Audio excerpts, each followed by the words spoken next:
A Shattered Prophecy, a Harry Potter fanfiction by Project Dark Overlord. A twist of fate, an opened window, a cradle robbed, two frantic parents, a lost hope, along with a shattered prophecy. Chapter 1: An Empty Cradle. Tension filled the darkened room. Lord Voldemort waited for Wormtail to stop jabbering. His excuses were beginning to gnaw on the Dark Lord's nerves. Lazily, he raised his wand and pointed it at his servant. Screams filled the air as Voldemort placed the Cruciatus curse on him. "I grow tired of your excuses, Wormtail. You are far too merciful, ... Wormtail shrieked as he rolled on the floor in pain. "Remember that," Voldemort said as he lifted the curse. "Wormtail, I have waited quite patiently these past months for such an opportunity as this. Do you know what I want? The Potters dead?" Wormtail cringed, expecting more pain. "Yes, Wormtail, I would like that very much. Now that you have been made their secret keeper for the blood traitor and his mudblood wife, it is within my grasp." Wormtail dumbly nodded his head. "But, Wormtail, you have yet to tell me their location. I have been merciful to you, for now, but my patience is wearing thin." Voldemort toyed with his wand before resting it once again on the quivering form before him. "My lord, please, they are my friends." Voldemort laughed. "What is your price, besides your life?" Wormtail suddenly became still. "My lord, have I not served you well?" "Yes, Wormtail, you have had your uses, but like all rats, you will lose your worth." Voldemort let his words sink into Wormtail's head. "Tell me their location and you shall live. It is a chance many would kill to have, and I am offering it to you. They are at Godric's Hollow." Voldemort smiled coldly. "Of course," he murmured mostly to himself. "My lord, will you kill Lily and James? The one with the power to vanquish the Dark Lord approaches. Born to parents who have thrice defied him, born as the 7th month dies, and that is as far as Snape was able to hear. The Potter boy is a threat to me? But must Lily and James die for him?" Voldemort's snake-like eyes fell on Wormtail. "You have no loyalty. You betrayed them. They would kill you because of the information you have just given me. Do not fear, Wormtail, for you have something better than their protection. You have mine." Wormtail crawled to his master's feet and grabbed the hem of his robes. "You are far too good to me." Voldemort smirked once more. "What would happen, Wormtail, if one of the two promised children were to disappear?" When Wormtail shook his head, Voldemort continued. "I would be invincible. This is where you come into play, Wormtail." "Master." "Silence." Wormtail became immediately quiet. "I will spare your friends. All I ask is for you to bring the boy to me." "You wish me to kidnap Harry, my lord?" "Harry," Voldemort whispered. "Harry is the key. I need him alive for the time being. I will have Lucius take him to the Department of Mysteries and take the prophecy.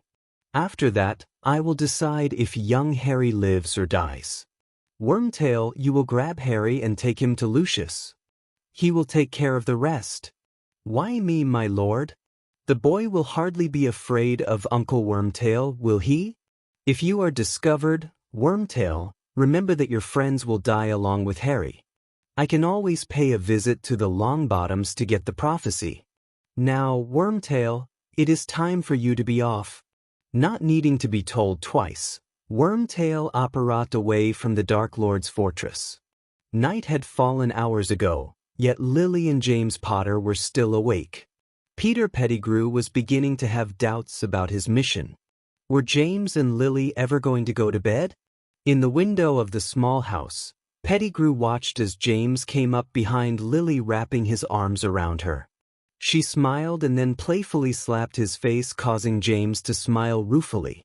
Peter silently wondered what James had done. Lily reached for the light, and Peter's heart jumped into his throat. They were finally going to bed. The house darkened. The only light to be seen was emitting from Lily and James's room, but that too disappeared after a time. Turning into his rat form, Pettigrew traveled across the lawn to the small shed in which a ladder was kept. Transforming back into his human form, Peter carried the ladder to Harry's window. Setting it gently up against the house, Peter then returned to being a rat. He scurried through the grass until he reached a crack in the foundation. Pushing himself through, he continued on his mission. First, he went to check on James and Lily. Both appeared to be sound asleep, but Peter knew better. James had told him and Sirius on one occasion that he had not been sleeping well as of late. This mission's success would depend on Harry. Pettigrew knew this. Peter transformed to be able to open the door to Harry's nursery. Inside, Harry was sleeping contentedly. Before picking Harry up, Pettigrew opened the window. Now that the window was opened, he lifted Harry into his arms and began to go through the window when he heard footsteps. Harry stirred slightly in his arms. To Peter's relief, the footsteps went past the door to the nursery and continued down the stairs. Slowly and quietly, Peter descended down the ladder. His legs shaking fiercely, nevertheless his feet never slipped. Guilt filtered through the walls that he had built around his mind. "I am doing what is best for James," he whispered as he looked into Harry's face. "James would have died if the Dark Lord had decided to kill you straight out. It is better this way." Wormtail's feet landed on the ground, and he began to run with all his might into the woods that surrounded the Potter's house. The running jostled Harry from his sleep, but he did not cry out when he saw that his Uncle Wormtail was holding him. Instead, he snuggled deeper into the warm arms. Wormtail smiled. "That's a good boy, Harry. You just go right back to sleep." In the woods, Peter stopped. With a pop, Lucius Malfoy appeared before him. "Well done, Pettigrew, you didn't bumble this one. Now hand over the boy. I need to get him to the ministry before the Potters realize that he is missing." Reluctantly, Peter handed over the sleeping bundle. Malfoy immediately apparat. With one more glance toward the Potter's home, Pettigrew apparat back to his master to wait for Harry's fate to be decided. James walked down the stairs of his home and turned into the kitchen to get a glass of water. He gazed out into the night as he drank from the glass cup. His eyes squinted as he thought he saw movement toward the woods. Putting down the glass, he peered more closely out the window. The uneasy feeling he had felt this Halloween's day rose in him once again. He moved to the magic detectors that Dumbledore had lent them. Nothing showed on them. Frowning, James returned to the kitchen and poured out the remnants of water that remained in the glass before making his way back to the second floor. He stopped at Harry's door and slowly opened it, not wanting to disturb the sleeping infant. He smiled as he thought of Harry. However, his smile disappeared when he saw the opened window. The door was swung open with force as he ran into the dark room. His heart stopped when he saw the empty cradle. Gazing through the window, James noted the ladder and disturbed patches of grass around it. Running back to the room that he shared with Lily, he grabbed his wand that lay on his nightstand. Turning, he went to Lily's side and shook her from her sleep. "Lily, Harry's gone. They've kidnapped him." Lily's eyes opened wide. Her mouth opened then closed as if she was trying to say something but was too shocked to. "I need you to contact Dumbledore. They went into the woods, I'm certain of it. I need you to tell Dumbledore I will be back after I examine the woods. Be careful, James," Lily pleaded as she grabbed her own wand. The two parted in the downstairs living room. With Lily contacting Dumbledore through Floo powder, James felt safe to proceed with his search of the woods. He followed the kidnapper's trail. But once in the woods, it disappeared, leaving James certain that they had apparat. Fury welled up inside him, and he angrily kicked the ground before returning to the house. Once inside, he felt relief when he saw that Dumbledore had already arrived and was now seated in one of the living room chairs. He had probably used the Floo network to reach the Potter's house. Lily was sitting across from the esteemed professor on the sofa. James shook his head when he saw Lily's inquisitive look. "Whoever it was apparat before I could reach them," he said as he slumped down onto the sofa right beside Lily. He wrapped his right arm around her quivering shoulder. Dumbledore nodded at James's conclusion. "Not too long ago, I received a message from the Ministry of Magic that Harry Potter and Lucius Malfoy entered into the Department of Mysteries and took from the Hall of Prophecies a prophecy pertaining to Lord Voldemort, Harry Potter, and Neville Longbottom. They, of course, were gone by the time Aurors went to apprehend them." Both Lily and James's faces paled immediately at the mention of the prophecy. "So he knows," Lily whispered. Dumbledore nodded solemnly. "Our only hope is now Neville." "What about Harry?" James asked stubbornly. "I am afraid, once Voldemort hears the full context of the prophecy, that Harry will no longer be needed or wanted alive by Voldemort." "He won't kill my baby," Lily moaned out of anger and despair of being unable to do anything to aid her son. The professor took in the young, frustrated parents. "I will not lie to you." He folded his hands solemnly. "The odds of us finding Harry alive are not good, but the Order will do everything humanly possible to find him. I want to help." James' eyes lit with a fierce fire. "So do I," Lily whispered. "Lil, this is not dash dot. James, you are not going to stop me from helping find our child." Dumbledore broke in, before the argument went further. "It would be best if both of you leave this for the Order. We are members of the Order." Sighing, Dumbledore calmly explained. "James, you and Lily are too emotionally involved with the situation. You would follow your hearts instead of your heads, which would not only put yourselves in danger but Harry as well. You know many of us at the Order care deeply about Harry. You must trust us." Lily placed her arms around her husband and slowly nodded her head. "You will tell us immediately if you find anything at all." "Yes, no matter how little, you will hear it from me." Dumbledore paused. "I have already had members of the Order attain Sirius for questioning." "Why Sirius?" James blurted out. "He would never have kidnapped Harry. He was your secret keeper." "No," James suddenly stopped, and the flames in his eyes grew larger. "Peter was our secret keeper. He's been working for Voldemort the whole time." James stood suddenly and began to pace. "I will find that rat and kill him." Lily seemed speechless at her husband's outburst and at the truth of who betrayed them. She began to rub her tear-stained eyes, as if to turn back time. "We will take care of Peter, James. I will release Sirius immediately."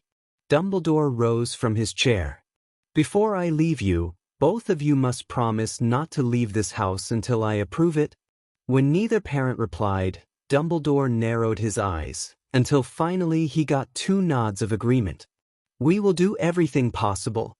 With that, Dumbledore grabbed a handful of flue powder and disappeared into the fireplace. His last words being, "Ministry of Magic." With the professor's departure, James returned to Lily and took her in his arms, and together they grieved. The search for Harry James Potter was nearing its 3rd week. The investigators were no closer to finding the lost infant. James Potter walked through the halls of the Aurors office with one of his best friends, Sirius Black. Only recently had he been allowed to return to work by Dumbledore, though James knew that he was under close supervision. He was, however, glad to be doing something instead of waiting. Lily, too, had been allowed to continue helping the Order with brewing her potions. "Black, Potter, you're wanted in Moody's office?" A voice called. The two exchanged looks. The door to Moody's office was just down the way. An ominous feeling entered James's heart, and he abruptly felt cold. "You all right, mate?" "Of course," came James's short reply. Sirius reached for the door handle and turned it. The office was filled with many interesting magical trinkets. Many of the trinkets were used to detect spells, dark wizards, and a wide variety of magical items. Moody himself stood behind his desk, looking as sinister as ever. His magical eye traveled between Sirius and James as he waited for them to seat themselves. 3 seats were placed in front of the desk, the third being occupied by Albus Dumbledore. "Did you find something?" James asked expectantly. Albus's head bowed, causing his long beard to cascade down his robes. A dark mark was placed over a country house. The order went to investigate. Inside the house was torn apart. "Powerful magic," Moody added. "What does this have to do with Harry?" Sirius said, becoming impatient. "We found the body of a child Harry's age." "Harry?" James nearly choked out the name as conflicted emotions welled up in his throat. Dumbledore nodded his head. "There is no doubt." James stood suddenly, and before anyone could stop him, he was gone. "Give him some time alone," Sirius calmly stated. Even though he sounded calm, he was seriously concerned about his friend. Dumbledore nodded. "Let's hope that Peter Pettigrew does not cross James's path before we have the chance to question him." Sirius's eyes fell on the door that James had just departed through, and anger welled up inside him. "He better not cross my path as well. It is all over the Daily Prophet, my Dark Lord, that Harry Potter is dead." Bellatrix Lestrange spoke as she knelt before the Lord Voldemort. "But what do we do with the real Potter?" Voldemort leaned deeply into his throne chair. Silently, he tapped his fingers against each other. He had listened to the prophecy on numerous occasions these past 3 weeks, but had yet to come to a conclusion. The only 2 things he had decided on was that he should end the search for young Harry and to obliterate Wormtail's memories that concerned the Potter child. Both of these had now been successfully carried out. Impatiently, he rose and moved to leave the throne room. "Follow me," he called to his loyal Death Eater. "It is I who gets to choose who will destroy me." Ironic, really. It is also ironic that, if I had proceeded with my original plan, I might not have been here today. But that is not important, for ultimately I have defeated Dumbledore by stealing the boy. Bellatrix remained silent. She knew better than to interrupt the Dark Lord during such times as these. "I have removed one of the possibilities away from Dumbledore's watchful eyes. What if I were to choose him as my poison? Choose him and kill him. It makes sense, my lord. I mean to take it one step further." Voldemort laughed harshly. By this time, the 2 had reached the door, which shut off Harry Potter's new nursery from the world. Slowly, the Dark Lord opened the door and entered. This would be his second visit with the small lad. "What do you have in mind, my lord?" Awkwardly, Voldemort picked up the watchful infant. With one chilled finger, he traced the child's cheek. An unfeeling smile cracked his lips. The Dark Lord's whisper was barely audible, but Lestrange unmistakably heard it. "I intend to love him." Chapter 2. A War-Torn World. A solitary figure stood in the diminutive gray cottage outside of Coventry. His head bowed as he peered down at the corpse that lay before his feet. His eyes were as dead as his victim, betraying no thought or emotion. With a flip of his wrist, his wand was no longer pointed at the deceased man, but rather secured in his robes. Carefully, he examined the scene, meticulously checking that no evidence was left. Satisfied, he moved to the open window, through which he had entered the dwelling of the Blood Traitor. The Ministry and Order of the Phoenix had been active and more coordinated recently. The last time he had ventured forth, he had nearly met up with the head of the Aurors, Mad-Eye Moody. His young body effortless hefted itself through the window. Landing on his feet, he immediately set off for the designated checkpoint, where he would apparate. If this had been a different era, he would not have been allowed apparate, since he was both underage and unlicensed.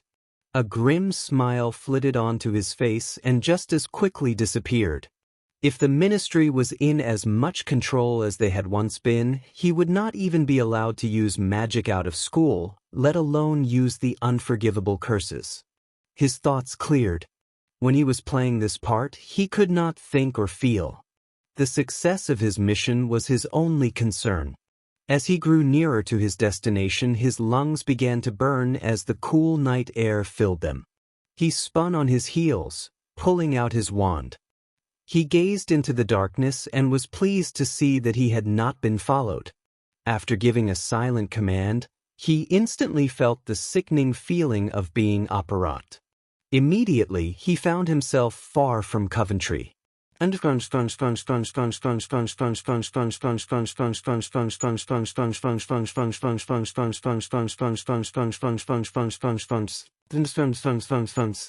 James Potter, along with his fellow Auror and partner, Sirius Black, surveyed the most recent crime scene left by Voldemort's assassin.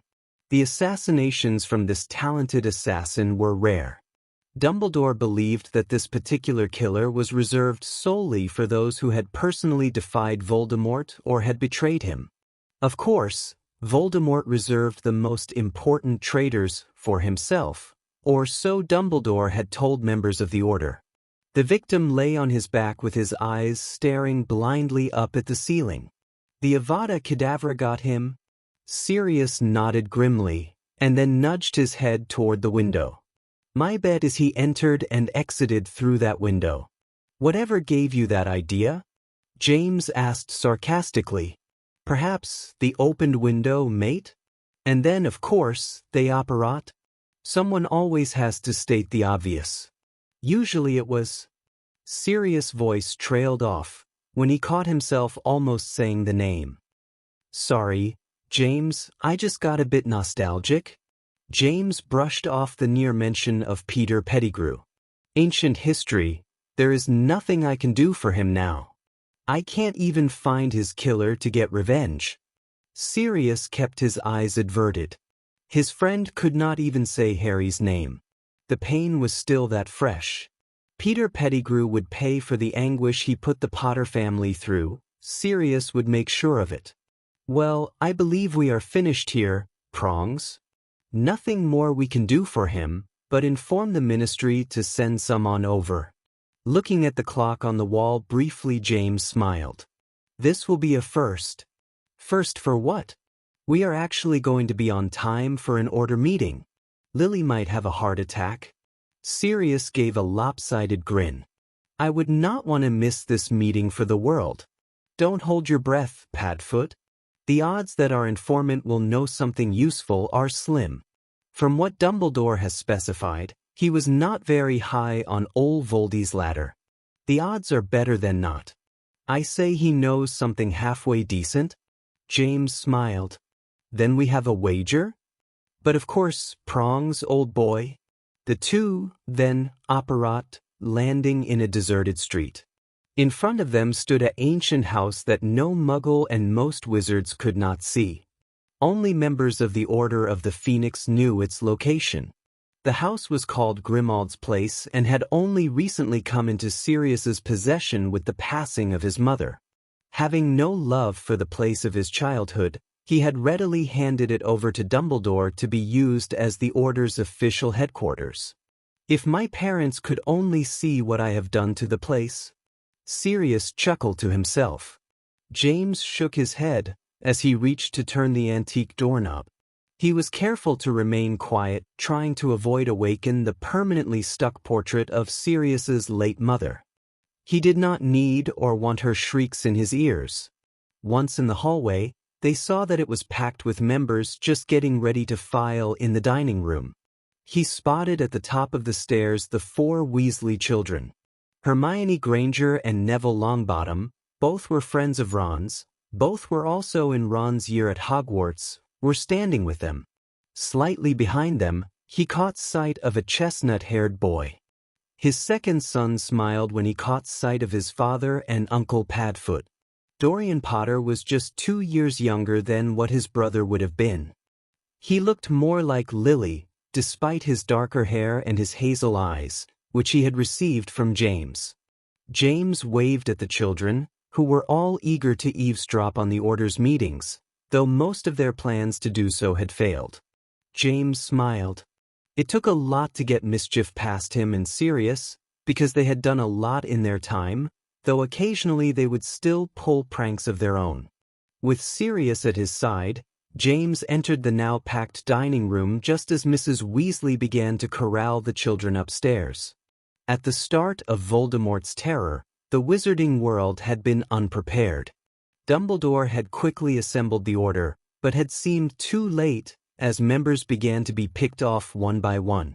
After Harry had been kidnapped and then killed, Voldemort had remained almost silent, and the Order had been able to regroup. Many more volunteers had joined, making it harder for Voldemort to finish off the Order. However, the Dark Lord seemed unconcerned with their growth and possession of the prophesied one. James sighed. Harry had been killed because he might be that boy. Then both Neville's parents were killed, because he was the one. Lily, spotting her husband, rose and hugged him tightly. "About time you two show up on time." "No hug for me, Lils?" Sirius asked, pulling his face into a pouting expression. "No, but I do have this." Suddenly, she nudged Sirius in the ribs. "What was that for?" "There was a hex on my chair." With a hurt expression, Sirius stated. "Actually, that was Fred and George." "And who taught them?" "Prongs," Sirius said seriously. "James." Lily's fiery green eyes fell on her husband. "I might have been hard to remember now." The three's playful banter came to an end when Dumbledore and another man entered through the door and quickly walked to the head of the room. "Over here," Lily began to lead the two by their arms. "Remus is holding our seats." The two took their seats that were located near the front of the room. James and Sirius nodded to Remus as they sat down. They would have spoken, but Dumbledore had already begun. "Firstly, I would like to introduce Mr. Roland Pierce, who comes to us under grave circumstances. I will let him speak of what he knows concerning the movement of Voldemort." Many in the room cringed at the mention of the name. With the introduction out of the way, Dumbledore took a seat in the front row. Pierce shook horribly as he gazed over the crowd. "I am not in on his deeper secrets, but I have recently discovered through a friend who shall remain RAB that the Dark Lord has created Horcruxes, which are hidden in numerous locations. My friend only knows the location of one of these Horcruxes, and he set out a long time to find it, and told me he hid in this very house. It was Slytherin's locket." Dumbledore spoke. "Molly, you know this house well. Would you please find this locket?" The newly arrived Molly Weasley nodded her head and left again. "Please, continue, Roland." "Recently, the Dark Lord has increased his movements. He will be attacking more often and with more force." Sirius, who knew for sure who RAB was, spoke up. "What happened to RAB?" Pierce paled when he saw Sirius's face, as it was extremely similar to his brother, Regulus Black. "He was killed personally by Voldemort, not his assassin." Sirius blinked, and then slowly nodded before departing the room rather rapidly. James immediately understood, but knew Sirius wanted to be left alone. "Voldemort is using an assassin. Do you know who he is?" Pierce paused, flinching. "The assassin is his son. I have never met him in person. The only ones who have seen him are a select few in the inner circle. Bellatrix Lestrange is especially close to the boy, a fact she flaunts at every step. Lucius Malfoy is close, because his son, Draco, is the Dark Lord's son's playmate. The reason for the quiet all these years was that the Dark Lord was training his son, and his son will be coming after me for my betrayal." Silence filled the room, as this news hit all those who were listening. They all came back to one thing. The Dark Lord, Voldemort, had a son.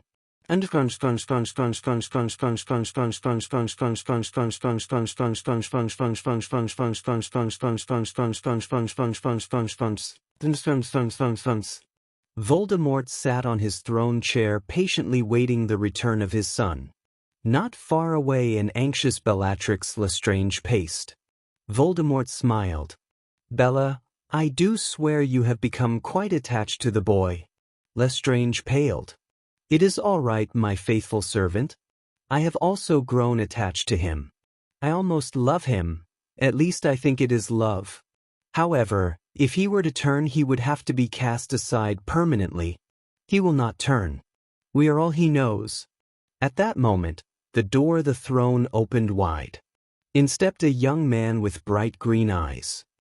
His face was covered with a hood, which he promptly removed in sight of his father. His unruly black hair was even more so after the quick removal of the hood. He nodded to his father and smiled quickly at Bellatrix. Voldemort also gave a slight nod of his head in return. Voldemort smiled at the nodded. His son was the only one who he would not allow to bow before him. He was treated as the Dark Lord's equal. How did your mission go, Harry, my son?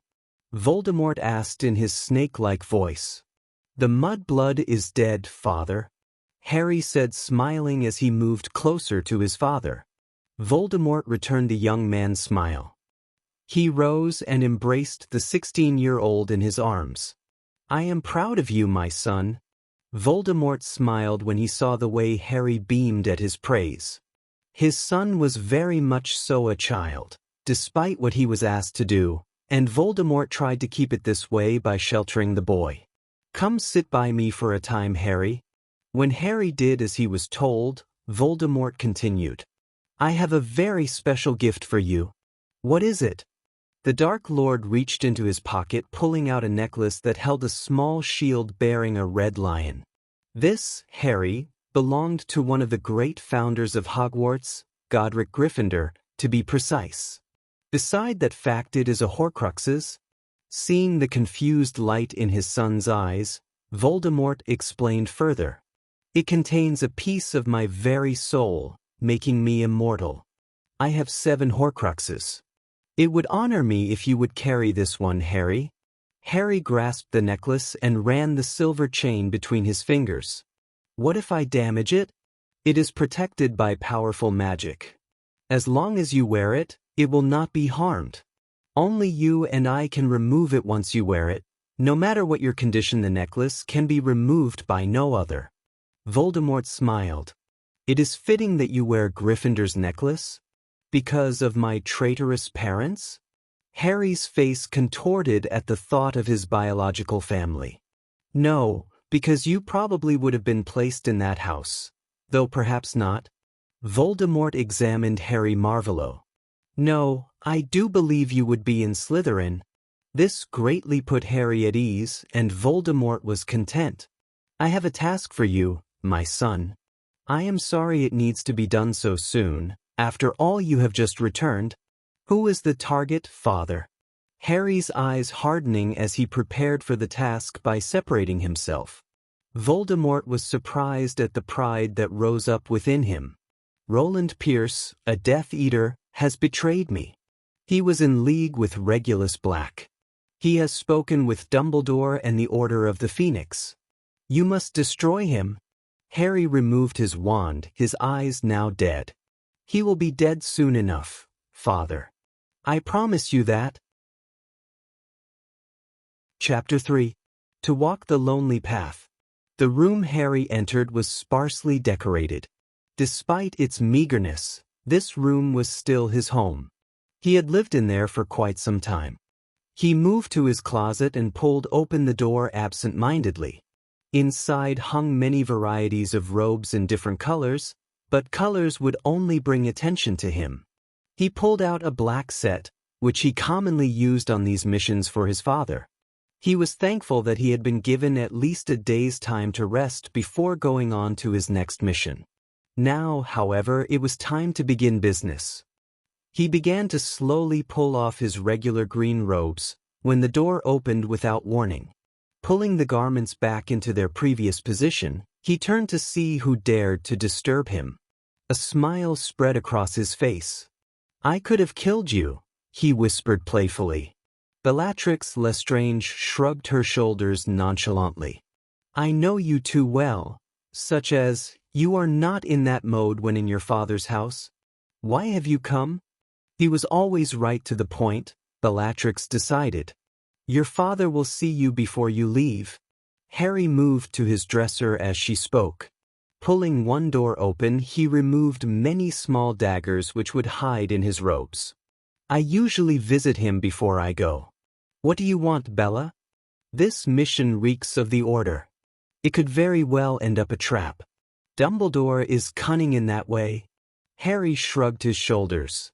Then I will bleed the Order to get to Pierce. As for Dumbledore's style, I know it well. Promise me you will be careful. Quiet laughter erupted from Harry's throat. The mother hen protecting her chick? I believe that is what father calls it. Either that or a woman afraid to lose her position that she has enjoyed since I was brought in. Perhaps, Lestrange began. Either way, I do not wish you to be harmed. Harry began to line the interior of his robes with daggers. I promise I will be careful. Once Pierce is out of the way, I will leave immediately. I'm not like Crabbe and Goyle. I know when I'm beat. Lestrange nodded her head. In and out. In and out, Harry whispered after her. Tell father I will be there shortly. Bellatrix nodded and left the room, leaving Harry finally alone to dress. His dirty robes fell to the ground, and he quickly replaced them with the clean ones. He was especially careful when he put on the clean, as there were daggers hidden within them. Grabbing his wand from the dresser, he moved to leave his haven.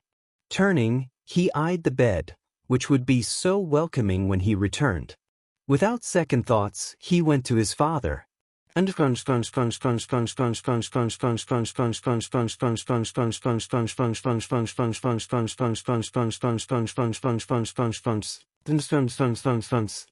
Dumbledore shuffled through the papers that covered his desk. Across from him sat Professor Snape and Pierce. The two men eyed each other with uncertainty.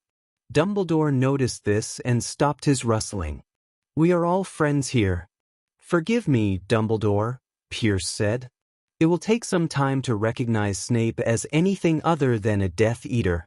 Snape's face retained any emotion. The same could be said for you, Pierce. Dumbledore sighed.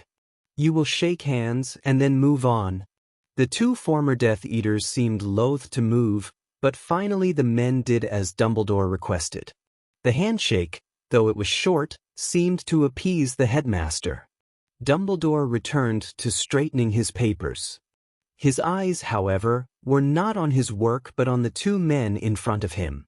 We need to stop Voldemort's assassin. He is a dangerous weapon that we cannot allow him to keep. Snape spoke first. I will tell the Dark Lord of our friend here. Snape motioned to the other man. It is certain he will send his son to deal with the matter. Dumbledore leaned back into his chair. His eyes looking directly towards Snape, he asked, Have you ever seen the assassin, Severus? No, came Snape's even response.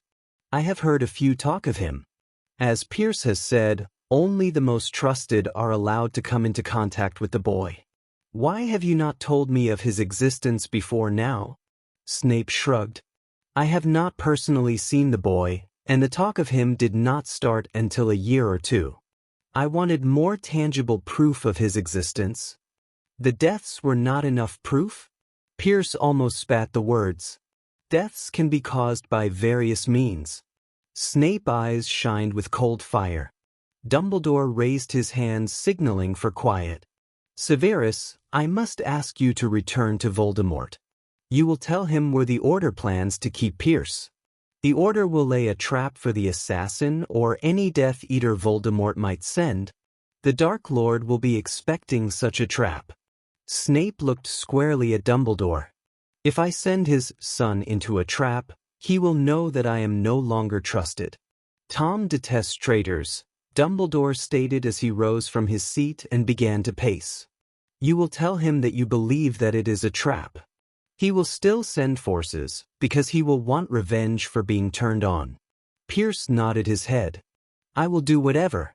Removing the Queen from this chess game will cripple the Dark Lord. Minerva will see you to your temporary home. Members of the Order will be guarding the premises. If all goes as planned, we will be closer to ending this war. I am already certain of which items contain the Dark Lord's Horcruxes. I will be teaching Neville them over the semester. Longbottom? Pierce asked. Perhaps you have stated too much, Headmaster, Snape said as he glared at Pierce. Pierce shook his head. It is fine, Headmaster. I shall go see McGonagall, then. Pierce left hurriedly to find the Transfiguration Professor.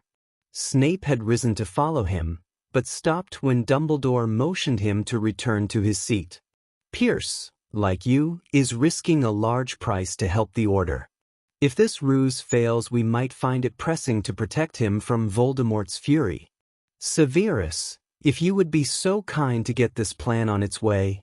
Snape rose and immediately left the headmaster's office. Voldemort stabbed the meat that lay before him, cutting it into smaller pieces. Next to him, his son had barely touched the food before him. Voldemort knew this to be the norm with his son and did not comment. It had been a long time since the two of them had had a private dinner with each other. Frustrated by the ominous feeling that seemed to rise from his heart, the Dark Lord lay his fork down with a cling. Harry's eyes fell on his father. Are you all right? The Dark Lord rested against the back of his chair, examining the young man. The war between us and the blood traders will pick up to the intensity it was before. I am certain that it will, especially after tonight. Voldemort picked up his wine glass and twirled it, causing its contents to flow along the rounded glass. Do you fear death, Harry? The young man's brow furrowed. No, his answer finally came. If you were to be captured, it pains me to ask this of you, but I cannot risk Dumbledore controlling you. Do you understand what I am asking you, Harry? I would gladly die for you, father, just as I have killed for you. Voldemort's mouth opened to say more, but the door to the dining room opened. His son quickly jerked his head to the side, preventing the arrogant fool from seeing his face. Crucio! The Dark Lord shouted. A yelp was his answer. Snape, I would have thought you would understand not to disturb me. My lord, Snape shouted over the pane. I have word of Pierce. The curse was instantly removed, and Snape breathed more easily. Proceed, Voldemort stated coldly. The Order has set a trap. They have placed him at an abandoned warehouse on the other side of London. Their many members of the Order of the Phoenix are waiting for you to move. Voldemort nodded. This was information he already knew, besides the location. He looked to his son, who had already placed his hood on his head. I will proceed with caution. The Dark Lord smiled icily when he saw the spark in his son's eyes. He almost pitied the Order. Severus, you will remain with me for the time being. My son has business to attend to. The warehouse remained quiet. James envied the calm collection of the man, who lounged in the open, sipping his wine idly. The only evidence that Pierce was uneasy was a slight twitch in his right eye. James looked around the empty warehouse to the various locations where Order members hid. To his left stood Charlie Weasley, and next to him was his brother Bill Weasley. Then to his right, Tonks and Remus waited. His eyes wandered to the other side of the room, until they stopped in the general area where Sirius hid. A slight noise caused James to look away from where Sirius waited. Calmly, a hooded man of average height walked casually up to Pierce. James's mouth almost dropped when Pierce motioned the young man to sit in the chair next to him. James silently hoped the informant knew what he was doing. I knew you would come, came Pierce's simple greeting. The young man, still standing, eyed his target with his composed green eyes. You should never have betrayed our Lord. Pierce offered the bottle of wine he had been drinking to the green-eyed boy. He was not surprised when the latter declined. Sighing, he continued, Kid, there comes a time when you will learn that everything has a price. What the Dark Lord wants comes with a hefty cost. You do his dirty work. You kill those he orders to be killed. Pierce paused. Have you ever questioned why some of them were killed? Nothing, but silence filled the room. "It is not mine to question." The young man's wand rose until it leveled on Pierce. "Though I have enjoyed our little chat, I would rather be getting on with things." The Longbottoms, the green eyes lit with rage. Why did they die? Necessity. The young man's grip on his wand tightened, turning his knuckles bone white. Touched a nerve? "Shut up," he shouted through clenched teeth. "Avada Kedavra." Pierce rolled out of his chair, barely missing the deadly green light. The chair where he had been seated disintegrated as the screaming death hit it. The Order members immediately went into action. The assassin, however, was not surprised when 10 left their hiding positions. A shining dagger suddenly appeared in his hand and then left, striking a fast-approaching Sturgis Podmore in the throat. "Avada Kedavra," Harry shouted a second time, this time hitting true. Pierce fell crippled to the ground, dead before he even touched it. His eyes stared blankly at his killer. Harry wildly gazed at the remaining Order members, who were desperately trying to encircle him, trying to decide on the best course of action to escape. His hand grasped another dagger from his dark robes. He hurled it, grazing the face of a red-haired man. The man panicked, giving Harry his exit. Calmly dodging the many curses that were being thrown in his direction, Harry brushed past the red-haired man, moving into the shadows. Lightly, he ran in the direction of the only exit. He threw either a curse or a dagger with close precision at those who either got in his way or threw a curse too close to him. Using a confundus charm on the remaining members, Harry ran through the waiting door. Just through the door, he was surprised to see he had missed one of the Order with his charm. The man, who opposed him now, looked like the reflection he saw in a mirror, except for the hazel eyes. "Sectum Sempra," James Potter shouted, and the spell grazed Harry's cheek, causing blood to seep from an open wound. "Back off, Potter." His voice echoed eerily above the calls of the confused in the other room. James's wand remained aimed on the younger man. "You're not going anywhere, except Azkaban." "No, I will be returning to my father's side." Harry's lips began to form the killing curse. "Silencio." A deceptive smile formed on James Potter's face. "We can't be having that." The rage on the young man's face abated and was replaced with a smile that reflected James's own. With lightning-quick reflexes, Harry grabbed his last remaining dagger and threw it at the man, blocking his path. The dagger hit him in the chest. James Potter stumbled backwards in surprise. He first eyed the dagger, before turning back to the thrower. His hazel eyes met the green. It was then he thought to himself, as the world grew dark around him, and only the green eyes remained, that they looked familiar. Harry watched as the man landed on the ground before him. His mind was moving frantically. In the background, he heard the voice of his enemies slowly regaining their minds. Heedlessly, Harry walked over the limp body. His legs carried him off into the night. Chapter 4. Dark Haze. James Potter stirred slightly. He felt something tight around his chest, and his memory began to replay the last moments before the haze had fallen over his eyes. He saw the assassin standing before him, and then nothing. James slowly opened his eyes only to have them assaulted by glaring light. "James?" He heard Lily's wavering voice. With effort, he focused on the pale face of his wife. "Where am I?" Her fingers brushed aside a stray strand of his hair. "St. Mungo's, dear. What happened?" Lily frowned, her face taking on what James called her motherly look. "You don't need to worry now. Sirius will clear things up when you're better." James sighed, causing Lily to lean closer. A wan smile filled James's face. "I'm fine, Lils." "You are not fine, duh." Tears began to fall down Lily's cheeks, and she hastily wiped them with the sleeve of her robes. "You would have died if they hadn't gotten you here as soon as they did. If that dagger would have been further to right, it would have hit your heart. But I am fine now." Always such a child. How long have I been here? 2 days now. It will probably be another 3 days before they let you out. And, perhaps, a few weeks before you are allowed to return to work. Are those Moody's orders or yours? Both, Lily said, giving her husband a severe look. I don't want another scare like this, James.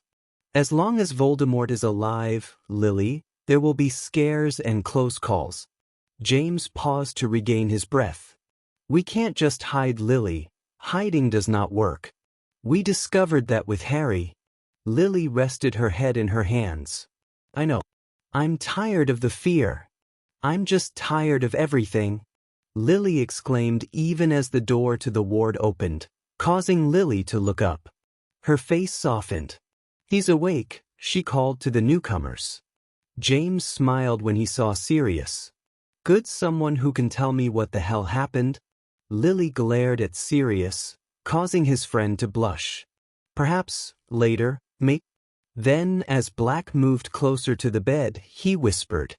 When Lily is not around. Sirius, James needs his rest. How can he rest with the questions that are driving him insane? The two were soon arguing as they always did. Still hanging back, Dorian just watched his father. James smiled and nudged his head toward the bickering pair, causing his son to erupt with laughter. What's funny? Sirius asked. Perhaps you two should have married. You have the bickering couple down pat. I would never marry that man, even if he were the last in the world. Same here, but about marrying Lily.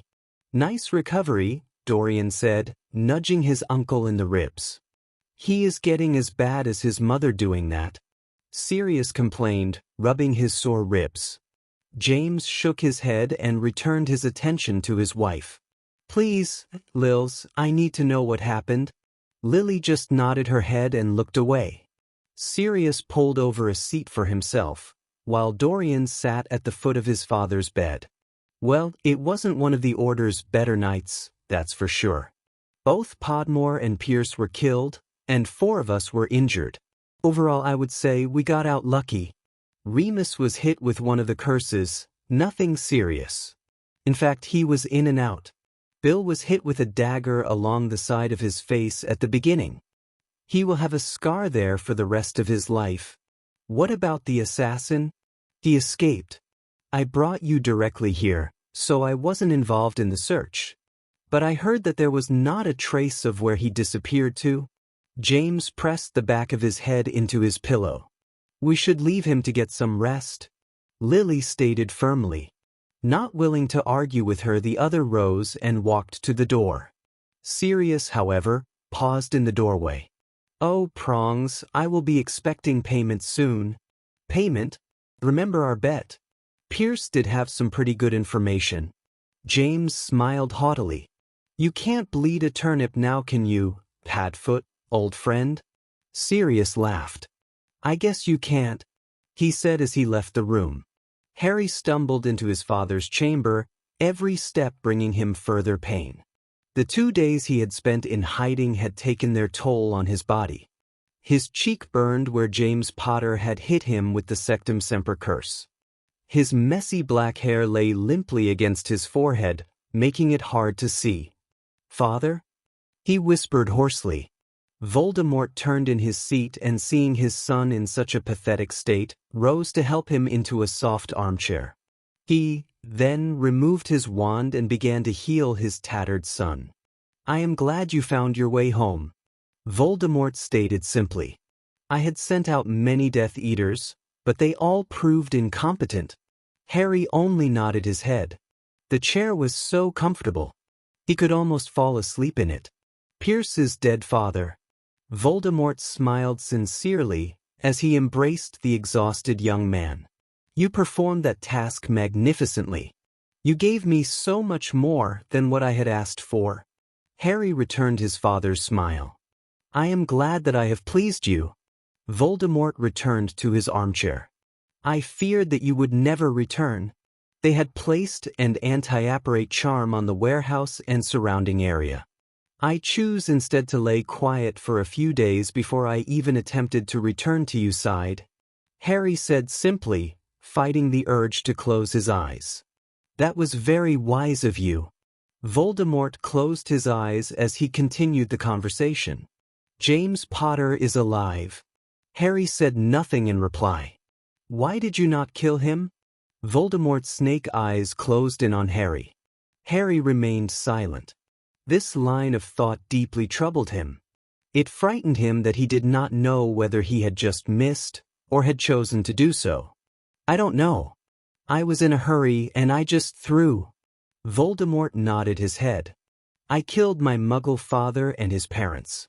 He deserved his death for making my life pure hell. The Dark Lord's eyes rested contently on Harry.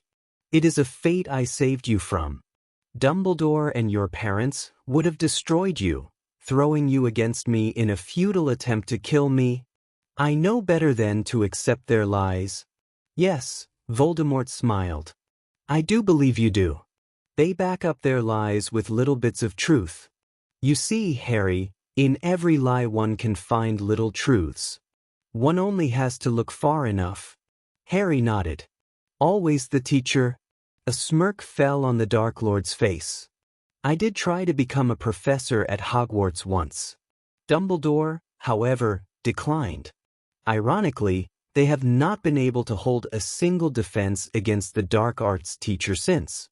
Did you hex it? Yes, Voldemort said, stretching in his seat. You are tired and need rest. Harry rose carefully from the chair and moved to the door. Thank you, Father, for all you have done for me. You are my son. I love you too. Harry whispered as he turned, leaving to return to his own room. Once there, Harry sank into his bed, not even bothering to change into his pajamas. Hiding his face in the comforting pillows, he erased from his mind the questions his target had presented to him. With these thoughts out of mind, he allowed sleep to finally overtake him. Chapter 5. Another mission. Dumbledore sat in the kitchen of number 12 Grimmauld Place, stroking his long beard as he examined the locket that was laid before him. To his left, Molly Weasley stood silently. Thank you, Molly, for your diligence in finding this. Mrs. Weasley blushed slightly. What do you plan to do with it, Albus? It must be destroyed. Dumbledore sighed. If only I knew how many of these Tom made, because I am certain there are more than one. The notebook Neville, Ron, and Hermione destroyed was a Horcrux's. To discover how many more exist, I will need the help of an old friend. Mrs. Weasley tilted her head to the side. Horace Slughorn, Dumbledore continued. Tom was a favorite of his, and I believe he might provide information that would solve our conundrum. A new figure entered the room. Dumbledore, we just stopped a Death Eater raid. Kingsley Shacklebolt directed to Dumbledore. We need you down at the Ministry to question some of the captured Death Eaters. Rising from his chair, Dumbledore glanced down at the silver watch and frowned. Molly, I need you to guard this watch. When I return, I will destroy it. Mrs. Weasley picked up the pocket watch and placed it in one of her pockets. It is safe with me, Albus. Once again, Molly, thank you, the aged headmaster said, then turned to Shacklebolt. We mustn't keep the minister waiting.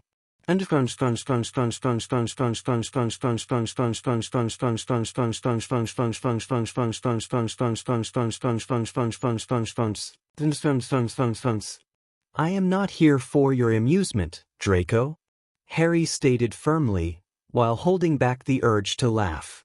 Draco Malfoy froze, but seeing the amused glint in his friend's eyes chose to continue. I want details. Weaselbait has a right to hear how his brother's face was ruined. I would also like to tell Potter how his father almost died. Harry's hands grasped the end of the chair's arm. There isn't much to tell. Weasley was my path out, and then Potter got in my way. His hand moved without thought to his healing cheek. It still burns, he muttered. Shame you didn't kill him. Malfoy drawled. God, I hate that brat son of his. I'm glad you look nothing like him. Harry froze slightly. It is only a technicality that I am related to them. You are nothing like them, Draco quickly added. The Potter brat is just as bad as the Weasley twins, especially since they took him under their wings. Hogwarts has really gone downhill. Get rid of the trash, and it would return to the caliber it was before. Harry's face dimmed at the mention of Hogwarts, knowing that soon Draco would be leaving him. You sound like my father. A small smile replaced the scowl that had formed on Harry's face. He has great plans for Hogwarts along with the rest of the wizarding world. An envious look appeared on Draco's face. If only we all had your luck. Harry's eyebrows rose. To be raised as the Dark Lord's son and heir, that is a fate many would kill to have. You also don't have to sit behind a desk, being taught by mudblood lovers. I would do anything to be out there. The job is not all it seems to be. Harry glanced away from his friend. Some of the traitors really know how to fight? Referring to the Emmeline Vance job? Harry nodded. She presented the most challenge. It was partially my fault for not being as cautious. Harry paused, thinking back to that moment. In the fight, she knocked off my mask. She hesitated, which was her downfall. She couldn't kill me, because she could only see her best friend's son. A cold smile crept onto the blonde's face. The expression on her face must have been priceless. An expression of horror. Harry stated lightly. If she hadn't seen my face, she might have won the duel. Instead, she let her emotions take control of her. Draco's smile became more pronounced. She aimed to save you. Why do they always believe that we are in need of saving from the darkness? The same reason they believe my father is evil. Ignorance.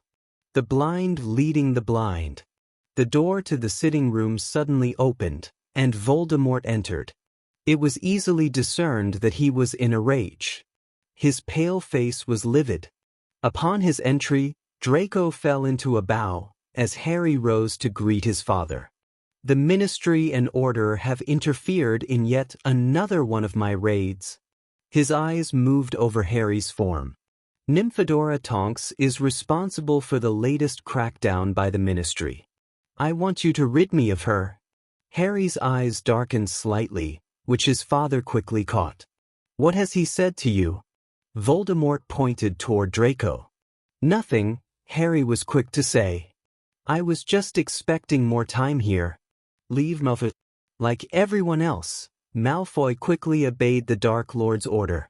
With Draco gone, Voldemort cupped his hands under Harry's chin, raising it until he could clearly see into his emerald eyes. What is troubling you? You look as if you haven't slept in days. The Dark Lord with one finger traced the black ellipses that were formed under his son's eyes. Harry could not bring himself to look away, but still found he could not answer his father's question. In the back of his mind, he could feel his father tugging into his memories. Before his eyes, he suddenly saw Pierce. The dead man opened his mouth and spoke the words that haunted his thoughts. Have you ever questioned why some of them were killed? His father delved further into the memory, until he suddenly withdrew from Harry's mind. Never question what you have done, Harry. You are nothing more than a good son, who does as his father bids. If I could, I would punish Pierce for the harm his words have done, but I can do nothing. Harry's demeanor softened. How so you are not to trouble yourself with that. What we have done is to make our lives safe. If we had allowed some of them to live, we might have died long ago. It is for our protection that we kill. Voldemort enveloped his son in a hug. You will remain here and rest? No, Harry said steadily. I will take this mission for you. You will only watch her. If, however, you are given the perfect opening act on it. Voldemort eyed Harry carefully. You are too selfless at times. When you return, I promise you that you will be given a long rest. Thank you, Father, Harry said as he moved to leave the room. Voldemort stopped him suddenly. Remember this, Harry, his words meant nothing. He knows nothing of which he speaks. As Harry began to leave the room, he paused briefly. Looking over his shoulder at his father, he forced a smile onto his face. "I will keep your words in mind." Diagon Alley was a buzz of activity, as students of Hogwarts came to buy their items that were needed for the new school year. Sitting at Florian Fortescue's ice cream parlor, Harry could almost forget that there was a war being waged. He felt some remorse knowing that soon his father's war would spread even into the carefree atmosphere of Diagon Alley. For a moment longer he surveyed the crowds of families moving about their business, before he returned his attention back to his target. Tonks stood out among the crowd with her bubblegum-colored hair, which she currently had spiked. She seemed to favor it that way, for in the 3 days that Harry had been observing her, she kept returning to that particular look. Today the Orr had company in the form of Kingsley Shacklebolt. They appeared to be waiting for someone. Harry frowned as he watched them examine the crowd. Raising a daily profit, he hid his face as their eyes moved toward the ice cream parlor. After a few moments, Harry lowered the paper, his emerald eyes catching every move the pair made. To the left, a group of people walked up to the two Orrs. Harry recognized many members of the group.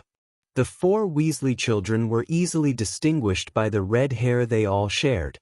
They appeared to be accompanied by their mother. He also picked out Neville Longbottom, who had his grandmother standing near him. The girl with the brown hair he did not recognize, so he skimmed over her until his eyes fell on the last 2 of the group, a red-haired woman with emerald eyes and a boy, who closely resembled her save for his hazel eyes. His eyes fell briefly to the prophet he held, before returning to the group, which was walking toward Flourish and Blots. The 2 Aurors' presence became apparent to Harry. They were there to protect Longbottom. Pushing back on the chair, Harry rose to leave. He would catch up to his target when she was alone.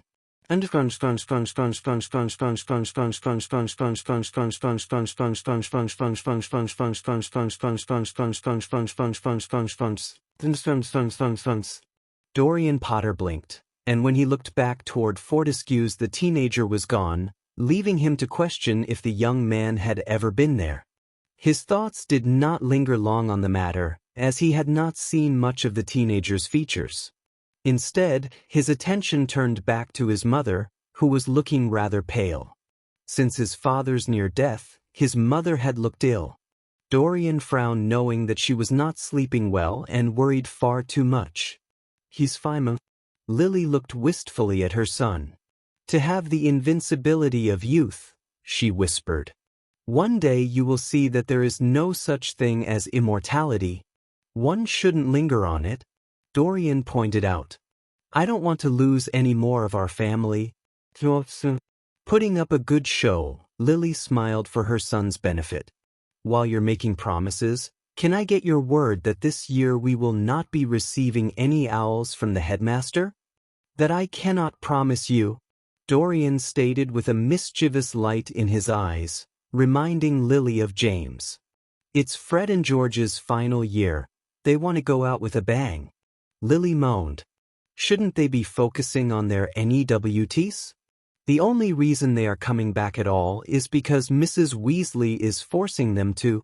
"You are too much like your father." Dorian smirked. "So I'm set on finding a beautiful witch? Buttering me up will not make me less angry when the owls start coming," Lily said before repeating her previous statement. "You're too much like your father." Tonks moved to the pair and smiled. "After we finish at Flourish and Blots, we will go to Quality Quidditch Supplies, so our young chaser can get his new broom. I can get a firebolt, right?" Lily sighed. "You can get the firebolt, since both you and your father think you need it." Dorian smiled and walked rapidly forward to tell his victory to the Weasley twins, who were both beaters on the Gryffindor team.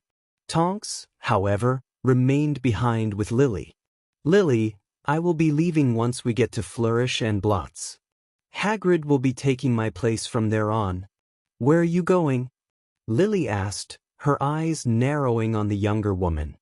"I just got a call from the office." Tonks sighed before continuing. I'm hoping it won't take long. I really need some rest. It seems none of us have been sleeping well. Tonks bit her lower lip. I have the feeling that I am being watched. Lily's mouth widened. Tonks, perhaps it would be best if you stayed at headquarters. I have no proof. I think most of the time, I'm being overly paranoid. I know that feeling. Just ahead of the pair, Flourish and Blots came into sight. Tonks smiled and gave Lily a brief hug. I'll be in touch. Tonks had been alone in her small apartment for 2 hours now. Harry stretched his back as he silently watched Tonks' apartment. It was the perfect opportunity and he saw no reason as to why he should not act on it. Removing his wand from his pocket, he began to leave his hiding place. In the back of his mind, he felt his father's familiar presence and wondered why he was contacting him now. Harry, I need you to forget the half-blood and go lead my Death Eaters. They have engaged themselves with the Order of the Phoenix. How does it fare? We are losing. That is why I need you there. The location entered Harry's head. I will arrive immediately. Bring them my wrath, my son. With those parting words, Voldemort retreated from Harry's mind.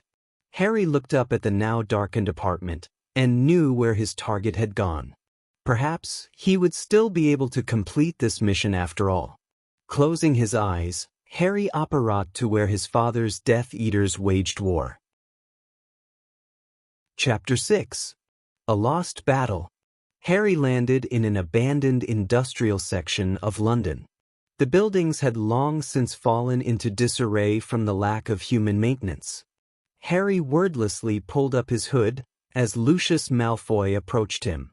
The Death Eater bowed politely to his master's heir.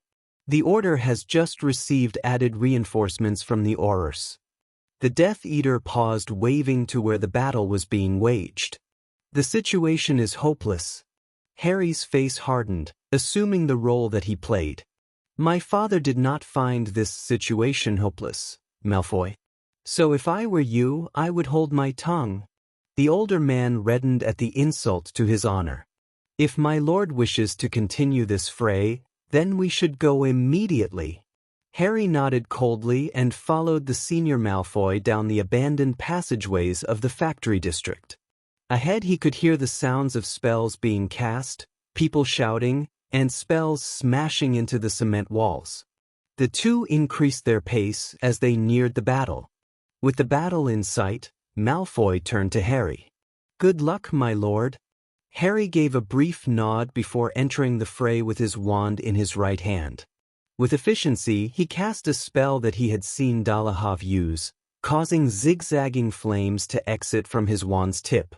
The spell hit its intended target, causing him to fall instantly to the ground dead. Incendio! His voice shouted, turning his wand on a fast-approaching Auror. The man screamed in pain as the flames engulfed him. Harry quickly turned his attention to his new attacker. Sectum Sempra. His spell hit the man's face, causing him to collapse. Harry inhaled sharply, catching his breath. His eyes assessed their plight with one glance. It would be a toss-up on who would win this skirmish. His hand reached into his robe and removed one of the few daggers that he had with him. Swiftly, he tossed it, saving the life of a Death Eater. He noticed to his left, Bellatrix was fighting her traitorous cousin, Sirius Black. Before his eyes, he saw her suddenly fall before Black, as one of his spells broke through her defenses. His heart seemed to stop as he watched Black loom before her with his wand pointed at her head. The initial shock wore off, and Harry ran to Bellatrix's aid. Leveling his wand with Black's chest, Harry came to a stop.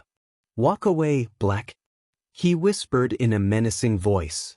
Sirius immediately removed his wand from Lestrange and moved it to cover the newcomer. Ah, Voldemort's little ickle son. Gasping for air, Bellatrix turned her head until she saw Harry. Marvolo, leave, she commanded. Harry's eyes shifted to look at her feeble form. You're in no condition to finish this duel. You will apparate back. Bellatrix tried to stand, but found herself unable to perform even that simple task. "I can't." "You will," Harry ordered, this time not taking his eyes off of Black. Sensing the futility of arguing with the stubborn youth, Bellatrix apparat back to the Dark Lord's lair, leaving Harry to fight Black alone. "Brave of you, boy," Sirius stated calmly. "Unfortunately, I doubt my dear cousin would do the same for you. You might be surprised." The two combatants eyed each other, daring the other to make their move. It was Harry who initiated their duel by throwing a stinging hex Black's way. The older one did not wait long to return a few of his own jinxes, which Harry blocked with a shielding charm. The two found themselves moving through the edges of the battle in a tedious routine of blocking and jinxing. They found themselves nearing an ancient wall of one of the factories. It was at this moment that Harry got through an Expelliarmus charm, causing Black's one to fall harmlessly into Harry's outstretched hand. "You should have listened to me, Black, and just walked away." Sirius' face was set in a grim facade, as he expected death. Out of the corner of his eye, he saw James dueling another Death Eater. Their eyes met briefly, and then James suddenly pointed his wand in the assassin's direction. Sirius smirked suddenly, only to suddenly duck when James's curse was sent off target by the Death Eater he was fighting. The curse instead hit the cement wall hard, causing it to crumple. Both Sirius and the assassin were hit with the spray of debris. After a few moments, Sirius rose slowly, and then began to brush off the dust that clung to him. He started to cough fitfully as the dust attacked his lungs.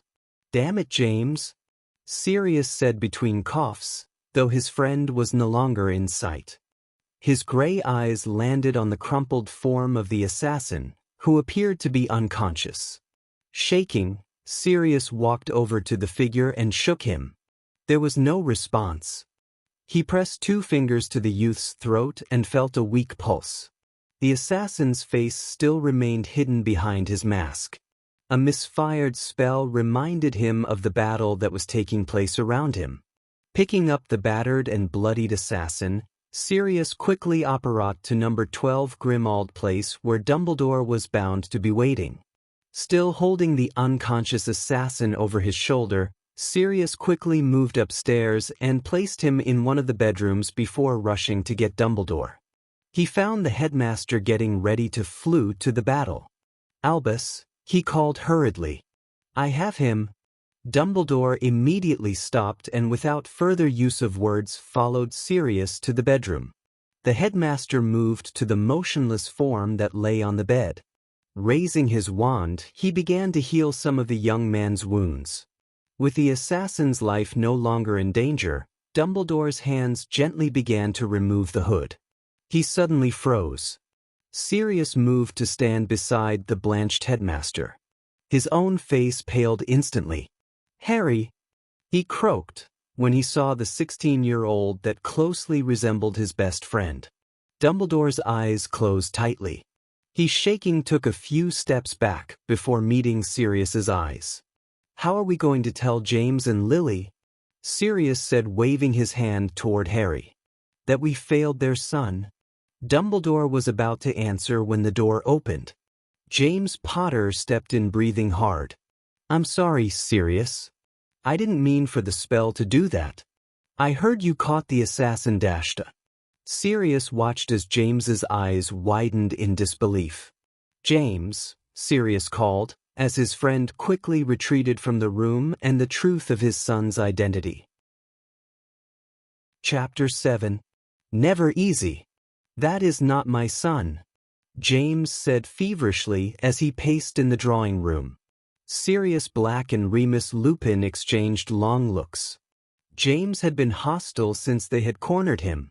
Sirius sighed, turning his attention back to his pacing friend, who would on occasion run his hands through his already unruly hair. "Would you stop pacing, mate?" Sirius asked finally.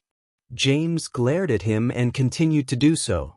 "James, this is not helping," Remus said as he moved to sit in one of number 12 Grimmauld Place's overstuffed sofas. Sirius frowned. He looked briefly at Remus, who was looking extremely ill as the full moon had only been a few days ago. James, why don't we all have a seat? Once again, the only response Sirius gained was a glower. Remus leaned back into the sofa, accepting its support. It is Harry, who is lying in that room. No dash dot. I know it is not the Harry you would have raised, James. Remus said, interrupting James's rant. Voldemort has twisted him. He is responsible for the deaths of others. James finally slouched down beside Remus. He tried to kill me. He was raised by the Dark Lord. Sirius pointed out. What would you expect him to be teaching Harry to do? James began to rub his eyes vigorously. I'm still hoping to wake up from this nightmare. He was better off thought dead. But he isn't dead, James. It is a reality that you have to face, not only for yourself, but for Lily and Dorian. Lupin said, as he looked at his struggling friend. I know it will not be easy, it is never easy, but all the same, you have to cross that bridge. James looked up at Remus when he mentioned Lily's name. She doesn't need to know. Harry is her son too. Remus pointed out to his friend. She needs to hear it from you, not from others. Remus is right, James. Dumbledore said as he stepped into the room. It will only hurt her more. James whispered mostly to himself. He belongs to Voldemort, not us. Harry will only see that. Dumbledore nodded his head. It is true that he is polluted with Voldemort's lies, but that does not mean that there is not hope. You are giving up on Harry far too easily. You didn't see the look in his eyes that night? James said tumultuously. There was nothing there. Silently, Sirius agreed. In the few moments he dueled with Harry, the youth's eyes had remained cold and devoid. James, all I ask is for both you and Lily to try to reach him. James looked out the window, his lips tightened. I do not want to get her hopes up. She's been through so much. Lily will want to try. Lupin urged his friend. James gave a curt nod. Should Dorian be told as well? That will solely be up to Lily and you. Dumbledore paused. Though it is possible he might hear from other students. Dumbledore looked meaningfully at James. Death Eater's children? But what would they have to gain? One curious brother and then, perhaps, a location. I especially expect young Draco Malfoy to play a key factor. The aged headmaster bowed his head. It is your choice. Choice? James laughed bitterly. Have him find out through a Malfoy. Dumbledore nodded his head. Perhaps we should all go up and check on our guest? Without waiting for replies, Dumbledore started out of the room. The three marauders eyed each other before following. James was the last to leave the room, finding himself reluctant to meet his son. Once in the room, his face was like stone, as he stared at the sleeping form of his son. Dumbledore had just leaned down, touching a chain that hung around Harry's neck. James saw the headmaster's eyes narrow, as he peered down on the shield-shaped pendant that hung on the silver chain. Dumbledore tried to slip it over the sleeping youth's neck only to have his hand shocked. Very clever of you, Tom, the headmaster said aloud. I believe we have found another Horcrux. Harry's body burned with pain, and a moan escaped his lips. He had felt a slight tingling and heard muted voices around him discussing something. He picked out the words Horcrux. His mind suddenly became more aware, and he fought to stay conscious. Slowly, Harry forced his eyes to open. The first person his eyes focused on was the most hated of his father's enemies, Albus Dumbledore. The mudblood lover reached next to him, grabbing a silver goblet. I think this might be welcomed. Harry eyed the cup, before turning his attention to the other three figures in the room. He recognized them, but chose not to acknowledge their presence. His head lolled to his left, away from the goblet. I promise that it is not poisoned, Harry, Dumbledore said friendly enough. Harry answered by closing his eyes, willing death to come. You will have to drink eventually, Harry. Still nothing. The marauders frowned. James looked at the frail adolescent and sighed. You do go by Harry, right? James asked, unsure if Voldemort had changed his son's name. There was no confirmation or denunciation. Your wounds are not severe enough that you will die from them. Dumbledore continued. It would be better for all involved if you would drink. The only response Dumbledore received was Harry tightening his lips. In that case, we shall let you rest for a while. But before I go, I am curious to know whether you would allow me to examine the necklace you are wearing? A smile crept onto Harry's face. As consciousness flitted away, he whispered, Examine it all you like, if you can get it off. James lounged restlessly in a chair before the fireplace, waiting for Lily to flew to number 12 Grimmauld Place. His thoughts centered on one thing: how was he going to tell Lily? His mind went through the different scenarios. None so far had showed any promise. James exhaled his breath rapidly. He had never been good with words. The fire before him turned green, and before long Dorian exited it, followed closely by his mother. Lily's eyes instantly began to brush over James's appearance. James smiled reassuringly for his wife, though he felt as if he were about to loose his stomach. Dorian, why don't you give me and your mother some time alone?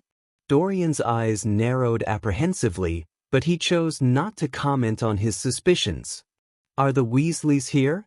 No, you will have to entertain yourself. But the second floor is off limits. James looked strictly at his son over the rims of his eyeglasses. Do I make myself clear? Is there any particular reason ? Because your father told you that it is forbidden, James said sternly. I'll stay down here then. Dorian quickly added to his sentence. I will also remain far away from the door. Thank you. Once Dorian had left, James turned warily to Lily, whose interest had piqued. Is everything all right, James? James motioned to a chair that was beside his own. Mostly yes. You're being awfully suspicious. Lily's emerald eyes suddenly looked tired as she accepted the chair. James rubbed his temples. We found some interesting news today. Oh, I'm sure you heard of the battle that took place tonight. James started slowly. It was neither a clear victory nor defeat for us. However, we did manage to capture a very important figure. Lily's brow furrowed. James, I know you have something important to tell me, because you're beating around the bush. You always do when you're not sure. We caught the assassin. James' throat suddenly tightened. James? Her husband's mouth moved, but no sound came out. James exhaled and looked wretchedly at her. Lils, I can't think of any better way to tell you this. Voldemort didn't kill Harry. Lily's eyes widened. James cursed himself for the hope that he saw in her beautiful green eyes. Lils, he was using him as his assassin. He cursed himself further when he saw the horrified look on her face.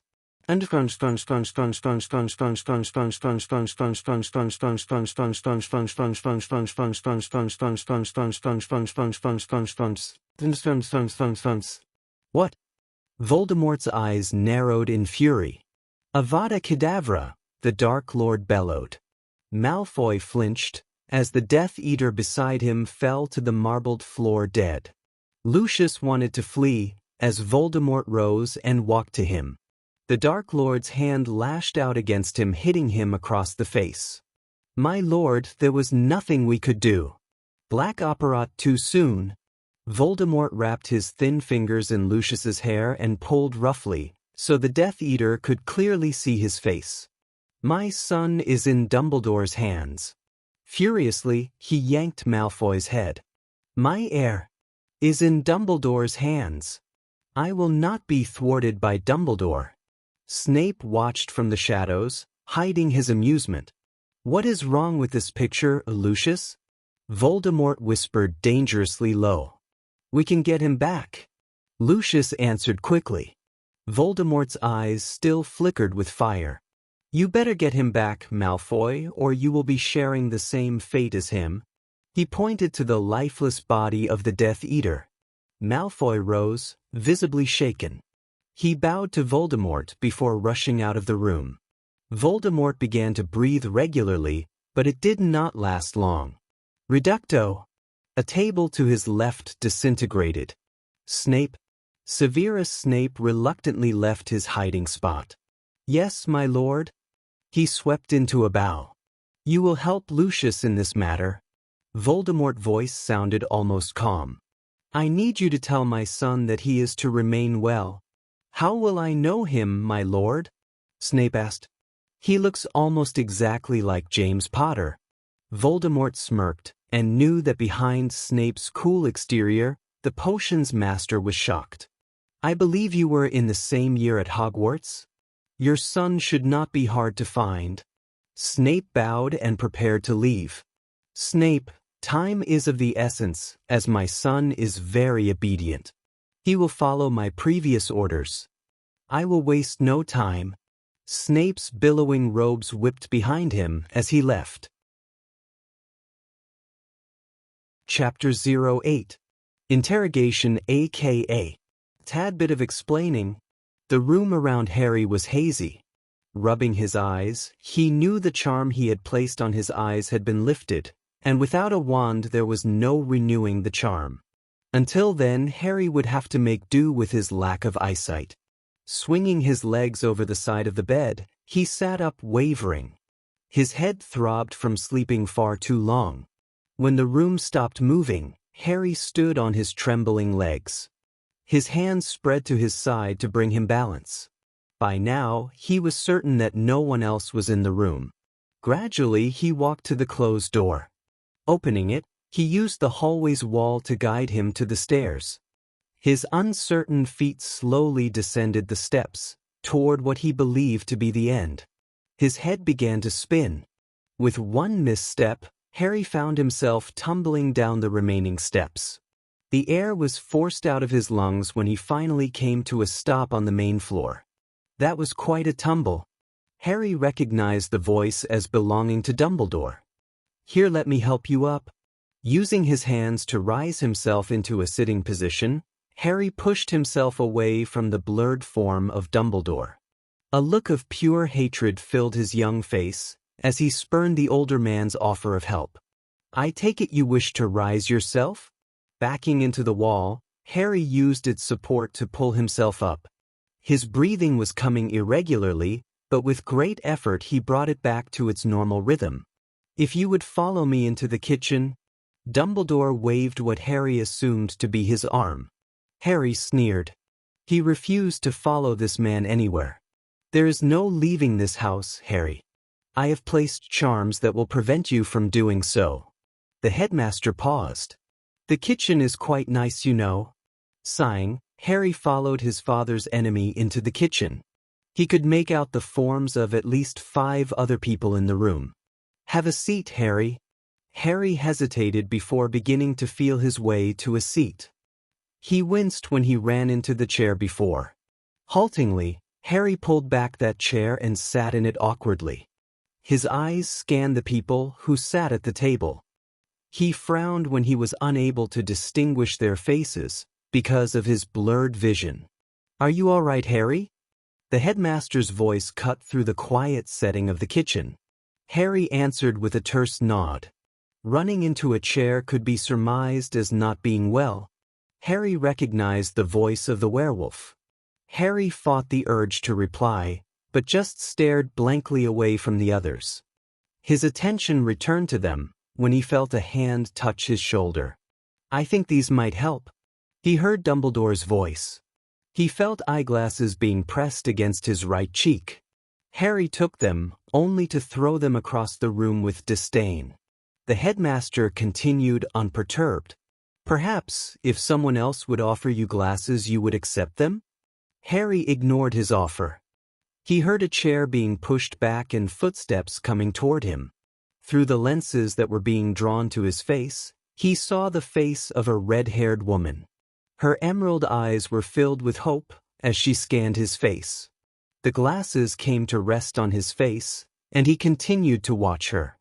His eyes widened immensely when her arms embraced him. Never before in his life had he felt so unsure of himself, so he remained rigidly still. Lily Potter released him slowly before being prompted back to her seat. Harry continued to follow her with his eyes, uncertain of what to think of her. His eyes then scanned over the rest in the room. Mad-Eye Moody sat at the end of the table, his sharp eyes never leaving Harry.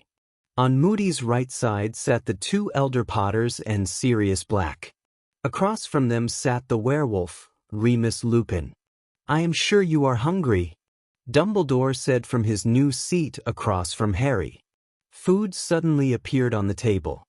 Harry felt his mouth began to water at the tempting aroma. He forced down his hunger when Dumbledore offered him a bowl that appeared to contain some form of soup. This time Harry shook his head, and then continued to glower at Dumbledore. The headmaster placed the bowl down in front of Harry. "It is there when you want some?" Dumbledore said benevolently, as he looked over the top on his spectacles. Harry returned the headmaster's gaze. "Enough of this." Mad-Eye rose from his seat as he strode toward Harry. "What is the Dark Lord planning?" Harry remained emotionless. His eyes now bore into the head orc. Moody's scared face frowned, as his magical eye examined the dark-haired youth. "Wouldn't you like to know?" Harry whispered. "You little dash dot." "Alastair," Dumbledore warned. We agreed. Moody's frown became even more pronounced, but he returned to his seat. Harry's stomach growled loudly. His eyes landed on the food before him. In defeat, Harry took the bowl and began to spoon the content into his mouth. "When is the last time you ate?" the Potter woman asked. Harry eyed her, feeling the uncertainty he had underwent when she had hugged him. Was there any harm in answering her? "I've been busy." "Any bodies we should be aware of?" Moody asked. "Important matters called me away, or yes, there would have been one." "Who?" "I doubt that the target is still on my father's priority list." "I hate to inform you, but Voldemort is not your father," Moody stated loudly. Harry smiled. "Not by blood perhaps, but by something greater." Many eyes around the table rose. "You are aware of whom you are, yet you carry out such atrocities." Moody rose from his chair again. "Albus, he belongs as Azkaban." "Alastair, Voldemort has not been truthful with Harry." "He was truthful enough," Harry stated. "He described you well, Dumbledore. You truly are the master of manipulation." Harry rose. "I think I will return to my room to—" As he left, Harry heard them rise to follow, but Dumbledore called them back. Sighing, Harry was glad to be alone, as he flung himself down on the bed. Chapter 09. A Fragmented Mirror. The boy's diminutive hands clasped the wand, which seemed too big for them until they hurt. His large emerald eyes stared down the long corridor with apprehension rising up his throat. Despite the fear, he felt his legs carry him steadily forward. His heart increased its pace, as a sense of claustrophobia set in. Yet his small legs continued. He wanted them to stop. The boy was close to panicking now. Light from the room radiated toward him, and he began to regret. He tried to stop, but continued onward. His mouth opened to call for help, but no words escaped. He could not stop, not now. Harry rose from the bed and began to pace with unsteady breath. He dried his eyes with his sleeve. The dream had been haunting him ever since the Pierce mission. He silently cursed the man. Moving his hands through his hair, Harry explored the contents of the room. He opened the closet and was surprised to see that it held clothes that appeared to be for him. Pushing the clothes to one side, Harry examined the shelves of the closet. On one shelf, he discovered his shoes. He tossed them aside. The other shelves were empty. Harry reached overhead and felt around the very top shelf. His hands connected with a metal object. Carefully, Harry brought it into sight. Harry's reflection met him as he stared into the silver mirror. His almond-shaped emerald eyes that peered back at him were more sunken in than he remembered them. The messy black hair for once hung limply. "You look a mess," he whispered, laughing silently. Anger then welled up inside him, and he flung the mirror across the room. The sound of the glass breaking echoed hollowly in the sepulchral room. He blinked, the noise bringing him out of his thoughts. Though he knew noise would come, Harry had not expected it. His thin lips tightened as he walked over to pick up a fragment. His father's words played over in his head as Harry stared at the jagged end of the reflective piece. One of his dull eyes returned his gaze. Deliberately, Harry pressed the piece into his skin. James leaned back in his chair, eyeing the clock. His shift would be over soon, and then watching Harry would be Dumbledore's task. His head sank back into the chair, knowing that he should check on Harry one more time before Dumbledore arrived. Stretching, he rose. The night had been long and uneventful, with his charge sleeping through it. He wished that he had not had to spend it alone. Lily had taken Dorian home. The boy had taken the news of his brother fairly well, but of course he had never known Harry. Sirius had been gone with Moody to fill out the necessary paperwork concerning Harry. Dumbledore had warned both Lily and him that Harry would probably be taken into the Ministry's custody. The news had greatly upset Lily. He sighed as he reached the room that belonged to his son. James frowned slightly. It was still so hard to believe that Harry was alive. His hand clasped the cold doorknob. The first place he looked was the bed, and he was astonished to find it empty. His heart quickened with the aspect of having his ward hiding in the house. Turning, James noticed Harry bunched up using the wall as a back brace. His face was bleached white, making his glazed eyes stick out. "Harry, are you all right?" The young man remained silent, so James moved nearer, bending down to examine him further. James's hand grasped Harry's wrist. Withdrawing his hand, James saw that it was stained with crimson blood. "God," he muttered. With shaking hands, he quickly withdrew his wand. "Episky." The bleeding stopped and the gash began to heal. James reached for the other wrist. He was silently glad that Harry was too weak to resist. Muttering the spell once more, James breathed easier. "Why the hell did you do that?" James asked as he pulled his son into his arms. Harry's head lulled back until it rested on James's shoulder, tears falling from his eyes.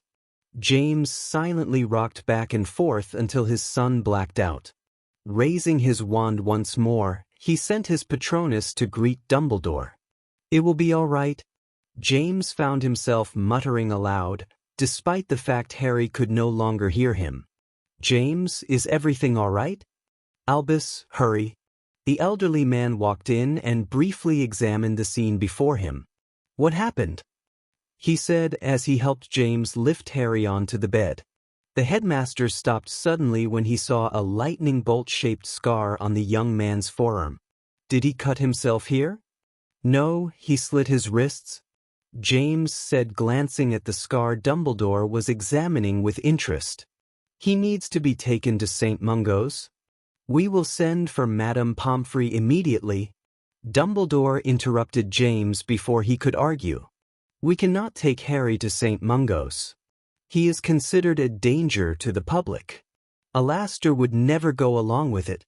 James, if you would send the message to Poppy and then bring water up, that would be appreciated. We need to get fluids in him." James nodded and left the room practically in a run. Dumbledore waited until he left before he tried to wake Harry. "Harry, I need to know how you got that scar," the headmaster said sternly, peering down at the sleeping form. He gently shook the adolescent before asking again.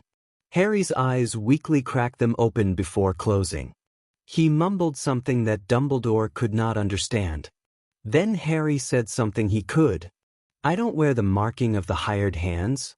Harry's voice trailed off, and Dumbledore knew he had returned to sleep. Dumbledore's face was grimly set. You have finally outfoxed me, Tom. 2 days after Harry's attempted suicide, the young man had begun to slowly recuperate. This put Dumbledore's mind at great ease, knowing that he would live. Now, as Dumbledore surveyed the kitchen, which was filled with the most trusted members of the Order, he felt extremely tired. The past days had not been undemanding, but then again neither would the days to come. He looked to James Potter, who sat uneasily. Dumbledore knew he suspected something. However, the headmaster had decided not to disclose his thoughts with James that night. Alastor, Dumbledore started. I need you to find a way to get Harry into my custody permanently. Albus, the boy is a murderer. Moody stated. The Minster of Magic will never agree to such an idea. Dumbledore's face looked extremely drained. Voldemort has manipulated the prophecy. He has literally marked Harry as his equal. All this time, Voldemort has held the prophesied one, leading us all the while to believe that we had him in Neville. He has played his hand masterfully until now. Dumbledore paused. I am going to be taking Harry to Hogwarts for safekeeping, Alastor. I will get it cleared, Albus. Just promise me that he will never leave Hogwarts without your supervision. I will be sure of that. Dumbledore then turned to James. I will need you to stay with Harry while he is at Hogwarts. James nodded his head, though his eyes shot daggers at the old man. Dumbledore knew the look was because he had not been told of Riddle's manipulations before now. How do we get him destroy the Dark Lord when he calls him father? Tonks asked tentatively. We show him the truth. Dumbledore rubbed his eyes. I will be talking with Harry over the school year to convince him in the wrongness of Voldemort's actions. I am confident we will succeed. What about Neville? James asked. Are you certain that he is not the chosen one? Neville is a powerful asset. However, after seeing the mark on Harry, I am positive that it is him. Voldemort was quite meticulous in his handling of the prophecy. Not only did Voldemort discreetly select his equal, he made certain that the boy had blackened hands. Dumbledore looked around the room at the many faces. His work as an assassin for Voldemort was not just for the Dark Lord's convenience. Voldemort wanted him to appear beyond redemption, and it is our job to prove him wrong, Sirius said almost cheerfully. Dumbledore nodded. His attention turned to the door where Snape stood in the doorway. Severus, I was not expecting you. Snape remained in the doorway. The Dark Lord wishes to give a message to his son. Dumbledore froze. What is his message? That he wishes his son to remain well. You couldn't have come sooner, could you, Snape? James Potter caustically stated. When did your lord give you this message, I ran into obstacles, Potter. Of course, obstacles. James, this is not the time. Dumbledore began. Don't you see? Dumbledore's scowl immediately stopped James's protests. You may proceed, Severus. Lily is with him now, but I am sure she will allow you some privacy. Thank you, Headmaster. Snape smirked at James Potter, even as he spoke. Harry stared at the emerald-eyed woman, who would continuously push loose strands of his hair into place, if they had ever had a place. He was not used to this type of behavior, and most certainly did not know how to respond to it. Somehow, Harry found he could not tell the woman to stop. He closed his eyes, praying to wake up back in his father's fortress or anywhere away from this woman, who made him feel peculiar. Are you all right? Her voice asked, cutting through his thoughts. He nodded his head. Harry knew she was now accustomed to his nonverbal replies, which only irritated him further. He did not want to communicate with these people. You have really grown. She started. You look so much like James. Harry could not help but flinch. I am not you, son. I believe I remember bearing you. Lily Potter said, a small smile touching her lips. Then I raised you for a year, before he took you from us. My father did that for my protection, Harry said calmly. Voldemort did it to use you. I wouldn't expect you to understand. You're too clouded with Dumbledore's thinking to truly see. Are you sure it is not the other way around? Harry reflected silently. Yes. The door opened. Potter, the headmaster wishes to speak with you. Lily frowned, looking down at Harry. I assure you, he will be fine when you return. Snape moved further into the room. Lily nodded and reluctantly left. Snape, Harry pronounced the professor's name slowly. I have a message from the Dark Lord. Snape looked down on the fragile adolescent. You are to remain well. Laughter erupted from Harry's throat. What side are you on, Snape? You doubt the message comes from the Dark Lord? No, Harry said, waving his scared wrist casually in front of the other man. It just seems a little late. Snape blinked, realizing that Harry was trying to gain access into his mind. I ran into difficulties. The dear headmaster did not believe we should meet. Traitors suffer horrible deaths. Harry said unblinkingly. Yes, you would know of that, Snape whispered indifferently. All the same, it is well that I am quite loyal to my lord. Harry nodded his head, a small smile on his face. Inform my father of my health. You are dismissed, Snape. The potions master left the room, and Harry collapsed back into the pillows. He was magically warned from his attempts to enter Snape's mind. The man was gifted in occlumency, enough that Harry was wary of him. Reservedly, he wondered why his father kept the weasel around. Harry could plainly see that the man played a game of his own design. Slimy git? He whispered as Lily Potter re-entered the room. Then, he quickly pretended to be asleep to avoid the red-haired woman.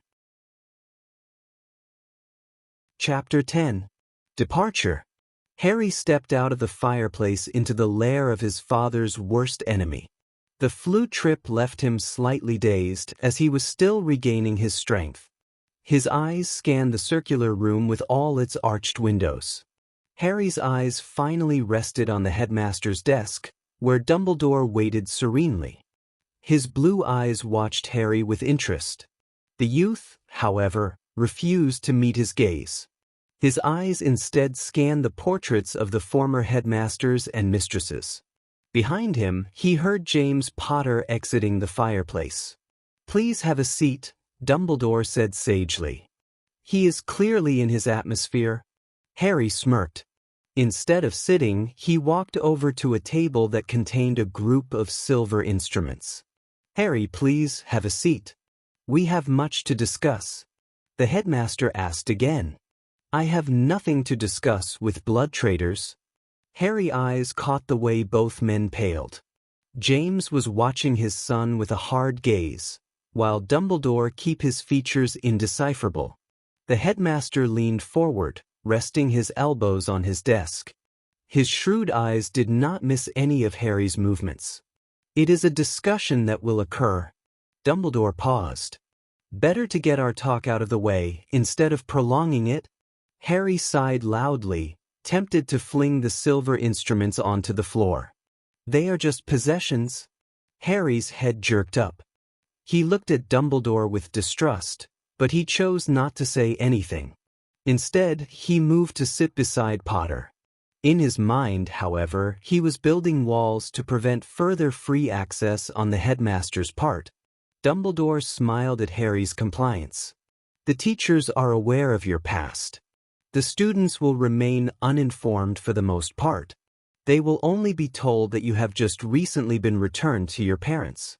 To the students, the sole reason for your father's presence will be to reacquaint you to the wizarding world. The only students who will know your real past will be certain children of members of the Order and of course those who you knew when you were with Voldemort. Harry frowned. One thing, he is not my father. He will never be. Secondly, you are actually going to place me among your students? The headmaster's mouth twitched. You will only be attending a few classes to keep up appearances. The remainder of your time will be spent in your room or in this office. You and I will converse on various items. Dumbledore straightened himself. Hogwarts will be housing many Aurors, along with added protections. There is no escape. Harry's face remained empty. How can you be so convinced, Dumbledore? I believe that you could not stop me from leaving.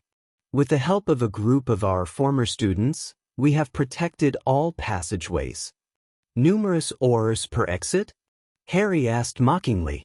Dumbledore nodded. I can still get past them even without my wand. His eyes flickered dangerously. I haven't made past the Ministry's top agents before. Unfortunately here, some of your students might get in the way. What would their guardians say?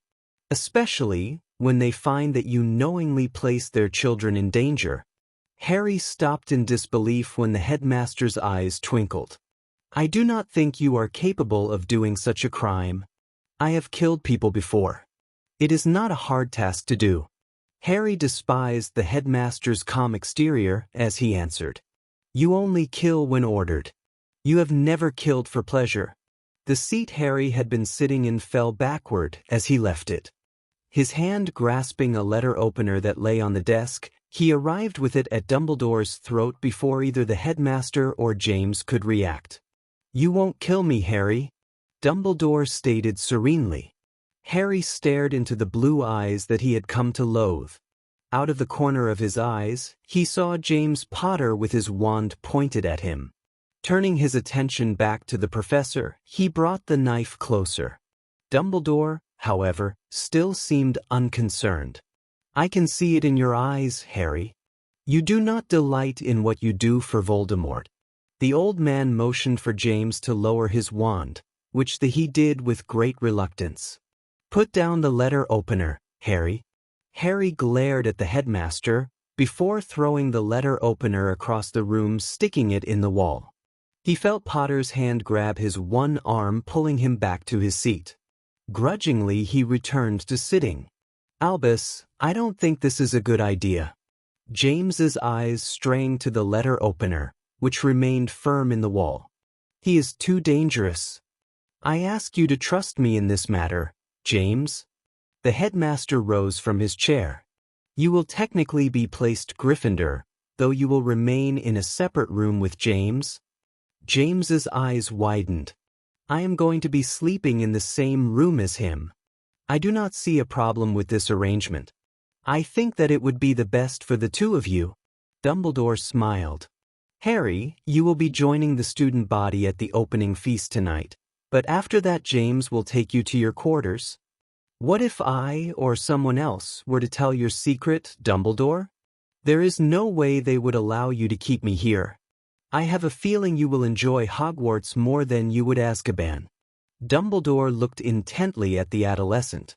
This is your last chance for redemption, Harry. The act of atonement made for a crime or offense. Before I can atone, I have to know my crime. Before the end, you will if you don't already. Dumbledore said soberly. Harry's eyes burned in rage.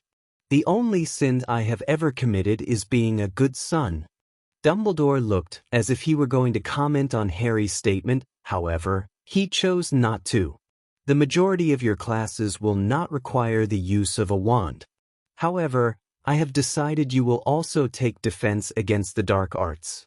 You will be given your wand for this class only. Harry nodded his head, no longer caring. If there are no other questions, I believe we shall retreat to the Great Hall. Dumbledore rose. You will be sitting with us at the staff table, James. What about Harry? He will get acquainted with his fellow Gryffindors. Harry found himself being led into the filling Great Hall.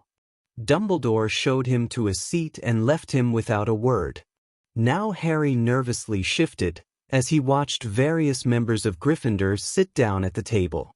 This place was hell. Never before had he been around people of his own age, but compared to him they were little more than children. He bowed his head, allowing his bangs to obstruct his face. Blocking out the sounds around him, Harry concentrated on his situation.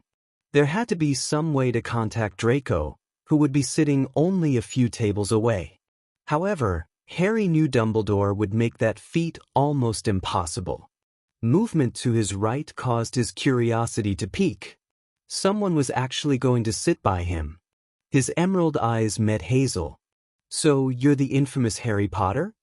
The boy with auburn hair stated more than asked. "I'm Dorian Potter. My last name is Marvolo." Harry received no reaction. "You look like a Potter. Shouldn't you be afraid of me?" "Why?" Dorian asked. "It's hard to fear you, especially when you look just like Dad." Harry's brow furrowed. "You are annoying." Dorian grinned. "Lots of people think so." Ickle Dory . One redhead twin began. "Been staying out of trouble?" His twin finished. Harry noticed the younger Potter cringe. "You know I hate it when you call me that," Dorian said, contorting his face in disgust. One of the redhead's eyes met those of Harry. Harry was not too surprised to see his face suddenly pale. His lips compressed into an exceedingly thin line. His eyes hardened as well. "You could have killed our brother." By this time his twin, who had finally noticed Harry, wore the same expression of disgust. Harry knew them to be the twins that Draco had complained about so often. "Dorian, you are not going to seriously be seen with him?" One said incredulously. "He's my brother, George," Dorian said quietly. "He's not safe." Fred Weasley pressed his twin's point. "I did not almost kill your brother," Harry whispered calmly. He instantly hated his words. He had nothing to prove to them. The twins looked dubiously at him. "Those who I choose to kill end up dead. A few are destined to survive," Harry said indifferently. The twins' face expression had not changed as they sat beside Dorian. On the other side of the table, a bushy brown-haired girl followed closely by the youngest Weasley male and his sister arrived. Their reaction mirrored those of the Weasley twins. Ron Weasley looked repulsed to even be in the same room. Harry took a distinct pleasure in their response to him. As his father would tell him, he was their better. "What is Dumbledore thinking?" Ron exclaimed, glaring at Harry. Heads turned toward him, causing Dorian to flinch. "Ron, sit down and shut up," Dorian continued when the stunned prefect obeyed. "Dumbledore is keeping him here to prevent Voldemort . Dorian sighed, as the majority of the group recoiled at the mere mention of the Dark Lord's name. "To prevent Voldemort from reclaiming his prize. Our esteemed headmaster would not be pleased if we made all his planning fail." Their section of the table fell quiet, though Harry still felt himself the object of many glares. "Potter and the Weasels. Oh, I seem to have forgotten the mudblood. Sorry, Granger . Draco stopped when his eyes landed on his childhood friend. His face broke into a calculating smile. "Marvolo," he said, nodding his head. "Malfoy," Harry replied. "You look like crap." The corners of Harry's mouth twitched, threatening to turn into a smile. "I had an incident." "I wouldn't doubt it," Malfoy stated with contempt, as his eyes scanned the group with disgust. "Being stuck with such filthy . Draco stopped suddenly when he felt a presence behind him. He slowly turned to find James Potter standing behind him. "Mr. Malfoy, I would take a seat at your house's table," James said coolly. Malfoy shot Potter a defiant look, before walking briskly toward the Slytherin table. Harry watched him depart. As he did so, he used legilimency to place a message in his friend's mind. "Be sure my father knows that I am here, but be careful, Dumbledore will be watching." At the last moment he added to his first message. "Don't spread my true identity. I would rather not end up in Azkaban." His concentration broke. Harry had always found both legilimency and occlumency to be wearing. Harry noticed that the senior Potter had returned to his place at the head table. As he had previously known, Harry was reminded once again that it would be hard to talk with Draco. The first years were led into the room and the sorting began. Harry did not pay close attention to the words the hat sung. Instead, he considered the jittery 11-year-olds. He had been different at that age. By this time, he had already been doing his father's bidding. His behavior had already been similar to an adult.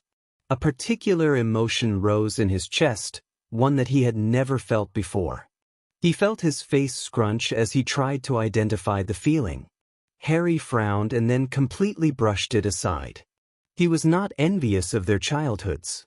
When the sorting was completed, the headmaster rose and spoke. The impression Harry gained from the bored expressions on the faces of the older students was that Dumbledore said the same speech every year. "Let the feast begin," Dumbledore said cheerfully, and food magically appeared on the tables. Harry only nibbled at what he took. His appetite had yet to return to normal. Silently, he cursed being surrounded by children. There was a crash beside Harry, as Dorian Potter suddenly turned into a large canary. Then, suddenly, he returned to his normal form. "That is getting old," Dorian said, frowning. "But it still works," Fred said. "Quite efficiently too," George added. "A thing of beauty." The two concluded together. Dorian snorted. "Now I don't have a knife." He noticed Harry's untouched knife. "Are you going to use that?" Wordlessly, Harry grasped the knife's handle, flipping so the handle was pointing toward Dorian. "Thanks," Dorian said slowly, still astounded by Harry's swift move. Harry shrugged and returned to staring at his scarcely eaten food. He was glad when the dinner finally ended. He instantly rose when James came to stand behind him. "Well, we're going to call it a night," James told his younger son. "Your mother wanted me to remind you to behave." Dorian smiled. "She never gives up hope." James looked toward Harry and simply stated, "No, she doesn't. Can I come with you too?" James shook his head. "Perhaps later." He, then, placed his hand on Harry's shoulder and began to lead him from the Great Hall. Their quarters were not far from Dumbledore's office, and were out of the way from the student corridors. The quarters were actually composed into 3 different sections: a bedroom, living area, and a mini-bath. The quarters were furnished with a very Gryffindor feel. Harry entered to the bedroom and prepared for sleep. Crawling under the sheets, Harry laid, waiting for sleep to come. Eventually, James entered and sat on the bed opposite of Harry, staring at him. "If I promise not to kill you, will you stop staring at me?" Harry asked. "I can't sleep with you doing that." James lay back in his bed, staring up at the ceiling. "I suppose that is a deal." Harry grinned. "I suppose so." Silence filled the room. Harry rolled onto his other side, trying to find a comfortable position. Pressing his head into the pillow, he found himself dreading the coming day. Chapter 11. Oppressive darkness draped over the large chamber, of the kind no light could penetrate. Silence reigned over this separate realm. It had the feel of a death chamber, where its occupant waited for bereavement. Obsidian hexagonal tiles covered the floor, giving off a faint gleam. At the far end, a lavish armchair gazed into the hearth. Around the delicate legs of the chair, a snake lay basking in the warmth of the smoldering flames. Bellatrix Lestrange remained a safe distance from the armchair, for in it sat one of the few individuals she had ever feared. She had every right to be frightened of him, especially now since it was her shortcoming that had caused Harry to be captured. After her recovery, Lestrange had instantly felt the Dark Lord's fury toward her. He avoided her at all cost. She knew she treaded a very thin line. Without Harry, her position had suddenly become much weaker. Knowing the inevitableness, Bellatrix briskly walked to stand beside the chair. She fell into a deep bow. "My lord." Fingers tapped the arm, slowly with determination. They continued to do so. Bellatrix felt her legs begin to waver, as time passed drudgingly. Her face glistened with uncertainty, yet she dare not say a word. We received an exceptionally bizarre letter for Lucius's son very late last night. Voldemort paused. We could not make sense from it. Do you know what that means? Bellatrix found her hope rising. Harry's at Hogwarts? My spies have alerted me that Dumbledore has increased the security around and in the school. Voldemort's fingers grasped the arm, digging into its fabric. The esteemed headmaster knows. My lord, how can you be certain? Bellatrix asked cautiously, half expecting the Cruciatus curse to be placed on her. Voldemort turned in the chair, and Bellatrix saw his red eyes rest on her. Harry would have been sent to Azkaban. Instead, he is kept near to Great Fool. Bellatrix heard the fluctuation in her master's voice, as he struggled to remain composed. My dear old professor knows my strategy. But I also know his. Bellatrix nodded. Dumbledore would never change. He will seek to turn Harry to the light, and then use him as a weapon against us. Voldemort turned his attention back to the consuming fire before him. He will try, however. Dumbledore does not see the full extent of Harry's potential. He sees only a child. Dumbledore will refuse to see anything other than a child. What he cannot see is that that child died, leaving only a shell. Voldemort rose from his chair. I already have Malfoy and Snape working to bring Harry back. I want you to aid them. Consider this a chance to atone for your mistake. Thank you, my lord. You are far too gracious. Voldemort's hand rested on the mantle of the hearth, looking exceedingly pale against its black stone. Bring him back to me, Bellatrix. I will, Lestrange whispered. Voldemort listened, as his servant's footsteps echoed hollowly throughout the chamber. He could only hope that she would bring progress, and somehow he knew she would.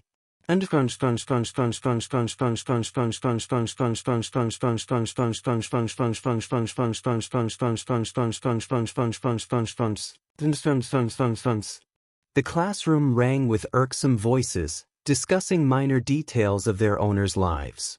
One unruly black-haired boy sat quietly in the front row, staring aimlessly. He ignored his fellows. His hands toyed with the wand that lay on his desk, trying to remember the scene that had played through his head when Potter had handed it to him. Harry frowned when he recalled the flash of memory that he was given as the wand was handed to him. His mind could not go further with the memory, so he brushed it aside for the time being. The seat beside him scraped backward. Slowly, Harry turned his head to stare at the occupant of that chair. Beside him sat a round-faced boy with brown hair.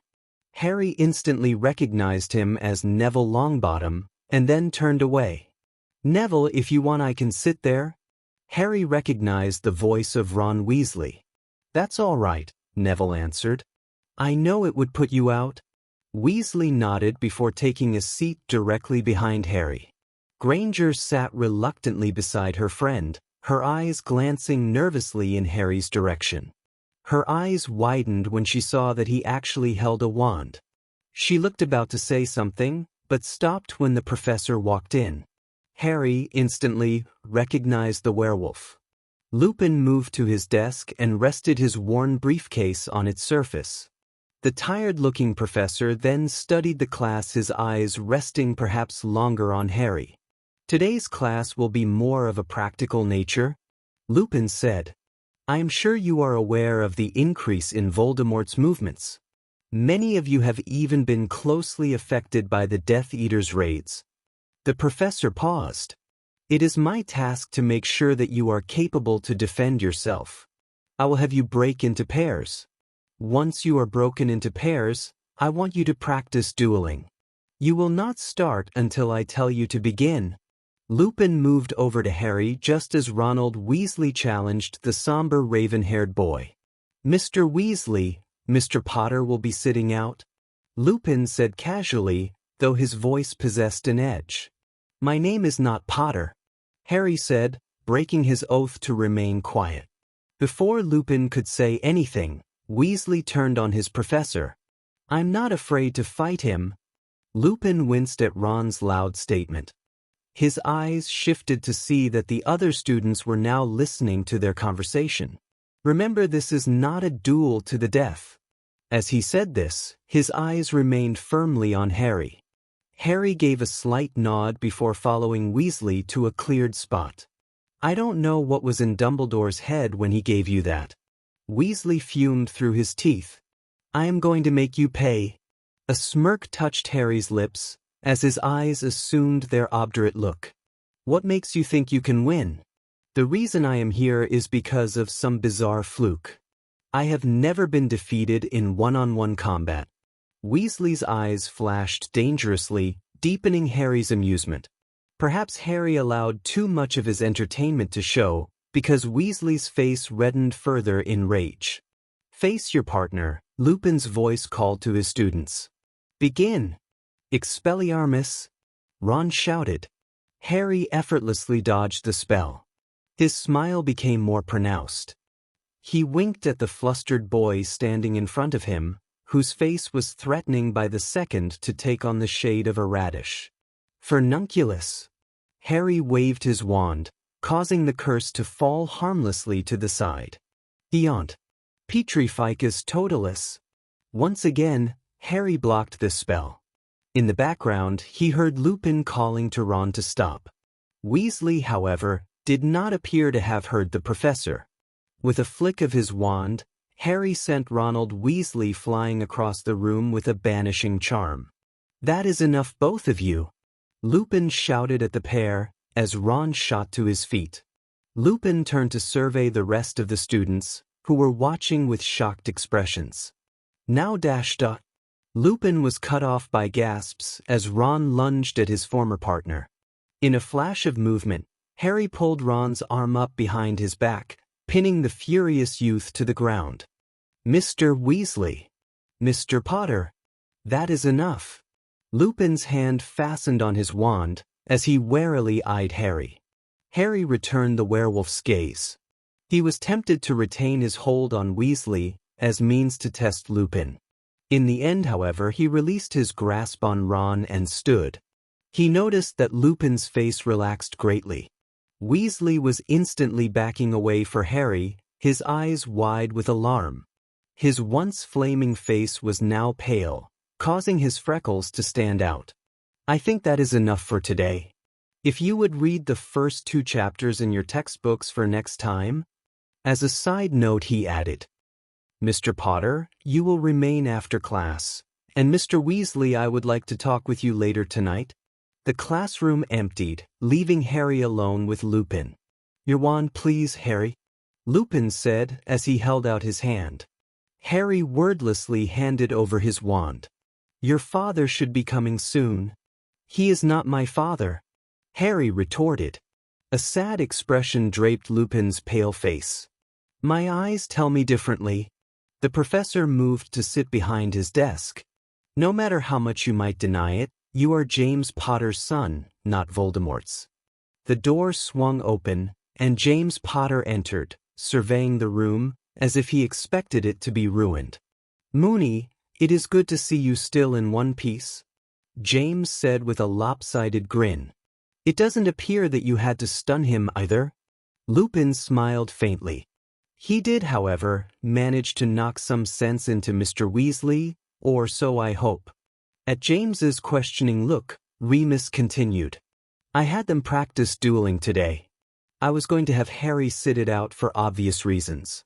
However, Mr. Weasley was determined to duel with him. It ended with Ronald pinned to the ground. James eyed the quiet youth, before returning his attention to Remus. I'll see you later. Right now Dumbledore is expecting us. Take care, James. Remus answered slyly. You had better inform Albus of the incident that occurred here. James nodded his head. It was a bad idea to begin with. Harry frowned at the mention of Dumbledore. Silently, he knew his meetings with the headmaster would be draining. Sign, James moved nearer to Harry. Let's get going. They arrived to the headmaster's office without incident. Dumbledore beamed over his desk as the two entered. Please, Harry, have a seat. Dumbledore then turned to James. I want to discuss some matters with Harry privately. James slowly nodded his head and turned to leave. Oh, Remus thought you should know that Dada didn't go well. Ronald Weasley can't forget what happened to his brother. I will talk with him. James frowned at the man, who sat behind the desk. Albus, you can tell Ron to let go, but it won't work. Eventually, and perhaps unintentionally, he will let something slip. Besides that point, Harry should not be in such a class with other people's children. He is far beyond their level. I will think of an alternative, Dumbledore said easily. James shook his head and left the headmaster's office. Now, Harry, please sit. Dumbledore waved toward a chair, his blue eyes twinkling. Lemon drop? He asked, once Harry was finally seated. Harry shook his head. The headmaster seemed slightly disappointed, but it quickly passed. Do you know why Voldemort kidnapped you? Green eyes met bright blue. To protect me from you. I see. The blue eyes peered down at him over the moon-shaped spectacles. And why do you need protection from me? Harry remained still. Has Tom Marvolo Riddle not told you? Dumbledore did not wait for him to reply. Tom took you that night, Harry, not to protect you but to use you. There was a prophecy made that said that you would have the power to destroy him, Harry. That was his single reason for stealing you from your parents. He has poisoned you, so you would not defeat him. Harry's eyes looked distant, as he looked out one of the many windows. If the tables were turned, Headmaster, I doubt my life would be different. We would never ask of you what Voldemort has. But you already have. Dumbledore betrayed no emotion. Voldemort has killed many people who did not deserve that fates they were dealt. Many of those people I killed, Harry said evenly, as he continued to look out the window. You are being very hypocritical. You wish to give me a second chance, but yet you damn my father.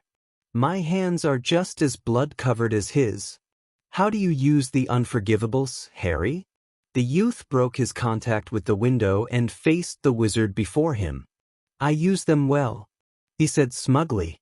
Dumbledore returned his haughty smile, causing Harry to falter with uncertainty. To use an unforgivable curse, you have to feel hatred. I do not feel such strong emotions from you. Harry stiffened, his lips forming a tight line. The old headmaster took this in but said nothing. Instead, he allowed the room to be eerily silent. After a few moments, the phoenix that sat on its golden perch began to sing. The song frightened Harry, but at the same time comforted him. Without knowing why, Harry rose quickly for his chair, his eyes wandering to the closed door. Before you leave, Dumbledore started. Do you have any information about the Death Eater attacks? They have increased in the past weeks. I worked alone. My door is always open. Harry peered over his shoulder back at Dumbledore. I have no doubts that it is. The door in front of Harry opened, and just outside he saw his jailer waiting. Without looking at the headmaster, he whispered, I am not a grain of wheat. By the time Harry entered the great hall much later that night, he found it filled. At the Gryffindor table, he saw Dorian Potter waving at him to join his small group. Ronald Weasley forcibly pulled Potter's waving hand down and looked as if he were having some heated words with him. Harry would gladly oblige Weasley just this one time, and move to a seat as far away from the small group as possible. Weaselbait, I hear you like the floor. Harry heard Draco's voice call merrily. He was certain his friend was doing an impression, as the Slytherin table was erupting in laughter. That is quite enough, came a woman's severe voice. 10 points from Slytherin. I will not tolerate such behavior. Take your seat. Harry heard her pass behind him, as she strode to the staff table. When she came into his sight, he recognized as Minerva McGonagall. You were pretty good today. Harry looked toward a girl, who sat diagonal from him. During defense class today? She smiled, which appeared to be fake to Harry. My name is Lavender Brown, and this is my friend Parvati Patil. Harry returned her fake smile. "It is nice to meet you."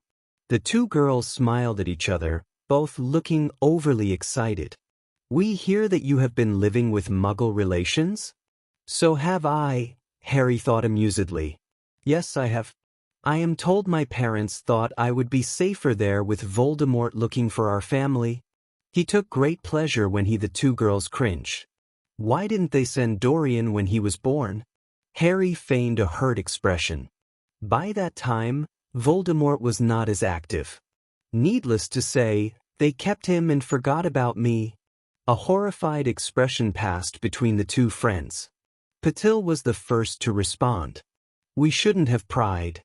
At least you didn't turn out a prat like Dorian," Lavender said kindly. Harry smiled, but his smile quickly vanished when the door of the hall was thrown open. A solitary man stood in the freshly created opening.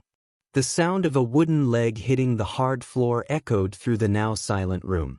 Harry could not help but feel Mad-Eye Moody's magical eye on him as the old Auror sauntered to the staff table. The professors leaned forward as Moody conversed with the aged headmaster. Harry noticed with interest that their faces visibly paled. Dumbledore nodded to Professor McGonagall, who instantly rose to her feet. "Students will follow their prefects to the dormitories. You will be dining there this evening." The prefects exchanged nervous glances as they stood to direct their charges. They stopped briefly so McGonagall could finish. "Miss Bones, if you would come with me." The 16-year-old sitting at the Hufflepuff table instantaneously froze when she heard McGonagall call her name. Her small frame trembled fiercely as forced herself onto her feet. Susan Bones's eyes met McGonagall's, who was rapidly approaching her. The girl's whole frame seemed to collapse as she fell to the ground in tears. Harry watched as McGonagall helped Bones out of the Great Hall. His right hand trembled slightly. His eyes remained fixed on the place where Bones had left, though he could no longer see. "Gryffindors follow us," shouted Hermione Granger. Harry broke contact with the entry and examined the hall, which was close to hysterics as rumors flew of Death Eater attacks. These conditions were perfect. His feet began to take him into the crowd when a hand suddenly grasped his shoulder. "Where do you think you're going?" James Potter asked. Harry flashed him a look of pure loathing, which made Potter unconsciously lower his hand to his wand. Seeing Potter's movement, Harry quickly calmed. "Moody wants your help," James stated. Gradually, Harry found himself being led to the scarred Auror. Moody gave him a look of contempt, which Harry gladly returned. Mad-Eye slammed a picture onto the staff table. He glared impassively at Harry. One of his gnarled fingers tapped the picture resoundingly. "The work of one of your friends?" Moody's mouth quivered, and with one swift movement he grabbed onto Harry's neck, forcing his head down toward the picture. "Who did it?" Moody shouted as he shook Harry. Harry raked over the grisly image before him of two witches and then one wizard brutally slaughtered. Their corpses were unidentifiable. The murderer had been sadistic, which could make any Death Eater and even his father. The Death Eater tactics all tended to parallel each other's. "Who were they?" Harry asked calmly, wishing Moody would release his hold on his neck. "The Bones. Amelia Bones with her brother and sister-in-law." Moody answered hostilely, his grip tightening. Harry tensed at the pain he was beginning to feel. Forcing himself to concentrate on the picture, he ignored the death grasp of Moody. His green eyes flowed over the picture and a certainty filled the pit of his stomach. He must have allowed some of his knowing show, because Moody immediately jerked him. "Who?" Harry winced at his rough handling. "My father. He has wanted the Bones dead for some time now." Dumbledore's brow furrowed. "The war has begun again in earnest. Voldemort is moving once more." Mundungus Fletcher crawled quickly away from the cloaked woman, who stood haughty behind him. His fingers dug into the ground as he desperately tried to get away. "Crucio." Her voice held a mocking tone. "Bella, please." Mundungus managed to say between his screams of pain. The curse suddenly was lifted. Fletcher, you are mangy carrion. I will tell you what you want to know. The man said frantically. Bellatrix Lestrange smiled cruelly. Of course you will, she whispered condescendingly. I know you are a member of the Order. I need you to tell me the number of Aurors and Order members that are located at Hogwarts. Hogwarts? Mundungus screeched. Why would you dash dot? Crucio. Screams shattered the cool air until the spell was lifted. The thief shook from the reminders of the pain and gasped for air. At the most 20. Bella laughed. Hardly enough. Fletcher's eyes bulged in fear and he backed away. I greatly enjoyed our little chat, Fletcher, but now it is time that I leave. The thief went backwards even faster. Mundungus pushed himself onto his feet and ran in the opposite direction. His breath was clearly visible in the cold air. He had to escape, even if he was forced to tell Dumbledore of his slip of tongue. Avada Kedavra! Mundungus fell to the hard earth. Lestrange walked up to the corpse. Her dark eyes remained impassive. Before she apparat, she whispered, I am sorry I did not have time to play. Chapter 12. Thestrals. Inhaling deeply, the smell of breakfast tantalized Harry's nose as he lay in his bed. The sun hit his face as he stretched his arms above his head. His muscles felt tight. Groaning, Harry pushed back the warm covers and started his morning routine. Pulling on his despised school robes, he then proceeded to brush his hair, which proved to be a useless endeavor. With one brief look into a mirror, he left the bedroom. By the time he made it to the living area, Harry found the table laden with food. James Potter was already seated and silently eating. His eyes rose from his plate when he noticed Harry watching him. I thought I would have a house elf bring breakfast here, Potter stated casually as he lifted a teacup to his lips. Harry nodded, feeling somewhat grateful. He pulled back a chair and sat. Grabbing a plate, Harry filled his plate. The pair remained quiet. The only sound was their silverware hitting the plates. James broke the silence first. Looking forward to care of magical creatures? Harry paused, his piece of toast suspended in midair. Not especially. Harry lowered the piece of toast back to the plate. Just another distraction provided by Dumbledore. James laid his fork beside his plate before leaning back in his chair. Harry, try to prevent another incident. What I did was in self-defense. I know it was, but you could have easily avoided the confrontation. Weasley, then, would not understand that it is in his best interest to leave me alone. You cannot afford to teach lessons. Why do you care? James shrugged his shoulders. Harry frowned, but chose to not press further. After a time, James rose from his chair. Ready? Harry nodded, pushing his plate away. Let's get this over. As the two walked through the corridors, Harry noticed an extremely pale first-year Slytherin boy watching him apprehensively. His frame was shaking, though his face seemed to reflect that he had come to a decision. With his eyes partially closed, the first-year barreled toward Harry. Tilting his head in astonishment, Harry did not react quick enough, and the two collided. The first year's books and parchments scattered across the floor along with Harry's. I'm so sorry, the boy stammered as he hurried himself collecting his things. He was too terrified to even look at Harry. I was running late to herbology. I'm so sorry. The boy, having collected his items, turned to Harry and extended his hand. Harry frowned but still grasped the boy's hand. After a brief shake, the boy quickly released and ran down the hall at breakneck speed. It was after the boy had vanished from sight that Harry realized that he had a piece of parchment pressed into his hand. Harry bent down and picked up his care for magical book. He stuffed the note in between the pages, being careful not to draw James's attention. His guard was too busy helping pick up Harry's parchment to notice. That was odd. James stated as he causally handed Harry his papers.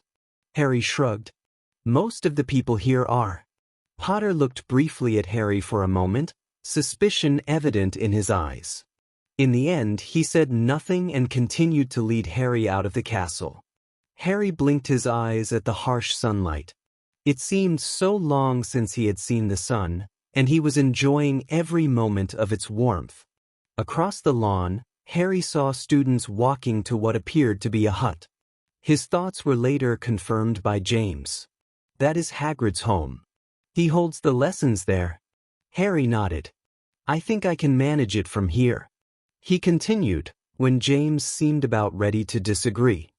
I am not stupid enough to run. I am certain there are plenty of Aurors lurking around. Wanless, I would not have a chance. James nodded and allowed Harry to proceed to the gathering.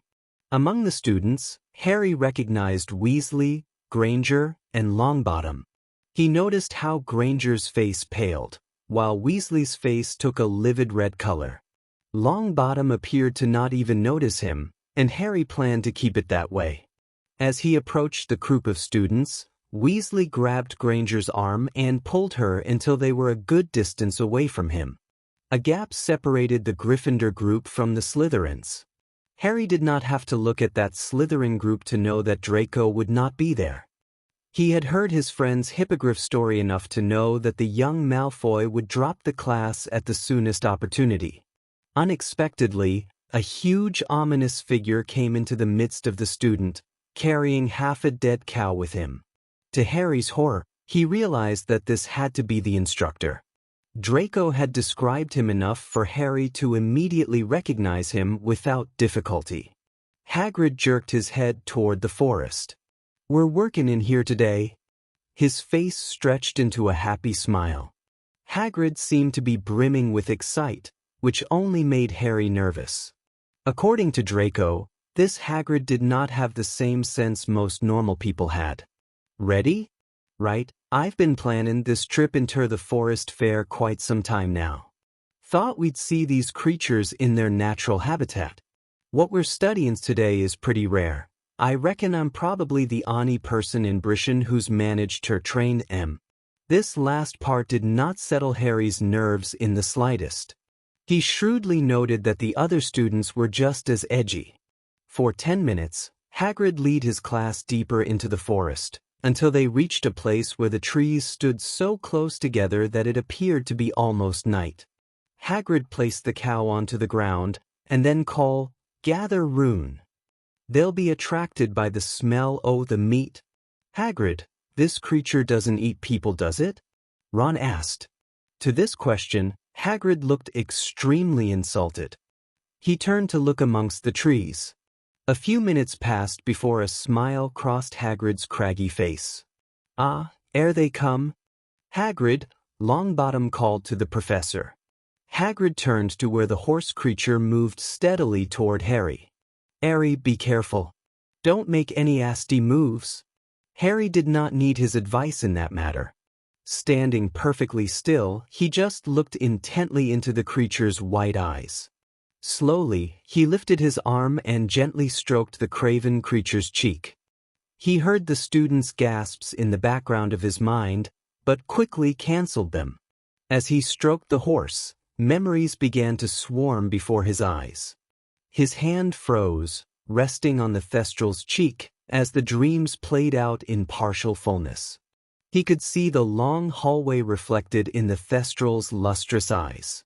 The door was opened and emitted light into the closed confines of the hallway. His legs carried him forth. The room came into view, its decorated walls, displaying various paintings and some wizarding family photos. One painting in particular caught his interest as he traveled on. It was a pastoral scene, the very opposite of what would occur here this very night. Harry's youthful mind desperately wished he could disappear into its canvassed world. But his legs would not allow him to do so. The two people now turned to look at him. Some emotion seemed to flicker in their eyes, but Harry did not understand. His hand jerked away from the creature, breaking off the memory. Harry did a quick back step. The Thestral turned and trotted toward the cow, his interest in Harry satisfied. "Are you all right, Harry?" Hagrid asked, concern evident in his voice. Harry knew his face had to be pale. "Fine," he said shortly. "Well," Hagrid began, eyeing Harry skeptically. "That ends our class fair today." With those words, the burly professor led his class from the recesses of the forest. Once back in the open, the students immediately relaxed. Harry, though, was not surprised to be greeted by James. Once the others were out of hearing, James turned to Harry. "You have an appointment with Dumbledore." "That wasn't a part of today's agenda," Harry replied coldly. He did not need another brain-picking courtesy of the revered Hogwarts headmaster.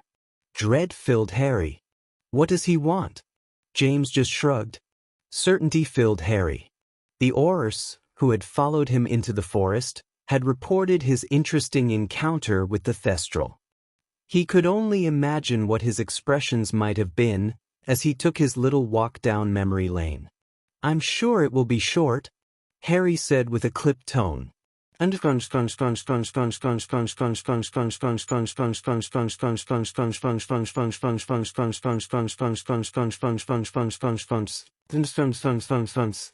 Dumbledore gazed serenely over the rims of his glasses. "Is there anything you want to tell me, Harry?" "And around we go again," Harry said with a smile on his face. "I am told you had a bizarre reaction to Hogwarts Thestrals. They are creatures that relish death. Even so, they are quite fascinating." The aged headmaster smiled. "You are quite a clever boy, Harry." Tom was too. "You both use red herrings to move the attention away from what you do not others to see. I think we are done here. There will come a day, Harry, when we cannot hide from the things we have done," Dumbledore said quietly. "We do not need to be reminded by others of our deeds. They have a way of cropping up within us on their own. I expect you already know this. I want you to know that I am always available to listen to you." During that last part of Dumbledore's speech, Harry could feel a tug in his mind. He soundly barred the headmaster's entry. "That will be all, Harry. Enjoy the rest of your evening. We will be expecting you at dinner tonight in the Grand Hall." "I can think of nothing better." When Harry finally returned to his quarters, he collapsed onto his bed. Every meeting with the headmaster left him exhausted. No matter how many times he was barred entry, Dumbledore never gave up on his endeavor to enter Harry's mind. Harry would be the first to admit that his occlumency skills were lacking and took a lot of energy to maintain. One day he will find a way in, Harry thought. It's amazing it wasn't today. His lapse with the Thestrals had left his shields weakened. His hand dropped to the floor and blindly grasped his Care for Magical Creatures textbook. He glanced toward the door and was satisfied that James was not coming in. He flipped through the pages until he came to the note the frightened first year had pressed into his hand.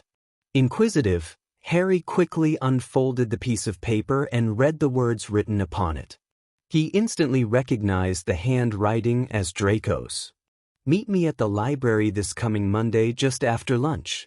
I know it will be challenging, but I know you will come up with something. I will be in the charms section. You should find the potions section interesting. A friend." Snape glared at the headmaster. "Absolutely not. Severus .. I will not have the child that the Dark Lord considers to be his in my classroom. It is absolutely out of the question." Dumbledore sighed in annoyance. "I see no harm ... This thing already hates me and suspects me of being traitor. It will not do to have him anywhere near my person." Snape hissed sharply. "It puts my position for you in unnecessary danger." "Severus, I highly doubt that." "Headmaster," Severus said shortly, "you are greatly misled if you think that he will come over to you. I have an idea, which was somewhat confirmed today." Dumbledore shuffled through some papers that were shattered across his desk. "It will be some time yet before I implement my plan. Be wary." Dumbledore nodded his head. "Please, Consider allowing him into your classroom." Snape frowned. "It will be considered. I will tell you of my decision by this morning, in time for the class." "Thank you, Severus. So this is your plan, Bella?" Voldemort asked attentively. "You would have me attack Hogwarts?" Bellatrix Lestrange smiled in a way only she could do. "Not exactly in that sense. It will be a small operation with some inside help." Voldemort eyed the woman next to him. "And where is this inside help coming from?" "Draco Malfoy is aiding us in this endeavor." Voldemort snorted. "That boy is incompetent. He will be the weak spot of this plan. You underestimate the boy. He is completely loyal to both you and Harry. Harry also trusts him, which is an added bonus." Bellatrix paused. "It will work, though it might be a few months before we can act." The Dark Lord turned away from Lestrange. "Time is the one thing that we are lacking. We are nearing to the end, Bellatrix. I can feel it in my blood. The deciding factor will be Harry. That is why he must be back in my hands. I promise you that he will be. Until then, Bella, we have places to be. You continue with your plans. As for me, without Harry, I have been forced to take certain matters into my own hands." "Something reminiscent of the bones, my lord?" A gleam showed in Bellatrix's eyes. The Dark Lord's laughter spread through the hall. The flash in his eyes made Bellatrix straighten. "Dear Bellatrix, what I have planned is greater than what I did to the bones. It is even greater than an attack on Hogwarts." Voldemort paused. "The wizarding world is going tremble." Chapter 13. Engulfing Flames. A cauldron was placed roughly on the desk in front of Harry. The sound echoed throughout the sparse and quiet room. Harry winced slightly at the harsh noise. The pale professor before Harry assessed him with narrowed eyes. Harry met his gaze. Their silent battle of wills lasted only a few minutes before Snape broke it off. "See that you do not destroy my classroom with this cauldron, Mr. Potter," Snape whispered snidely. Harry looked around the room. His eyes flickered briefly. "I would not dream of destroying such a well-decorated achievement." Laughter filled the room when the other students heard this. Even the Slytherin side joined in. Harry felt pleased at this response, though he was not entirely sure why.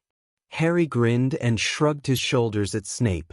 "Remember, it is only by courtesy that you are here," Snape whispered, so only Harry could hear. "Dumbledore would not hesitate to send you, let's say, out to the coast, if you catch my drift." "Just as equally quiet," Harry replied. "The old man is blind.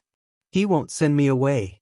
Snape leaned closer, causing Harry to feel physically repulsed. "Do you really want to see?" Harry leaned away from the greasy man and smiled slightly. "I believe you have a class to teach, Professor. Thank you for your permission." Snape voiced loudly. He could already see the students' curious faces as they silently wondered how Harry had managed to insult him without receiving punishment. "Mr. Potter, I do believe we will be discussing your behavior with the headmaster. I look forward to speaking with the delightful old man," Harry stated pleasantly, though his eyes revealed another sentiment. On the other side of the room, Draco Malfoy was laughing uncontrollable. "You're too kind, Potter. He's ancient." "Malfoy," Snape shouted. "You will be in detention with me every Wednesday for 6 weeks?" Malfoy paled. "Professor, this is not for debate," Snape said forcibly as he walked to his desk. "Now, Potter, you will be paired with Granger dash dot. Prof dash dot." Ron Weasley started. Snape angrily slammed his hands onto the redhead's desk. "Weasley, do not tempt me, or you will be in detention until you graduate." Weasley's face paled, along with the majority of the classes. They had never seen Snape in such a wrath as he was in this particular moment. Gradually, Snape regained much of his composure. Eyeing the class with contempt, He pointed at the chalkboard behind him. There is today's potion. It is a rather simple befuddlement draft.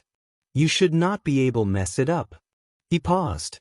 The potion is not going to make itself. The students scrambled to start preparations for the potion. The bushy-haired Granger moved to take a place at his desk. Her eyes refused to look at him, instead opting to stare at the cauldron. Harry sighed loudly as he stared at the instructions written on the board. His eyes then shifted to his partner. "We can make this painless," he said casually as he placed the first ingredient into the cauldron. Hermione looked up at him. "I agree. We will just make the potion and only speak when necessary." Harry nodded. "And doing thus, we will survive." Harry noticed Ron, who was looking furtively at them. "And your boyfriend will also be happy. Especially when he sees you are unharmed and remained a loyal follower of the light. He needs to learn to trust me," Hermione said quietly, refusing to even acknowledge Ron's looks of concern. "I can take care of myself." "So you can?" Harry stated. "Draco has told me about you, mostly about how a deranged woman in third year almost killed him." Hermione blushed. "I didn't even hit him that hard." Harry suppressed his laughter. To hear him tell it, he was almost beaten to an inch of his life. Sounds like Draco. That same year, he claimed a hippogriff almost killed him when he only received a scratch.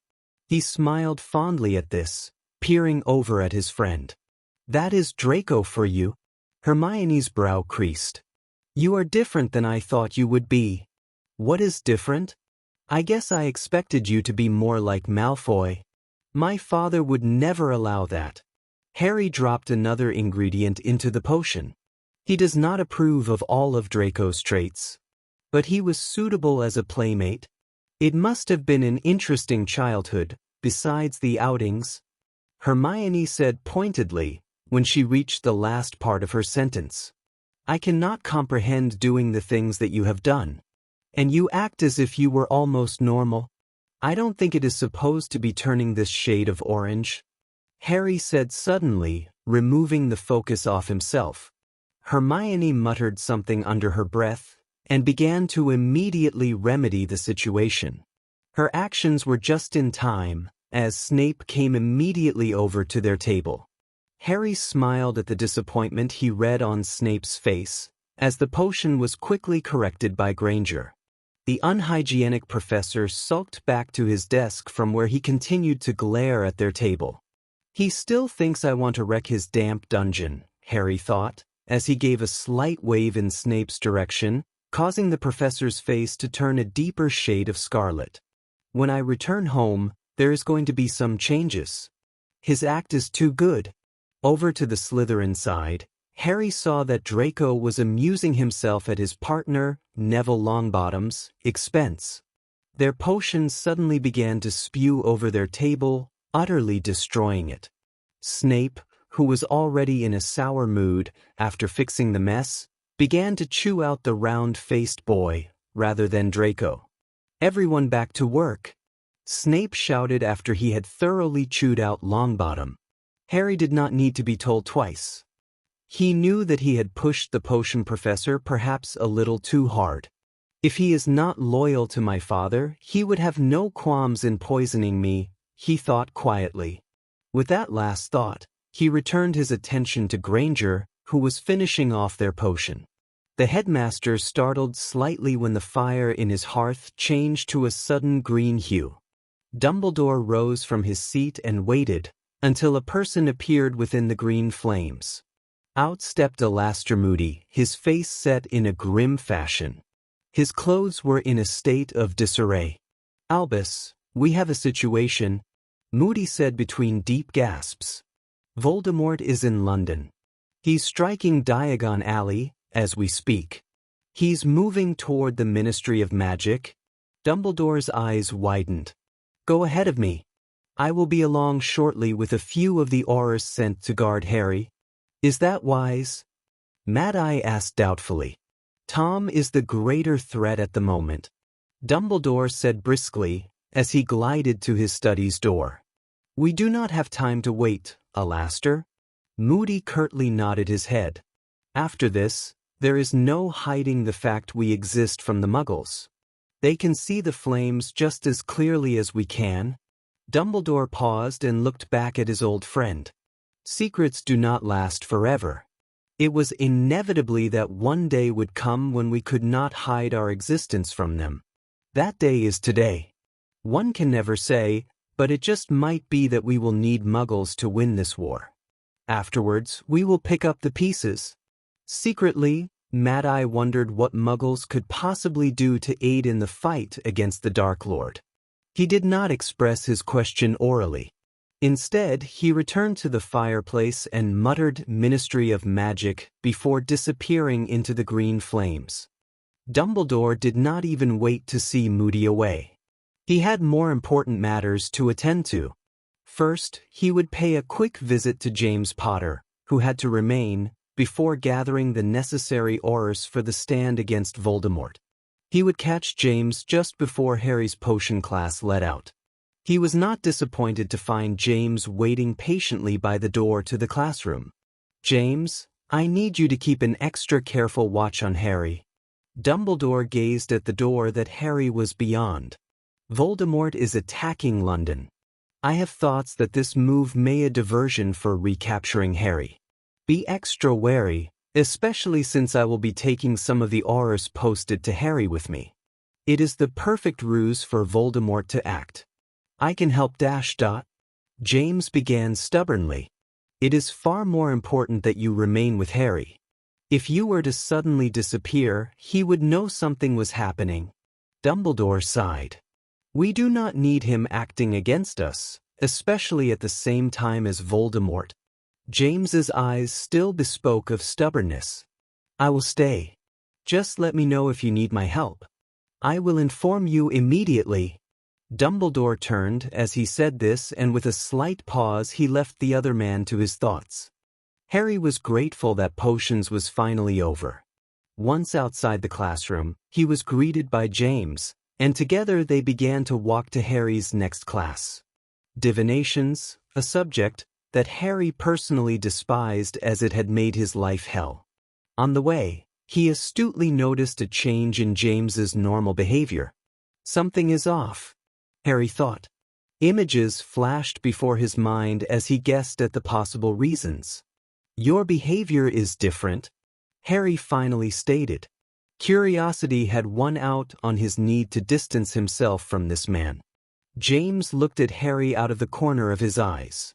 "Why would you think that?" "You are agitated," Harry stated with an eerie calm. "What is happening?" "Nothing," James answered shortly, effectively closing the conversation. They continued to the divination tower in silence. Harry continued to try to read the emotions of the older man. Along the way, Harry also noted that his usually amount of Auror escorts were drastically diminished. "My father is busy." James turned his head toward Harry. "The stairs lead up to the classroom. I will see you afterwards." Harry smiled. "I hit the mark. It must be immense since Dumbledore has removed so many of my guards." "I will see you later," James said, dodging Harry's statement entirely. Without another choice, Harry ascended the circular stairs. Once in the room, he was hit by the strong aroma of incense and other spices. His mind became numbed to the point of being in a sleep-like trance. He took a seat at a small round table that was in the far back of the classroom. The amount of students was smaller than his other classes, and he guessed that others found the art of divination to be full of rubbish too. "One person cannot save the world," Harry whispered, so quietly that he was sure no one would hear. "If the people can't stand for themselves, they deserve whatever fate they are handed." To his left, Harry heard a rustling. Dramatically, the professor made her appearance. Her eyes were magnified by her rather large glasses, while her crazy hair framed her face. Everything about her was comical. "Oh, my dears, how pleasant to see you all in the . Professor Trelawney ended the sentence with a high-pitched scream. Lavender brown, the girl that Harry had sat beside once during dinner, sat straighter and excitement etched her face. "What did you see?" "I see a half-goat, half-god. On the tarot cards this creature is known as the devil," she said, her eyes fixed on Harry. Lavender and Parvati's mouths dropped at this exclamation. Excitedly, they turned to each and began to whisper at a frantic pace. Before Parvati asked, "What does the devil mean, Professor?" "The devil, my dear, is a creature of great power. He represents enslavement to less than moral desires." Trelawney waited for suspense. "It is considered by some to be the worst tarot card to draw, even worse than the death." "You picked the wrong card for me," Harry thought silently. "Death is more suiting. Death's tale to the fool will come true." Trelawney's voice continued. "Unfortunately, today my inner eye sees us working with our crystal balls and not the cards. If you would come and each take crystal ball then return to your seats. Rather than working pairs, we have enough room to work individually. On a sheet of paper, you will record what you see as you gaze." Harry rose and took a crystal ball then returned instantly to his seat. He had no desire to talk with the loon that had created a prophecy concerning himself. Once seated, he found himself staring moodily into the crystal ball. All he could see was swirling puffs of smoke fixed in a continuous dance. His thoughts strayed to his father. Silently, he whispered a slight prayer to no god in particular for his father's safety. "He can't die. Why are you concerned?" he thought to himself. Harry jumped when the smoke suddenly cleared in his crystal ball. He instantly recognized the location as Diagon Alley, though it had changed from the last time he had seen it. The buildings were ablaze, creating the inferno of hell. He could feel the heat as it hit his unprotected face. Before him, Death Eaters and Aurors cut each other down. The air reeked with the familiar smell of blood and burning human flesh. Even Harry gagged at the odor. The streets and sidewalks were stained with blood. Ghastly screams filled this hell. He could hear the screams of the innocents mixed with those of the aggressors. Untransformed werewolves attacked everything in their sights as if they were in their wolfish forms. Harry's stomach turned as he watched a little girl come racing from a burning building. She looked with horror at the carnage that greeted her small eyes. She stood transfixed. A werewolf, Harry knew as Fenrir Greyback, raced toward her. In that last moment, before the two collided, her blue eyes met Harry's.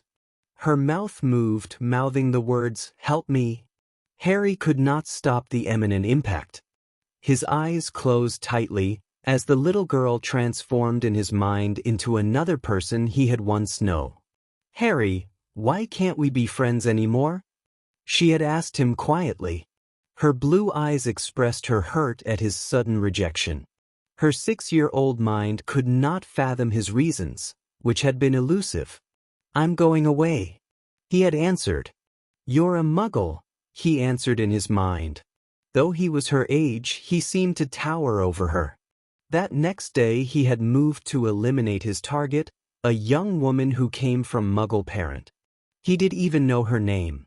He had never made a point in asking for his target's names. And as he fled that mudblood's house, his friend had been there. He remembered how her eyes had changed when she saw his blood-drenched dagger. No 6-year-old was ever meant to see this. "Harry, what did you do to Miss Phillips?" Her voice quivered. "Go home." "What did you do to her?" Tears moistened her cheeks. "She was always so nice to everyone." "What did she do to you?" Her voice had risen to the shrill pitch of an upset child. "What do I do?" Harry thought desperately. He did not know the oblivate charm yet. His father's words suddenly echoed through his mind, giving him advice, though it was not what he had wanted to hear. "Kill her." "I'm sorry, Lucy," he whispered, moving quickly. She did not have time to react, nor could her small, untrained body compete with his highly trained muscles. He felt her body go limp in his arms. Her blood coated his hands and robes as he held her. Slowly, he laid her small framed body to the paved ground. Her braided pigtails stuck diagonally out from under her still head, absorbing their owner's blood, turning her blonde hair an unusual shade of violet. "I'm sorry," he repeated before he turned away. Harry jerked his gaze away from the crystal ball, his hot breath causing its surface to cloud. The students stared eagerly, however Trelawney was not about to give Harry the spotlight. Instead, she ordered all the students back to their gazing, completely ignoring Harry's shaking frame and pale complexion. Voldemort surveyed the scorched buildings that marked the remnants of Diagon Alley. He felt a distinct pleasure as he took in the damage he had inflicted. However, he had not yet reached his ultimate goal of Ministry of Magic. The infrastructure of the magically world was going to crumble before his power. He waved his wand triumphantly, snapping an aura in half as if he had been a twig. His blood splattered across Voldemort's face, but the Dark Lord made no move to remove it. He called out to his Death Eaters. "There is our goal, my comrades. Daedry it and its occupants. Once it is gone, no one can stand in our way. The world will be ours. Ours will be rule that will last more than 100 years. Order will be restored to a wizarding world that has long been tainted by half-breeds and mudbloods. This is our day." His voice echoed across the battlefield that London now was. "Onward, my Death Eaters." With their force of dementors, untransformed werewolves, and giants, the Death Eaters broke through the line of Aurors, common wizards, and even Muggle policemen. Voldemort flung a line of the pathetic defenders backwards. Their bodies hit the exterior of the Ministry, making a sick snapping noise as their backs shattered from the force of their impact. Ahead of him, Voldemort noticed the unmistakable form of Albus Dumbledore, his former Transfiguration teacher. Through his lips, mirthless laughter seeped. "You have come. I'm surprised you left Hogwarts. You will not win here, Tom." Voldemort's red eyes flared. "That name belonged to a weak buffoon. I have ascended to a level of higher understanding than when I was him, as a student at Hogwarts." Next, Voldemort surveyed the land that surrounded him. "Look around, Dumbledore. I have already won, even if I do not take the Ministry today." Dumbledore just shook his head in remorse. "I will raise other wizarding communities just as I have done her. Britain will burn. After this, Tom, the people will unite and stand against you. You have only made matters worse for you." Dumbledore stated calmly. "Unite? They fear me." Voldemort smirked. "They depend on a chosen one to defend them when they should be defending themselves. If only they could see who was marked by me. How would their hopes be then? I will pull Harry back from the abyss that you have led him to." "No," Voldemort murmured. "You will never achieve that. Despite the tasks I have asked him to complete, he has always remained loyal. Very much like a dog. I suppose if our roles had been reversed, Dumbledore, he would have been just as loyal to you. Except you would never have treated him like an equal. You have treated him as a tool." Voldemort laughed. "When we stand before the gates of hell, before the book that tells our lives' stories, we shall see then, Dumbledore, how I have treated Harry.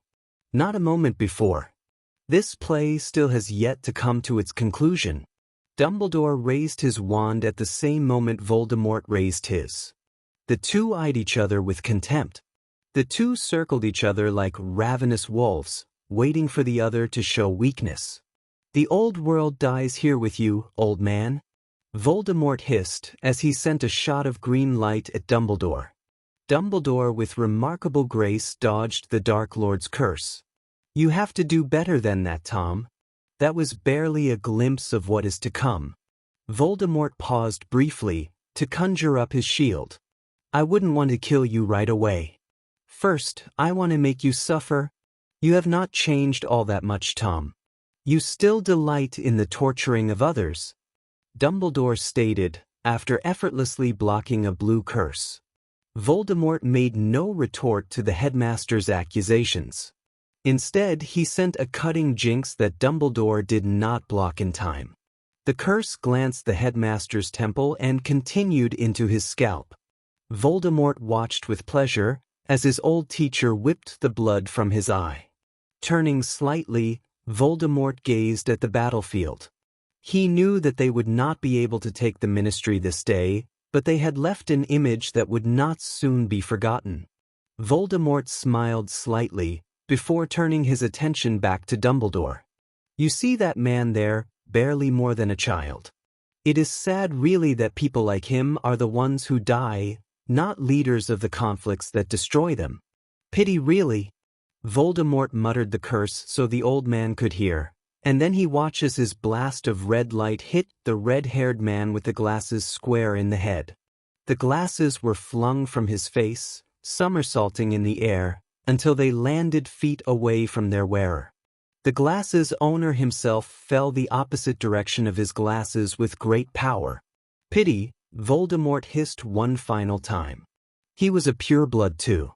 The Weasley, I believe. Tisk tisk. Dumbledore's eyes flared as he forced himself to steady.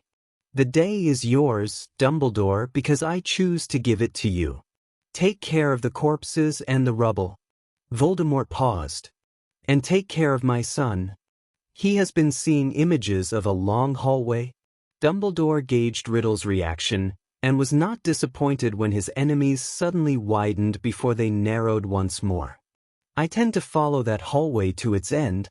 Voldemort raised his wand, tempted to end the headmaster's life now. You will find nothing down that hallway. With those words, he and his followers abandoned the remains of Britain's wizarding headquarters. Farewell, Tom. Dumbledore muttered, as he stared at the destruction that surrounded him long after Riddle had apparat. Chapter 14.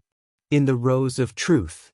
News filtered into the school the Saturday after Voldemort's attack on London in the manner of terrified letters sent by concerned family members of certain students. Many others watched eagerly for the Daily Prophets to arrive, but they never would. The Daily Prophet had been destroyed that day with a good section of London, as Voldemort rampaged to reach the Ministry of Magic. The students were forced to accept quibblers to find news of Voldemort's attack. Many others watched in fear as McGonagall began to call names of students that should follow her. Occasionally, students would burst with tears when their names were called. When the Weasleys were called, they remained silent, though Ron's head swiveled until his eyes locked on Harry. Harry instantly saw the threat underlying the death stare. He will be coming back. Harry knew this with certainty. Harry turned his attention to the headmaster, who had been eyeing him since his return earlier that morning, and he suddenly felt unsure. The way the aged man looked at him was not normal. The hair on his arm rose on end as he met Dumbledore's icy blue eyes. Harry's mind felt a brief tingle, and he quickly tightened his walls before looking away. Bastard, Harry angrily stormed. His head jerked to the door of the great hall where Ronald Weasley now stood trembling. Behind him, Harry heard Dumbledore rise from his seat at the head table. However, the headmaster did not react fully until Ron stood directly in front of Harry and removed his wand. "My brother is dead," Weasley stated acidly. "He's dead." Harry's blank expression only seemed to infuriate Ron further. "Die, bastard," the grieving boy shouted, filling the great hall which had suddenly become unnaturally silent. Harry stared idly at the tip of the redhead's wand, which was directed at his face. "Do it," he whispered. "Fall to my level, you bastard." Tears of rage streaked down Weasley's face as his wand hand shook with turmoil.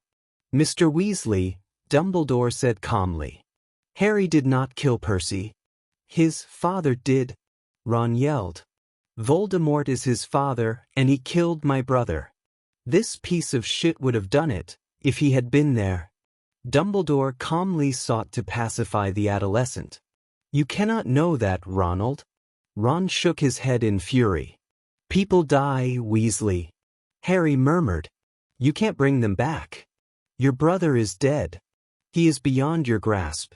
Feel more sympathy for yourself, you're still alive. The living should envy the dead. Weasley's face turned a bright scarlet, and his lips began to move to say the words.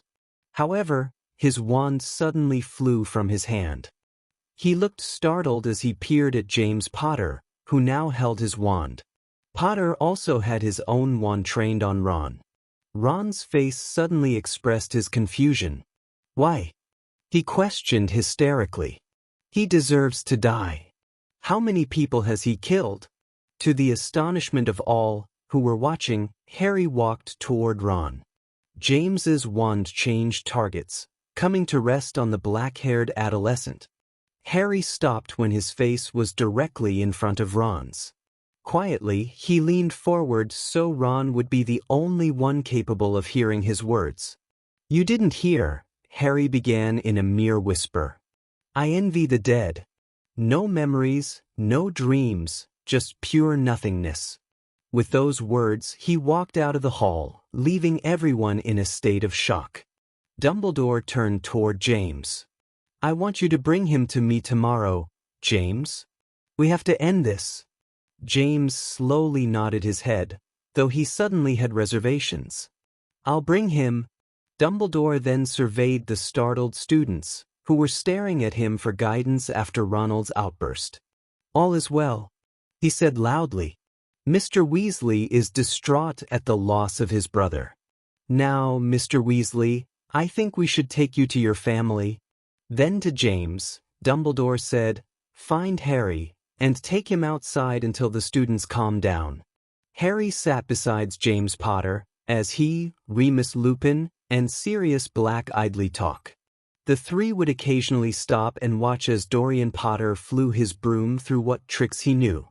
The sun was out, along with a slight breeze, making the afternoon very pleasant. Can you really blame Ron?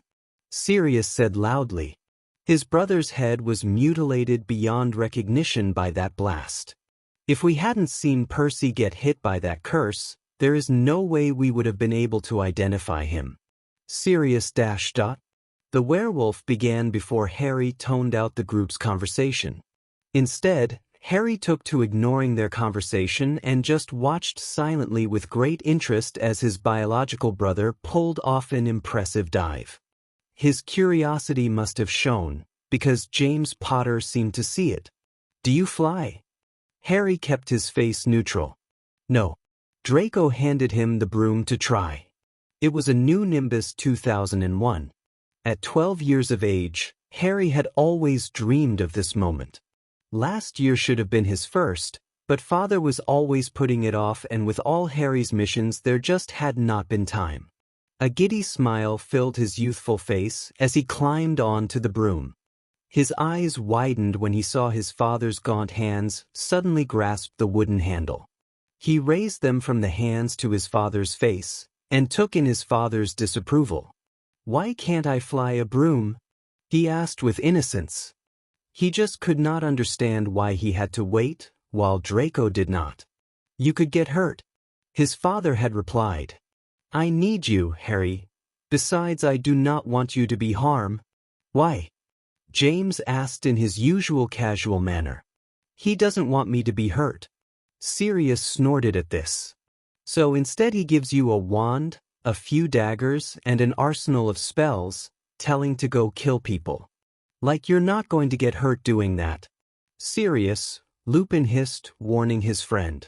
Moony . Sirius began. Do you want to fly? James asked. Lupin and Black's mouths dropped, while Harry's eyes widened. Are you insane? Black gasped. James frowned at his friend.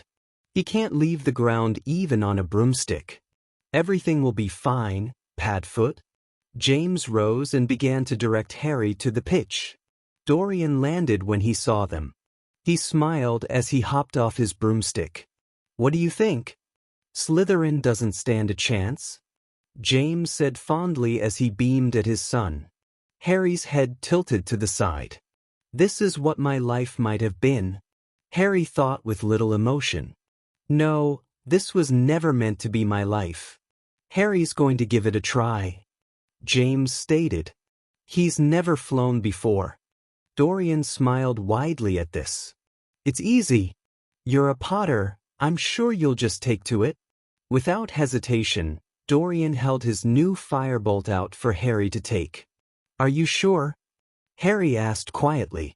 Now that he had his first chance, he did not want it. He had always pictured his father being there. Take it? Dorian said, giving Harry a friendly pat on the shoulder. Hesitating slightly, Harry got on the broom. What now? Just kick up and fly, Dorian stated. Oh, and don't run into anything. Harry's face furrowed into deep concentration as he kicked his feet off the ground. Immediately, he found himself soaring into the air. A glee that he had never felt before filled his body. He felt as if he might burst. Harry pushed the broom through its paces until he found the perfect speed. Once he had reached that velocity, he put the broom into a roll that took his breath away. Below him, the group looked so small. The scenery was also so much different. It was beautiful. He stored it into his memory, wanting to cherish forever. He knew that he would not get to ride anytime soon, especially when he returned to his father. Gradually, he felt that he should return to the earth. As soon as his feet touched the ground, he was surrounded by the small group. Harry was taken aback by their looks of astonishment. At first he thought it was because of his flying abilities, until he realized why they were looking at him oddly. He was smiling.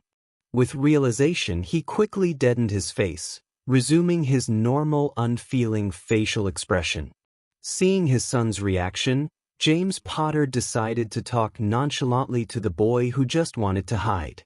Remarkable for the first time, Harry, James said. Harry shrugged his shoulders, wishing desperately to be somewhere else at this moment. Dorian smiled as Harry handed him back his broomstick. Fun, isn't it? Harry gave a brief nod. He was becoming increasingly self-conscious with all their gawking looks. I would like to return to my room. It's such a nice day, James stated. Sure you want to waste it inside? Yes. With this, Harry began his retreat back to the school, leaving James to race to catch up with him. Sirius frowned as he watched the pair walk away. He's just a kid. Remus nodded his head. Today, we truly saw him without the mask on. It only makes it harder, Padfoot. I think we are really getting through to him, Sirius retorted. Remus snorted. Harry is a child, yet he is still a weapon crafted by Voldemort. We would do well to not forget that. Dorian listened in silence as his uncles conversed with each other. Uncle Remus is wrong. He has to be just this once. What are you going to do, Dumbledore? James asked quietly. Dumbledore eyed James casually. Are you all right, James? James exhaled quietly, his eyes becoming distant. Yesterday he smiled. He has Lily's smile. The headmaster's eyes twinkled brightly as he grasped the younger man's shoulder. I intend to show him the truth. I don't know, James stated with frustration evident in his voice. All will be well. Dumbledore turned toward his study's door. I do not know how long this will take, so perhaps you should visit with Remus. You will not be missing anything here. James nodded. After the headmaster had vanished, he continued to stare at the door. Sometimes, Albus, I fear you fail to see people as they are, especially when you become too engrossed in your plans. Reluctantly, James left to find Remus. Inside Dumbledore's study, Harry waited for the headmaster to arrive. The sense of foreboding that he had felt yesterday morning had suddenly heightened. Harry did not notice the professor's entrance until he saw the aged man in his periphery view. Without a word, Dumbledore seated himself behind his desk. He stared into Harry's eyes. When Harry felt a rapid pull in his mind, he quickly raised his walls. Dumbledore sighed. I was afraid we would have to do this the hard way. I am truly sorry, Harry. The quick assault on Harry's mind took his breath away. He rose to his feet as he struggled against Dumbledore's onslaught. "Why?" Harry asked aloud. "I need to see the end of the hallway." The headmaster's voice echoed through his head, though he had not spoken a word vocally. "No." Harry felt his mind scream in pain as the walls he threw up were peeled aside. "Please, Harry, let them down." Dumbledore's voice beckoned. "It will be painless." His feet traveled down a hallway. At its end, he could see light emitting from a room. The doors were open, welcoming his entrance. "No," Harry screamed answer, as the image distorted before it completely vanished. Dumbledore pushed harder. Harry felt himself fall to his knees, but this did not stop the pain as more barriers fell. His diminutive hands clasped the wand, which seemed too big for them until they hurt. His emerald eyes stared down the long corridor with apprehension rising in his throat. Despite the fear, his legs carried him steadily forward as if they had a mind of their own. "Stop this!" Harry screamed as his finger dug into the floor of the study. "I can't do that, Harry," a solemn voice stated. "Father," a 5-year-old Harry smiled as he accepted the wand. "Thank you. I will use it well." "I have no doubt that you will," his father stated as he lifted his son's face. "There is something I need you to do for me. It is something that only you can do." Dumbledore was almost flung from of Harry's mind with this last memory. "What did he ask you do, Harry?" he asked. "Get out of my mind." Harry gave another push, however the headmaster refused to budge.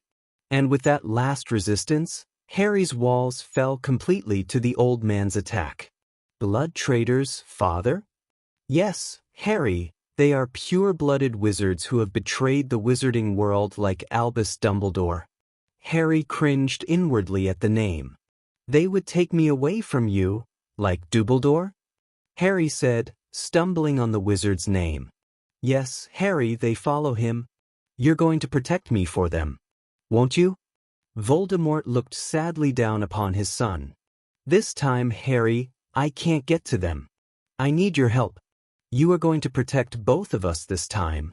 Harry smiled at the idea of helping his father. "What do I do?" "Please," Harry found himself begging the headmaster. "Don't worry, Harry, you will not be alone in this task. I will be with you." Voldemort raised his wand, pointing it at Harry. With one motion from it, Harry felt his world drifting away and suddenly his mind felt fuzzy. However, he could still hear his father's voice. "Come with me, Harry."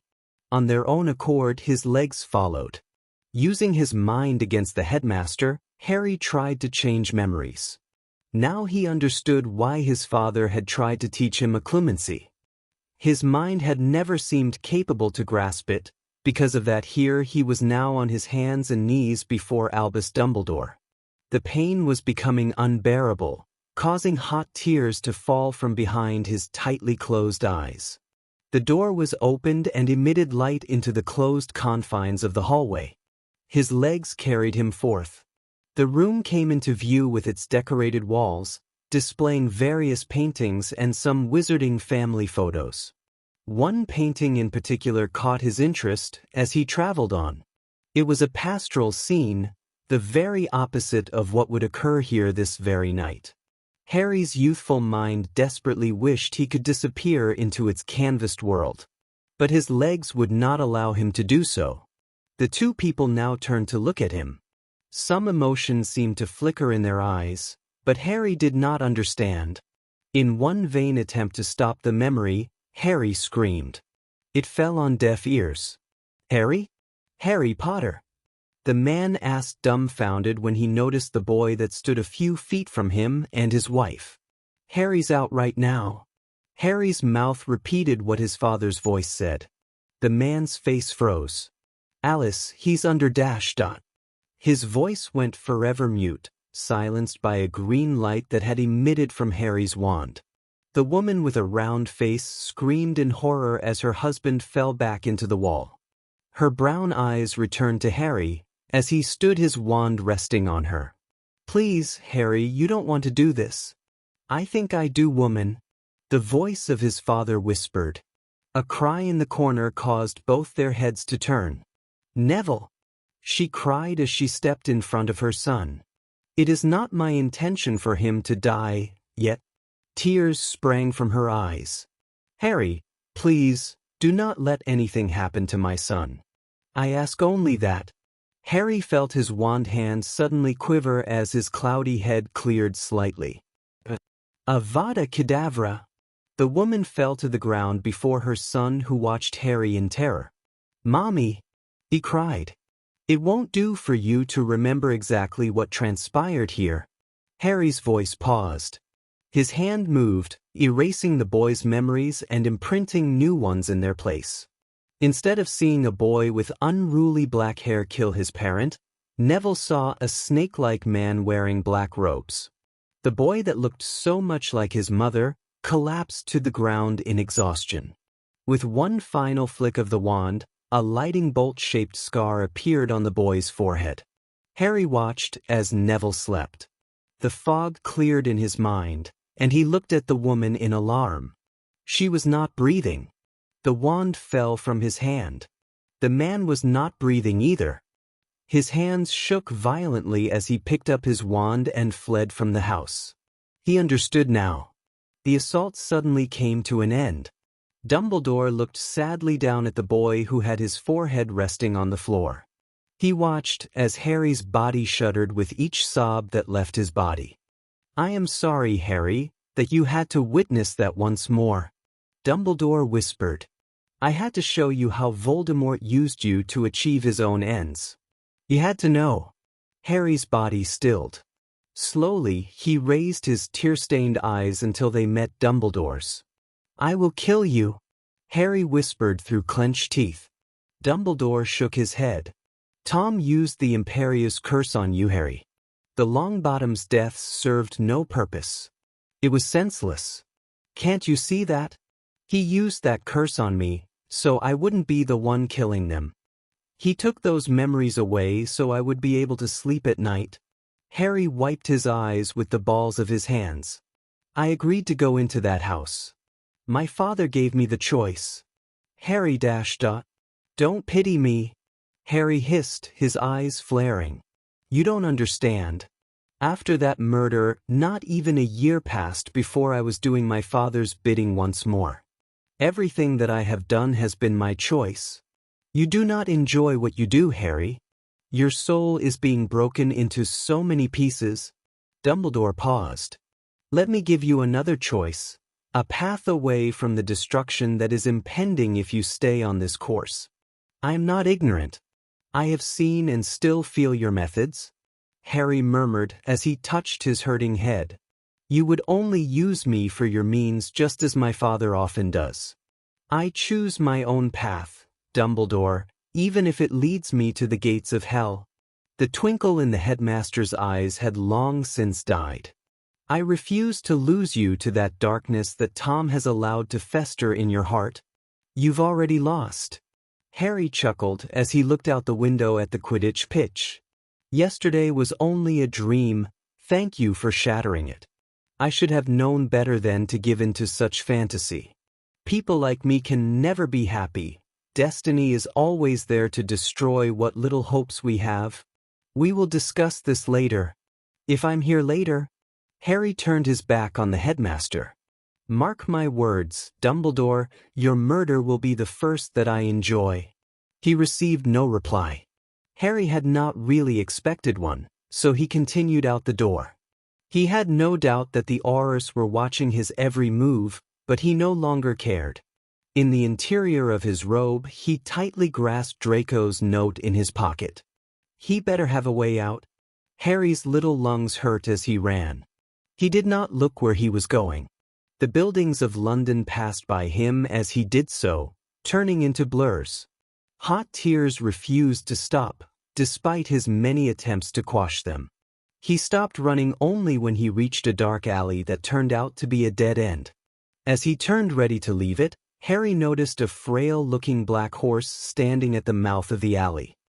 His heart seemed to stop as he stared at the creature.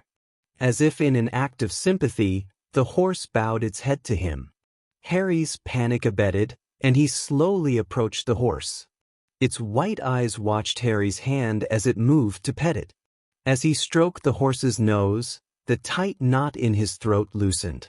Its ears suddenly perked, and without warning the horse spread its wings and flew away from Harry, leaving him dazed and confused. "Young master?" Harry heard Nagini's voice echo in the enclosed alley. "They weren't breathing, Nagini," Harry hissed quietly. The large snake wrapped her body comfortingly around the small boy. "Your father is very worried. I killed his parents. He is alone. Return with me, Harry. Your father will make it go away." The snake soothingly hissed into his ear. "It will trouble you no longer. Besides, your father made it so it wasn't you. Your body was just his vessel to get into the house. You helped your father so much." Harry smiled at the snake, and in a small voice asked, "Really?" The snake appeared to smile. "Come, your father is waiting. He will make this night disappear." Harry rose to his feet. "I don't want to forget the horse, though." The snake tilted her head, looking perplexed. "What horse?" The edge of his lips twitched, threatening to turn into a smile. "Perhaps later. I want to see father." Chapter 15. Between the books. The vicinity around Harry at the Gryffindor was empty, save for the seat beside him, which was occupied by his biological brother.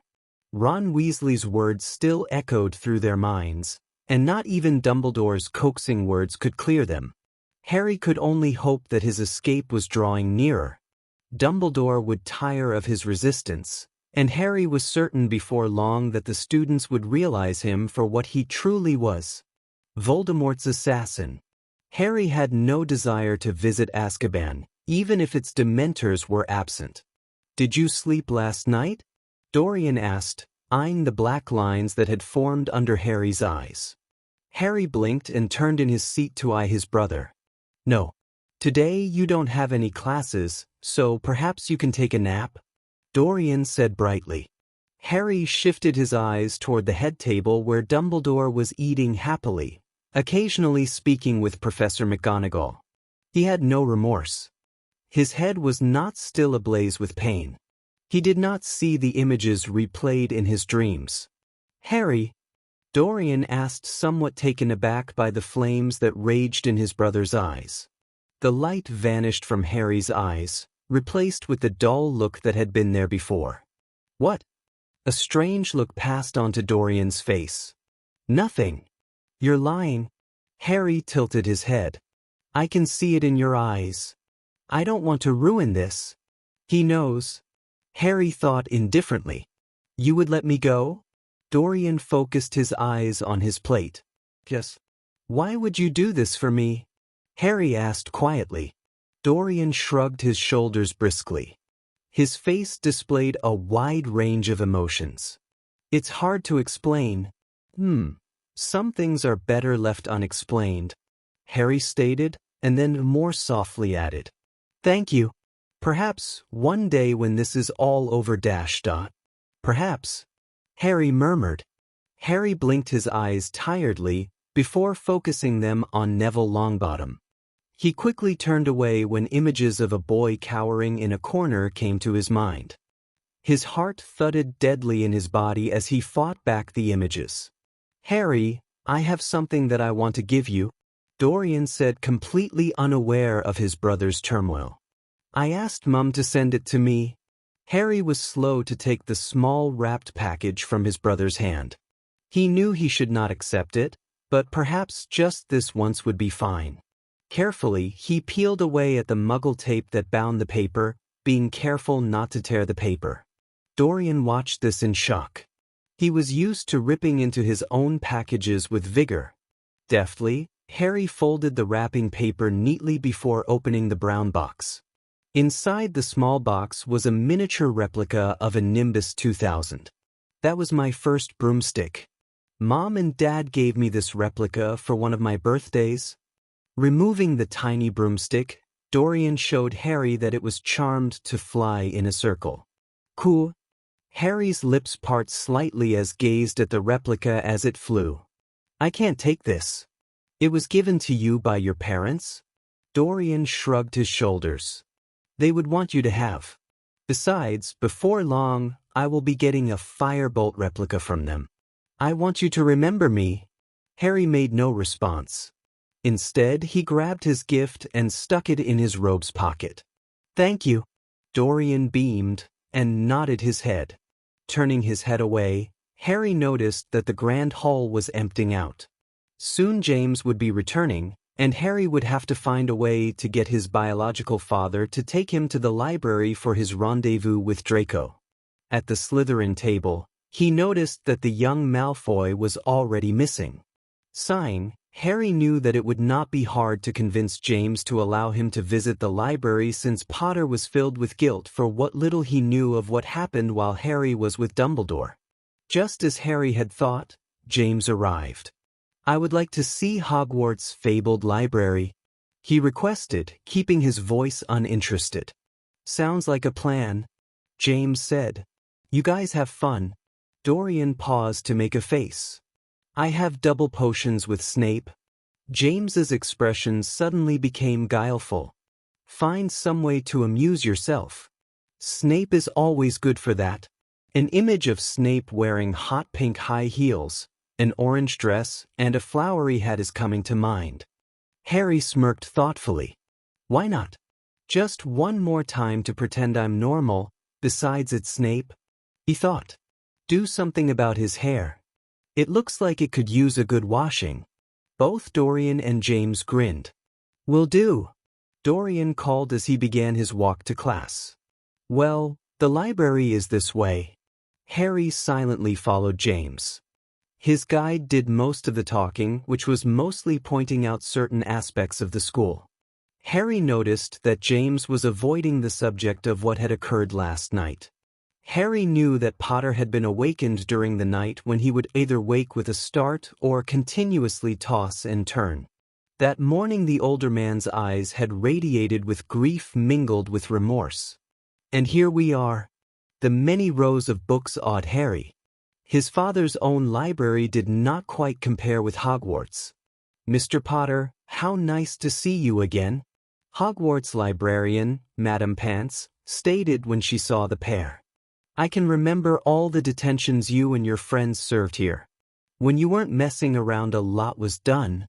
Madame Pants, seems like only yesterday, James said with a wide smile. I'm going to go look while you talk, Harry said quietly. James nodded his consent, and Harry took very controlled steps to find the potion section. He noticed immediately that the potion section was next to the charms section. Draco and he would be talking between the books. A smirk flitted onto his lips. He began to utter the titles or authors of certain books loud enough for Draco to hear him. Harry soon was far from the hearing range of the front desk. There was no way they could see or hear his conversation with Draco, he was certain of it. Potions of Great Potency by Ulrich von Wetterstein. Harry mumbled of the title of an old leather-bound textbook. Marvelo? A hushed whisper came from behind the book. Who else would be reading through these? Harry scoffed as he removed the book. Placing it safely on the floor, he looked up to see a good portion of Draco Malfoy's face. Please, tell me you have my way out. Have you been sleeping? You look like a corpse. Draco observed. Always with the compliments? Harry looked quickly down the aisleway of books. Dumbledore has destroyed my sleep habits. I need to get out of here. Draco looked taken back. What did he do to you? None of your damn business. Harry answered harshly. Now tell me the plan. There is this wardrobe in Hogwarts that is connected to one in Borgin and Berks. Bellatrix is going to lead a small group of Death Eaters through the one there. Draco paused. We need to know how many Aurors and Order members are guarding you before we decide on how many will come through. That is easy. Harry paused slightly, calculating in his head their numbers. Their ranks have been decreased greatly since my father's attack on London. Most days are a total of 12, not counting Dumbledore or Potter. James is almost always with me except when I am in classes. Besides him, I am usually tailed by 4. The other 8 are positioned in various locations throughout the school. These locations are usually near where I am going to be during the day. Draco looked dumbstruck. I'm impressed. Harry shrugged his shoulders. They can't do anything without me being aware of it. I am used to this kind of work. Draco looked enviously at Harry for a moment. I will pass this information on to Bellatrix. It might be a month though before we can act. Harry had to restrain himself from reaching through the opening in the books and throttling the blonde youth. That is unacceptable, Harry said through clenched teeth. His friend was astonished at Harry's suddenly paler complexion. What are they doing to you? Draco, Harry suddenly sounded extremely tired. Just get me home soon. You're not going to be leaving us, are you? No, Harry muttered. But soon Dumbledore will tire of me, and I can only take so much more of him breaking into my mind. We will aim for this Friday. I am sure Bellatrix will be able to persuade the dear shop owners that it is in their best interests to lend us their store and wardrobe. We will get you out of here. Nodding, Harry briefly checked the aisle once more. I need to break into Dumbledore's office before I leave. You're going to kill him in Hogwarts? Are you crazy? Draco said incredulously. He has my wand in his top right drawer. I plan on taking it back. Harry paused. Besides, it is the brother to my father's wand. It wouldn't do to leave it in Dumbledore's hands. Best position yourself near the headmaster's office before the attack. I will consider it. Draco smiled briefly. I think after this Friday I will have outgrown formal education. Harry smiled in response. It will be like we always wanted, you and me working together. Harry paused. I have 2 items I need you to tell Bellatrix. One, Dumbledore is mine, even if I am unable to kill him during the escape. I will find him eventually. I will not forgive him for what he has done. Secondly, ... His voice trailed off. Secondly, what? Harry turned his face away from Draco and quickly said, I don't want any of the Potters to die. I don't care about the rest. Marvolo? It is nothing. I am loyal to my father. I just do not see any reason for them to die. I will inform her ... Draco was stopped before he could finish his sentence by Harry. They are coming. Quickly, Harry bent down and returned the potion book to its place. Did you find anything interesting? James asked, as he peered at potions of great potency. No, it was rather dry. Well, what do you have planned for the rest of the day? I have not been able to see the whole school. James tilted his head in surprise. If that is what you want. Harry nodded his head. Draco rushed from the library. He could not help but look over his shoulder to make sure that not one of the many Aurors, who followed Marvolo, were not following him as well. Only when he reached his empty dormitory room did he feel secure. Opening his trunk, Draco removed a 2-way mirror that his aunt had bought in Nocturne Alley.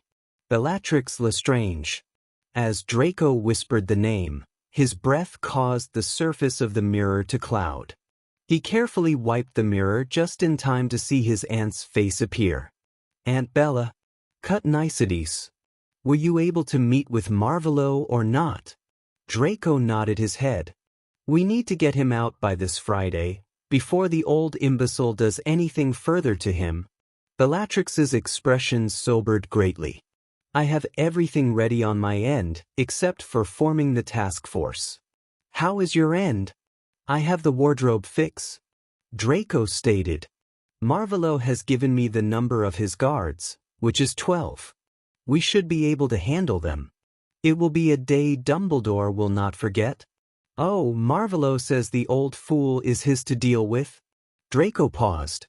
He does not want the Potters to be killed. Bellatrix looked astounded. Why? He didn't say.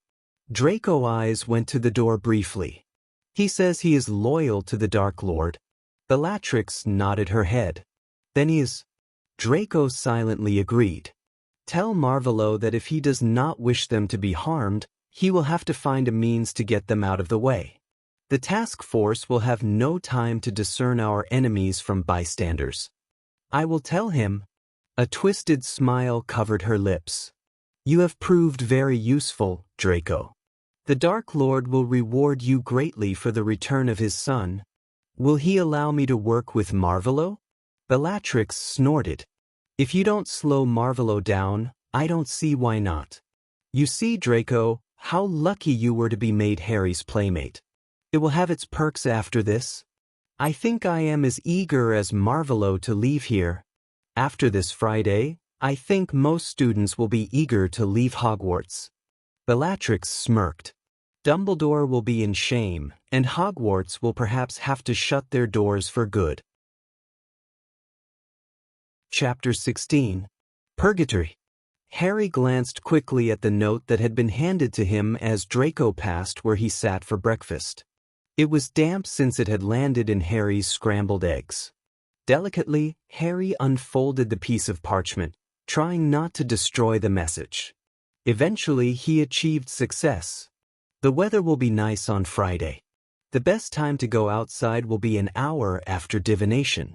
Concerning your second request, my aunt says you should take care of it yourself as she does not have time to trouble herself. Friend. Harry snorted. Take care of it yourself? He turned his eyes toward James as he ate at the head table. A whole lot of work you are putting yourself through, Marvolo. But isn't that the question of my life? His eyes turned down the table, landing on Snape. As he stared at the potion professor, he plan formed in his head. Dorian? Harry said aloud. Across the table, his brother looked up at him. I need you to do me a favor, Harry said quietly. It involves breaking into Snape's stash of special ingredients. What do you want from it? Dorian asked, confused. Wizard's Bane. It is an herb that causes a wizard to lose their powers for a week span. They also suffer from a high fever. Harry eyed his brother for a reaction, and was pleased to see none. No remedy can remove the symptoms. The patient has to suffer out the symptoms until the herb has left the system. That usually takes up to 2 weeks to happen. The best feature is it is undetectable by humans. Who are you going to use this herb on? Dorian asked noncommittally. Like I would tell you. Harry thought mordantly. Snape. Snape is always a special case in my book. Dorian's attention turned to the greasy professor. When do you need it? This afternoon at the latest. How do you plan on getting him to take it? Harry smiled as his eyes slightly moved to James Potter. I have my ways. It should be easy enough to get. Thank you, Dorian. Harry said. You will be saving your father's life. I will see you when I have the potion. One item out of the way. Harry thought to himself after Dorian had left him. His heart quickened when he thought ahead to this Friday, which was approaching faster than he had expected. Now it was only 2 days away. To his immense surprise, Dumbledore had made no further attempts at gaining entry into his thoughts. That could change. I have to be careful, plus he cannot see what I have planned. With that last thought, Harry rose to his feet and walked toward his next order of business. Longbottom, he whispered when he came to stop behind the boy. He, however, did not turn to face Neville when he addressed him. Instead, he continued to stare at the Great Hall's doors. I need to speak with you. Neville. Hermione Granger, who was seated by Longbottom, was quick to protest when her friend began to rise from the table. I'll be fine. Hermione frowned. Be careful. Harry walked out of the hall with Neville close behind. Luckily, it did not prove difficult to find a corner that was secluded. After a few minutes of silence, Harry was certain that none of his guards had followed. You wanted to speak with me? Neville slightly inclined his head in curiosity. Harry did not meet his companion's eyes when he asked quietly, How much is a life worth? Neville's mouth opened. What are you talking about? His hand slipped to his wand. A smile crept onto Harry's face, though it was mirthless. I have made your life hell, Neville, and you do not even know it. I don't follow you. I don't understand what you want. I want to know the value of life. Harry finally glanced at the baffled adolescent. Did you love your parents as much as I love my father? Neville's mouth tightened. I loved them dearly. Your father took them away from me. Harry laughed quietly. He did not take them away, Neville. I did. His mouth opened and closed, but no words exited. You're speechless? Harry murmured quietly. I have heard it said that you cannot put a price on a life. But here I am attempting to do so. But why care? Harry's green eyes returned to the stained glass window. I love my father. I cannot imagine being alone. Not only have I taken your parents' lives, but I have also taken away your destiny and given you my own in return. I have but one advice to give you, Neville. Do not become their poster boy. One person should not carry the responsibility of the world. It should be their task to unite and fight. They are afraid. Harry snorted. And we are not? Fear is not handicap. It is an excuse, their excuse. Leave them. Make them save their own skins. I can't do that. I figured that would be your answer. Harry leaned back into the stone wall. You're far too noble for your own good, but I will not be the one to kill you, Neville. It would be like killing myself, because I could easily see our positions reversed. Neville remained silent. You asked before what the value of life was. I have your answer. It is priceless. That is why I fight for them. Why do you fight, Harry? For the love of a father who might not love me, but I still love him. Harry grasped a chain that hung from his neck, and in one shift movement broke it. This will not bring your parents back from the dead, but it might buy you time. Dumbstruck, Neville took the Horcrux. Two reasons, Harry said quietly. I made a subconscious promise when I was 5, and secondly, I want no debts to you. After this, we are even.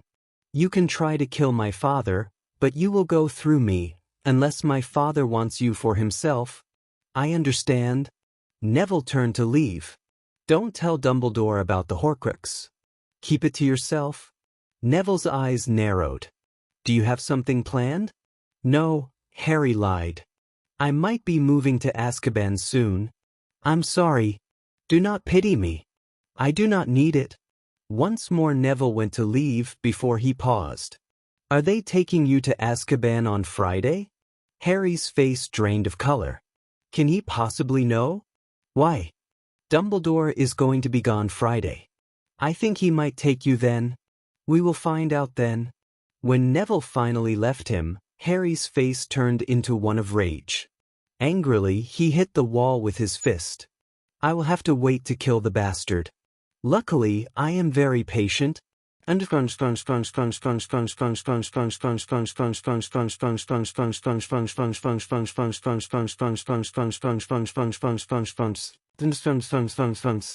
That evening came fast, and Harry found himself just biding his time. In his robes, he toyed with the vial that Dorian had managed to filch from Snape. Without further delving into his plan to use the potion, Harry had taken it from his biological brother. The only thing he had said to his brother was a warning, in which he told Dorian that he should stay away from him from now on. The younger boy had been taken aback, but had chosen to remain silent. His silence left Harry with a sense of foreboding that would not leave him. Now, however, he had brushed it aside. Harry had more important factors to worry about, like waiting for the perfect moment when he could pour the wizard's bane into James's tea. So far the cup had yet to leave the Auror's hand. Harry's stomach dropped suddenly when he noticed the fire in the hearth suddenly change to a familiar green. Only this time, the person on the other end did not exit the fire. Must be Lily, James said as he left the table and his cup. She was going to fire call this evening. Harry smiled at the cup and carefully removed the stopper from the bottle. Once he was certain that James was not looking, he began to remove the vial from his robes. Then his heart stopped. "James, is Harry there?" Lily said from the fire. "Yes, he's sitting at the table." James replied. "I would like to see him." James looked over his shoulder at Harry and beckoned for him to come over. As soon as James's attention returned to Lily, Harry removed the potion, and he swiftly put 3 droplets into the tea. "Do you want your tea?" Harry asked aloud. "Bring it here." James answered. "I love it when plans come together." Harry would have smiled, but that would give him away. Lily smiled at him from the fire. "So how have you been doing?" Harry felt briefly sad for the woman. She desperately wanted her oldest son back, and she could never have him. "Fine." Out of the corner of his eyes, Harry watched as James swished his cup idly before taking a sip. The potion would take only minutes before it reacted with James's blood. Lily's eyes looked troubled as she peered out of the fire at Harry. "Why are you looking at me like that?" Harry's eyebrows rose. "Like what?" "You look so dashed out." Lily's voice cut off. "James!" She screamed as her husband fell to the ground. Harry forced his eyes to open with surprise. Lily, however, was not looking at him when she came out from the fire. Instead, her attention rested on James. She carefully rolled him onto his back, removing his glasses. Harry watched this before his gaze turned to the stain that covered the carpet. He was certain that James had received enough. "Did he seem all right to you earlier?" Lily asked quickly. "He was fine until just now." Lily rose to her feet and grabbed a handful of flu powder. "Madame Pomfrey's office?" She shouted into the green flames. "Poppy, James has collapsed. I need your help." Hogwarts school nurse instantly entered the room by way of the hearth. "Let's see what is wrong." Her gaze landed on Harry. He saw the accusations in her eyes. As she checked James's vitals, Harry kept his expression void. The nurse already suspected him. "It looks like wizard flu," the nurse finally proclaimed. Harry noticed the surprise in her eyes when she came to this conclusion. "She wanted to believe I was trying to do him in," Harry thought. "What do we do, Poppy?" Lily's face was tightly drawn. "I will take him with me and pump him full of liquids," Pomfrey comfortingly continued. "And then you can take him home to get some much-needed rest." "What about Harry?" Lily asked quietly. "Dumbledore will handle that, so don't worry." Harry smiled. "Do your worst, old man. I can kill any aura that you hand me. Don't fall behind." Pomfrey shouted over her shoulder to him as she began to levitate James to the medical facilities. Doing as he was told, Harry followed the 2 women in silence. As they laid the unconscious man onto the bed, Harry could not help but notice the irony. "I have put you in a hospital twice for getting in the way." The door behind Harry opened, causing him to suddenly feel chilled. Turning his head, Harry came face to face with Albus Dumbledore. Dumbledore looked briefly at James before returning his stony gaze back on Harry. "What do we have here, Poppy?" Dumbledore asked. "A case of the wizarding flu, Albus." "Harry, would you come with me?" The 2 women watched the silent showdown between the 2 men. "Of course, Dumbledore," Harry said finally. Once they out of the hearing range of Lily and Madame Pomfrey, Dumbledore began his interrogation. His hands cupped under Harry's chin, forcing the youth to look up. "Did you poison James, Harry?" Dumbledore asked evenly. Harry felt a silent tug on his mind. "No." "Why do you lie, Harry?" "Test his blood." There was a greater pull. Harry could no longer put up the walls required to stop the headmaster. However, he did have one last resort. His mind went completely blank, showing no emotions. "What are you hiding, Harry?" "Nothing. That is why I am able to face you," Harry said through clenched teeth. "I have not touched him." Dumbledore frowned. "I am sorry. I have seemed to have misjudged you. Thank you for trusting me," Harry whispered snidely. I will get you another Auror as your personal guard. I was thinking that Sirius Black would make a good replacement. I detest Black, Harry said with a brief shrug. Would you prefer someone you don't know? Dumbledore asked in surprise. Harry nodded his head. I hate the people I know here, so give me someone new to hate. Dumbledore's face became downcast. I wish you would allow me to help you. Harry snorted. I help myself now. If you ever need my help, I will never need your help. Harry paused. If I ever did, I would kill myself before I would ask for your help. Dumbledore nodded his head. I will have your new guard here by Thursday morning. Until then you are not to leave Madame Pomfrey's or your mother's side. Do I make myself clear, Harry? Perfectly transparent. The headmaster shook his head as he walked to a destination that Harry could not guess. Feeling the eyes of the Aurors, Harry returned to the infirmary. His day of escape would be here too soon. His only regret was that Dumbledore was not going to be there to see it. Chapter 17. When wardrobe doors open. Harry watched with little interest as the students around him worked diligently on their potions. Snape for some reason had determined that Harry should not be allowed anywhere near a cauldron during this Friday morning's potion class. Harry did not object to Snape's ruling. He had other items to occupy his mind, such as getting into the prestigious headmaster's study without the correct password. He knew that Dumbledore usually selected bizarre passwords that were usually some form of candy. Pity there is so many sweets in the world. At least, Neville was correct about the fool being gone for the day. Potter. Snape's cold voice broke through his thoughts. Follow me.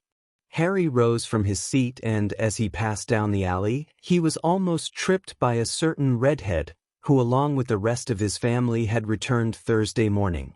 Harry had gathered that their mother had not wished them to miss school. Harry knew Mrs. Weasley would be haunted by that decision for the rest of her life, especially if one of her children was caught in the crossfire this afternoon. Weasley, Harry hissed under his breath. I would stay away from me if you value your life. You are going to pay for what you have done. Weasley replied under his breath. Potter. Coming, Professor. Harry called. Snape waited patiently, however his eyes held an emotion that Harry could not decipher. Come with me to my potion storage, Potter. I have something that I wish to show you.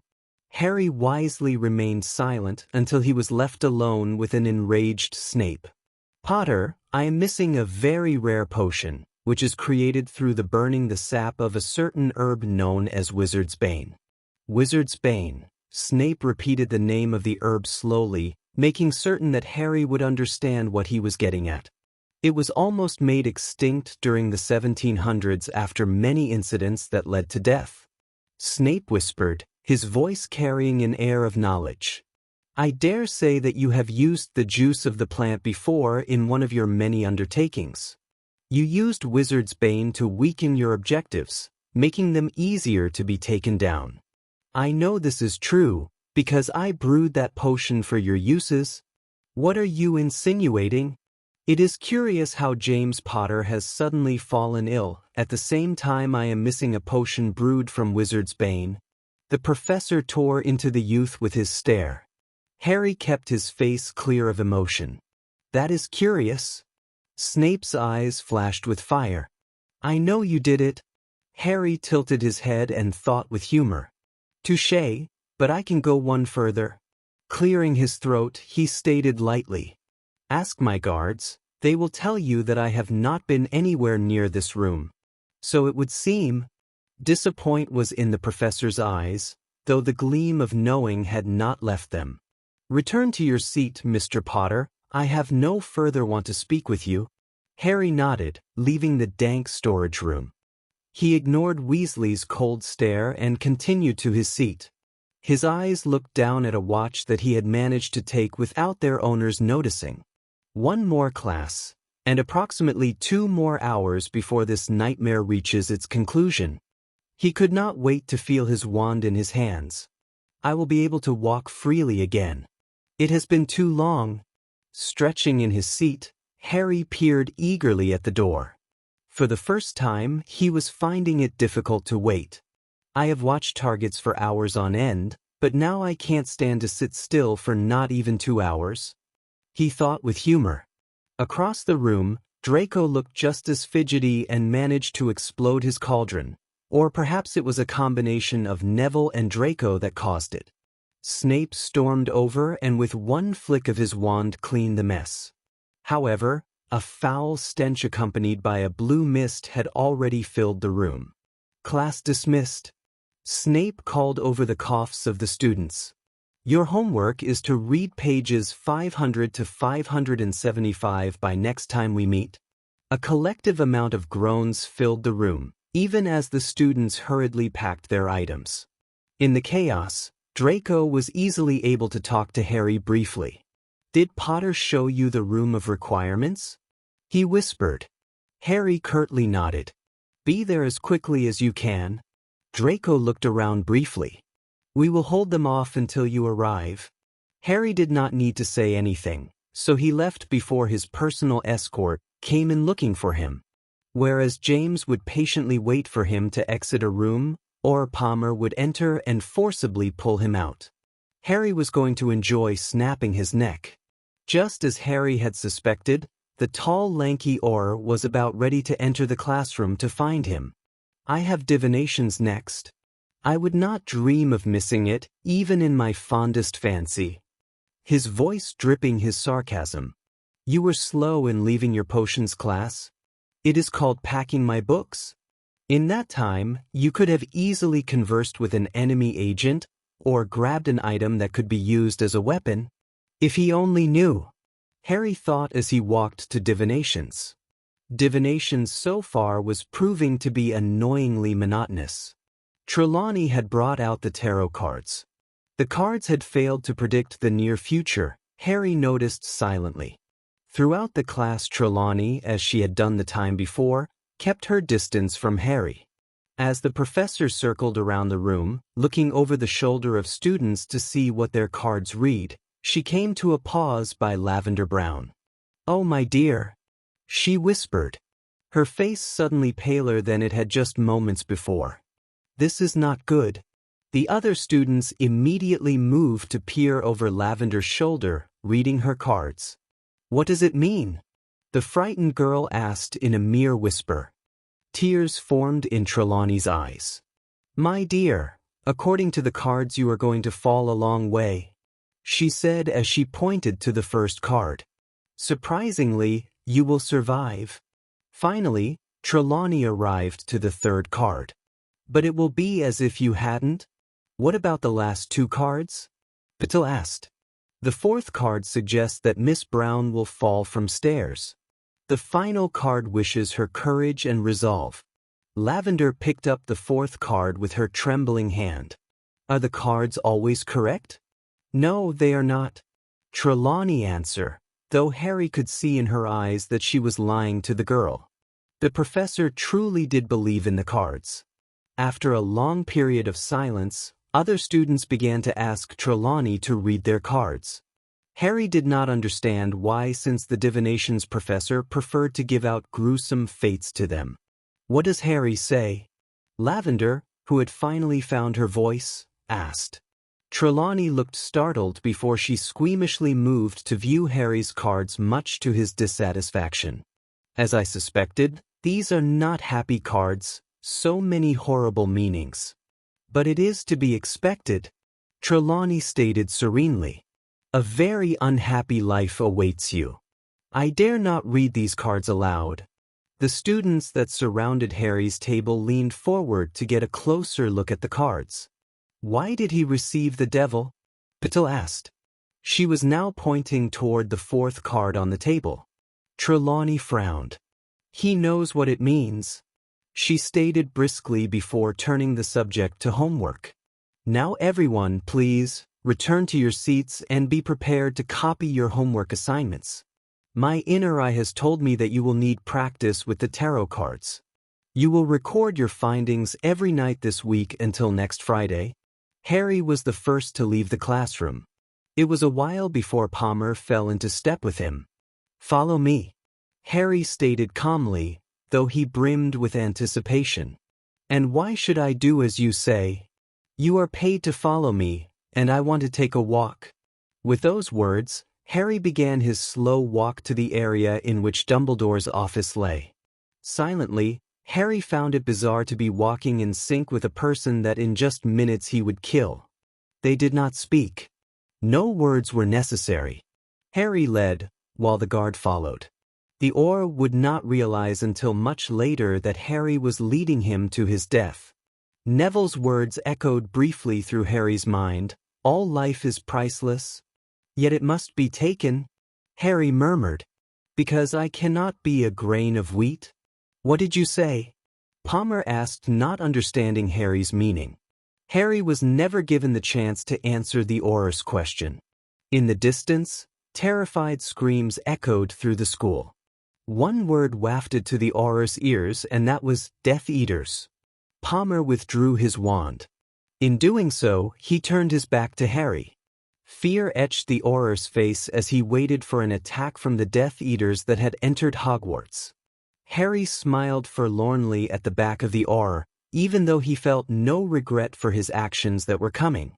"You shouldn't be frightened of them," Harry murmured, moving closer to the Auror. "I am the real threat." By the time Palmer turned to face Harry, it was already too late. His body went limp. He had lost all movement when his neck had been broken. Harry allowed the Auror's body to drop to the floor, causing a thudding sound to resound against the silence. Grasping the dead man's wand, Harry moved quickly to avoid the spells created by the remaining 2 guards. The other 8 were already dealing with the Death Eaters, who were probably fanned throughout the school. Hiding behind a statue of armor, Harry wished that he could have his daggers. He always felt pleasure in using them. A spell panged against the armor, and by chance it almost grazed Harry's ear. Stepping out from his hiding place, Harry sent a jet of red light at one of the Aurors. Blood later accompanied the spell as it crashed into the stone wall beyond, proving that Harry had hit his target. The ruby substance slowly flowed down the rough surface before it became one with a large pond on the floor, which matched its color. "Damn it!" Harry heard the man's companion shout. Harry rolled to his left, avoiding a fatal green light that screamed from the second Auror's wand. "I don't have time to play," Harry stated, quoting a line that Bella was very fond of using. The Auror dodged his first attack, causing Harry's brow to furrow. Palmer's wand was so much weaker in his hands. "I will have to get closer to him and do it the hard way." With lightning speed, Harry closed the space between them. He easily evaded the barrage of spells that exited from his former guard's wand.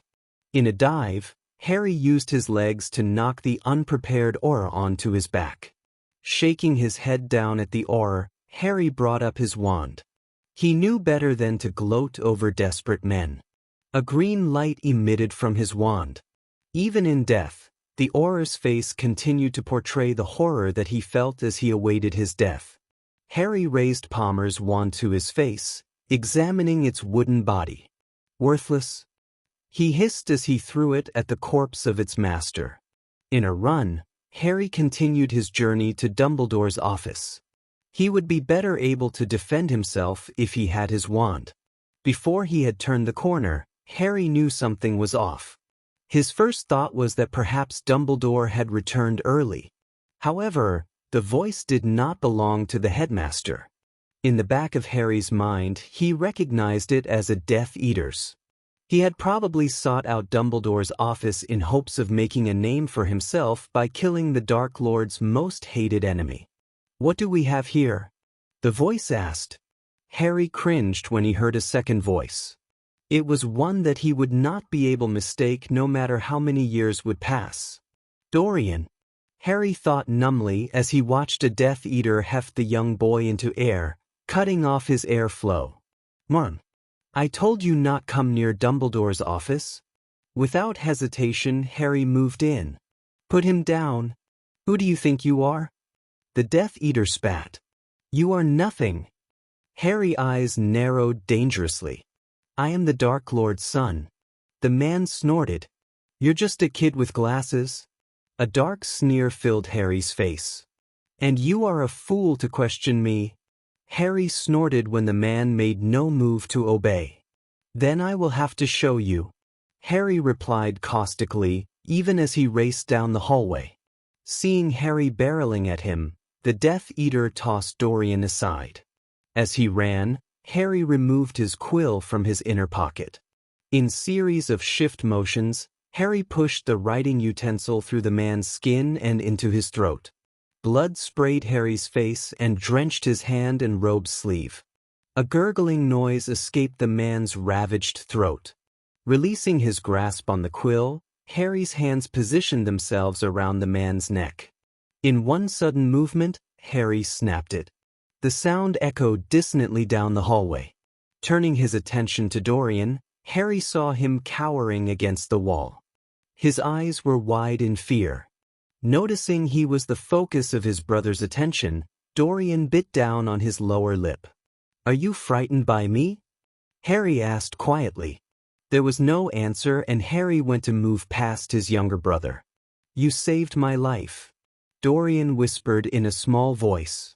Moving toward Dorian, Harry offered him his blood-soaked hand. In his brother's eyes, Dorian saw the silent challenge. Freely, Dorian clasped the hand and allowed himself to be pulled to his feet. Harry released his brother's hand once he was on his feet. Raising his hand to his face, Harry touched the blood splotches on his face. It was not the first time that another's blood had dotted his face, yet it was.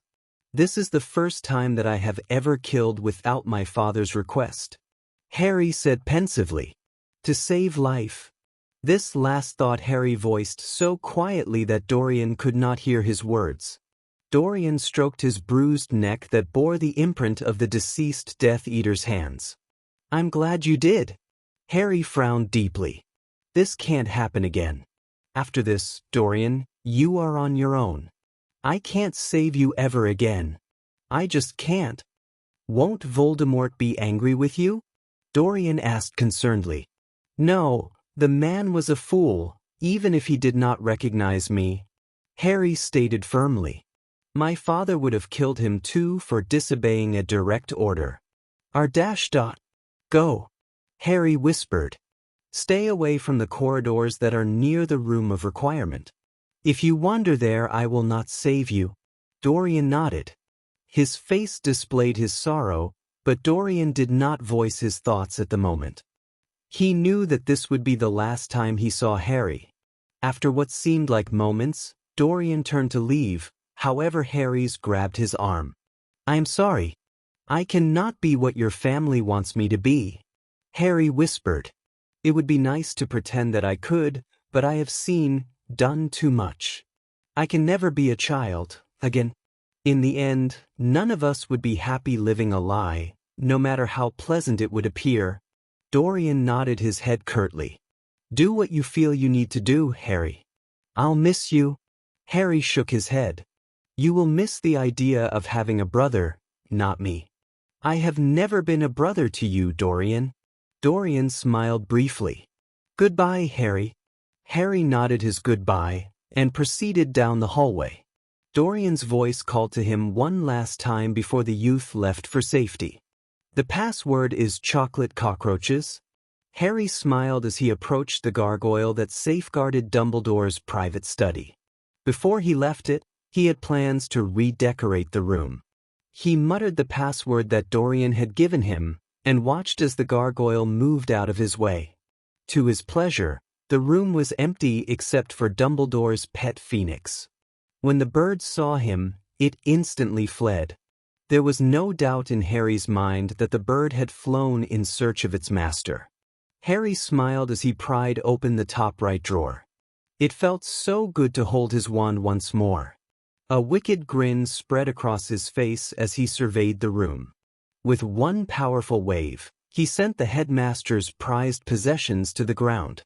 Delicate instruments shattered when they hit the ground, causing their debris to spread throughout the room. Books hit walls. while the shelves fell as splinters across the room. Much better. On the wall behind the desk, Harry used his wand to write, "You brought this on yourself, old man. We will meet again, and on that day you will die." Harry's hands took the glasses from his face. "Goodbye, Harry Potter." Then he used his wand to cast a vision correction spell. He laid his discarded glasses onto the desk before setting the desk ablaze. His only regret was that he would not be able to see Dumbledore's face when the old fool gazed upon his smoldering desk and destroyed study. Content, Harry left the room running as quickly as he could toward the room of requirement. He did not know how long it would be before Dumbledore and a whole new group of Order members and Ministry lackeys arrived. Harry was not a fool. He knew that the Death Eaters would not be able to hold out against Dumbledore in Hogwarts. His father was all too aware of that fact. There would be no beating Dumbledore if he were in Hogwarts, thus the Dark Lord had never attacked the school. As he neared the hallway in which his destination was located, the sounds of battle reached his ears. So intent on his goal, Harry did not notice the sound of feet behind him until it was too late. "Stop!" Ronald Weasley shouted. His wand directed toward Harry's head. "Dumbledore was an idiot to allow you into this school. Some of my friends are dead because of you." Harry stared blankly at the adolescent. "You have no remorse even at the end of your life?" "No," Harry stated unconcerned. "I gave those I have killed a better death than what my father would have. Quick and nearly painless." A red bolt hit Harry in the shoulder, pushing him backward. The force caused him to drop his wand. "You sick bastard." Harry touched the wound that had just been inflicted on him. When he removed it, watery material glistened on his fingers. Lesson 1 about killing someone: Weasley, you do not toy with them. If you do not kill them immediately, they have a habit of coming after you. Shut up. Harry pushed himself onto his feet. You do not have what takes to kill someone. Ron paled at his words. I can kill someone like you. You would have done a long time ago if you could. Avada dash dot. His words, however, were drowned out by a loud Crucio. Bellatrix Lestrange came into sight. She glared down at the red head as he withered in pain, calling for the punishment to end. Bellatrix did not remove the spell. Instead, she heightened its intensity. A malevolent sneer came to her red-dyed lips. Eventually, she lifted it and turned to face a worn Harry. Did this piece of shit wound you badly, Marvolo? Harry peered at his bleeding wound that was darkening the black of his robe. I have had worse. Still, Bellatrix whispered.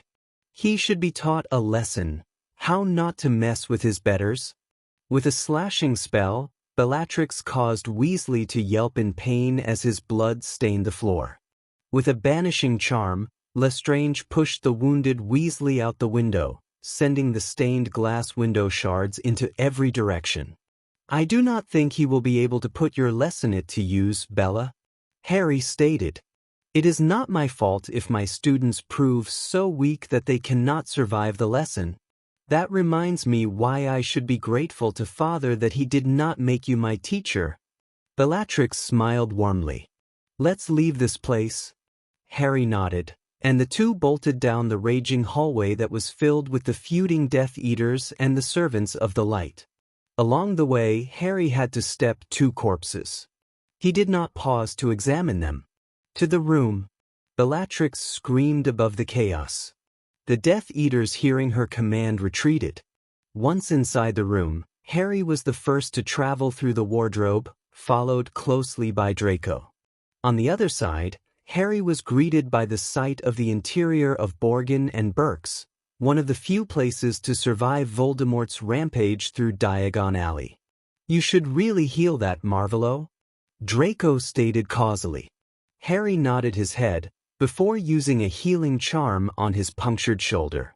He left his robes torn since he would no longer have need for school robes.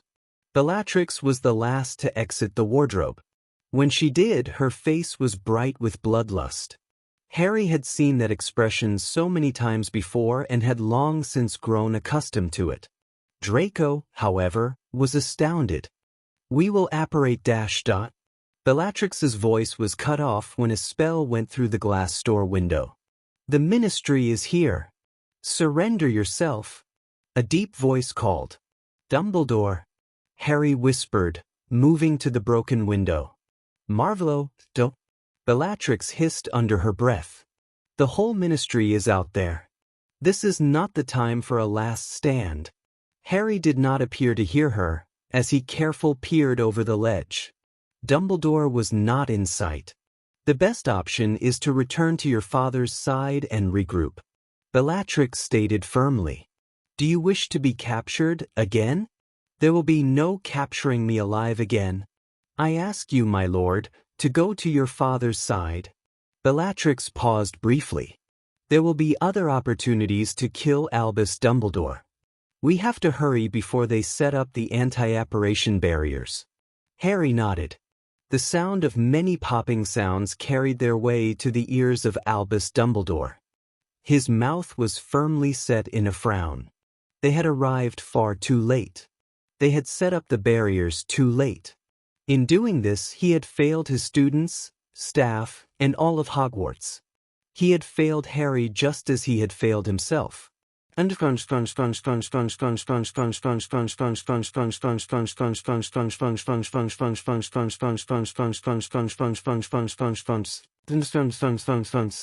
Harry landed easily just miles away from his father's fortress. This was as close as anyone could apparate due to various charms the Dark Lord had set up. The fortress was also uncharitable, and possessed many charms that repelled muggles and those magical folks that did not have an invitation. Bellatrix came to stand beside him. "Your father is eagerly waiting." "I had no doubt that he would be," Harry thought. A sensation that Harry had long associated with fear rose up into his throat. He did not relish the thoughts of what questions his father would pose. Harry was not even certain if he could answer them. His actions of late were inexplicable, even to him. Then there were the slight changes in himself that Harry was certain that would not please his father. "This meeting will reveal many things, like if he ever cared for me." "Marvolo?" Bellatrix asked aloud, breaking effortlessly through Harry's contemplations. Harry nodded his head. "We had best not keep him waiting." Chapter 18. In my father's house. Dorian helped where he could. His mind flowed back to the hallway that held the bodies of dead Aurors, who had once been his brother's guards, as he did his tasks. Do I hate him? They were my father's and godfather's colleagues. They easily could have been my father or my uncles. Dorian pondered reflectively. He felt cold after he reached his answer. I don't hate him even after this. He is just as confused.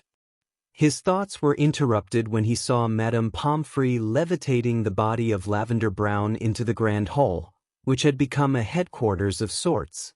It was the hospital, morgue, and a meeting location. Slowly, he walked toward the 6 years body certain that she was dead. Madame Pomfrey met his gaze and smiled briefly. She's alive, though I am not certain if she can be revived from the coma. The school nurse paused. In the confusion, she fell from the staircase. Miss Brown is lucky to be alive. Dorian nodded, as he pulled his attention away from the pallid face that had once been so full of life. At the entrance, he heard wailing that almost sounded like laughter, but Dorian knew better than to mistake it. Hermione Granger's trembling body came into view with Neville Longbottom supporting her. Her eyes were blurred with tears as her sobs raked her young body. Certainty filled Dorian's heart. Ron is dead. His body must have been badly disfigured if they did not bring him here. He thought numbly when the 3 remaining Weasleys and Hermione embraced. So many are dead. Professors Flitwick and Sprout are dead. Lavender is closer to death than life. Then there are the many wounded. Dorian did not even notice his mother's presence until her frantic embrace. Her shaking hand touched his face, checking for any injuries. "I'm fine," Dorian stated to ease his mother's fear. "Your neck is bruised." Her voice sounded extremely shaky. His hazel eyes gleamed slightly. "I would have the bruise rather than its alternative," Dorian said hoarsely. Lily's eyes widened in horror. "Oh, Dorian. Don't worry yourself, Mom," Dorian said soothingly as he returned his mother's embrace. "Harry has escaped, hasn't he?" Lily asked quietly, being sure that Dorian would be the only one to hear her question. "Yes." Dorian was not surprised to see his mother's eyes began to water. "I would not give up on him, Mom. Not just yet." His mother met his eyes. Her emerald eyes fought against the hope that she desperately wanted to feel. "Why, Dorian?" "He saved me." Dorian continued to hold the invisible connection that flowed between his eyes and those of his mother's. "We might never be together as a family, but there is still hope for Harry." "I don't understand," Lily whispered as she gazed intently at her youngest son. "When you truly care about someone, you have to let them go. Harry was in pain while he was here at Hogwarts." Dorian paused. "We have no right to ask him to remain here." Lily gasped not at Dorian's simple proclamation, but at the looming form of Albus Dumbledore. The old man just continued to peer serenely at the pair over the rims of his glass. "Dorian," Dumbledore began, "you gave Harry the password to get into my study." The young boy met the headmaster's gaze evenly. "I did." Dumbledore looked extremely disappointed. "The Ministry will most likely take legal actions against you for this action, Dorian. With the current state of affairs, I am afraid they might even charge you with knowing of the attack beforehand." "Albus, surely there is something you can do." Lily pleaded. Just Dorian answered the headmaster's question. "I had no idea." The 14-year stated calmly, keeping his voice hushed. "I would never allow this to happen." He waved at the battered student body that lined the Great Hall. "I believe you, yet there is so much evidence against you." Dorian's mouth dropped. "What evidence?" "In the days prior to the attack, you were seen in Harry's company quite frequently." The headmaster's brow creased. "He's my brother." Dumbledore shook his head. "He is only Voldemort's puppet. If Tom Riddle pulls the right string, Harry will kill you. Give up any hope of his return." Dorian's eyes burned in defiance. "He saved my life, killing a Death Eater." The older man sighed. "He did so to trick you into giving him the password so he could enter my private study." The adolescent stubbornly shook his head. "You're wrong," his shout bringing everyone's attention to their conversation. "You do not understand Harry and his capabilities," Dumbledore said sadly. "I made the same mistake, Dorian. Do not allow him to trick you as he did me. It just might lead you to your death. You still underestimate him." "I will not do so again." Lily, shaking, stepped away from the headmaster. "You're going to kill my son? This is your fault." Dumbledore shook his head and quickly tried to placate the terrified woman. "I will do all in my power to take Harry alive." Lily snorted. "You promised you would save my son from Voldemort. Your words mean nothing to me. When James recovers from the wizard's bane that I assume Harry used to save him from this attack, he will speak with you on your conduct." "I truly am sorry that this did not end better, Lily. You must believe me. Leave us. And stop your meddling in our affairs." Dumbledore bowed to Lily before he left. Lily was shaking in rage. "We will get your brother back." "No, Mum, we can't." Dorian paused. "Harry told me before he left that we are not to come after him. He would have no other choice but to kill us. We should not let all his work to keep us alive go to waste. Besides, keeping Harry with us would be like putting him in a gilded cage. It scares me to see you acting so mature." Lily whispered. "It is a sign of the horrible days to come." Dorian smiled briefly. "Everything will work out, though to us it might not appear to be the best ending. It's not for us to decide." I am proud of you, Lily whispered. Your father and I will not let the ministry take you away. Dorian's eyes became distant. The ministry has other items to occupy their minds. Lily nodded her head. Especially with the closure of Hogwarts? Lily looked sadly at her son. It's official now. Hogwarts is to shut down until Voldemort is no longer a threat. I never thought I would see the day. With the war, it was bound to happen eventually. Lily smiled wistfully as she peered at the Grand Hall's ceiling that showed the bright shining stars overhead. The strongest foothold against Voldemort has been breached. On what should be a very dark night, the stars are shining so bright. Tears welled up in her eyes as she wrapped her arm around Dorian's shoulder. It seems fitting, however. The darkness was oppressive as it shrouded the contents of the large room that Harry knew as his father's study. Never in his memories had the room been so menacing to him. Usually, the study had been a place of comfort after long days of studies. His legs ached from the period of time that he had stood upon them. How long had been standing there, he could not even fathom. He did not dare stretch his muscles that would only signal weakness. To his left, he heard Nagini as she slithered across obsidian-tiled floor. No doubt was in his mind that she was moving to his father's side. The Dark Lord had been in the room from the beginning. Harry knew this, for he had felt his father's presence even as he had opened the door to enter the study. How long will he wait before he reveals himself? Harry wondered silently. It was almost as if his father had heard his thoughts. It seems so long, Harry. Harry's eyes shifted to the vicinity where the voice had emitted from. It does seem like years. There was silence once more.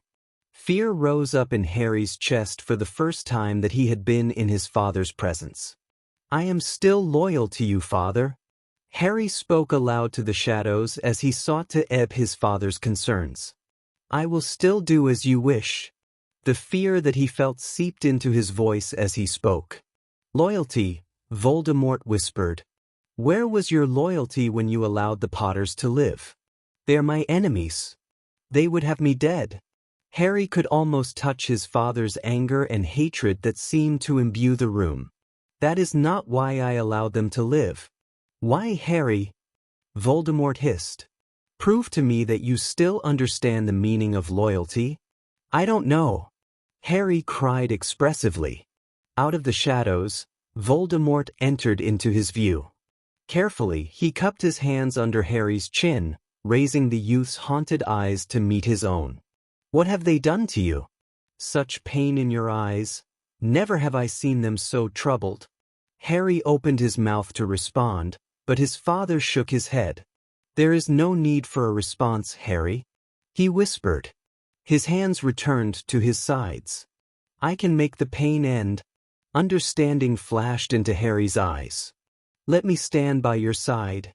The Dark Lord turned away, unable to meet his son's eyes. Then explain your actions that have led to the death of one of my Death Eaters. He refused to obey me. Over a Potter, you killed him. What was the importance of saving the wretch? All life is priceless. Harry swallowed hard. I need him to live. I need them to live. Voldemort's head tilted toward Harry as his son struggled for the words that would help his father to understand. You need them to live for what, Harry? What can they possibly give you that I have not already provided? I need them to be an image. Like the one I saw that night on Longbottom's wall. Harry whispered. I am happy to be with you. I just need that image. The Dark Lord frowned. I don't understand. Neither do I. Voldemort walked to a chair that sat beside his fireplace. Slowly, he sat into its comforting confines. In the end, Harry, there can be no in-between. You have to commit full-heartedly, or you will slowly destroy yourself. It is said that killing tears a person's soul into many pieces. Killing is a much kinder way of breaking a soul, for a soul can be broken many ways. Indecisiveness will destroy a person's soul just as surely as killing. Voldemort's voice trailed off. If you remain with me, would you be able to kill the Potters if they choose to destroy me? Harry hesitated slightly, and silently prayed his father would not notice. I would gladly kill or die for you. The only sound that could be heard was the movements of Nagini, her presence calming Harry's racing heart. Voldemort murmured, "You say that, yet you have given a piece of my soul to Dumbledore." The color drained from Harry's face. "I did not give it to Dumbledore. Unbelievable pain filled Harry's body as he crumpled to the floor. It was the first time his father had ever used the Cruciatus curse on him, and he was completely unprepared. "Please. The curse lifted. You gave it to his puppet, thus giving it to Dumbledore?" "I had to," Harry whispered desperately, even as the pain returned with another casting off the curse. "Did they put a wand to your head?" Voldemort asked quietly. "Or did you break the chain and hand it to the bumbling boy who was allowed to live? Be truthful, Harry." Even as he struggled to his feet once more, Harry looked pleadingly at his father. "I gave it to him. I killed his parents. I killed his parents, Harry." His father's voice took a softer tone. There was a moment.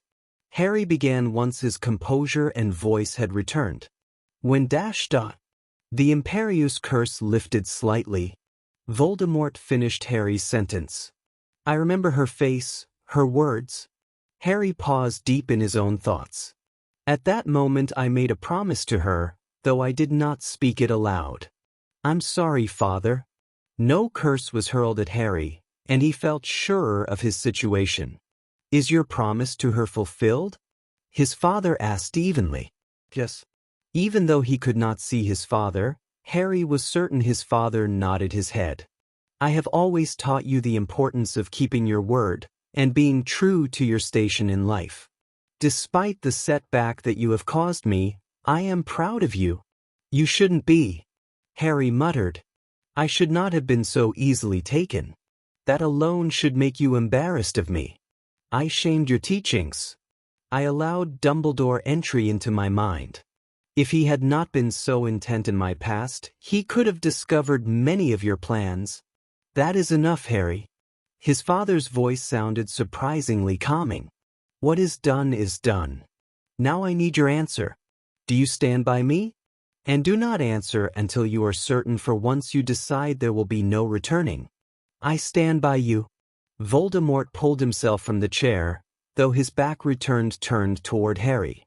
"In my mind, I can assume the words that Dumbledore has told you." Voldemort paused. "We are not villains, Harry.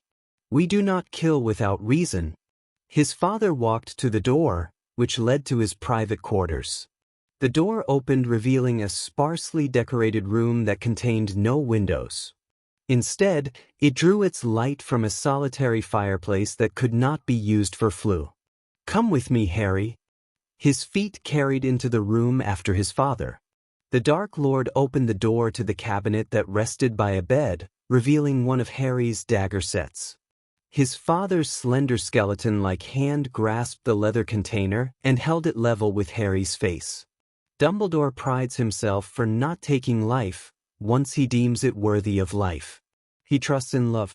The esteemed headmaster deems me incapable of love, and as such there is no chance for my redemption. The only alternative is my death." His father gazed at the daggers. "I, however, kill for the wizarding world, in hopes of saving it from the corruption that flows through its veins. A corruption that Dumbledore and others seek to maintain."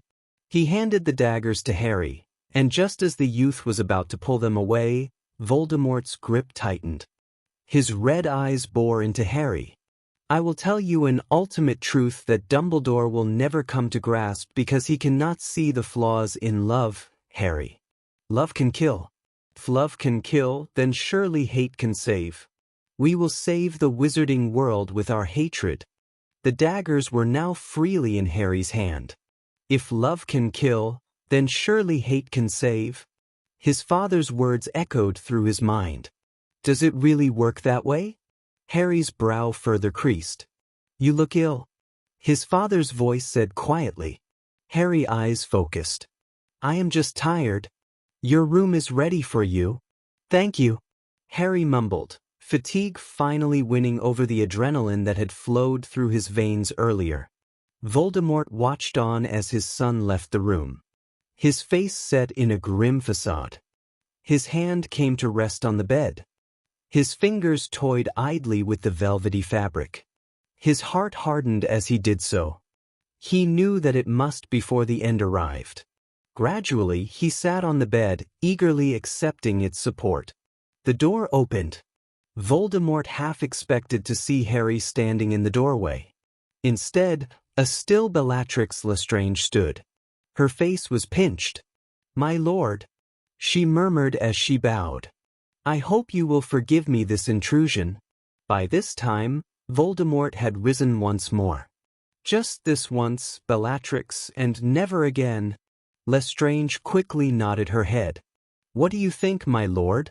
Voldemort turned his back to his servant. "The damage is done." Voldemort chuckled mirthlessly. "Dumbledore has shattered the boy more than even I could do. He will still fight with us?" Bellatrix prodded carefully. Voldemort smiled. "He will follow me to the gates of hell, however dashed." His voice trailed off, refusing to finish the sentence. "But what?" Voldemort peered over his shoulder at the woman. "At the beginning, Bellatrix, I warned you to not become attached to the boy. I warned us both. Yet we both did not heed that warning." Voldemort moved into the study. "At the end of this war, Harry will cease to exist. You will end his life after all he has done to serve you?" Bellatrix's voice rose threateningly. The Dark Lord remained silent as he gazed upon his books. "Did you not see it in his eyes, Bellatrix?" Bellatrix looked mutely at her lord. "He is dying, Bellatrix." Voldemort grasped a chair that was near him and flung it to the other side of the room. "I fashioned for myself a weapon. The perfect weapon, however, now I have seen its flaw. He is human, still an adolescent." He stared impassively at the broken chair. Harry has never seen another side before now. He is naive because I have kept him that way. Voldemort peered down at his hands. "I have caused this." Bellatrix frowned. "We never expected Dumbledore to get his hands on him." "No, I never conceived Harry being placed in the fool's hands," Voldemort said as he vainly sought to relieve his pounding head by rubbing his temples. "Now because of Dumbledore's interference, Harry will slowly die inwardly, leaving only a shell." "Dumbledore perfected my weapon," Voldemort thought faintly. "No, not perfected. My lord." "Leave me, Bellatrix," he whispered.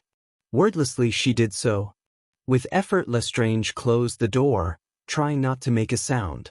For the most part she was successful. Effortlessly, Voldemort conjured a new chair and slumped into it. He was exhausted. However, he remained in the chair for hours, instead of returning to his room. "I intend to love him." The words echoed through his mind. When he had spoken them those many years ago, he had not meant them. He had never loved. People were just pawns with desires, emotions, and essence. One toddler had started out as such, however the child had etched himself onto Voldemort's very soul. Voldemort sneered coldly. "You assume to know me, Dumbledore.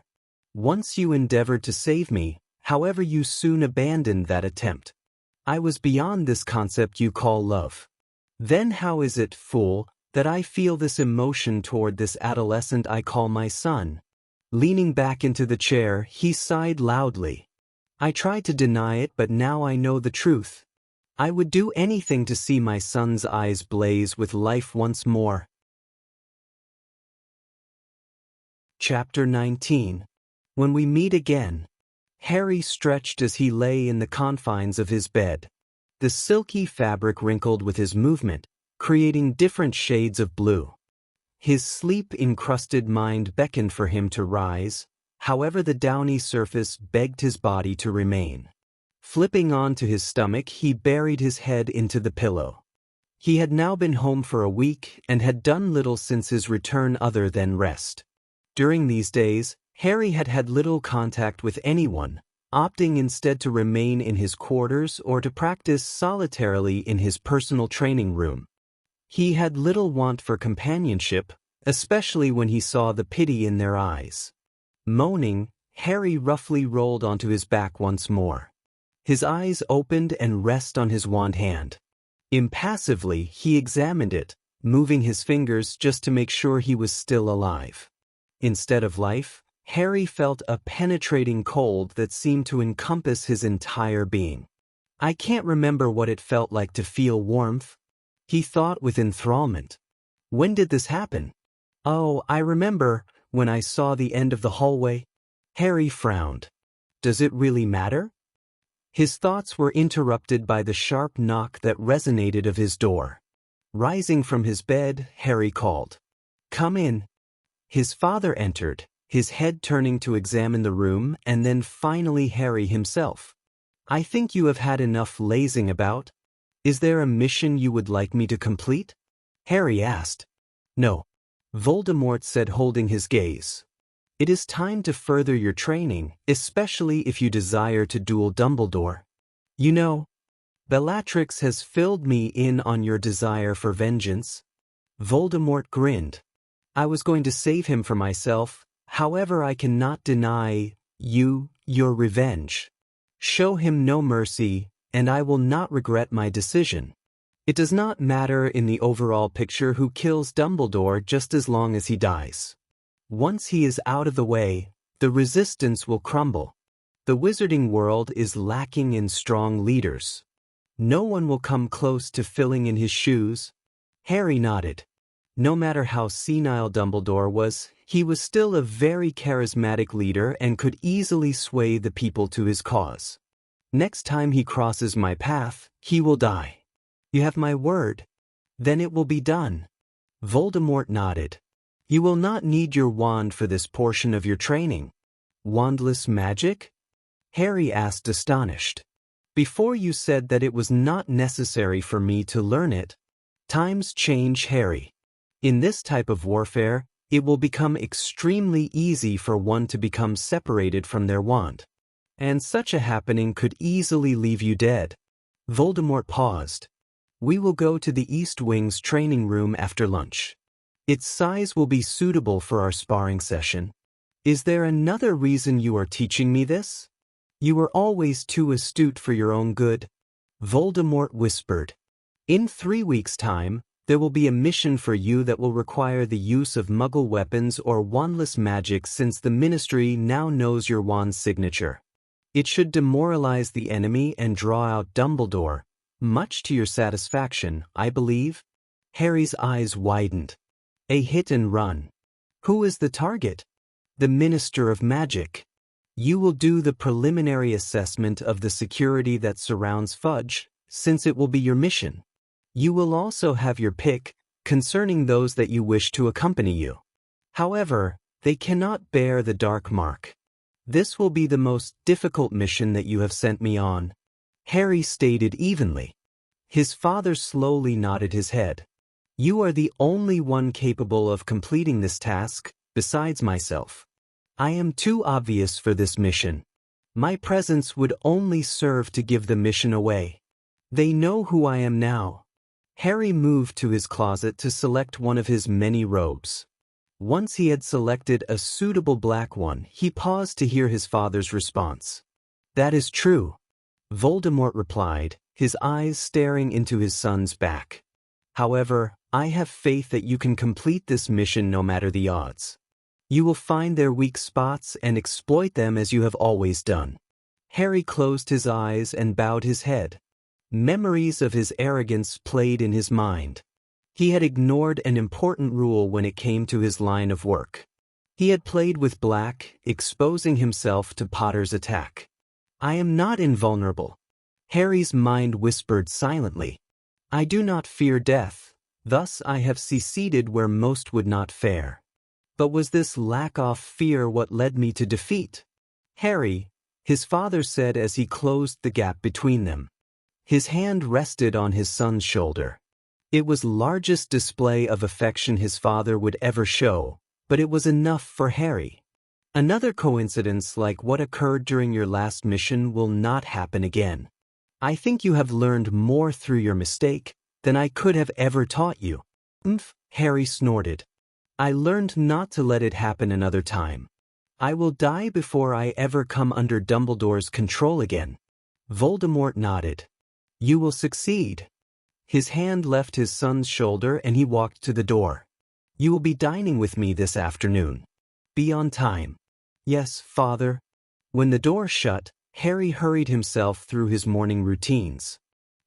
Albus Dumbledore tiredly rubbed his temples as he sat in the ruins of his study.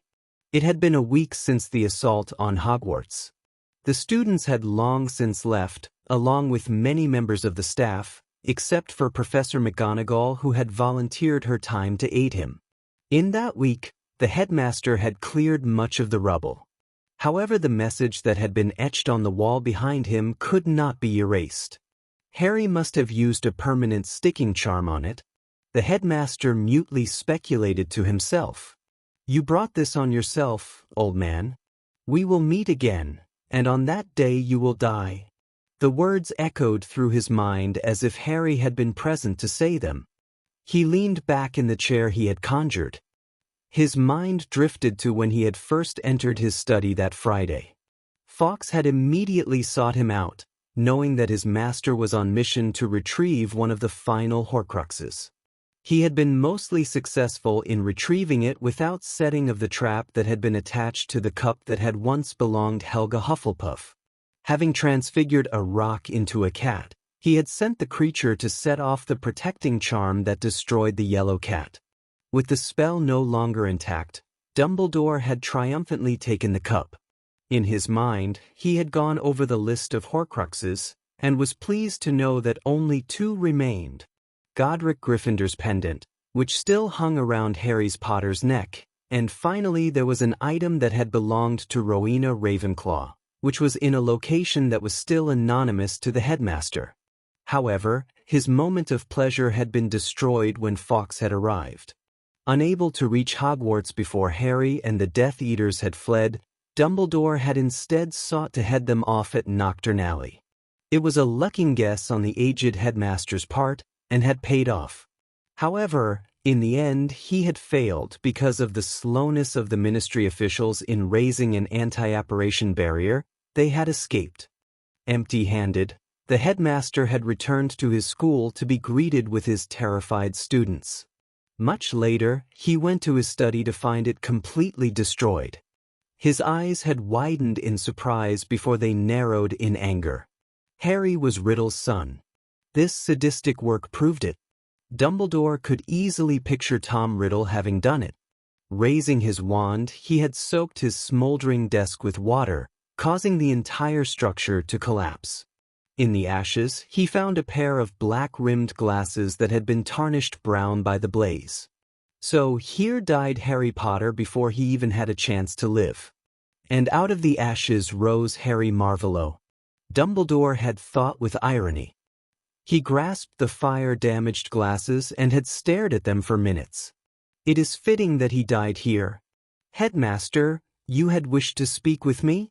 Severus Snape asked as he stared at the thinking Dumbledore. Yes, Severus. Dumbledore smiled briefly. I was just lost in thought. Snape nodded his head. Many people are finding themselves lost in thought. It is much better than what we call reality. Dumbledore nodded in agreement. Especially now when all hope seems lost. We are losing this war unless something is done. With Harry returned to Voldemort, we can expect the number of deaths to increase. They will attack us using 2 fronts, one led by Harry, the other fully controlled by Voldemort. Snape flinched at the use of the Dark Lord's name. It does appear to be a bleak scenario. The headmaster's face appeared to grow paler and pinched. Severus, what I am about to ask you will possibly be the most dangerous assignment that I have ever given you. Dumbledore stated heavily. Snape's eyes narrowed in dread and anticipation. I need you to slip Wizard's Bane into Voldemort's drink, rendering him powerless? Dumbledore gazed steadily at the potion's professor. If you are successful, we could possibly win the war. That is an impossible task. Snape sputtered, which was quite an achievement since he was always so collected. It cannot be done. The Dark Lord would know. In the end, after being tortured for information, he would kill me. I know it is risky. It is my life that you are risking, Albus. Snape hissed from where he stood. He was half tempted to leave the room. Severus, this could stop the killing. Snape chuckled. I am human, Albus, and as such I am selfish. What good is an end to this hell, if I am not here to enjoy it? I prefer not to rush into a situation that can get me killed when there are other options. Dumbledore sighed. Is there a way to disguise the potion so Voldemort will be unaware of its presence? Perhaps. Severus said reluctantly. But there is no way to know for sure if it will work. We have to try it? Snape frowned as he returned the headmaster's intense gaze. Inwardly, he fought a smile that was threatening to show on his face. I will do it. Thank you, Severus. This means a lot to me and the wizarding world. I bet it does. Severus thought as he bid his employer goodbye and began his walk to his classroom. But it does not matter. The potion master whispered once he was safely in his office. After this, Albus, whatever debt I feel I must pay to you will finally be made null. No matter was the outcome, whether I fail or succeed, I will not be returning to yours or Voldemort's side. Snape smiled slightly as he played with a portkey that he had hidden in his pocket. It would serve as his escape, as the potion's master had specifically made it to break through the ward that surrounded the Dark Lord's fortress.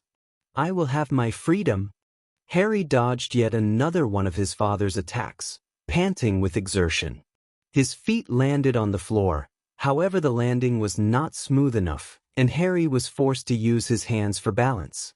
Wearily, he raised his eyes to examine his father's face, looking for signs of disappointment. Instead, he watched as another spell was hurled at him. Using both his hands and feet for thrust, he hurled his body away from the purple light. This time he was unable to land on his feet and came crashing to the ground on his side. The air escaped his lungs. Ragged coughs shook Harry's body.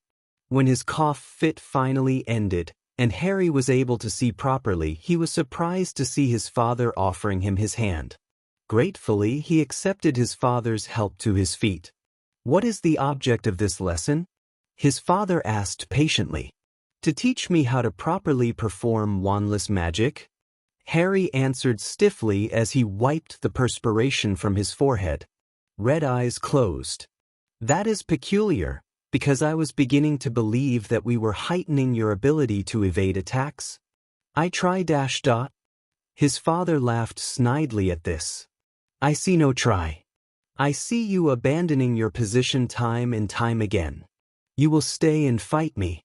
If you leave your position to avoid one of my spells once more, Harry, there will be punishment. Harry's face became lined with concentration. I understand. Voldemort smiled as he returned to his place. Once there, he turned to face his young ward. He was greeted by a face that held fierce determination. Let's begin. Even as he finished his sentence, the Dark Lord began to fire his spell. To his son's credit, he did not try to dodge the spell. However, Harry was still unable to create a barrier, so the spell knocked him backwards. Stand up. Reluctantly, Harry rose to his feet. His ribs ached after the direct hit. Try to imagine the barrier forming between you and the spell. Harry told himself as he prepared for the inevitable attack. The assault came, only this time something was different. Harry could actually feel the magic surrounding him. He was able to manipulate it to do his will. A resounding sound greeted both combatants' ears as the spell bounced off a barrier and hit the wall behind Voldemort. Well done, Harry. The Dark Lord paused. Now we can make progress. Any spell can be created just as you did with the barrier. However, Certain spells such as the Avada Kedavra tend to lack potency when performed with wandless magic. Each branch of magic has their advantages and their disadvantages. Harry fought back the smile when he heard his father say a line that he had often repeated to Harry during lessons. "I remember." Voldemort's lips twitched. "I suppose you do. In that case, let the lesson continue. This time you will attack me. The unforgivable curses cannot be used." Harry nodded and began to picture the jelly leg curse. "Begin!" his father shouted. Grasping the magic around him, Harry sent his curse. To his surprise, the spell did not reach his father but vanished. Before he had time to react by establishing a shield, his father shot a stunning spell in his direction. Remembering his father's early instructions, he did not dodge. Harry felt his body go rigid until it completely toppled over, causing Harry to land on his stomach, smashing his nose in the process. The spell lifted, and Harry immediately moved to halt his nose from bleeding, however was unable to staunch the bleeding. "Here," Voldemort said as he used a healing spell to heal his son's damaged nose. "My lord," Bellatrix's voice carried in the sparse room. "Snape is here. He says he has important information concerning Dumbledore's movements. He can tell me this news over dinner." Voldemort turned to Harry. "We have done enough for today. We have 3 weeks. I believe that will be sufficient enough time for you to grasp the main concepts. Shower and you will join me and Severus at lunch. Bellatrix, you are to join us as well." Bellatrix bowed. "Of course, my lord." The Dark Lord began to leave when Harry stopped him. "Father, I do not trust Snape." "Neither do I," Voldemort stated. "That is why, Bellatrix, and you will be joining me." Harry's disquiet was not relieved. The house elves brought out the food, followed by red wine that had already been poured into individual crystal-stemmed glasses. Harry was not surprised to see that Snape was jumpy and somewhat reluctant to eat the food that filled his plate. "He's done something," Harry knew beyond a doubt. Looking at his father, who was sitting beside him, Harry was surprised to see his father completely unconcerned. Disappointed, Harry returned to the task of eating. The house elves had truly outdone themselves this evening. The sirloin was cooked to perfect along with the many sides that varied in taste. Harry only paused in his examining of the food when he noticed his father twirling his wine glass. It was a gesture that his father did often, but this time it was different. Voldemort held the glass to his nose, sniffing its burgundy contents. "A wine of good vintage is always a treat to find. This one has a delectable smell," he stated as he continued to make the liquid spin around the rounded glass walls. "The way it flows is also a good testament to the winery that created it. Don't you agree, Severus?" The spy curtly nodded his head. "Yes, my lord. You are correct. It is exquisite wine." The Dark Lord absently nodded. He seemed completely engrossed with the wine. "It is fitting that it is red wine." He moved to sip the contents but halted. His eyes finally rested on Snape. "Why do you look so pale, Snape? Are you ill?" "No, my lord." The house elves brought out the food, followed by red wine that had already been poured into individual crystal-stemmed glasses. Harry was not surprised to see that Snape was jumpy and somewhat reluctant to eat the food that filled his plate. "He's done something," Harry knew beyond a doubt. Looking at his father, who was sitting beside him, Harry was surprised to see his father completely unconcerned. Disappointed, Harry returned to the task of eating. The house elves had truly outdone themselves this evening. The sirloin was cooked to perfect along with the many sides that varied in taste. Harry only paused in his examining of the food when he noticed his father twirling his wine glass. It was a gesture that his father did often, but this time it was different. Voldemort held the glass to his nose, sniffing its burgundy contents. "A wine of good vintage is always a treat to find. This one has a delectable smell." he stated as he continued to make the liquid spin around the rounded glass walls. The way it flows is also a good testament to the winery that created it. Don't you agree, Severus? The spy curtly nodded his head. Yes, my lord. You are correct. It is exquisite wine. The Dark Lord absently nodded. He seemed completely engrossed with the wine. It is fitting that it is red wine. He moved to sip the contents but halted. His eyes finally rested on Snape. Why do you look so pale, Snape? Are you ill? No, my lord.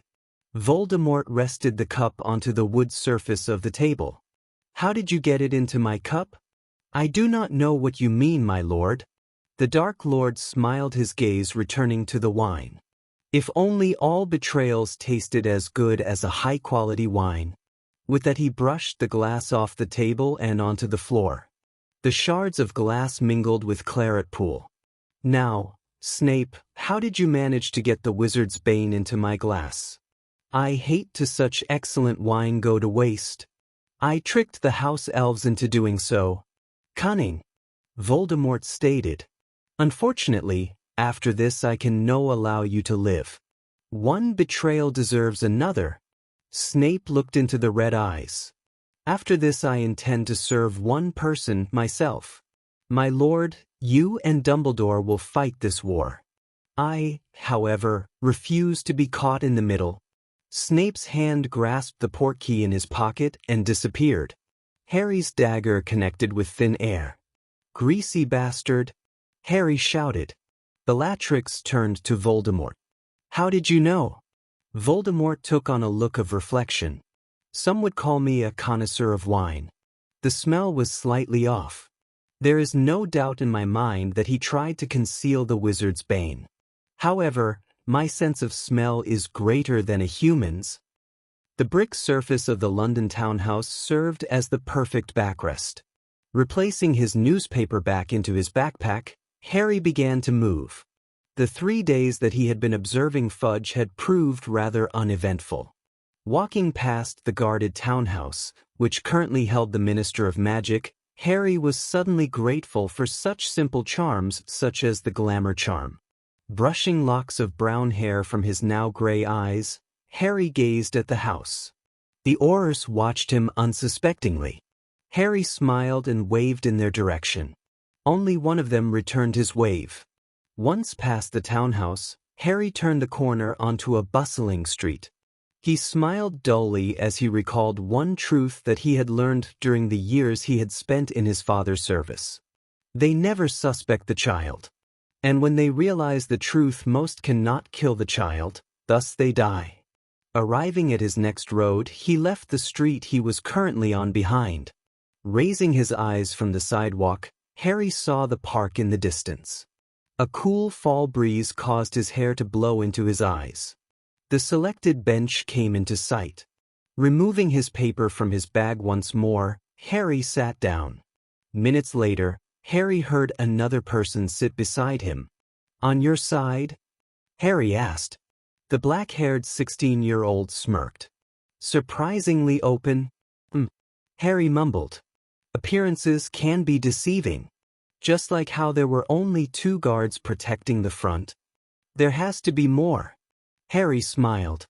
When something looks too good to be true, it is probably not. That is a main lesson to be learned in this business, Draco. Harry paused. The windows give away their numbers. I would estimate 30 guards, varying throughout the 4 stories. What makes this job so difficult is the proximity to the Ministry of Magic. Reinforcements can easily be called at the first sign of a disturbance. How does the Dark Lord expect us to carry this out? Sarcasm dripped in his friend's voice. He expects it to be carried out well. Harry made sure Draco got the full impact of his sentence. This mission will not call for numbers, Draco, just finesse. Besides, I have a layout of the house. How did you manage to get your hands on that? The normal blonde youth asked incredulously. Everyone has their price. Harry replied briskly. Now, Fudge's office is on the 4th floor, putting all the Aurors between him and us. The front door is of course off limits, and the 2 guards have to remain at their posts during this whole operation or our cover will be blown. What I propose to do is enter through the 3rd-story window, which is located in the east alley. It is out of sight. The only problem is that there are 3 Aurors. If one of them is able to shoot a warning from their wand, we fail. What am I going to be doing during this? You will be watching for ministry reinforcements in a building across the street and catty corner of the target's home. From there you keep me alert to the movements both inside and outside the house. So you're taking all the action? Harry's eyebrow rose. You want to go into a house infested with Aurors? On second thought, Marvolo, they are all yours. Harry smiled. The next tricky part is the time of day I plan to carry out this assignment. Fudge rushes home briefly every day at noon. During this period of time his guard count is lower, however we also have a smaller window of time to get in and get out. I will also be more visible. However, if we are successful it will send the desired message to the wizarding world, especially since we will have done it in broad daylight. This is insane. Harry snorted. Insanity and brilliance are often mistaken for the other. If things go wrong? Harry reached into his backpack. This, my friend, is a Muggle headset used for communication. Because wizards do not have a full understanding of primitive Muggle devices, they will be unable to listen in on our conversations. If the ministry would arrive, you would alert me, and then use this port key to escape to my safe house. You press this button and the port key will work immediately. And will you have another such port key? Draco asked. His eyes had narrowed. Yes, however, my retreat will not be as simple. Harry sighed. There are wards over the house that prevents port keys from functioning.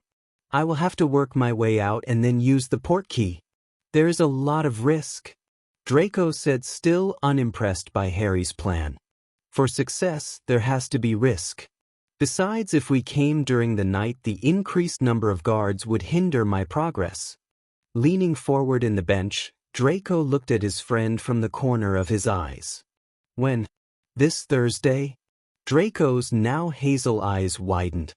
This Thursday? As in tomorrow? Doesn't that cut our preparation time? I have everything I need. Harry stated. Remember, Draco, you cannot use your wand. If everything goes well, you shouldn't have to. Keep the headset on all the time. This switch here turns it on. I got it. Using his hands to help lift his body, Harry stood. See you tomorrow. Draco nodded. This had better work, Marvolo. I am not taking the Dark Lord's wrath if something happens to you. Nothing is going to happen to me. I could never be a grain of wheat. What?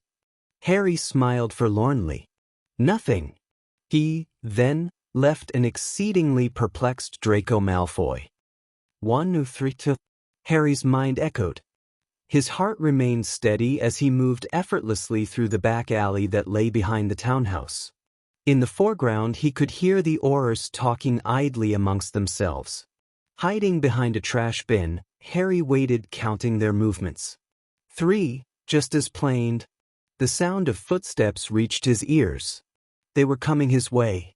Using wandless magic, he created a soft noise that lured the guards in the opposite direction. What was that? I don't dash dot. The third was cut off as a dagger severed his spinal cord. His body collapsed to the concrete. Harry's youthful body was already into action before the man hit the ground. The second dagger in his hand stuck in the first Auror's forehead. His hands empty, Harry used his hands to disable the last. His breaths were heavier but controlled. He had completed his first task with little sound. Looking at the third-story window, Harry created a robe that led up to it. His hands firmly grasped the thin rope, and he began his ascent. The window was unlocked, making the second task easy. With the use of his hands, Harry pulled himself into the townhouse. I'm in, he whispered in the headset. The guards are still in place. Harry made no reply. Instead, he moved stealthily down the wallpapered hallway, which was decorated with all manner of luxury items. Around the corner he heard an Auror's footsteps. Leaning against the wall, Harry waited patiently for him to pass. As the man did, Harry removed a dagger and came in from behind. The Auror struggled briefly as his blood trickled from his body. Taking the limp body, Harry removed it from the main hallway. Continuing, Harry arrived at the stair that led to the lower floors. Using wandless magic, he soundless sealed the stairs. That should keep them for a time, he mused. His feet moved rapidly as he cleared the next flight of stairs. Almost there. Who are you? A voice from the top of the stairs called. What the hell? Harry sent a bright green light at the man. However, it did not meet its intended target. Instead, it smashed harmlessly into the wall. Damn it! Harry barreled up the stairs. Removing a dagger, he swung out into the center of the stairway. Throwing the dagger sharply around the corner, Harry was gratified to hear the sound of the man's body collapsing. Once around the corner, he saw the man gasping for breath with the dagger sticking out from his chest. It had probably punctured a lung.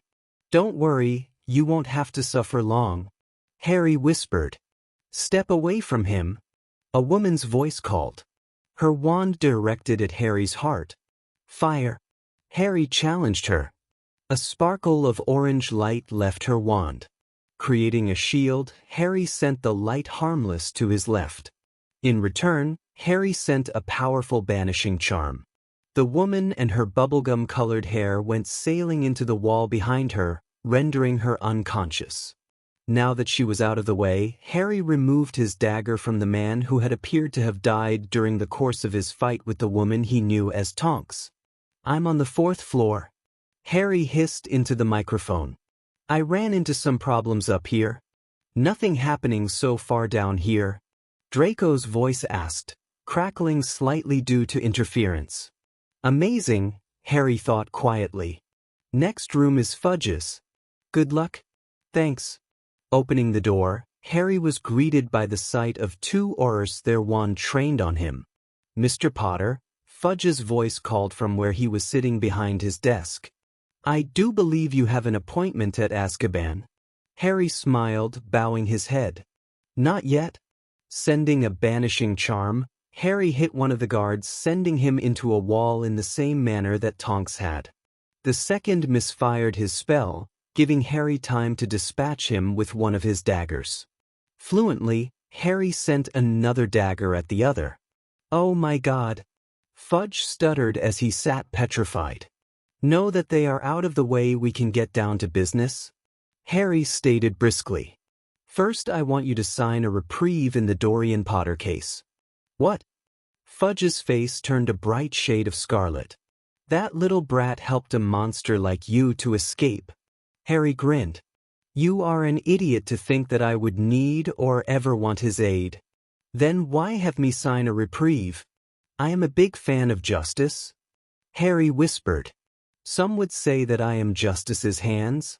Fudge's eyes narrowed even as he reached into his desk for paper. What do you think you are? Some dark prince? You fashion me a prince? Harry laughed. Prices, princesses, kings, and queens, he murmured as Fudge looked on in terror, having just finished signing the reprieve.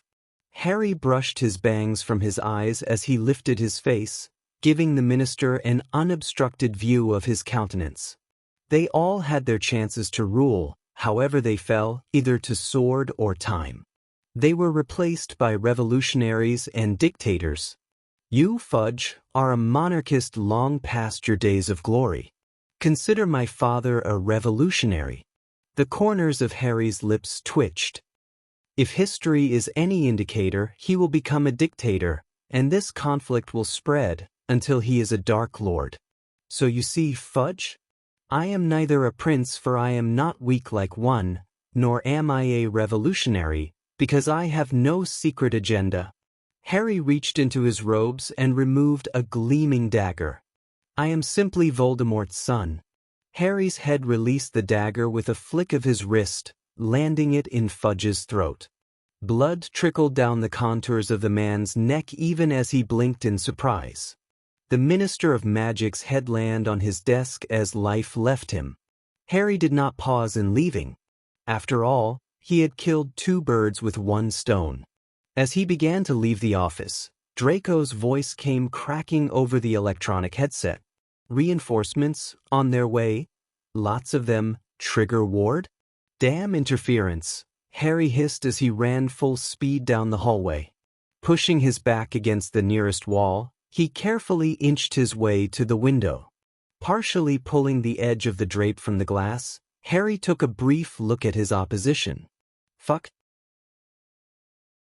Chapter 20. Sifos. Glass sprayed Harry's body even as he ducked for cover. The window that he had been peering was now spread across the floor and Harry's back. His left cheek and hands stung from where pieces of glass had hit him. Pushing himself up, allowing the glass to simply fall off his body, Harry continued down the hallway in a crouched position. Think, Marvolo. Think. Harry's mind screamed. The barrier I placed on the stairs is not going to last much longer. If there is someone of experience downstairs, it will be gone even sooner. Now that he was past the row of windows, Harry could move faster. Rising to his full height, Harry bolted toward the 4th-story window that faced west. I'll be a moving target at least, he thought hurriedly before he smashed the window. A rope suddenly cleared the distance between Harry and the next house. With a grimace spread across his face, he grasped the loose end and positioned himself in the window frame. Holding his breath, Harry swung from the former Minister of Magic's townhouse. In midair, Harry flung his feet in front of himself, preparing his body for the imminent collision with the 3rd-story window of the next house. He largely ignored the spells that were thrown in his direction by the aurors below. The sound of breaking glass became deafening to him. Pain filled Harry as portions of the window cut into his unprotected flesh. Unable to hold on to the rope, Harry landed on his side, hitting the wood floor of the house hard. His body slid a far distance down the hall before inertia halted his motion. Rising shakily, he moved quickly to a fire escape door. Throughout his run, his bruised side screeched in pain. My timing has to be perfect, he thought, throwing the door open. Casting a time-slowing charm, Harry jumped from the fire escape stairs, landing smoothly on the cobblestone below. Not far off, he could hear their voices shouting out commands. His feet immediately started to run once more. He easily maneuvered down the narrow maze of alley streets. His breath becoming ragged, Harry knew that it would not be long before his pursuers caught up with him. He skidded to a halt when he suddenly realized that he was currently in the section of London that had been for all purposes destroyed by his father's rampage. Abandoned houses would serve as the perfect hiding place, but first he had something to check before he wasted time. Removing his portkey, he touched the button that under normal circumstances would have transported him to his safe house. However, this time nothing happened. They must have expanded the range of the barrier. Hopefully, Draco got out immediately. His eyes roamed over the desolate street that lay before him before they landed on a charred blue house. It would serve as a good hiding place. As he entered through the door frame, he was taken aback at how much it appeared to be a ghost house. Though its exterior was now charred, the heart of the house remained unchanged by time. Items were left where their owners had placed them before they either abandoned their home or had been killed. Harry's eyes fell onto a moving family portrait that revealed that the home had been owned by a wizarding family. His trembling hands sore from the glass cuts and rope burn gripped the delicate silver frame, bringing the picture closer to his face. The girl I saw? Harry's voice trailed off. His finger touched her beaming face. He couldn't have gotten far. A voice shouted, "Fan out." Harry looked sadly down at the picture one more time, before placing it face down on the table. Silently, he receded further into the Bowles house. He's insane. Sirius Black stated in disbelief after witnessing his partner's eldest son dive into the third-story window of the house neighboring Fudge's. James's face was extremely pale as he watched speechlessly. If he had desired to comment, the words just would not have come. "Cover the perimeter," Albus Dumbledore shouted. "Secure the minister." James frowned as he along with Sirius moved into the townhouse. Once they reached the third-floor staircase, they and their counterparts were met with an interesting dilemma that was preventing them from reaching the minister. "What do we have?" James asked upon arrival. One of the junior Aurors, Thomas, at least James thought that was his name, answered. "We have a barrier, sir." "Sirius, show them how it is done," James said caustically. With a brief flick of his wand, Sirius dissipated the magical barrier, much to the disdain of those who had been working on it for the past 15 minutes.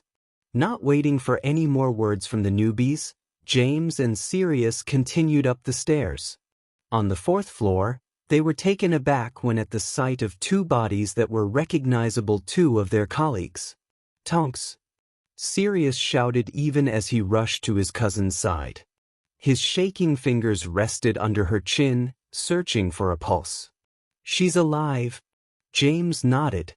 "I'll check on the minister." However, James was certain he knew what he would see when he entered the minister's office. His guess was right one. His face became grim. In the many years of tracing Voldemort's assassin, James had almost become numb to this sight. Except now, he knew it was his son's work. Gently, he lifted Fudge from his desk, laying him on his back on the floor. The dagger protruding from the man's throat was all James needed to see. He did not stand a chance. Looking up from the corpse, James saw Sirius watching him from the doorway. A curt nod was all James needed to do to confirm his best friend's suspicion. "Let's go, there is nothing we can do for the dead. Mate, I just want you to know that I am there for you," Sirius stated bluntly. "Harry is my godson. I know that I have not been receptive when he was figuratively brought back from the dead. But that day we watched him fly, we saw him without his mask on, it got me to thinking." "Thank you, Padfoot." James closed his eyes, fighting back tears of frustration. It is hard to just leave things the way they are, but it is all up to Harry. Sirius nodded his head briefly as the pair left the room. "This is not going to be the ending we thought Harry would have when we held him just after his birth. I know you know this already, James, but you need to prepare yourself. This is not going to be one of those happy endings." "Life doesn't have happy endings, Padfoot," James retorted briskly. "I am more concerned for Lily and Dorian." Sirius Black frowned. It hurt him to watch the Potters suffer, especially when he saw no end to it. "I want to say it is going to be all right, and crack a joke, but I can't." "Don't look so sour, Sirius," James said, moving down the staircase. As he walked past the new recruits, he paused. "Get body bags up there.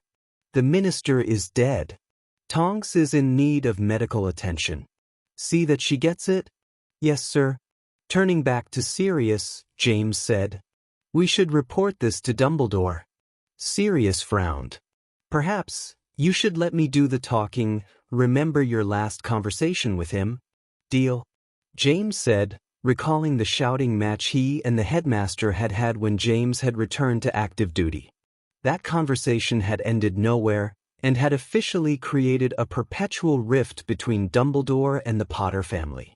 After it, James had been almost resigned his post as an Auror. If it had not been for the threat of Voldemort, he would have. Once outside of the house, Sirius pulled aside the first Auror he saw. "Where's Dumbledore?"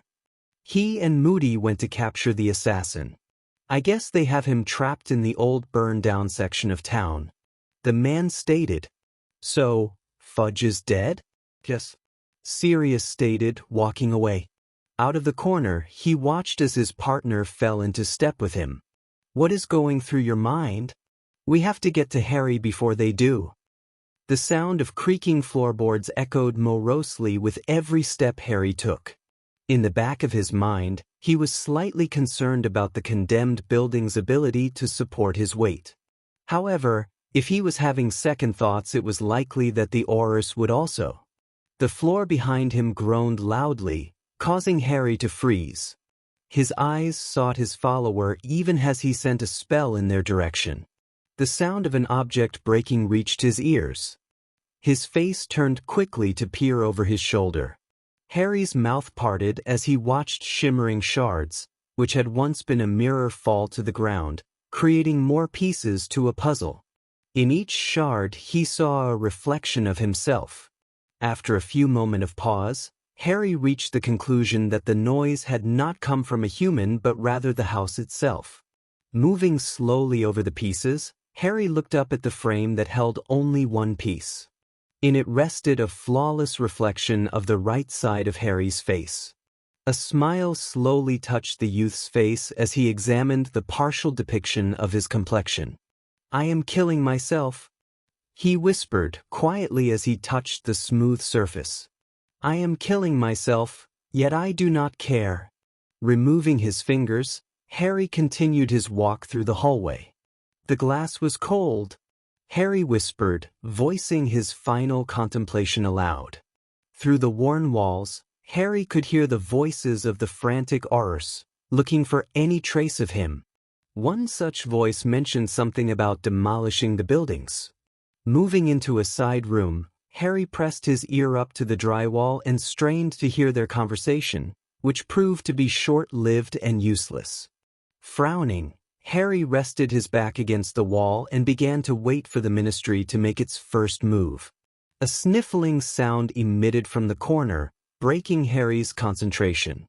Hesitantly, Harry left his perching spot and walked to the sofa. Bending, he lifted the skirt that hid the emptiness, which lay between the sofa and the carpeted floor. Two silvery eyes peered back at him out of fear. "Peel, please don't kill me," a boy's voice whimpered, trembling with fear. Harry's eyes widened slightly, but betrayed none of his emotions. "Only if you do not try to kill me." The child remained silent in his hiding spot. Harry returned to his full height, determined to ignore his unexpected companion. Wordlessly, he returned to his former position next to the far wall. "How can I kill you? I'm only 5.5?" the boy asked. His sudden response to Harry's statement dumbfounded the older boy. His emerald eyes narrowed at the memories the boy's simplistic statement had caused to rise. "You would be surprised, kid," Harry retorted, quiet enough that he was confident the boy would not hear. The booming sound of a building being collapsed caused Harry's stomach to turn with loathing. "I will not be taken again." The sound of a spell hitting nearby was to close for Harry's comfort. The sobs of the boy made him sigh vocally. "What is your name?" Harry asked the sofa. "Jonas." Harry closed his eyes. "The dove?" The boy from beneath the sofa finally left his hiding spot. His hair was the color of freshly cut wheat and appeared to have not been trimmed in quite a while. His silver-colored eyes seemed oddly out of place when compared to the rest of his shallow face. His clothes were in shambles and fit him badly. Recently, the boy had probably gone through a rapid weight drop. It shone with the loose skin that hung from his limbs. "What did you say?" Jonas asked. His face tightly lined with fear as he stood trembling before Harry. "Jonas, it is Greek for duck," Harry whispered, grasping his fifth remaining dagger. "Do you live here by yourself?" "I lived here with my family. They did not come back after you know who came." The boy bit his lower lip in apprehension. "I see," Harry said in a hushed voice. "Why do you remain here?"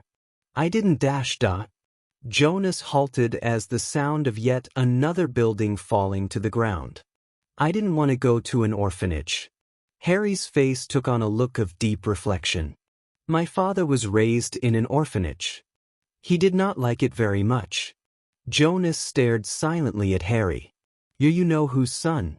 "Though I don't know your name." A smile crept onto his face. Turning away from the child, he stated, My name is Harry. I'm not surprised that you have heard of me before. They have been spreading my exploits and appearance since my escape. The boy looked down at his shoes. I'm sorry. Sorry? Harry pondered quietly, before the sound of an incoming spell wrenched his thoughts away. Harry flung himself onto Jonas just as a spell hit their building, causing plaster to fall from the ceiling. Bastards, Harry muttered, grasping Jonas's thin wrist. Tugging the boy along with him, Harry moved toward the back of the fragile house. Behind him, Harry could hear the walls buckle and collapse. Next to him, the 5-year-old was crying in fear. His tiny feet could not keep up with Harry's much bigger steps. Seeing no other solution, Harry swung the boy onto his back. Hold on and keep your head down. Another spell hit the badly decayed house, erasing evidence of the family that had once called the place home. The ceiling before Harry slowly began to cave in. Raising his hand, Harry forced it to remain in place until they had safely passed beneath it. Turn left down the next hall, Jonas stated. Harry immediately obeyed, turning sharply down the specified hallway. His side began to pain him with every ragged breath he drew. Tears began to cloud his vision as he raced to the back door. There was no doubt in his mind that it would be guarded by aura guards. With Jonas on his back, he had a handicap. His hand grasped the loose golden doorknob. Turning it, he was given access to the outside world. However, the sight that greeted him was anything but pleasant. Resorting to taking hostages are we, Potter? Moody's grating voice caused the hair on the back of Harry's neck to rise. That is a new low, even for you. Harry bowed his head. From beneath his bangs, his eyes roamed counting the circle of Aurors. Their numbers were not impressive, but they had Moody. The head of the Aurors had to be worth at least 5 Aurors. The other 5 Aurors were merely pests, yet they had to be taken out before he even thought of terminating Moody. Put the boy down, Potter. I intended to. Harry thought snidely. Slowly, he lowered the frightened child to the ground. Close your eyes, he whispered to Jonas at the last moment. When Jonas's silvery orbs tightly closed, Harry released the dagger in his right hand, hitting the oar directly to his left. In rapid succession, Harry flung his 4th and 3rd dagger. After the surprise had waxed, Moody and the remaining 2 Aurors had immediately sought cover. The spells came rapidly at Harry. He had only 2 remaining daggers. Out of the corner of his eyes, Harry watched as one of the Aurors left his position. The man did not move fast enough, and one of Harry's remaining daggers connected with his temple. Without looking, he tossed his final dagger to the right. A satisfactory gulping noise told him he had found the other pest. Harry hesitated too long and found himself tossed back into the house. He felt his left side light in fire from the pain.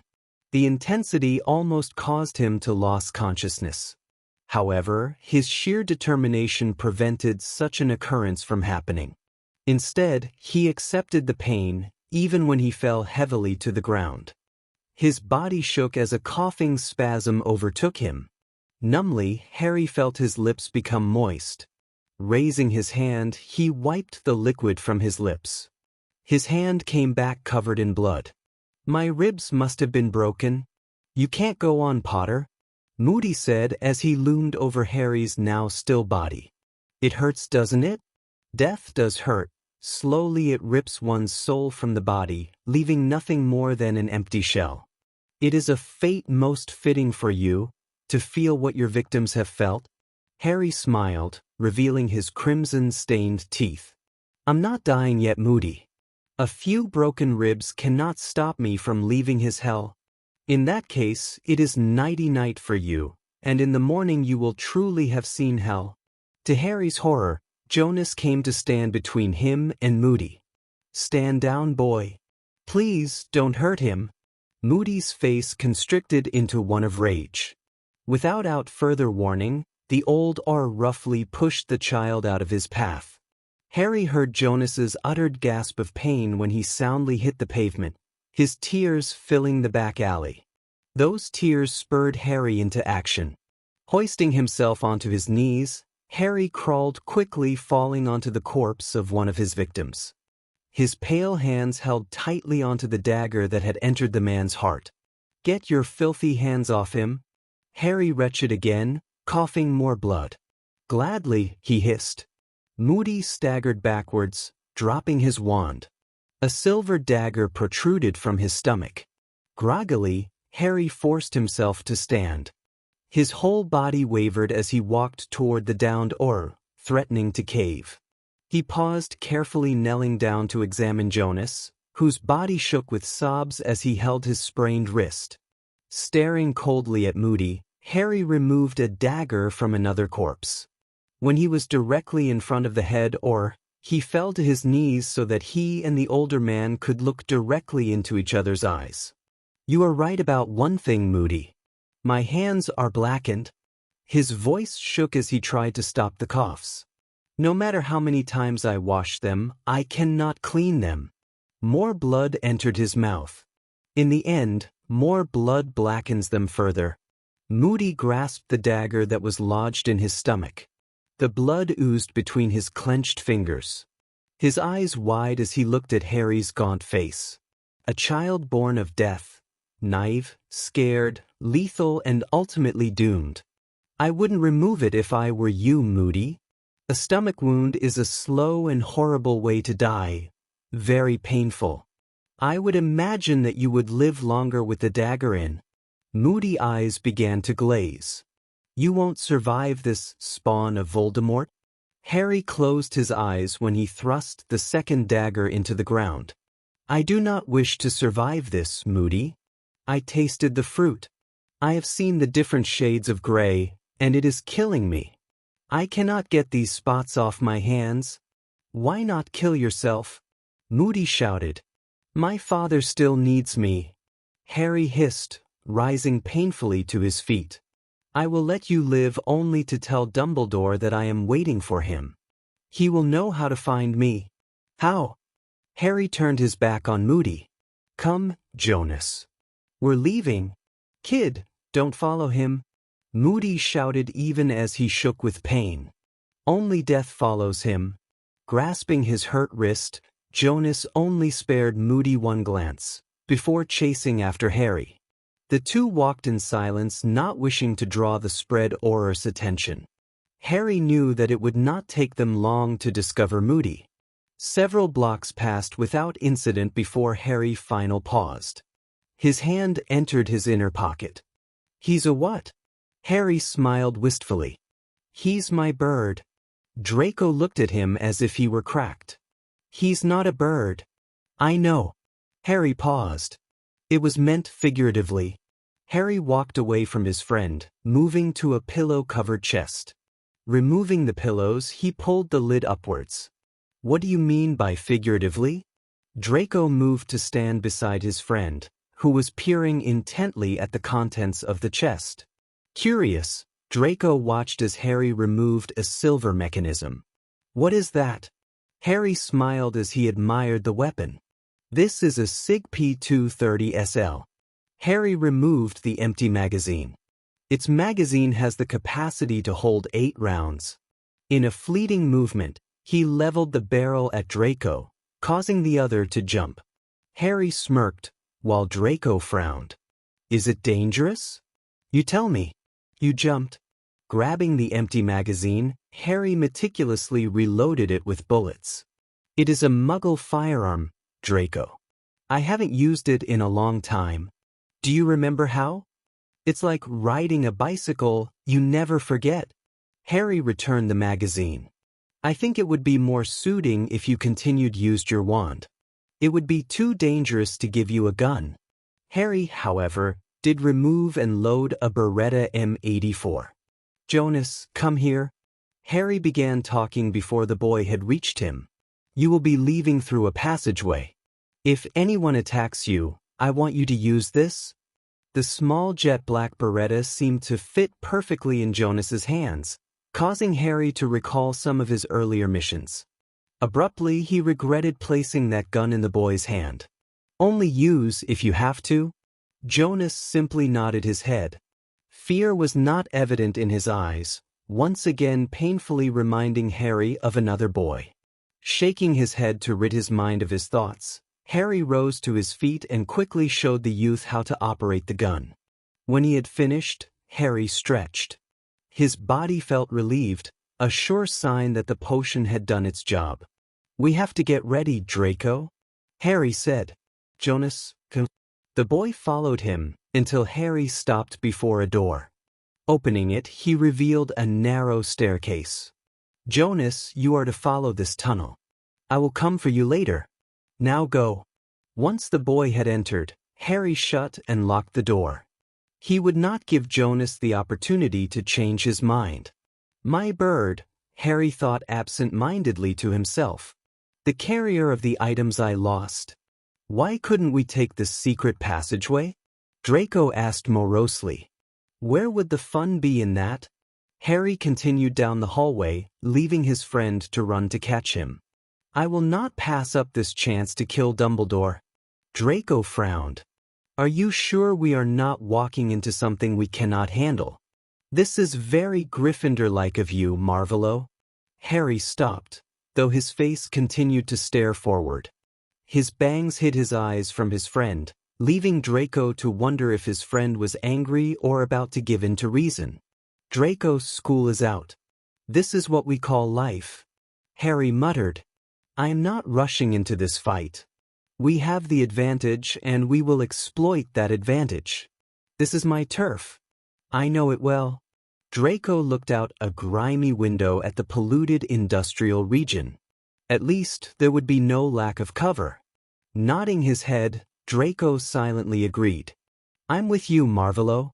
At that moment, the wards guarding the house went off.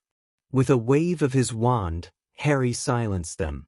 Looking grimly over at Draco, he nodded his head briefly. "We have company. Better not disappoint them." Harry's eyes deadened. "Draco, we have to hit fast before reinforcements arrive. You go right while I go left. Whatever happens, Draco, you are not to engage Dumbledore. He is mine."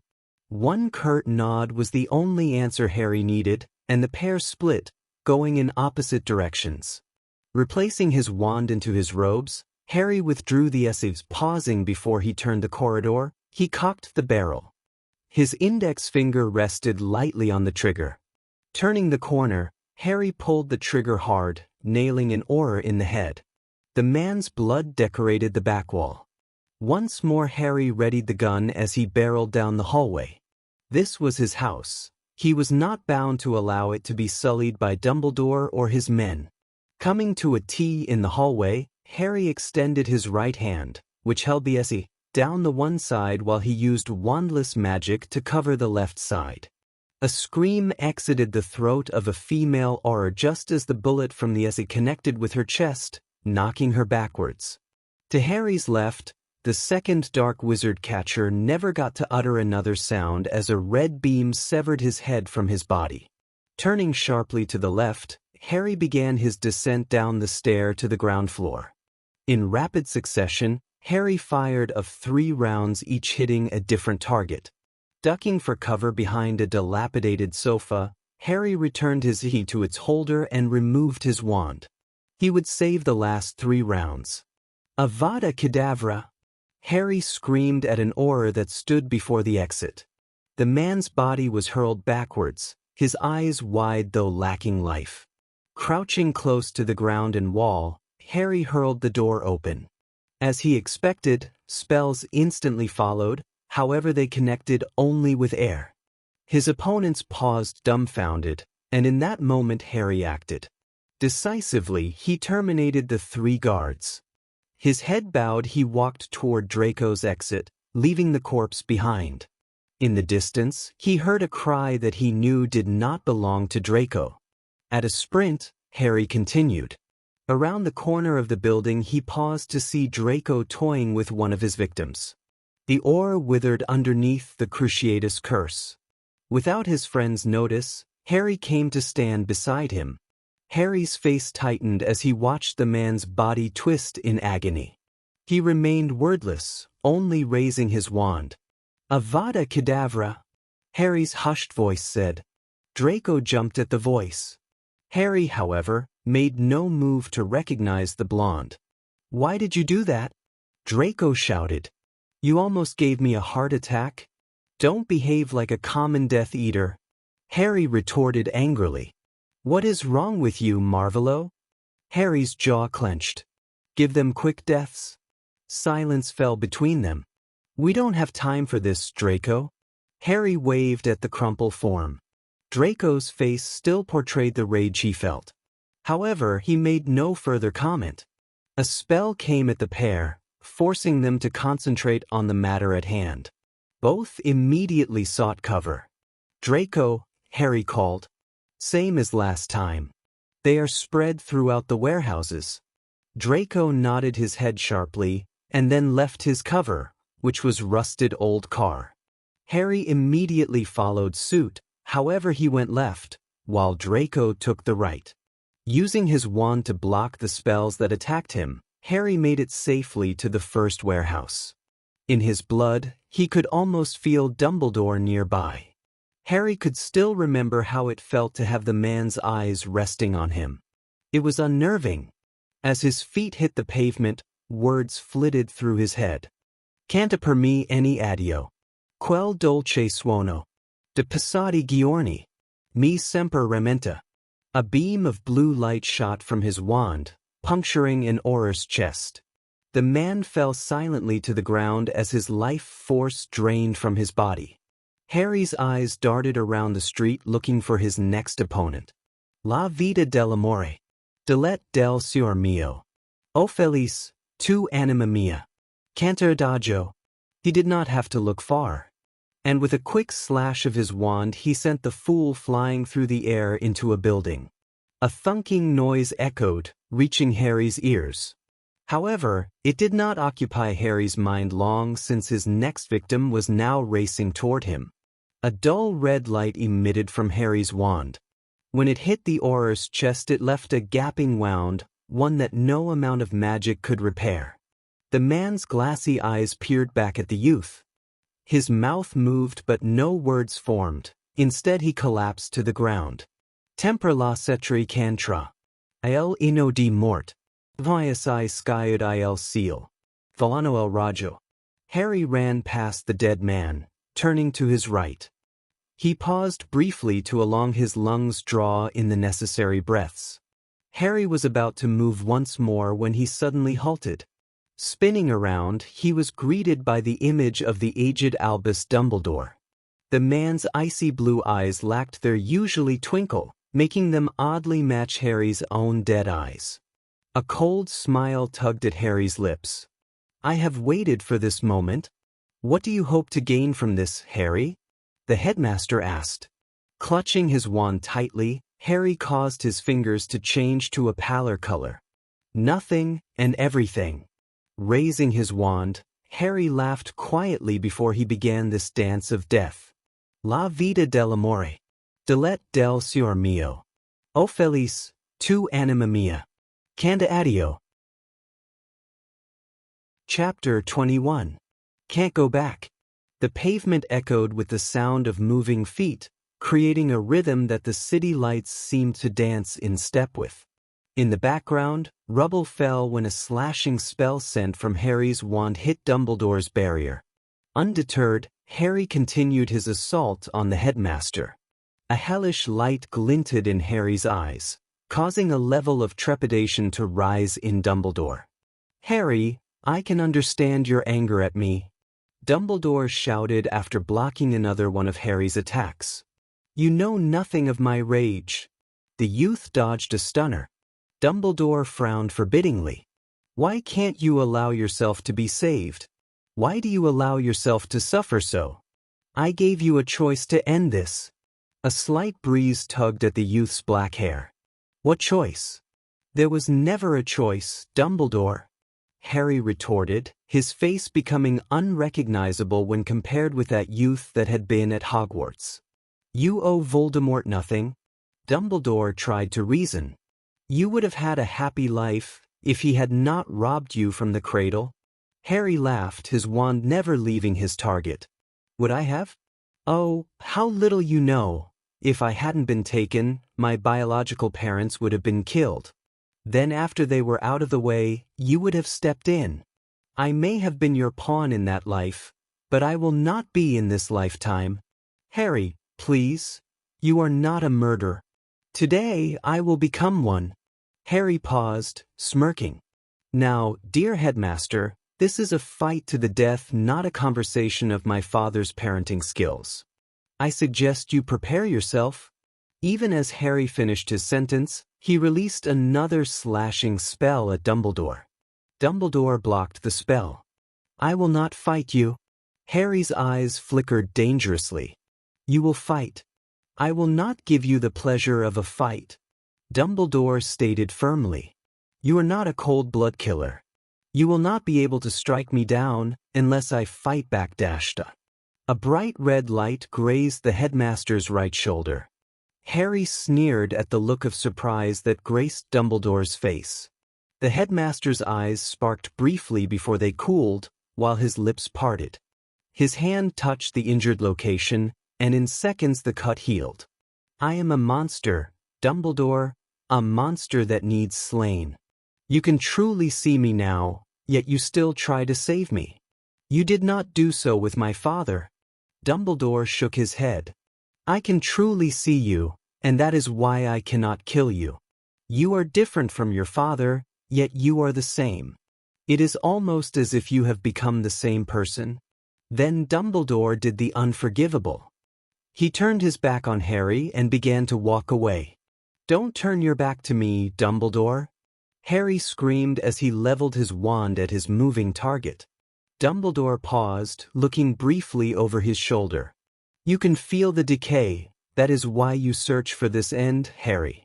The walls have all but closed around you, and you can only see but one way out, your death.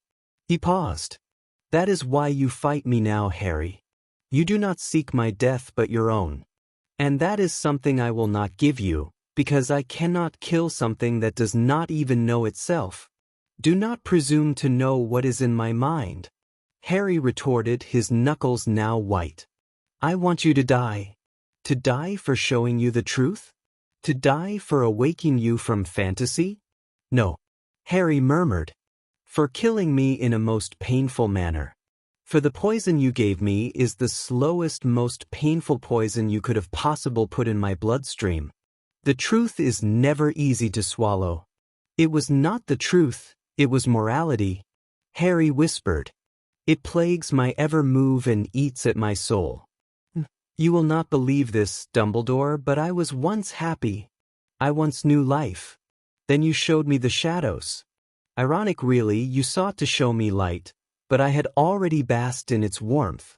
You left me with nothing but the cold, and for that I will kill you. His emerald eyes lessened. Even if you do not fight back. Dumbledore partially turned toward Harry. You won't? Harry smirked. I have something you want, the only way to destroy Voldemort. And the only way to get it is to kill me. He waited for the headmaster's facial expression, and was pleased to see his face suddenly harden. Thank you, Neville, for not telling him about the Horcrux. If that is how it must be, Harry. The youth snorted. All you care about, old man, are your plans? Harry thought. It is the only way. Dumbledore nodded his head. I am sorry, Harry. You say that as if you think I am going to die. Harry said before he sent a banishing charm in Dumbledore's direction. Even with his barrier, the aged wizard was pushed backwards, though he managed to remain standing. Fighting the surprise at the ferocity of the attack, Dumbledore was dodged the next attack just as his shield was broken. His feet moved quickly as he set his body into an offensive position. A jet of blue light left his wand only to be turned aside by a barrier created by Harry. Silently, Dumbledore awed at the boy's talent. While he was at Hogwarts, he had not showed such a gift. Even in Harry's memories, the youth had not shown such tenacity. He's driven by sheer hatred. Dumbledore thought briefly as he was pushed backwards by the fierce attacks that came within seconds of each other. Seeing his moment, Harry lashed heatedly at the faltering headmaster. The barrier in which his opponent had just newly formed wavered and then disappeared in its entirety. Harry's wand leveled with Dumbledore's face. "I am surprised. I was expecting a better duel from you. You not even reach the level of some of my other targets?" A twinkle appeared in Dumbledore's eyes. "That is because I am not finished." Harry felt his feet lift into the air as a burst of energy hit his body. His wand fell, hitting the ground with a dull sound. Using wandless magic, Harry was able to slow his landing into the building behind. His body finally halted when his back brushed against the concrete wall. Narrowing his eyes, Harry searched briefly for his wand. To his disdain, it was far from his grasp. His attention shot to Dumbledore just as the old began his new assault. The concrete, in which Harry had been standing in front of, suddenly bore a dent from where Dumbledore's spell hit its surface. The sound of his breathing filled Harry's ears. He knew that before long he would not be able to evade the headmaster's spells much longer. The old man showed no signs of stopping. A crimson light hit far too close. Pausing, Harry sent a green light.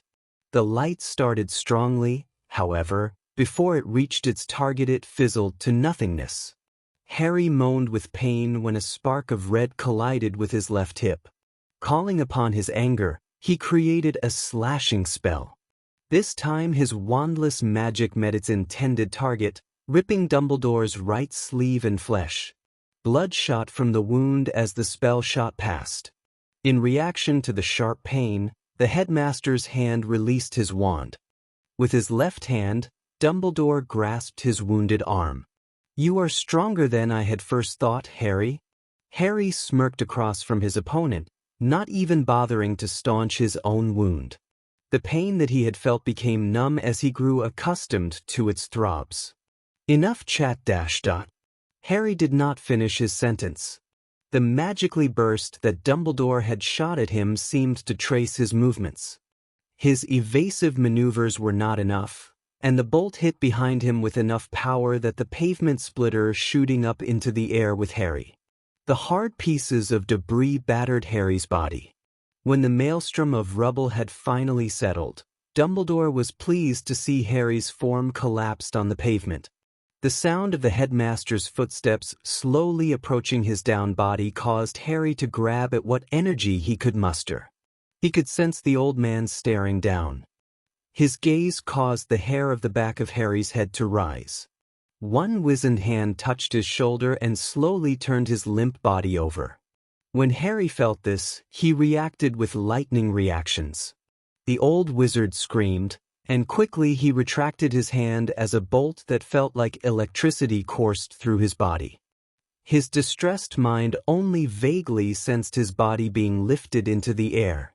It was not until that last second that he was able to rescue himself. Exhausted, Harry rose shakily to his feet. His face lined in agony and fatigue. The silver effigy appeared in his hands, and shortly afterwards one round fired. Dumbledore stumbled backwards, staring into the youth's eyes. His lip trembled slightly when he saw for the first time emotion in the boy's eyes.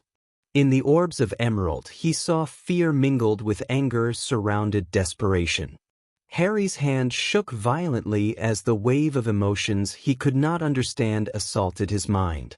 Tears flowed down his eyes, even as his finger pressed against the trigger. The sound of 2 more rounds light the night, followed by a hollow clicking sound as Harry absently hit the trigger numerous times.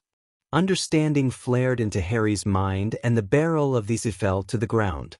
His left hand quickly wiped the offending tears from his face. When he looked up with his glazed eyes, Harry mindlessly stared at the crumpled form of Albus Dumbledore that lay at his feet. The headmaster would never rise from this spot. He had been killed by a weapon created by the very people he sought to aid. The SIG dropped to the ground. Harry turned to find his wand and grasped its smooth surface. Secretly, he did not like the detached feeling that trickled through his body. Twice now, Dumbledore had caused him to lose something. The first time had been in that office when Harry had been forced to walk down that corridor once more time. But tonight Harry had lost something so much more. Even though he did not know what it was, the feeling inside his body told him it was far more important, and losing it without first understanding it was a cataclysm. James sped down the alleyways. The explosions of the handgun goaded him further. He had long since abandoned Sirius. Despite his friends urging that he should be present with him when he confronted Harry, James, however, knew that only he could talk to his son. My son? James, why do you call him that? He can never be yours. James chided himself. As he turned the corner, his heartbeat raged wildly in his chest before it stopped. His hazel eyes first landed on the corpse Albus Dumbledore. They shifted next to the back of Harry. The youth's head was bowed as he began to walk away. His torn and ragged robes billowed behind him. Harry! James screamed at the retreating figure. You have to stop this. The retreating form halted, however it did not show any signs of having heard him otherwise. You need to stop. James repeated. Don't you feel any remorse? I can understand your anger at Dumbledore, but revenge does not solve anything. Can you honestly say that you feel better? Harry turned his face so he could look directly into James's eyes. The elder was surprised to find the adolescent's eyes stained with tears. Harry, come with me. A bittersweet smile passed onto the boy's mouth. And then we could be one happy family. Laughter erupted in Harry's throat even though tears continued to trail down his cheeks. I can't do that, Potter. His hand touched his wet face. I cry yet I feel nothing, neither sorrow nor anger. I don't understand. Why do I cry? I do not cry for Dumbledore. He deserved this fate. Perhaps I cry for myself? For that feeling of warmth I once held. James watched helplessly as the youth turned away. Please, Harry. Harry closed his eyes, avoiding looking at the man that stood behind him. Nothing can we call our own but death and that small model of the barren earth which serves as paste and cover to our bones. He whispered, marking the words spoken by Shakespeare's Richard II. His hands tightened slightly as he recalled Moody's parting words. Moody was right. The only thing that follows me is death. Others' deaths, and finally my death. Stay away from me, Potter, or you too shall meet your death. Because everything I touch decays until it is nothing more than dust. That is not true. Look at your family. Since my presence has become known, I have made your lives hell. Harry greatened the distance between him and Potter. There is only one thing you can do, Potter. Remember me as that toddler you once held and forget about the monster I have become, because that child and I are really not the same individual. James looked away from the straight back of his eldest son. His hazel eyes began to water. So this is where it ends? It never was. Harry answered, walking out of sight. The ripped robe served as a perfect tourniquet for the injury sustained to his hip. The bleeding had already ceased. By the time Harry would reach his destination, he would most likely possess the strength to heal the wound with his wand. His feet faltered, forcing him to lean on a nearby wall.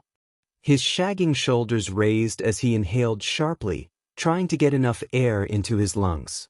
The ribs that he had mended had become loose during the final part of his duel with Dumbledore, making it difficult to breathe. The Aurors, thanks largely to James Potter's help, had already discovered the bullet-riddled corpse of the esteemed headmaster. Reluctantly, Harry had to admit that it was thanks to Potter that the large Auror task force had not found him.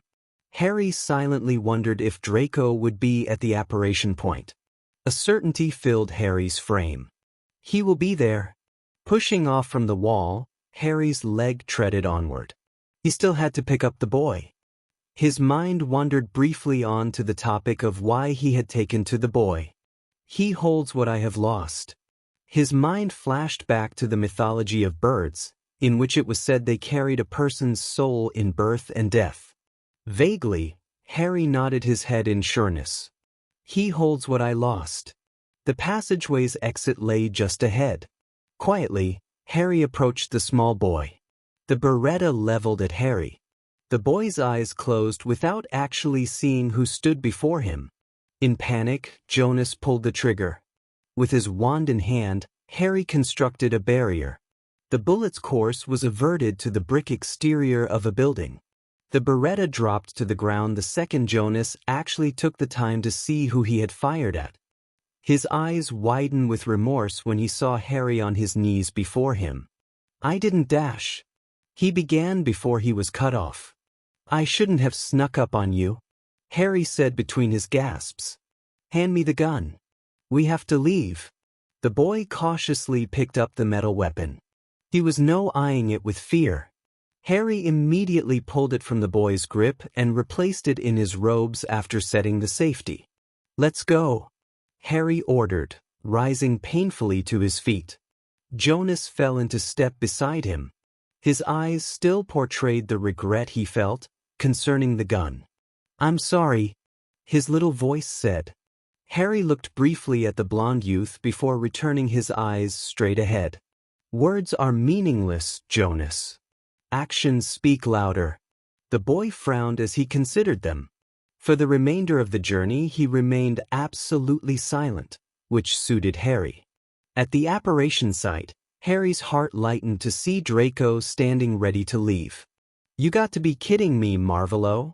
You're not taking the kid with us. Only for now, Harry answered. What will your father do? Harry paused slightly. He will accept it. Draco looked doubtfully. It is no different than when he took me, Draco, Harry whispered. His friend moved closer. What is it about this child that amuses you? There is nothing special about him. Harry removed his wand and grabbed the blonde's hand, preparing for apparition. He has something that I lack, Harry whispered before apparating to his father's fortress. Without waiting for his friend to materialize, Harry walked toward his home. He dropped the boy's hand and did not wait for him to follow. He knew Jonas would follow out of nature, and once again he was reminded of his own past. The Death Eaters that opened them stared in bewilderment at the child that followed their Lord's son. The Dark Lord himself just looked on. He only murmured one line. And so history repeats itself once more. Chapter 22. The Catacombs. The cool breeze ruffled Harry's hair as he stared upon the bare and desolate trees that had long since been devoid of leaves. The first snow would eventually cover their bareness in time, turning the landscape into a winter wonderland. Tears stung Harry's eyes, formed by the cold that assaulted him. He blinked against the chill, before drying the tears with his sleeve. Blinking once more, Harry turned his attention to his solitary companion, who was curled into the depth of a red sleeping bag. The only part of the boy that showed was his now red nose. Harry smiled slightly. My constant shadow. He did not blame the child for remaining close while in the Dark Lord's fortress. Jonas, like every wizarding child, acquainted Voldemort as the bad guy. Harry frowned slightly. His father had not yet confronted him about the boy's presence, nor had he met with him. This relieved Harry, though he knew such a meeting was inevitable. Despite one less concern, he discovered that the sense of dread that engulfed his heart still remained. It did not help that he felt that he was standing before a chasm blindfolded. He quickly brushed these thoughts away, since they were altogether unwanted and pointless. In the distance, hints of the sun became evident as it poked its way upward. It had been a while since Harry had sat like this, simply watching the sunrise. It was one of the regular happenings of life that he missed. Absently, he bit at his bottom lip, before leaning back into the hard wooden bench. Even the light of the sun could not cure him of this damn feeling. Harry exhaled in exasperation and stretched his legs out before him, trying to strike up his blood flow. Marvolo! A familiar female voice echoed on the balcony. Don't you think it is a little cold out here? A smile became visible on Harry's lips. I find that the cold clears my head. Harry heard the rustle of garments, before he saw the black robes out of the corner of his eyes. Really? Bellatrix whispered, mimicking his posture. I find that sleep clears the mind better. There are no thoughts to vex the mind. Only dreams. Harry murmured, now looking fully at her. You have not been sleeping these past days? His eyes shifted away. Every time I try to sleep, I see images. But when I awake, I can't remember them. I feel like I have lost something very important. He paused. It eats at me that I cannot remember. Dreams are just as they are, dreams. Don't trouble yourself over them. Harry eyed Bellatrix. It was like her to brush such things away. I suppose it could be concerning some of my earlier missions. Bellatrix's gaze darkened. I would think you were past that stage. You have to grow up, Harry. Leave the past where it belongs. Feel no remorse. There is nothing to fear from ghosts. Only the living can harm you. We have come a long way, Bella. Harry whispered, causing Bellatrix's eyes to widen slightly. I remember when I was little, you hated me. For all purposes, I understand now, but when I was little I couldn't. A smirk appeared on Harry's face. I remember that first mission that you and I were put together for. I was 6 at the time. It went sour. It ended well. But at the time it looked bad. His voice trailed off. I think that mission is how this began. You became my protector. Lestrange shifted in her seat. Why bring this up, Marvolo? I do not like this gleam that I see in your eyes. Her warm hand touched his cold one. Why do I feel that dash dot? Harry pulled his hand away.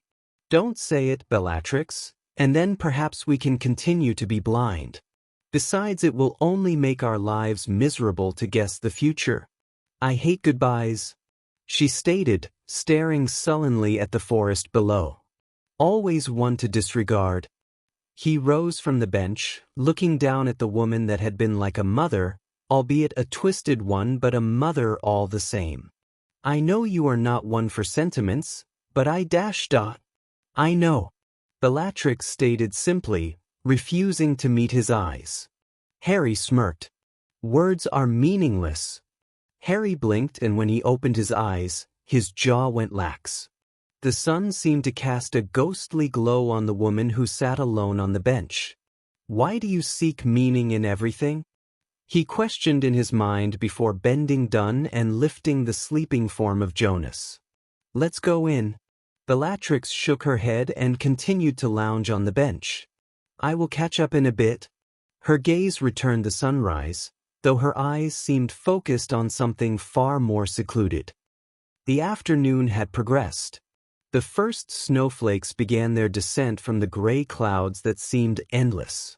These first flakes, however, did not remain. Instead, as soon as they land on the still warm earth, they melted into non-existence, leaving no evidence of their being. The only memory that would last regarding their descent would be the entertainment they provided for one boy. Harry watched on, slightly amused, as Jonas chased after the November flakes. His tongue extended, trying to catch them in his mouth. A smile crept onto Harry's face. How different Jonas's childhood would be from his own. Already at this boy's age, Harry had begun his services for his father. He had been using muggle weapons and some magical spells. Instead of tasting fresh snow, Harry had tasted blood.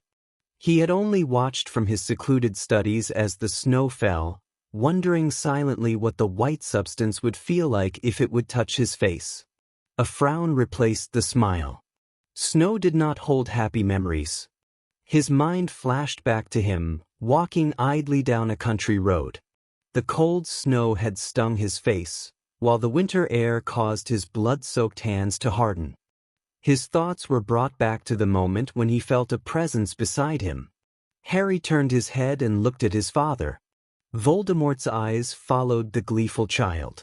When you returned from internment, I did not like the change that I saw in you. I believe you understand me well, Harry. You have always been used as my tool. Even knowing this, you do not hate me. I could never hate you, Harry stated. I should, but I don't. You have done too much for me. Ours is a partnership. Voldemort nodded, turning to return to the warmth of the fortress. Keep the child. He might prove useful, he whispered, pausing on his way to the door. There is a task I need you to fulfill for me. Harry's eyes peered over his shoulder, resting intently on his father's back. I have one Horcrux remaining. It is notebook containing the collective research of Rowena Ravenclaw. I believe you will remember the appearance of the notebook? Of course, Harry murmured in memory. I was the one who purchased it for you. Now I need you to guard it and then bring it to me. His father paused. I will disclose its location to you shortly. Bellatrix and Draco will be accompanying you. The catacombs are too dangerous for a large group to enter. The passageways are too narrow. After disclosing this mission, the Dark Lord left, and Harry returned his attention to the joyful chortles of the boy before him. As he watched, he could not help but wish that time would freeze forever at this moment. But there would be no such gift. Dorian leaned back in his chair, staring warily at his companions, Neville Longbottom and Hermione Granger. The pair had invited him to the Hog's Head, though they had been secretive on their purposes for the rendezvous. However, now that he was here, Dorian had begun to dislike where this conversation was leading, even so he chose to remain. His hand grasped tightly onto the handle of his mug. The butterbeer contained within rippled at the slight shaking of his hand. What do you think, Dorian? Hermione asked tentatively. He released his mug's handle. It is dangerous and foolish. I don't think Professor Dumbledore would have approved of this. Neville looked straight into Dorian's eyes. The year before and this past summer, Dumbledore was training me and preparing me to find the Horcruxes. Only one remains now. I propose to find it and destroy it. Dorian's lips thinned. The one around Harry's neck? No, Neville said, his gaze never straying from Dorian. He gave that to me willing before he left Hogwarts. All that remains is Rowena Ravenclaw's notebook. According to Pierce, it is hidden in a catacomb that is located in the countryside just outside of Oxford. We could use your help, Dorian. Hermione pleaded silently. Voldemort has probably already sent someone to either remove the Horcrux or guard it. Dorian paused, shifting his eyes between his two friends. This will lead you to your deaths. Maybe, but at least we will be doing something to stop Voldemort. Neville spoke with conviction, his hands clenching into fists as he spoke the Dark Lord's name. He will most likely have sent Harry to do this task. He has a soft spot for you. I won't do it. Dorian pushed back his chair, rising from the table. He has done so much for me. I will not in return do this to him. He saved my life. I know he got Fudge to sign that reprieve for me. I will not. I cannot ask more from him. I understand, Dorian. Neville stated, also rising from the table. It will be just Hermione, Tonks, and I, then. Tonks? She's going with you? Hermione nodded. She refused to let us go alone. Sirius was going to come also, but decided against it for the same reasons you have. Neville extended his hand to Dorian. Thank you for hearing us out. His own hand clasped Neville's. Good luck. I do hope to see you again, he said before hugging Hermione, who had tears stinging her eyes as she returned the embrace.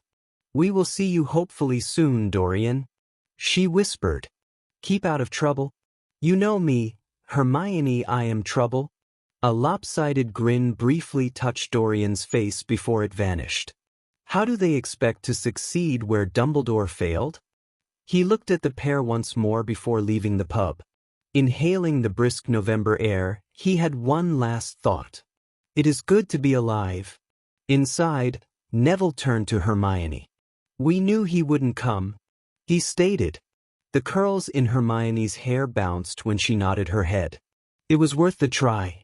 He is perhaps the only thing that proves that Harry has a shred of humanity left. Her eyes darkened. I will never forgive that monster for killing Ron. We can't be certain. I am. Neville knew there would be no arguing with her. She was firm in her belief that Harry had been Ron Weasley's murderer. Let's go, Hermione. There is nothing left for us to do here, besides Tonks's waiting. The atmosphere inside the catacombs was fitting, Harry thought idly. To either side of him holes were craved into the walls. The final resting spot for various souls now housed a variety of protective curses and one Horcrux. Somewhere, Harry could hear running water dripping from some crack in the hard concrete. Turning to look behind him, he was greeted by Bellatrix Lestrange's dour expression. The torch Harry carried wavered slightly from his movements, leading him to feel a tug on his robes. Looking down, he saw the pale face of Jonas. Harry uttered no words of comfort. The boy would have to learn that there were far worse things than the dark. How far until we reach the entryway? Draco's voice called. It's not far. Harry answered, running through his father's words. I see the dead end now. Don't say dead end, Draco's drawled, causing a smile to appear on Harry's face.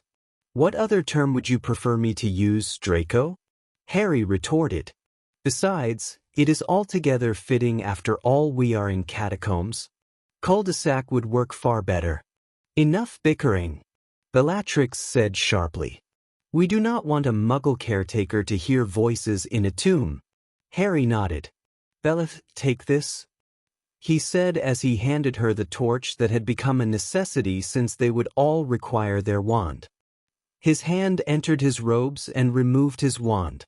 Using a series of complicated movements, Harry was able to open the door. His stomach plummeted as he looked at the narrow staircase that led down into the depths of the earth. On either side was a chasm that appeared to have no end. The stone staircase itself appeared to have seen better days.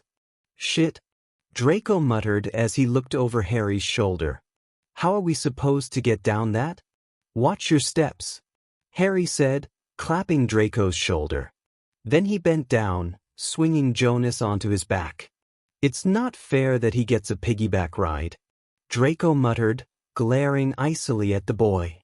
Why is he even here? This is no place for a kid. There was no other place for him, Harry rejoined before beginning his descent. Bellatrix brushed past Draco, closely following Harry. Keep up, nephew? Yes, Auntie. Outside the crypt, 3 pairs of eyes watched silently. They had been there from the beginning. Do you think it is safe? Hermione Granger asked, keeping her voice to a mere whisper. Neville and Tonks exchanged looks before the Auror nodded her head. When we are in there, stay quiet. Use the disillusionment charm that I taught you, and then we should be fine. Both of the adolescents nodded their heads. Moving their wands in sync, the 3 blended into their surrounds. Even so, they were still able to see each other due to a special modification to the charm. Let's go, Tonks hissed as she led the way in. Inside the catacomb, the 3 made out the faint glow of a torch in the distance. Tonks motioned them to follow her with a brief wave of her hand. Neville saw the gleam in Tonks's eyes. We're lucky that we arrive at the same time.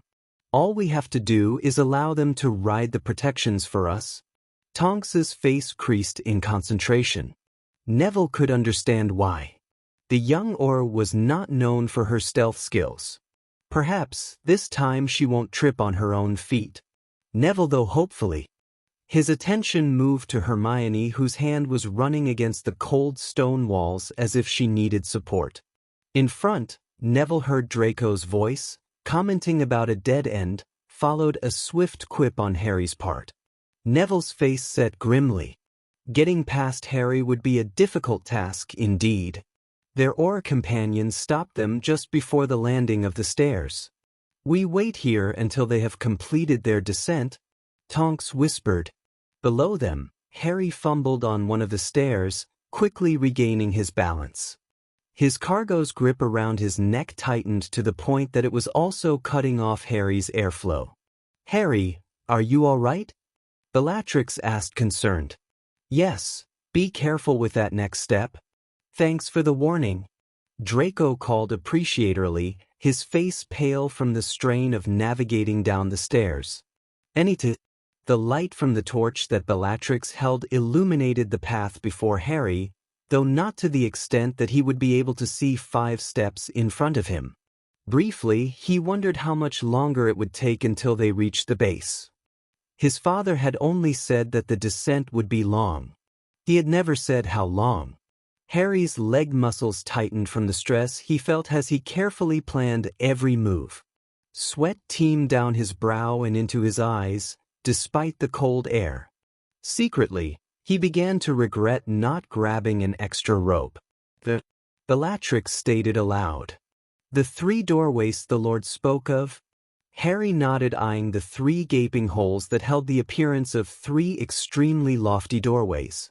We split up here.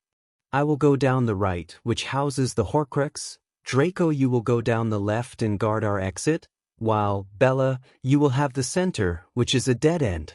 I believe you have been briefed concerning the various spells that your passageways hold? His only answer was 2 nods.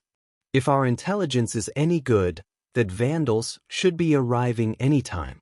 After they are dealt with, we will return to the fortress with the Horcrux.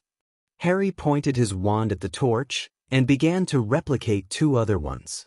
Here, Draco, he said, passing one to the blonde.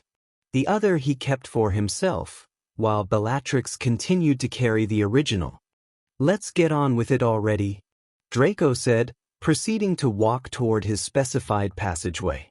See you on the other side. Harry nodded. His gaze shifted to Bellatrix, who stood beside him. You will be careful? She smiled. There is no fun in that. Walking toward the center passageway, she paused. Marvolo, no shame and no regrets, remember that. Lestrange disappeared down the tunnel, leaving Harry feeling suddenly alone. Wordlessly, he slung Jonas down to the ground. You can walk now, just stay behind me. Okay, was the only response Harry received from the boy. The walls narrowed until they reached the point that Harry was forced to turn sideways to continue. Out of the corner of his eye, he instantly noticed that the walls curved in further. Pausing, he eyed his companion. His frame is small enough that he can get through. Harry frowned. But once through ... He broke that thought off. Jonas, we need to go back for a moment. As always, the boy obeyed without little thought. Once in an area where Harry could freely move, he turned to the boy. I need you to do me a favor. I would do anything.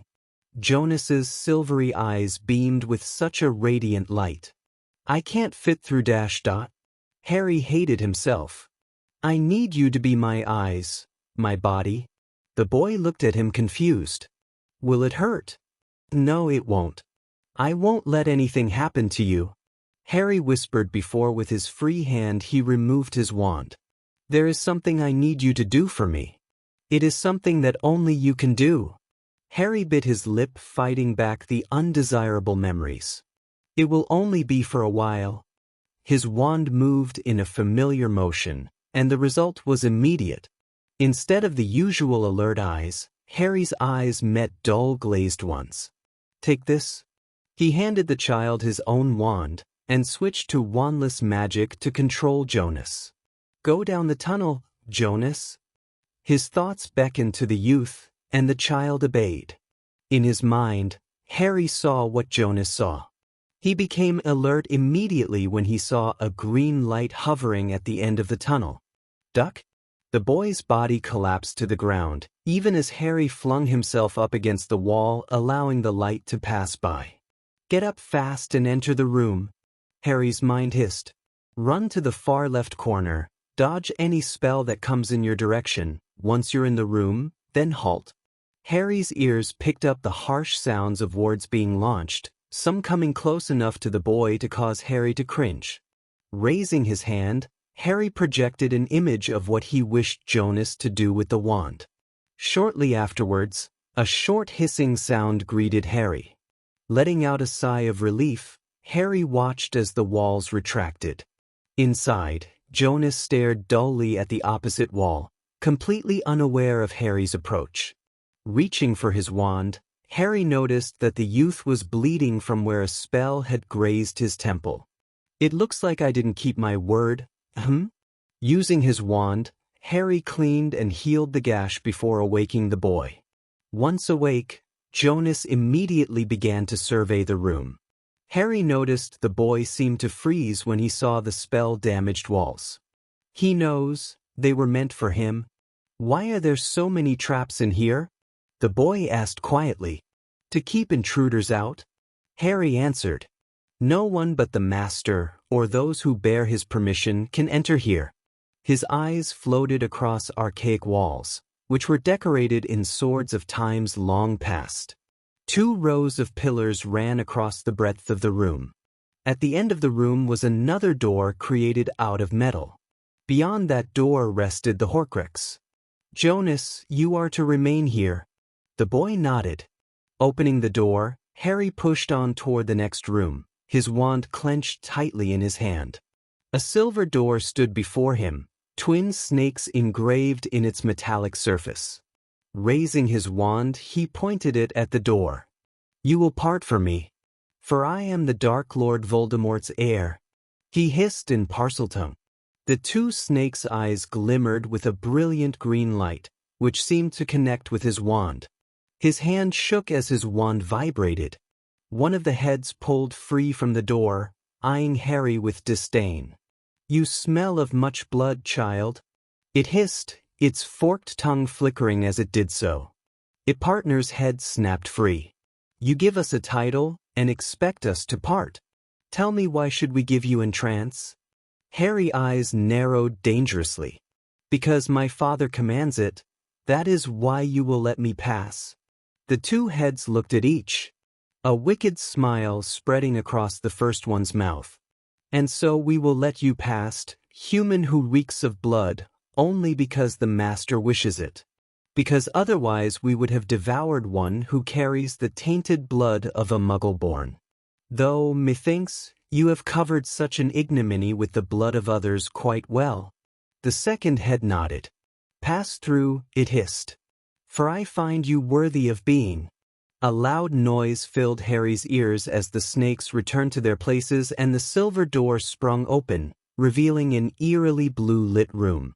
Clouds of mist rose from the floor, forcing Harry to quickly cover his mouth and nose from the offensive odor. His eyes quickly found the object of his mission.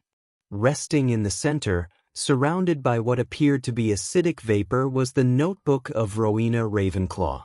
Harry had no doubt that it was protected by some sort of barrier, otherwise it would not be able to survive in this atmosphere. Harry paused, turning his left ear toward the doorway. Voices, Harry thought. Slowly, he re-entered to the hallway. Neville warily eyed the 3 separate tunnels. He knew that would need to separate to find the Horcrux. However, he was reluctant to do so. Tonks eyed him briefly before starting down the center. "Neville, you and Hermione should remain together." "What about you?" Hermione asked stubbornly. "You can't go by yourself." Tonks winked at her. "I'm a trained specialist. This is my job, dealing with Death Eaters. You 2 keep your noses clean. Constant vigilance," she said, quoting her boss's favorite saying. "We'll meet up here later." She turned back to look at the crippled staircase. "Hermione and I will check out the right," Neville stated, eyeing the 2 sets of footprint that were imprinted in the layer of dust that clung to the stone floor. "Those appears to belong to a child, curious." Hermione's mouth tightened. "Voldemort has probably become engrossed by the thought of exploiting children into become his assassins. Be careful," Tonks whispered. "If your theory proves to be true, Hermione, don't hesitate. There is nothing to be done." Dumbledore proved that with Harry. Good luck. Tonks, then vanished into the darkness. Come, Hermione, Neville said as he led her to right corridor. Neville and Hermione carefully trudged against the cold wall, being careful to not create a sound. His face contorted with emotions as he tried to prepare himself for the events that would transpire. Across from him, Hermione was exceedingly pale, however there was no emotion written on her face. Neville frowned sadly. He did not like the changes that he had seen in Hermione since Ron had been murdered. His friend had become just as cold and lifeless as her boyfriend.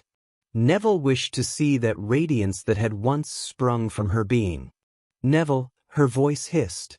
Just up ahead there is light. He nodded in reply. Inches from the doorway, Neville froze. In the center of the room, a little blonde-haired boy sat crouched, drawing in the dust. An expression of horror seemed glued to Hermione's face. However, she continued forward, tears streaking down her face. Have they done to you as they did to him? The youth jumped to his feet, gasping in shock. Hermione stretched her hand out to him. We can save you. Your life can be different. Hermione jumped backwards into Neville when she noticed Harry was standing in a second doorway peering at her. Harry moved nearer, eyeing them coldly. Step away from the boy. You monster. Hermione shouted vehemently. What are you going to do to him? Do you want him to be like you? Harry rested his right hand on top of Jonas's head. No, that is not what I want. He will get the end that I will never have. His eyes ran over Hermione's appearance. You should not be the one to talk, I think. I can see it in your eyes. Harry pushed Jonas behind him. That look I see in your eyes is very familiar. I have seen it before. I remember. Harry paused and smiled. I see it in the mirror every time I look at my reflection. Hermione shook her head. We are not the same. Not yet. Harry whispered. But if your eyes are any indication, someday you will be. Harry shifted his eyes to Neville. Do you also seek revenge? I killed your beloved Albus Dumbledore after all. Neville returned the gaze. Yes, you did, but I have been told that you left the gun that did the deed behind. Don't fool yourself, Neville. Harry murmured. I still have an arsenal of other weapons. There is no turning over a new leaf. The gun simply had lost its uses to me. Don't fool yourself, Harry. Harry's head tilted, a feeble smile spread across his face. But that is what I am gifted at, Neville. I trick myself to make my life seem worth living, but enough about me, Neville. You are trespassing here. Trespassers do not have long lives, unfortunately. Once you told me that you would not kill me. Neville stated silently. There was a clause to that sentence that stated that unless my father ordered you death. Harry's face briefly showed regret. I am sorry, Neville, but I did warn you to stop this foolishness. I truly am sorry. With that last admission, Harry pushed Jonas behind one of the pillars and pointed his wand first at Hermione. Bellatrix heard the noise of spells being launched. It was possible that either Draco or Harry were removing them from their passageways, however she doubted this. A feeling of unease clouded her mind. She made her decision and began to leave her designated room. She was needed elsewhere. The sound of a pebble told her that perhaps her concerns were warranted. Your next move will be your last. She screamed at the intruder. Don't shoot. It's me. A familiar voice shouted. Marvolo? She asked.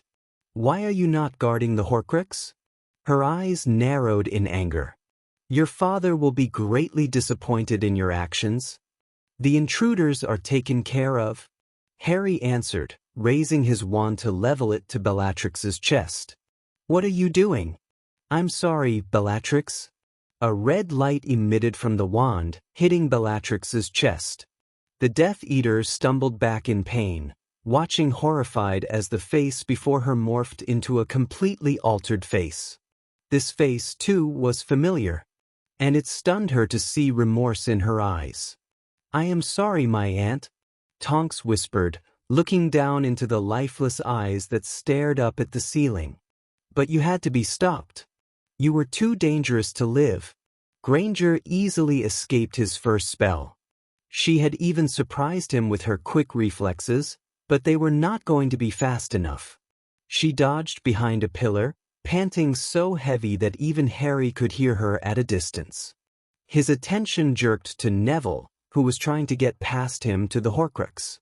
"That won't work." Harry sent an exploding charm toward Longbottom, causing the target to quickly retreat.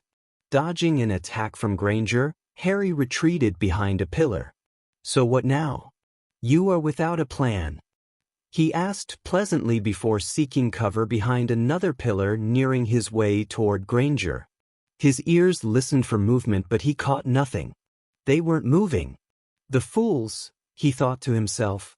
He now hid against the other side of Hermione's column. Removing a dagger from his robes, Harry moved quickly until he had it press against her throat. "You want to kill me, don't you, Granger?" Harry whispered in her ear. "But what causes such hatred?" Hermione tried in vain to see his face, but the dagger at her throat prevented it. "You killed Ron?" The dagger loosened slightly but remained. Perhaps not. Though it is true that it is because of me that he died." Hermione jabbed her elbow into his stomach, causing Harry to release her. Her wand leveled with his face as he smiled at her. Harry dropped his wand, catching her off guard. "Know your opponents, Granger." With a flick of his wrist, Harry got her wand to fly to him. He caught him hand. Harry peered casually at its wood surface, and then he snapped it in half. "You will thank me one day, Granger. Perhaps it would be more merciful to kill you as well, but something tells me that your part in this war has ended." He glanced at her eyes that teemed with tears. "Don't become something that you are not." "Harry!" Jonas screamed, causing the black-haired youth to jump. "He's going into the room." Harry tore across the floor, reaching the room as Neville tried to dissipate the barrier. He sent a dagger gliding toward Neville. The dagger itself just merely grazed Longbottom's left shoulder. "Please, Harry, Voldemort mustn't continue." "Perhaps," Harry whispered, "but I will decide that later." "Neville, duck!" Tonks screamed, raising her wand toward the barrier. A clear beam struck, causing the barrier to disintegrate, leaving the notebook bare to attack. Harry's eyes flashed with wrath as he moved to strike Tonks. "I should have killed you in that hallway. It is a mistake I will rectify." "Neville, destroy it." A tap of his wand, Neville sent the book falling from its pedestal. Harry immediately turned his wand away from Tonks and aimed it at the notebook, halting its fall, except the damage had already been done. The acid was too great for the book to withstand. And even as Harry sought to raise it, the notebook crumbled into oblivion. Ironically, it had been his father's own paranoia that had destroyed the book. His father should have known better than to protect his Horcrux with something that could have destroyed it. Voldemort's plan had been flawed. However, the Dark Lord still possessed one other thing that prevented his demise, a prophecy that could never be completed as long as he held Harry in his possession. Pain filled Harry as he felt a bolt of magic hit his back. Without thinking, he sought to escape the room, where he was trapped by two of his foes and a pond of acid, both being ways that he refused to end his life. Harry pushed past the oar, knocking her backwards but not hard enough to give her an acid bath. He hid behind the pillar that held Jonas.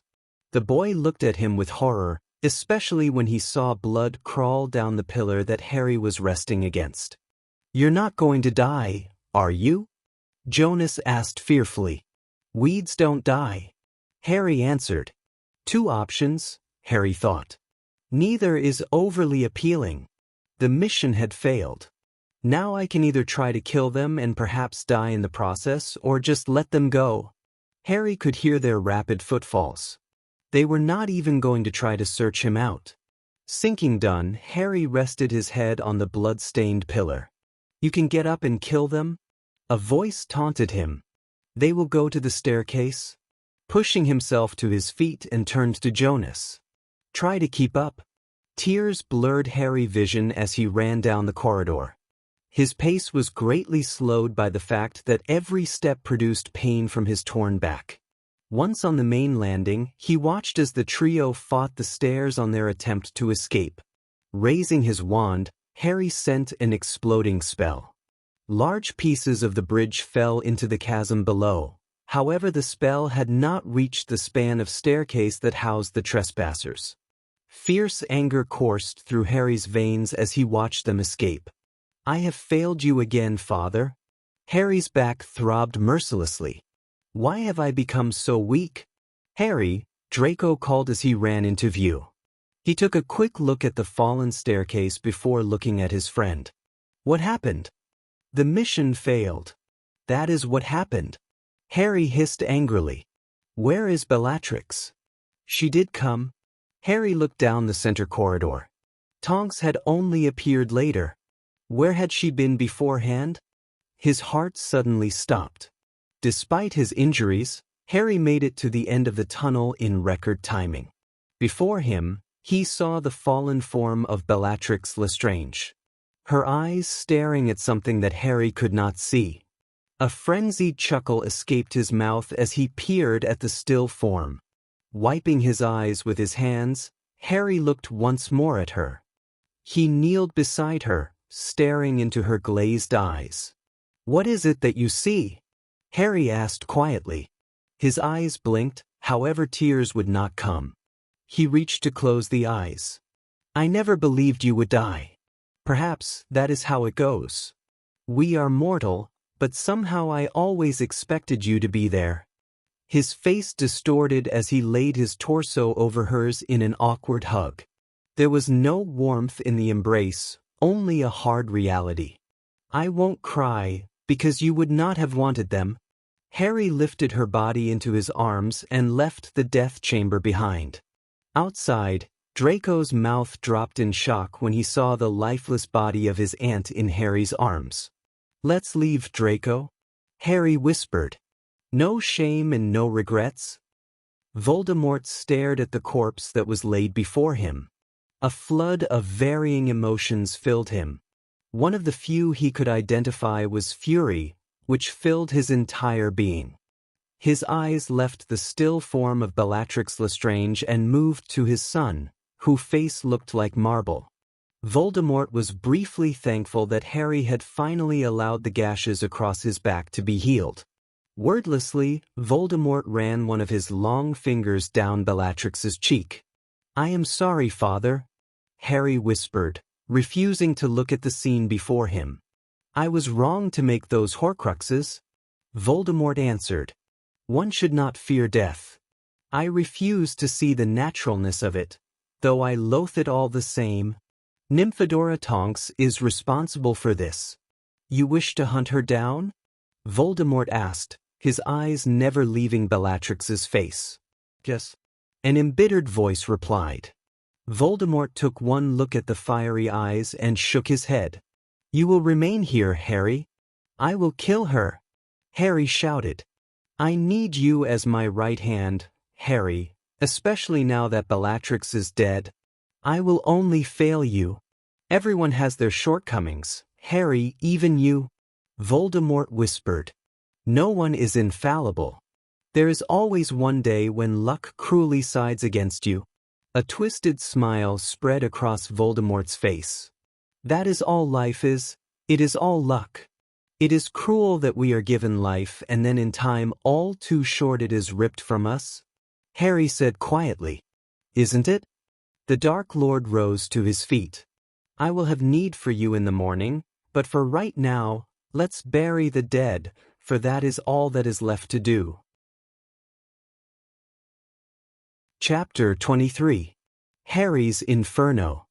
The rhythm of Harry's absent-minded movements only served to further encrust his mind into an entranced state of being. He was completely unaware of the sweat that wandered into his eyes or down the contours of his body, soaking his clothing. He was oblivious even to his hair as it clung to his skin, framing his face. Instead, Harry's mind solely focused on the images that replayed through his mind constantly, like a broken record. The first image was him holding a dagger to Granger's throat, followed closely by the Horcrux disintegrating, and then Bellatrix's limp body. He had filtered through the events that had taken place 3 months prior, always searching for reason. The results had been unacceptable, and Harry blamed himself.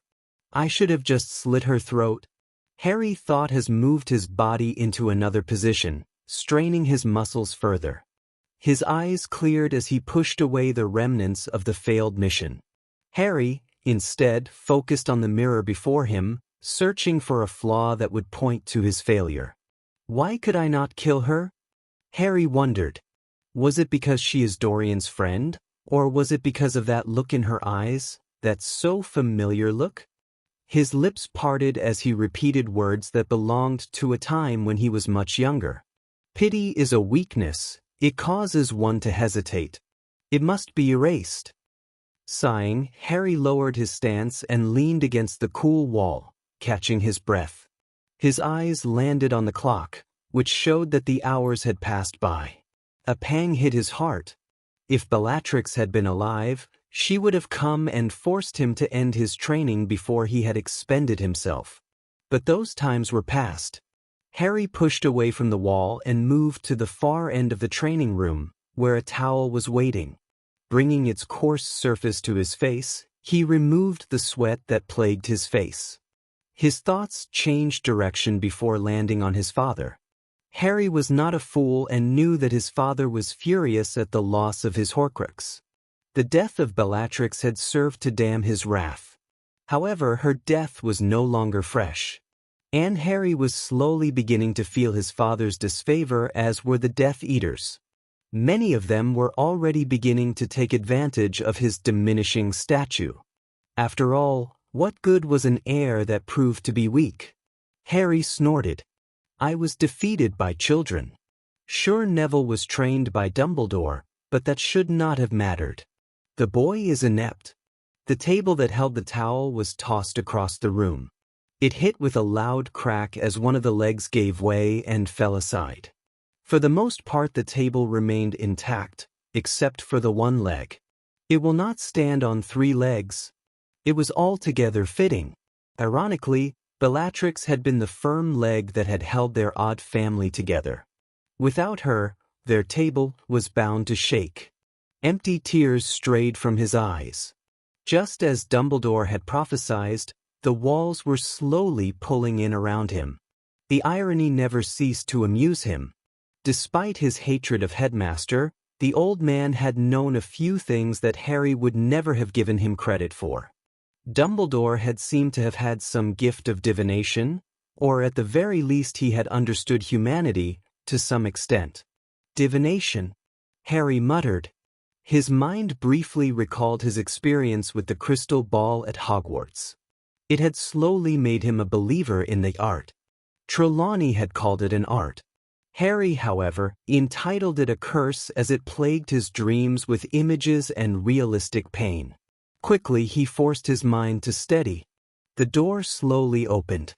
Harry shifted his eyes to the person that was slowly entering. Malfoy.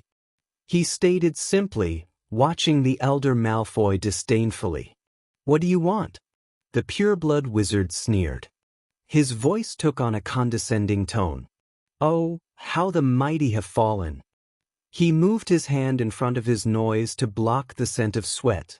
The adolescent bristled. Malfoy had been one of the Death Eaters that had quickly moved in on both his and Bellatrix's positions. I have not fallen so far that I am not a threat, Malfoy.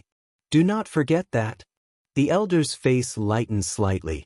Perhaps, earlier if you had said that I would have been stricken with fear, but not now. Your name has lost the dread it once held, Harry Marvolo. At least an illusion of that fright still remains. Even with its head severed, a snake can still move, still bite. Harry glared at the man before him. You may take what you want from me. My life is already empty. Perhaps. Malfoy's face remained neutral as he shifted the conversation away from its earlier strain. As it is, I am not here to converse with you for pleasure but simply inform you that your father wishes to see you. Harry desperately sought to hide the surprise that arose inside him. His father had been openly avoiding him since the incident. The Dark Lord had even refused to use him in missions. Where? The main room. Lucius stated. It seems even in your state, you still possess some measure of usefulness. Be careful, Marvolo, you just might find yourself expendable. A dagger flashed into Harry's hand, and the tip touched the dent in Malfoy's throat. What do you know? His voice asked harshly. Malfoy chuckled. Paranoia? You are no better than a rabid dog, Marvolo. He paused, glancing down at the dagger. Remove it. Your father would not be pleased if you go around killing his faithful followers. You have no understanding of loyalty. Neither do you, or else you would not hesitate in killing. Malfoy stepped backwards, and Harry lowered his dagger. You have a child's mentality, Marvolo. The Dark Lord made it so. You could kill without understanding, but not now. Malfoy's voice lowered. Because now you understood, and your deeds are eating you. It is unfortunate that you began your career so early. Adults, after all, can just brush our deeds away. Heaven knows that I have. The Death Eater's lips twisted upwards in a smile. I would not be late, Marvolo. The Dark Lord, after all, is not a tolerant master. However, in this case, I believe he would prefer to wait until after you have showered. I will be there in half an hour. I will inform him. Malfoy paused in the doorway. Welcome back from exile, Marvolo. May it not be a short return. The senior Death Eater left Harry brooding. It was amazing how tables could turn so quickly. At one point, Lucius Malfoy would beg favors or place himself close to Harry, all the while loathing the child. But now he smelled weakness and like all animals he attacked it. And with Lucius's action, a far greater misdeed had occurred. Harry had been deprived of one of his soul companions. No longer did Draco keep him company. This is the moment that you have desired. He whispered to the mirror as he approached the door to the showering room, thinking of his meeting with his father. But why does it not feel right? He did not ponder the last thought long before he turned the shower water on with a flick of his wrist. He would keep his suspicions in check. Malfoy's words were meant to goad and taunt. Very seldom did they hold true meaning. Discarding his exercise clothes, Harry stepped into the tiled cubicle and breathed with relief as the warm water streaked down his face and hair. The filth washed away, renewing his senses. Silently, he marveled at the affects showers had before lathering his body with soap. Once the excess soap had been washed aside, Harry turned the elegant knob, ceasing the waterfall.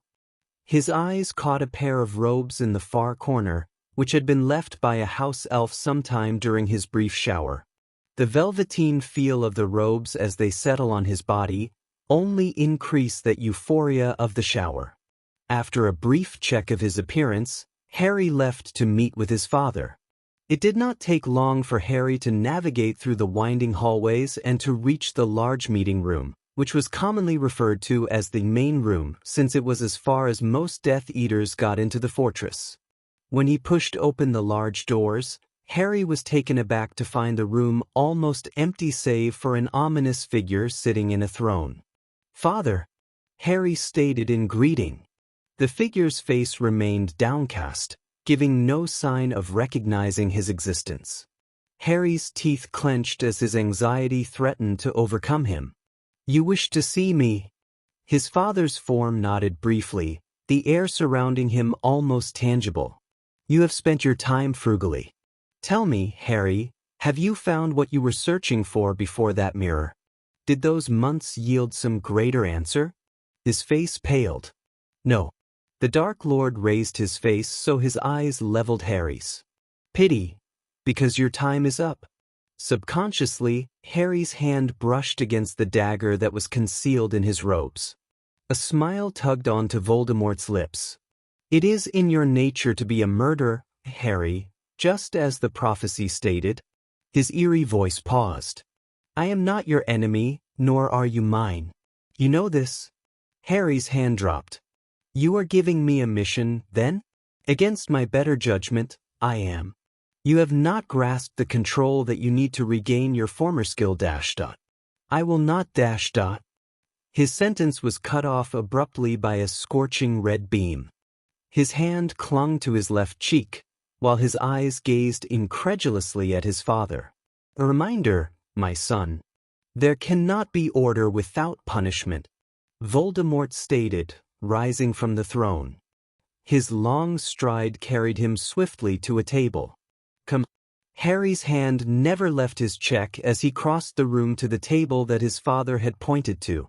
On the table, a map lay stretched upon its wooden surface.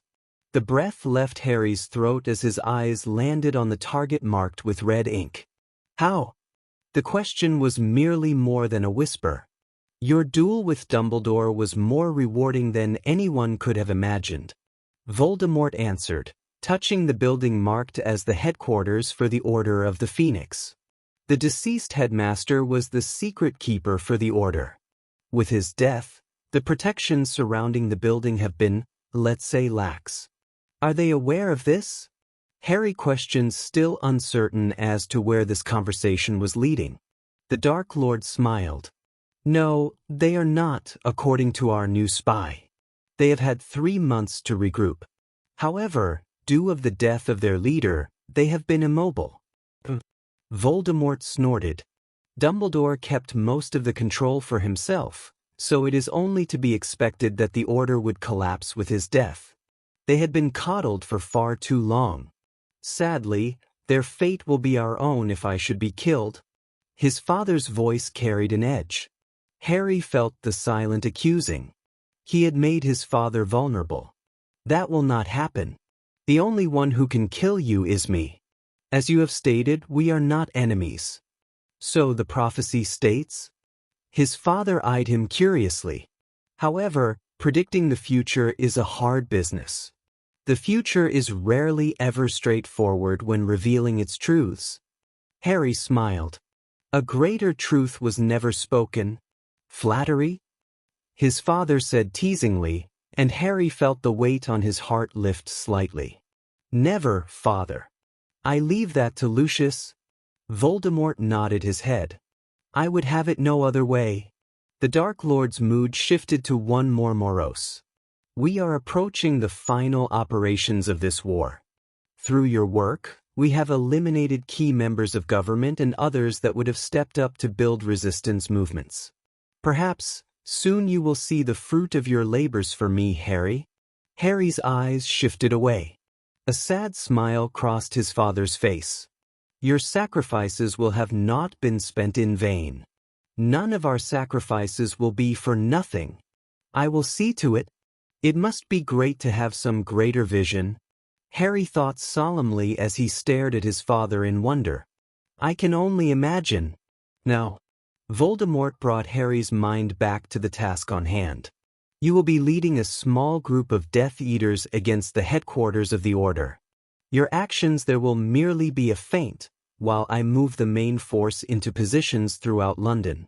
With your group drawing their attention, we should be able to achieve our purposes with relative ease. Harry watched as his father's hand glided across the map, highlighting key locations. Eventually, we will be overrun, he stated. Voldemort nodded. That is the design. He raised his hand to stop Harry's arguments. When they do succeed, Harry, you will draw them into our net. They will be caught in a crossfire. And then the war is ours.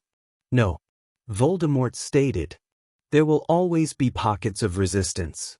But yes, we will have achieved the major victory.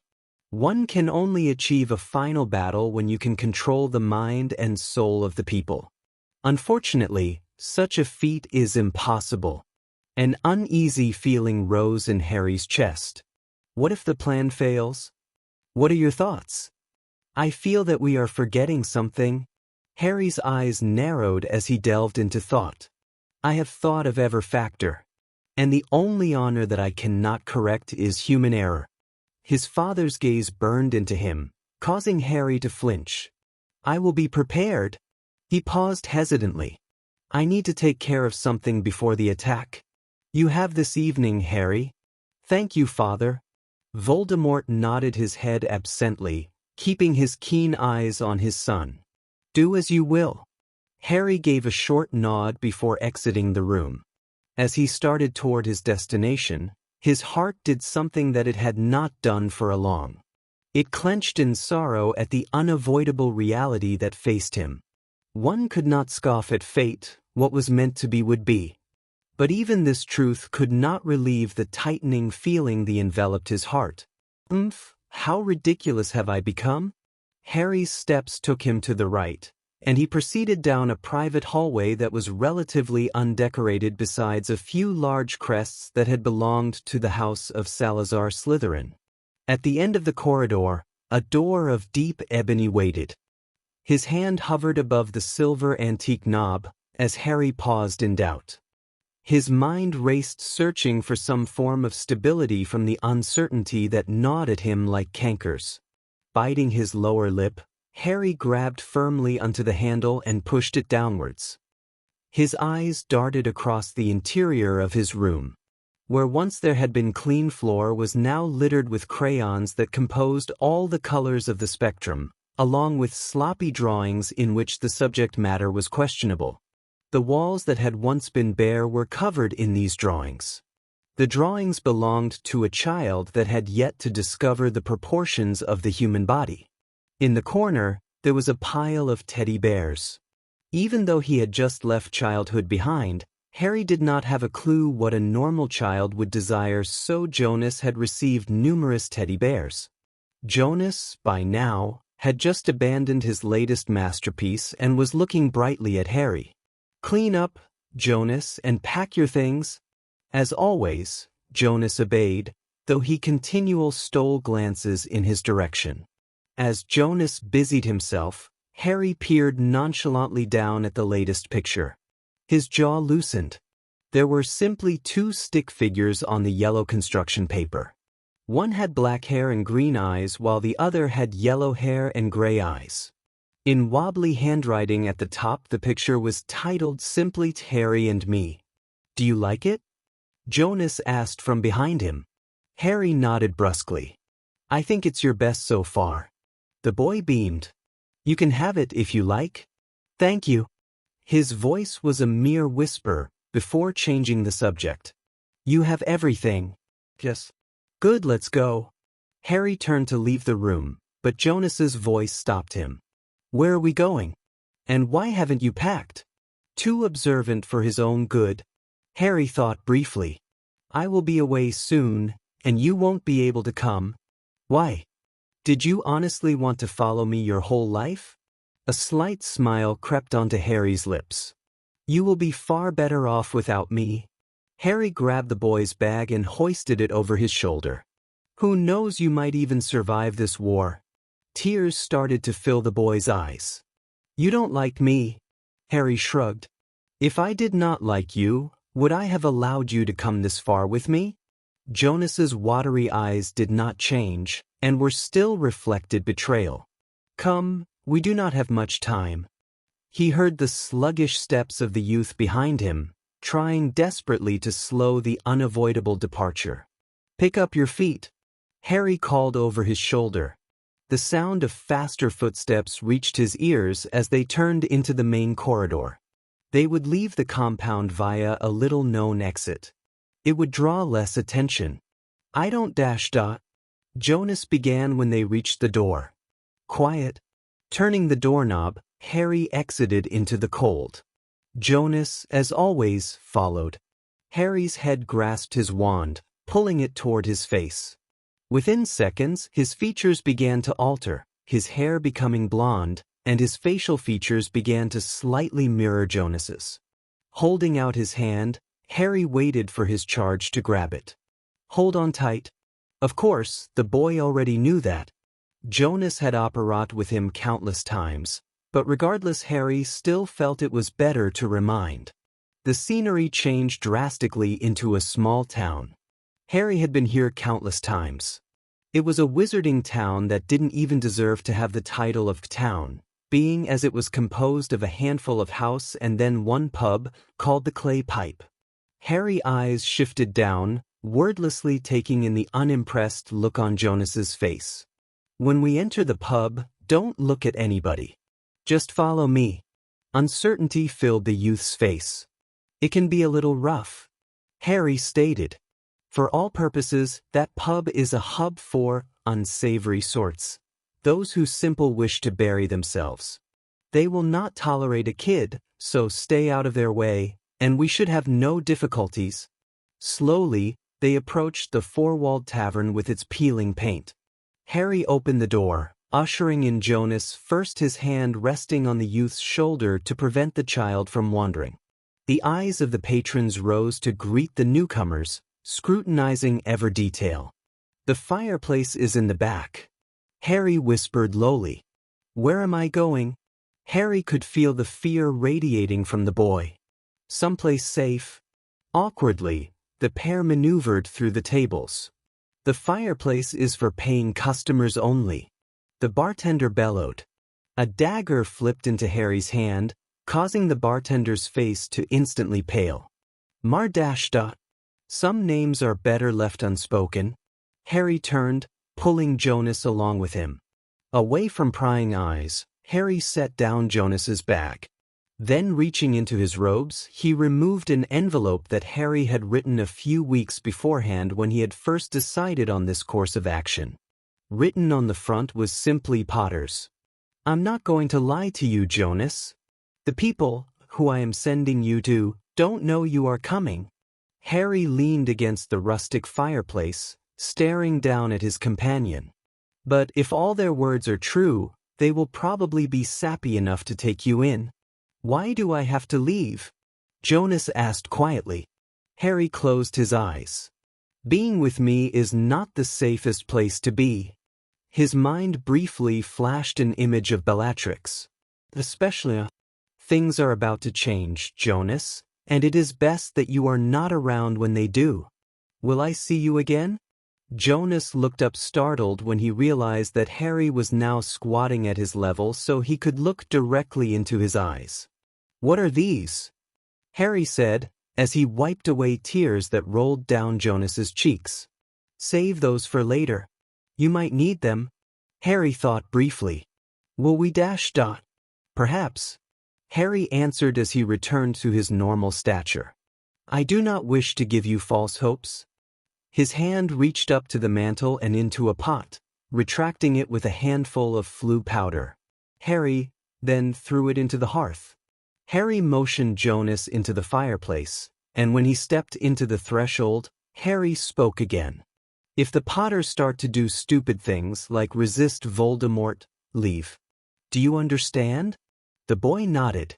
Then all you need to say is Potters, Godric Hollow. Oh, and give them this. Harry turned and left the back room when he heard the boy say his destination. It was necessary, anything else would have been reckless on Harry's part. Moving to the bar, Harry sat in of the tall stools. Leaning forward, he caught the bartender's attention. I trust you haven't done anything regrettable. Harry whispered. Of course not. The man said hurriedly. How about a drink on the house, of course? Give me something strong. It was not long before an amber substance was placed before him. Raising the shot, Harry stared at his reflection. In it, he saw what the child would grow to be. He will live even if I don't. He blinked, forcing the tight knot in his throat down. I am lost in a dark wood, and I just turned away my divine intervention. The cup touched his lips, and the liquid burned his throat. I seem to enjoy the dark woods, at least. The glass hit the counter empty. Chapter 24. Can't per me any adio. The flu commute ended with Jonas's stomach feeling queasier than usual. His young mind wondered if it had to do with the tears that had refused to stop. He thought back to Harry's words and quickly cleaned his face, and uneasily looked at his surroundings that were very different than those of the fortress. It reminded him more of the townhouse that his family had lived in before they had disappeared. In the living area, there was a red sofa along with an assortment of chairs.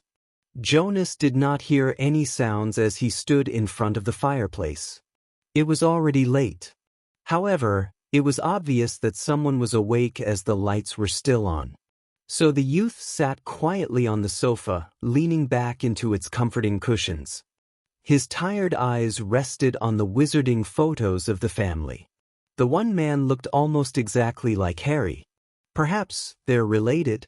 Jonas yawned widely as he thought. He lay across the sofa's length and closed his eyes, forgetting that he was in a foreign environment in which he was alone. Dorian shoved his hands deeper into his coat pockets in hopes of protecting them from the crisp air. His cap was pulled down, covering his ears as he walked with Neville and Hermione, who had once again sought his help. He had listened wordlessly as Neville had explained to him the situation that the Order and Ministry were facing. "We need everyone, Dorian," Hermione stated calmly. Her eyes, however, refused to meet his. "I'm tired of this," he answered abruptly. Neville and Hermione seemed surprised at his sudden tone shift. "Surely, you don't want Voldemort to win, Dorian? Your mother is Muggle-born. Don't think that Voldemort will ignore her existence, simply because she is the biological mother of his son." Neville stated candidly. "Harry can't always protect your family. Eventually, he will cross the line. Either that or Harry will lose his value. Don't doubt, Dorian, that when that happens he will be discarded by Voldemort. It would be too risky for Voldemort to keep Harry alive, especially when Harry is the only person who can destroy him. Harry wouldn't allow himself to meet such an end, especially if what you told me is correct regarding that child." Dorian looked upward, admiring the stars that were so clear this evening. "He has something that needs his protection. I doubt that he would allow himself to die so needlessly." Hermione frowned, her eyes looking especially weary as she spoke. "Dorian, we do not know the relationship between Harry and this boy. It could very well be that the child was taken by Voldemort and is simply being trained by Harry. There is nothing to show that Harry actually cares for the child. Harry could very well be training his replacement." Neville added despondently. "Voldemort has, after all, had great success with using children to carry out his different tasks. It would not be surprising if he tried it again." The house was coming into view once more. Dorian found himself excited about the prospect of sitting before the fire with a cup of warm tea. His body really needed to unthaw in more than one way after this walk. Beside him, Neville sighed, perhaps knowing that he had failed to convince his friend. "At least think about it, Dorian. Do as your conscience dictates." Dorian smiled. "I have always done that," much to Professor McGonagall's distaste. Neville chuckled. "We will see you later, Dorian. Perhaps by then, you will have reached your own decision. Either that, or the answer will be the same." Dorian quipped. "Please, think about it." Hermione asked silently. "I will." His voice relayed the sincerity he felt. "Well, see you guys around. At least I had better see you two around." His companions easily understood the hidden meaning behind the calm statement. "You will," Neville stated, clapping Dorian on the back. "Come on, Hermione. Have a good evening, Dorian." Dorian wished them the same, and then grasped the golden door. When he pushed open the door, the warmth that hit his chilled face was welcomed. The conversation with Neville and Hermione went too long, he thought as he walked toward the kitchen. He was immediately thankful that his parents had left the lights on for him. Once in the quaint kitchen, he filled the tea kettle with water and left it on the stove, which his mother had refused to be without, until it boiled. He, then, poured the hot substance into a blue ceramic mug, in which he had already placed the tea bag. For such a simple thing, watching the brown liquid mix with the water had always made Dorian marvel. When the tea was fully brewed, he swiftly removed the bag and then put in 3 spoons of sugar. His eyes shifted to the clock that hung on the wall. The arms revealed that he had been talking with his friends for the better part of 2 hours, and it was already 11:30. Wrapping his fingers around the warmth of the mug, he walked absent-mindedly into the living room. His mind was not on his destination, rather resting on the dilemma that had been handed to him. The points that Neville and Hermione had made were valid, and there was no way that Dorian was ready to just allow Voldemort to gain dominance. However, to stand against Voldemort meant he would have to fight Harry as well. Dorian was still not ready to do that. Not just yet. Carefully, he began to sit on the sofa, not wanting to spill his tea. However, something did not feel right. Suddenly, he felt something that was not the sofa. "Bloody hell!" Dorian exclaimed as he suddenly jumped to his feet, dropping the mug, which promptly shattered into pieces when it connected with the carpeted floors, its hot contents hitting Dorian's clothes and the furniture in the room. Behind him, he could hear the sound of movement as a small child moved to the far end of the sofa. Dorian looked into the wide-eyed expression of the child before something in his mind seemed to click. He matched the description that Hermione had given regarding the child that had been with Harry. But what is he doing here? Dorian's eyes shifted nervously around the room, but there was no sign of his older brother. Hermione's thoughts about the child came into mind. Could he possibly be an assassin? "Who are you?" the child asked quietly. Dorian smiled inwardly. "You're in my family's home. One would think that that question belongs to me. Jonas." The boy reached beside him, causing Dorian to freeze. "Are you Potters?" Jonas asked, holding out a letter. "I am one of them," Dorian answered, grasping the envelope. He faintly recognized the handwriting belonged to Harry.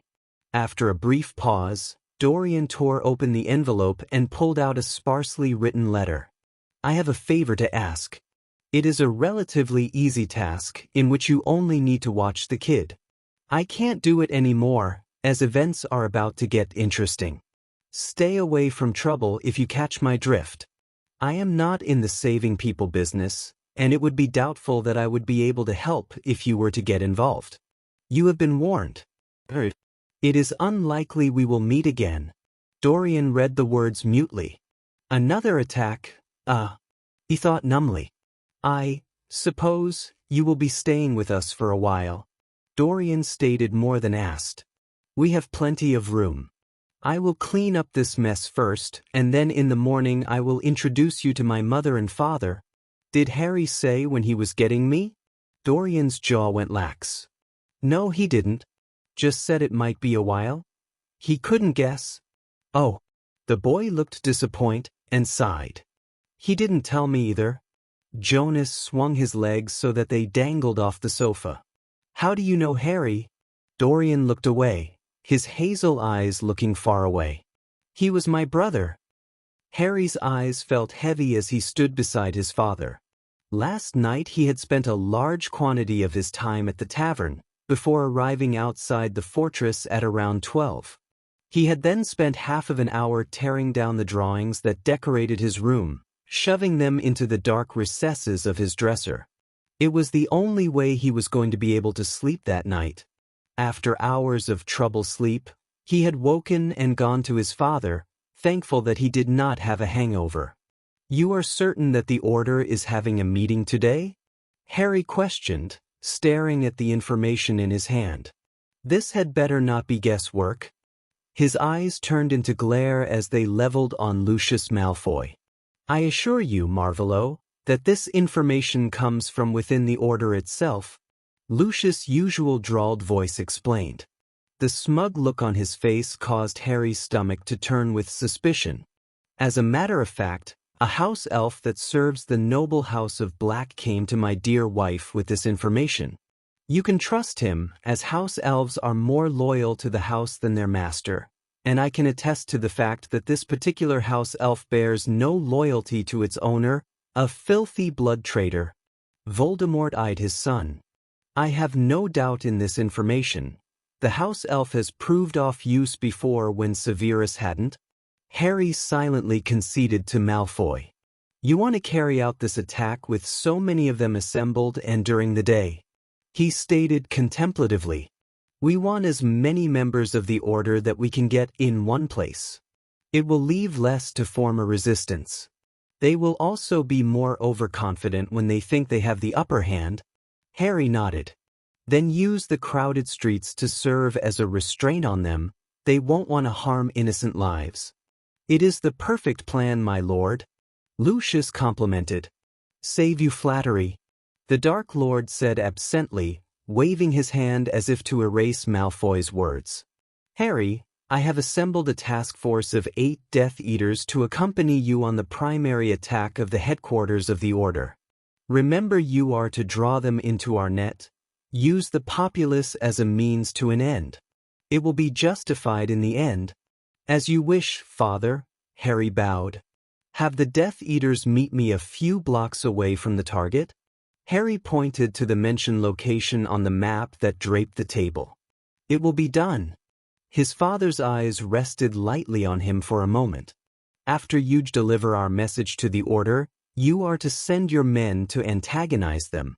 You, Harry, are to first go to this location to pick up a few things that will be useful to you, and then you are to come directly to me. I will not take excuses if you miss our meeting. Harry smirked. I wouldn't miss it for the world. With the words just out of his mouth, he turned and left the main room. He had places to be. Besides, there was no time to be overwhelmed with sentiments. Time's continuous movements were slowly making Harry nauseated. He pulled his robes closer to his person as he prepared himself for his entry. Harry would enter first as he did not have the dark mark branded on his arm. A slight smile graced his lips as he played images of his entry through his mind. It would be stupid but humorous all the same. Beside him, Harry heard a Death Eater approach. Turning, he did not recognize the face of the one who had approached him. You're new, Harry stated. His voice maintained a bored quality. The man shrugged, his bizarre brownish, red eyes seemed to burn. My talents were seen as useful for this sort of task. Needless to say, I find this whole endeavor to be amusing. Harry frown deepened further. He could recognize the insane glint in the man's eyes. He had seen it often enough in Death Eaters, but never to this extent. Who recruited you? The man brushed his hand through his auburn hair. His name escapes me. I make it a habit to forget those who help me when I take a step up in the world. I find it gives me less of a conscience later on. Harry murmured. And what is your part in this mission, Miss Reynard Cree? The man stated. My job is to wreak havoc wherever I go. Why is this creature here? Harry asked incredulously, but of course no answer would come. I trust you will follow orders. To the T, the man stated, putting on his Death Eater's mask as if to emphasize the point. Harry's eyes changed to the different Death Eaters who were more recognizable. Among the group, he recognized both Crabbe and Goyle seniors. The others, though familiar faces, only brought blanks to Harry's mind when he tried to remember their names. You are to wait until I return, Harry stated, quickly working his glamour charm, taking the most common form of Nymphadora Tonks. It's only fair. Harry thought to himself, a sick smile refusing to leave his face. You know where you are to be, Harry said before leaving the Death Eaters. He walked calmly down the sidewalk. Occasionally, people would stare at his hot pink hair, but it was only to be expected. The female aura most likely always attract this amount of attention. Turning down the street, Harry removed a piece of crumbled paper that had been partial burned. Written on it was the location of number 12 Grimmauld Place. As he read over the paper, ahead of him a building appeared. The house elf had been quite useful after all. Harry grasped the doorknob and pulled the front door open. When he entered the house, he could already hear the meeting that was occurring in the kitchen. Taking his wand, he removed the glamour charm and proceeded forward. Attack the order and the ministry will respond, and then we have them all in one spot like fish in a barrel. Harry paused before he opened the next door. He cleared his face of all expression and simply drew in a breath as he pushed open the door. He leaned against the doorway and watched calmly as McGonagall's face took on a look of sheer horror. Others soon turned, following McGonagall's line of vision. Numerous gasps filled the large room as members instantly recognized Harry's face. He, personally, recognized the faces of the remaining Weasleys, except for the daughter who was not present, Lupin, Black, Tonks, Longbottom, and his friend Granger. Many wands were leveled on him immediately. "You all look so surprised," Harry whispered, keeping his face a blank slate. "Why have you come here?" McGonagall's voice carried across the room to him. "What does Voldemort want?" Harry's eyes moved about the room. "This place hasn't changed much, I suppose. Though there are less people here than when I was brought here. Not surprising, really. The Order seems to have taken a drop in members. Most are dead, probably." Out of the corner, Harry continued to monitor the wands that were trained on him. "Say your message before you die, you insolent whelp," Moody roared, rising to his feet. The chair he had been seated in landing on its back. "Speak." Harry waved his hand aimlessly and yawned. "What do you think he wants, Mad-Eye? What has he always wanted? Except this time, he is about to achieve his goals." "You don't sound overly thrilled, Harry," Sirius said, his features betraying his thoughts of hope and dread. The door frame became uncomfortable and Harry straightened himself. "It's not my goal, nothing but motions anymore, really." "Then way?" Sirius asked blatantly. "Stop this." Harry closed his eyes, a crazed smile covering his face. His emerald eyes glinted with flames when they reappeared. "I will stop when I am dead." The first shot came from an unknown member of the Order.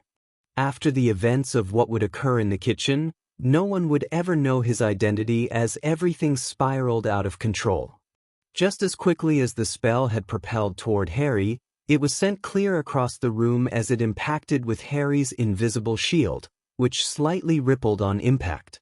"Is that the best you can do?" Harry asked. "And you always believed you would win this war? You are so naive."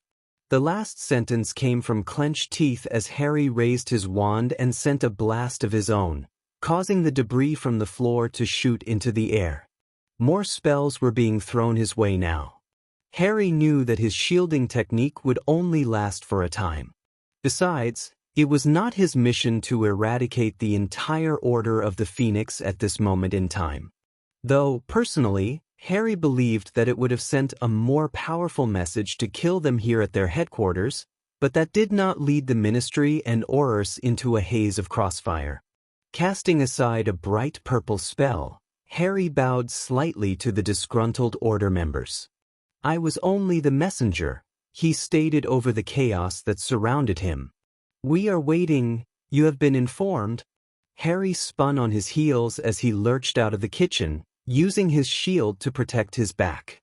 There was silence behind him when he exited the door.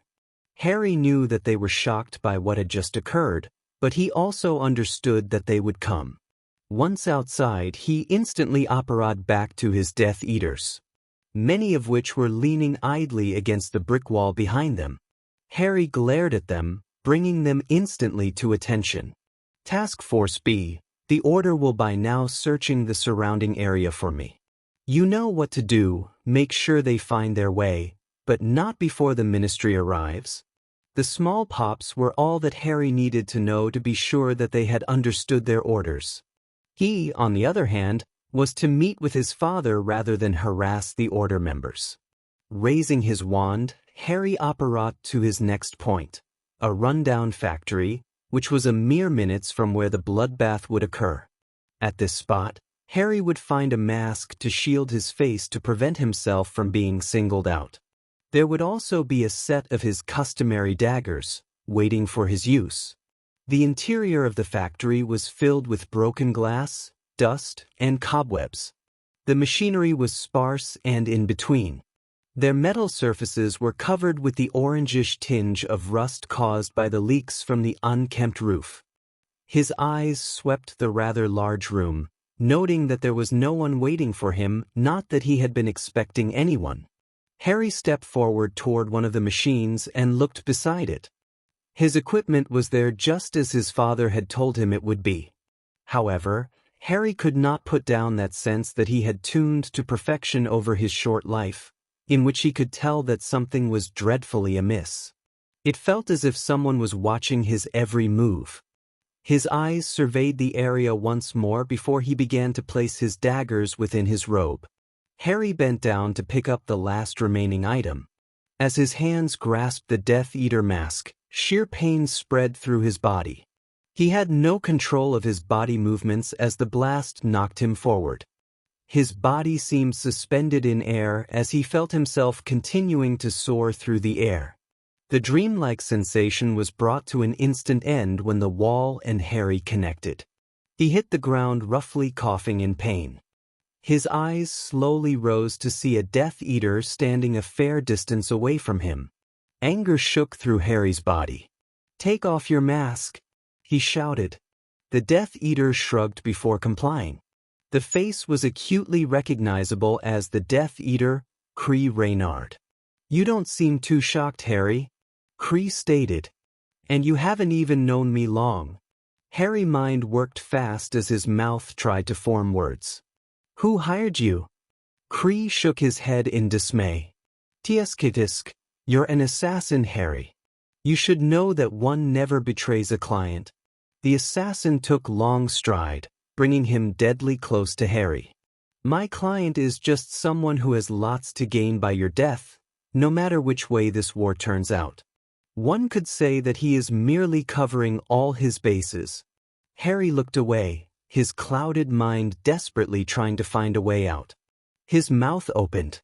"Then I will have to force you to reveal your client, before I kill you."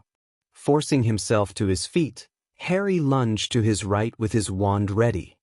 He could hear a spell barely miss him as he sought cover behind a lone machine that had been a part of what Muggles called an assembly line. Bits of the metal disintegrated as another blast hit. "Come, Harry." Cree was undeniably smirking. "You shouldn't be hiding. What would your father say if he saw his little assassin hiding like a scared rat?" Another blast hit the archaic machine, causing it to creak with distress. Behind it, Harry reached into his torn and blood-stained cloak with his left hand and removed a glinting dagger. In one swift move, he rolled out from his hiding spot and heaved the dagger at his attacker's throat. Shock flashed through Harry's body when in return he saw another dagger hurling toward him. The edged blade grazed his cheek before it continued past him, hitting the floor with a clang. Harry's eyes quickly caught Reynard, and realized that his dagger had mostly missed the target, though there was a very small trickle of crimson trailing down the contours of his neck. Cree smiled wickedly, his white teeth appearing so perfectly. "Come, Harry, is that the best you have?" Harry shrugged as he inched slowly to the left. "At least my moves are original," Harry hissed. "You're nothing more than an imitator." Harry the assassin retorted, inching to the right. "It's a competitive market. It does one good to check out the competition. When you see something you like, emulate it. You should feel honored." Harry snorted. "And how would that work?" "How should I know, Harry?" Cree raised his polished, mahogany wand. "All I know is that you're not dead, at least not yet." Two beams connected in the air as the two combatants cast their spells at the same time. Rather than remaining connected, the two beams ricocheted off each other, explosively hitting opposite with walls. Debris sprayed the room, causing both combatants to move to avoid the clumps of broken-up brick and concrete. "Isn't this fun, Harry?" Cree shouted over the noise. Harry's face remained scrunched in concentration as he quickly shifted to his right to avoid a spell that Reynard had sent in his direction. In return, Harry screamed out the Avada Kedavra, filling it with his wrath. A rusted-out conveyor belt that stood between him and his enemy disintegrated at the power behind it. "Come now, Harry," Cree said, a lopsided smile taking precedence on his face. "How are you going to find out who the traitor is if you kill me?" "You bastard," Harry said, sending Cruciatus' curse in response. "I am going to make you suffer." "The Dark Lord would be so proud," Cree said with mock sincerity after sending Harry's curse harmlessly to the side. "You have finally assumed his enjoyment for the slow and painful bleeding of someone's life. There is actually passion behind your curses?" "Shut up." The atmosphere in the factory darkened considerably as Harry's power began to flux. He didn't even bother to raise his wand, because he did not need to. A spiral of fire careened at the startled assassin. Only at the last moment did it register in Cree's stunned mind to drop to the floor. Harry watched as the fire plowed over Cree, though it was now harmless as the latter had erected a shield. Pain returned to Harry's back, reminding him that he did not have long before the blood loss would begin to affect his reflexes. He raised his wand, his mouth parting to say the magic words that brought death with a brief flicker of green light. Reynard's shield could not save him from the Avada Kedavra.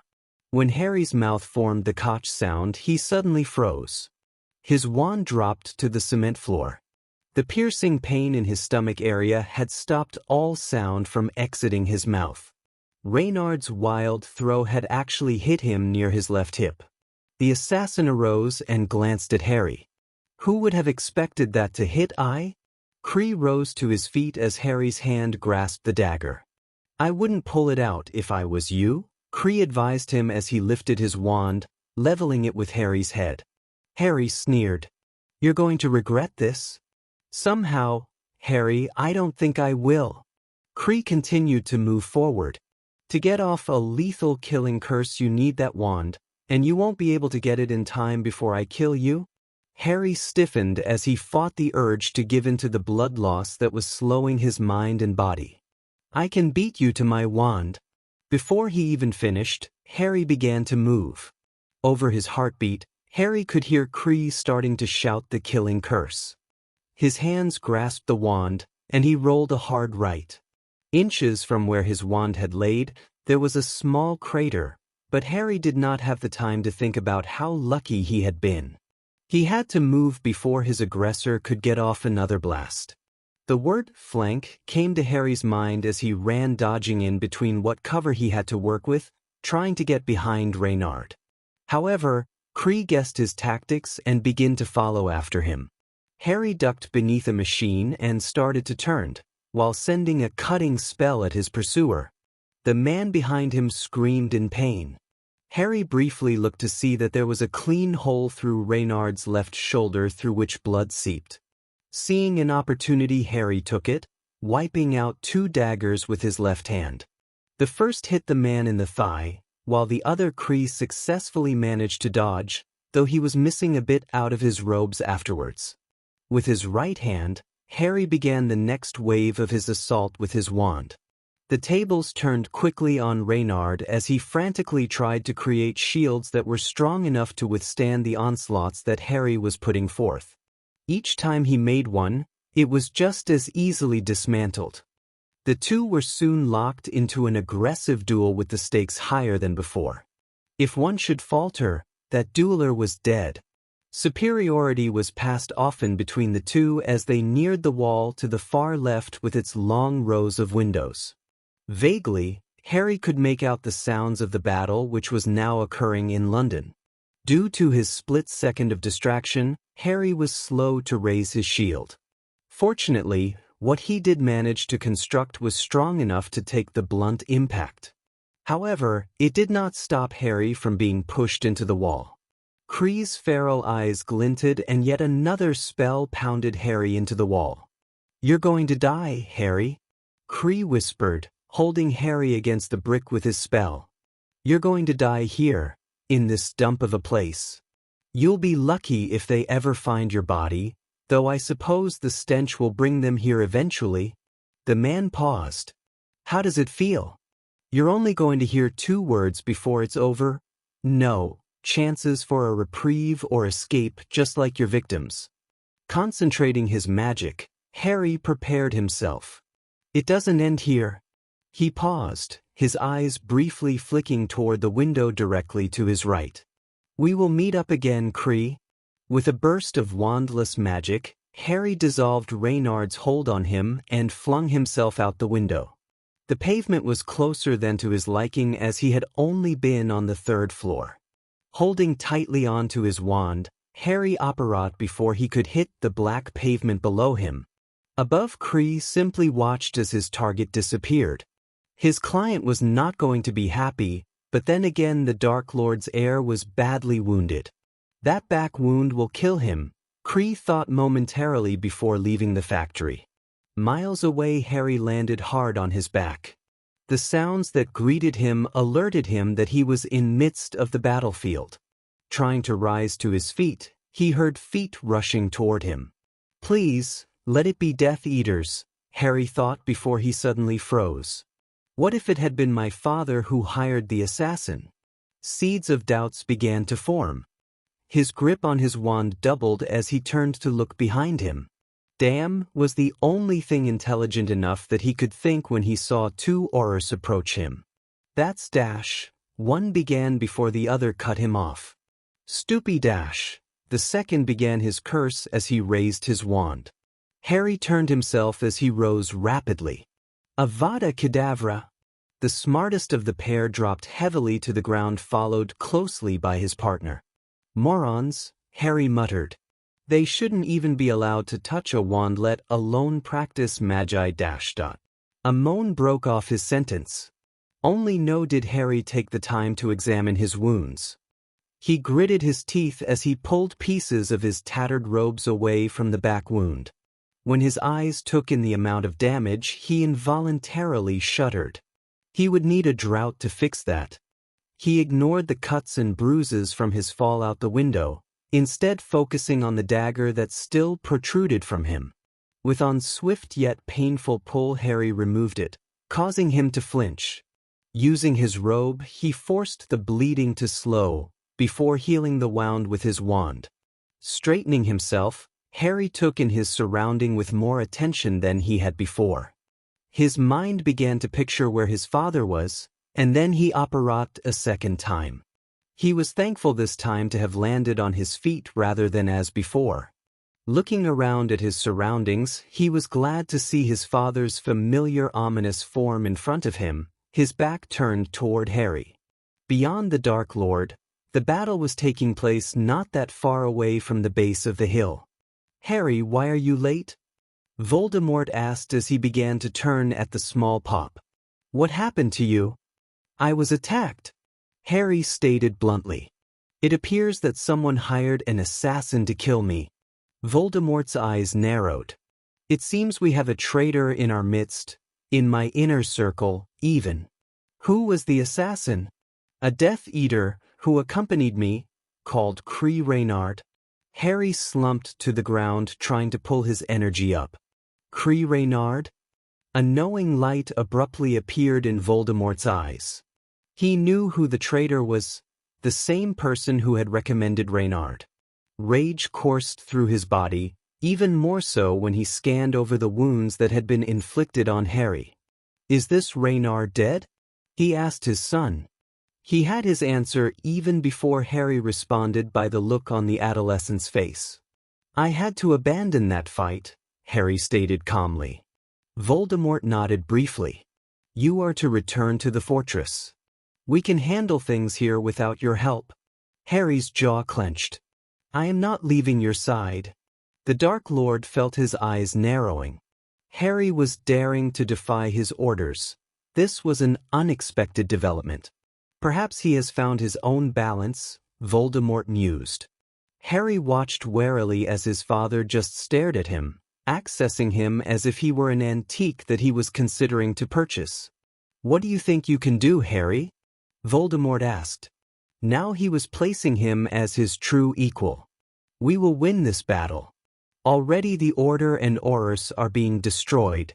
The Dark Lord motioned his protege over to his vantage point of the battle. You're seriously injured, you will only be in the way. His father's words caused Harry's back to go ridged. There is one thing that I have learned about battles. They can go either way, there are no guarantees. Harry pushed against the fatigue. I will not leave. Voldemort felt his eyebrow lift. He had always found Harry to be intriguing, but at this moment he was even more so. The darkened heart, which beat within Voldemort, wanted to see how far the youth could be pushed before he crumbled. However, a larger portion of him wanted the youth to retreat to the safety of the fortress where he could heal. You would defy me? The Dark Lord asked. Yes, Harry whispered, waiting for his father's retribution that never came. Instead, his father continued to take in his determined features. Finally, Voldemort snorted. Turn around, he instructed. When Harry complied, he set about closing the wound, knowing full well that it would not hold. He took away the pain that would return with force as soon as the wound reopened. Thank you, Harry stated. There is no need for such meaningless things. His father replied shortly. Besides, he thought to himself, what I did was not in your best interests. It is time we survey our situation more closely. When all is done, there will be a purge amongst the Death Eaters. Harry looked at his father out of the corner of his eye. You didn't hire the assassin then? You know me better than that, Harry. The Dark Lord did not stop in his steps forward. If I wanted you dead, I would kill you myself, not hire someone else to do it in my stead. I have that much respect for you. Harry nodded, not trusting himself to speak.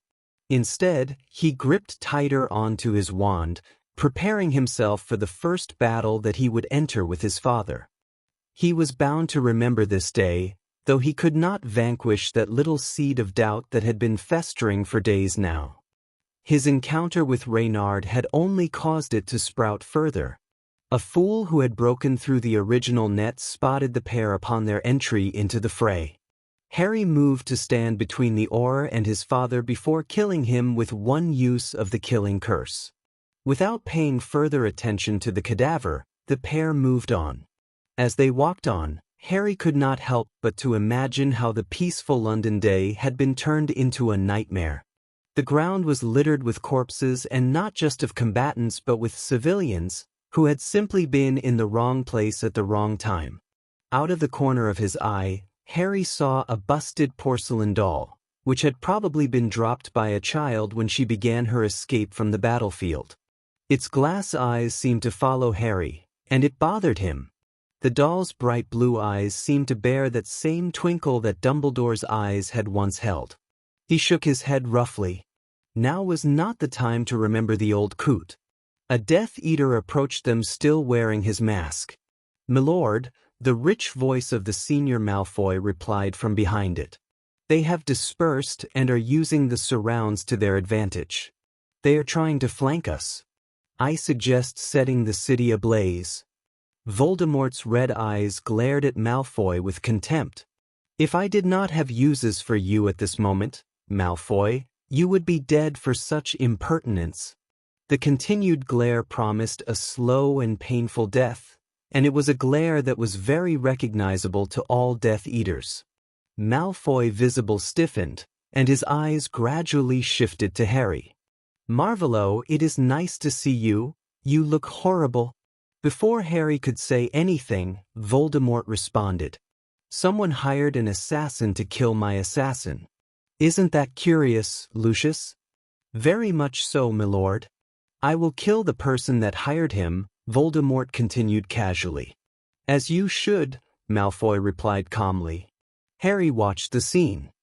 His father seemed to harbor suspicions toward the elder Malfoy, but then again he had not always taken what the slippery snake had said at face value.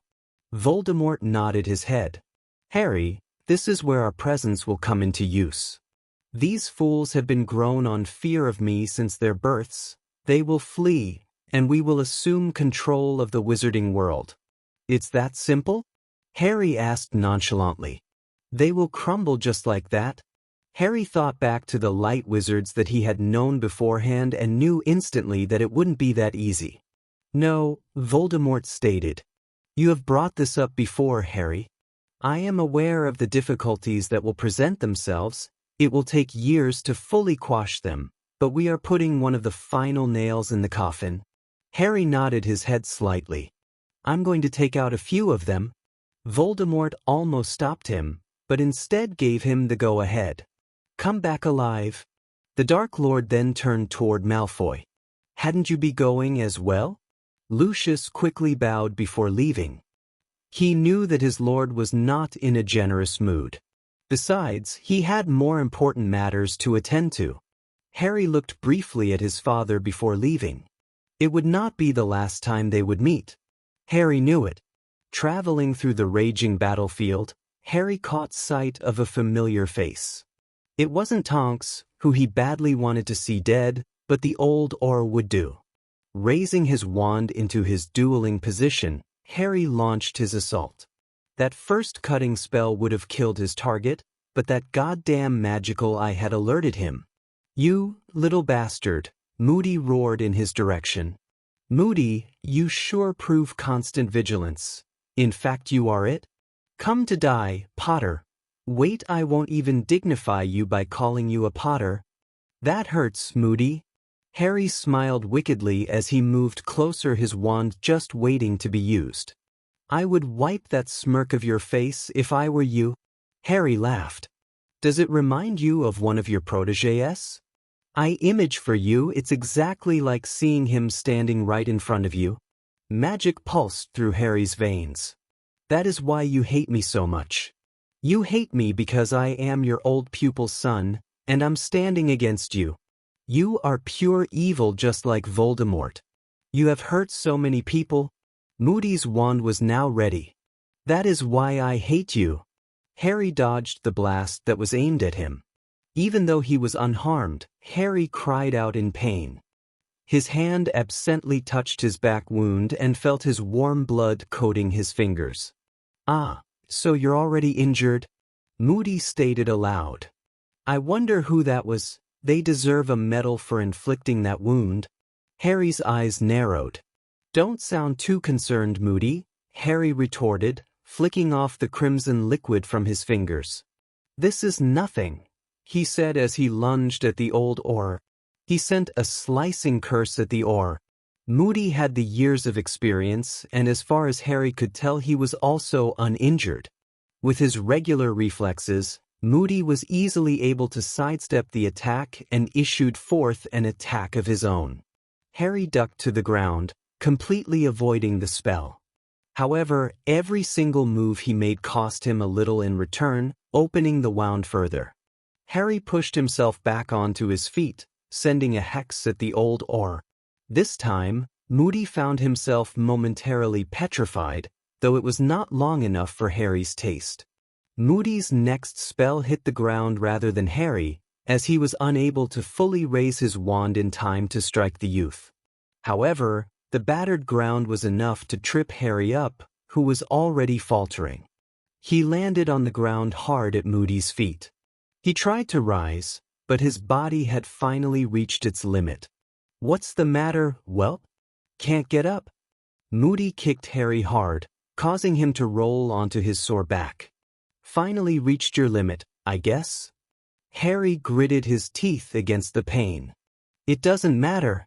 That's right, Moody growled. That is all you have been taught, isn't? But I don't care. I'm a man of justice, and I think your date is a bit late.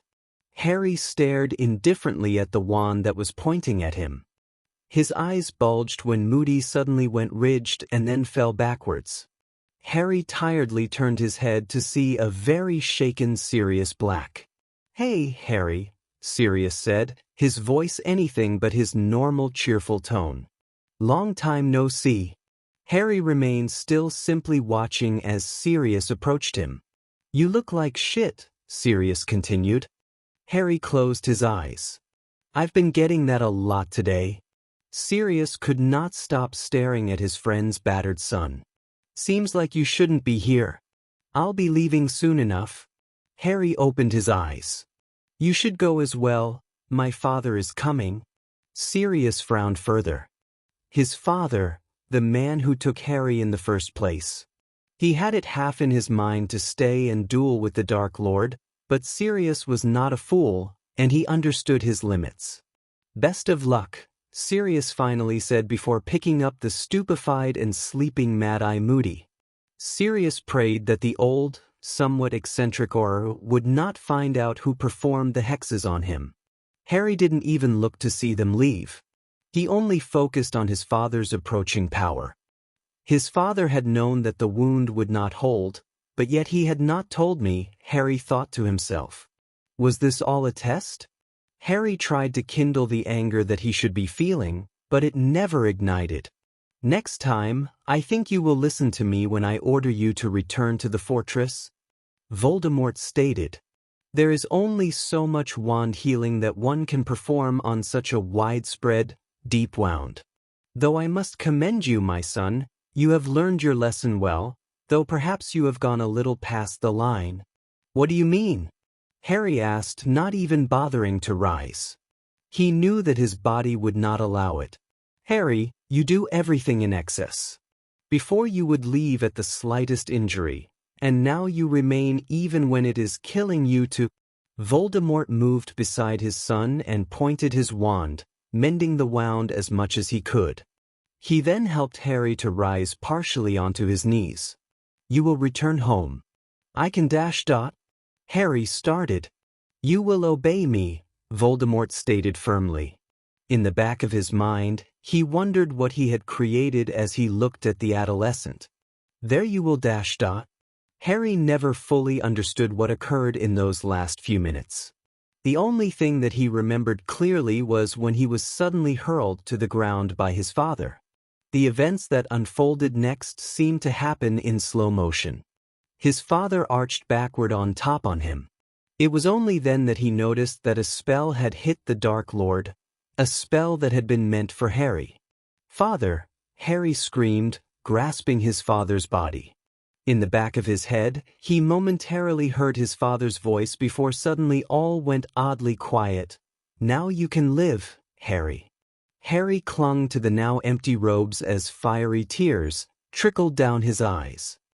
He gazed at his surroundings when a sudden movement brought this attention to Neville Longbottom. You, Harry hissed through his clenched teeth. I'm going to kill you. Neville stepped back when he saw Harry's face twist into something completely unrecognizable. He watched as Harry's top teeth bit hard into his lower lip, causing a line of blood to flow down to his chin.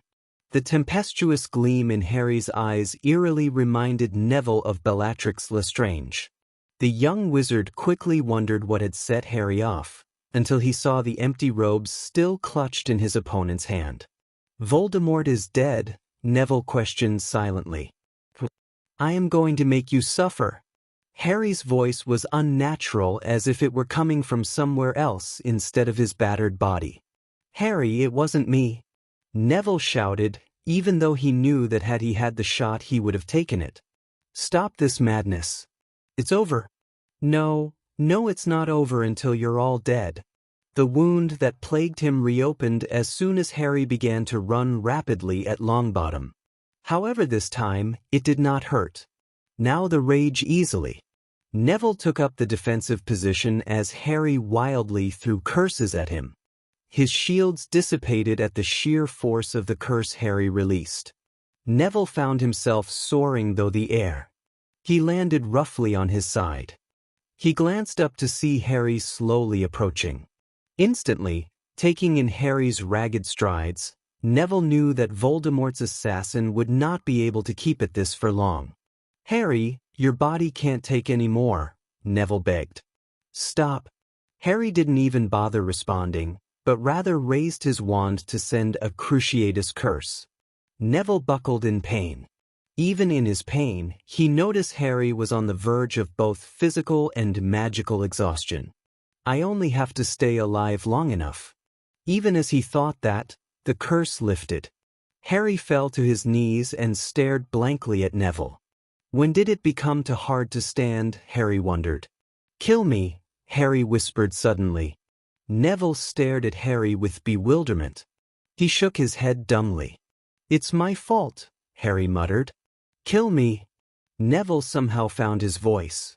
I can't, it would be like killing myself. Harry laughed hysterically at his own words coming back at him. Right now, I would, he stated. I would do it myself, but I doubt I would be able to get off a killing curse. Neville raised his wand. However, he knew he wouldn't be able to do it either. That's ironic. I doubt I can either. Pity. Harry moaned as the pain finally returned. I might not need your help after all. Neville did not know what to say. Are you going to take over things when you heal? You mean, Harry leaned backwards, resting on the ground. It was never my goal. Neville frowned. So what now? What indeed? His hands tightened on the holly-crafted wand. Before Neville could say anything, Harry was gone, leaving only traces of his blood behind as proof that he had ever been there. 5 months later, Neville felt uncomfortable as he sat at the table with Rita Skeeter. Her outlandish glasses made him stare at her more than he wanted to. He questioned his sanity. Why had he taken her up on this offer? He knew that she would only twist his words with her quick quotes quill. Ah, so you were there when you know who was killed? Rita asked. Was it slow? Neville stared blankly at the woman before him. That day they defeated the Death Eaters only seemed like it had occurred weeks ago, not months. He was dead before I arrived. I think he was hit with the killing curse. Ah, the fine ironies of life, don't you agree? The quill was moving rapidly over the page that Neville could not see. Now Voldemort's assassin, who was later announced to be the son of Mr. and Mrs. James Potter, he was killed as well, you stated after the battle. Between you and me, are you absolutely positive? Neville balked. He was used as a tool by Voldemort. A willing tool, Rita waved her hands dismissively. But what were you saying? Harry James Potter is dead. There is no doubt in my mind. But no body was ever found. Can you honestly tell my readers that you saw his corpse? Neville thought back to that day that haunted him, remembering vividly the wild look in Harry's eyes. He was badly injured. The scribbles of the pen cut Neville off abruptly. And? Rita prodded. Before his eyes, Neville saw Harry operating away to God knows where. I saw his body. He's dead? What happened to the body then? Neville stared at the pad that was suspended beside the blonde. It was probably destroyed. There was a fire that blazed in London. Neville answered quietly. All that would remain now is ashes. Rita snorted. At least we can be thankful that he isn't a phoenix, Yeah, Neville agreed. It would have been a fate too cruel if Harry had survived that night, but Rita would never understand why he truly agreed with her. Hopefully, Harry died peacefully, Neville thought. Normally, I don't start with such important questions, but curiosity can at times get the best of me, Rita rambled. I love my job. I get to meet a lot of interesting people. I have to say that you are perhaps one of the most unique by far, so naive and modest. Next week, I have an interview with Lucius Malfoy about his heroic deeds. However, you won't see him, hiding them under modesty. Rita snorted. Though his actions are still top secret, though I hear he played a big part. In few years, he might even be running for Minister of Magic.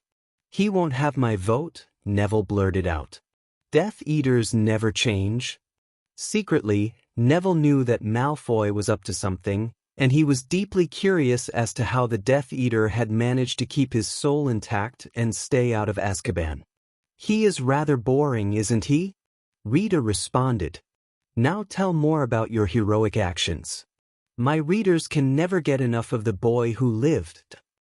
He sate morosely at the bar of some small tavern in the Italian countryside. The red substance in his glass reminded him of a home that he could never return to. It did not matter though, he thought wanly to himself.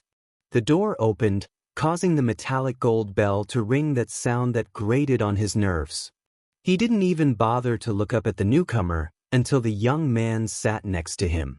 The look in the man's eyes immediately alerted him to the fact that yet another one had come. "I know who you are," the man stated coldly. "You murdered my family." He didn't move, there was no need to. "I'm going to kill you," the man continued. If only he had a dime. Every time someone said that. The man pulled out his wand, and the few occupants of the tavern were now openly staring. "You are just like the rest," he stated, completely unconcerned. "They never learn."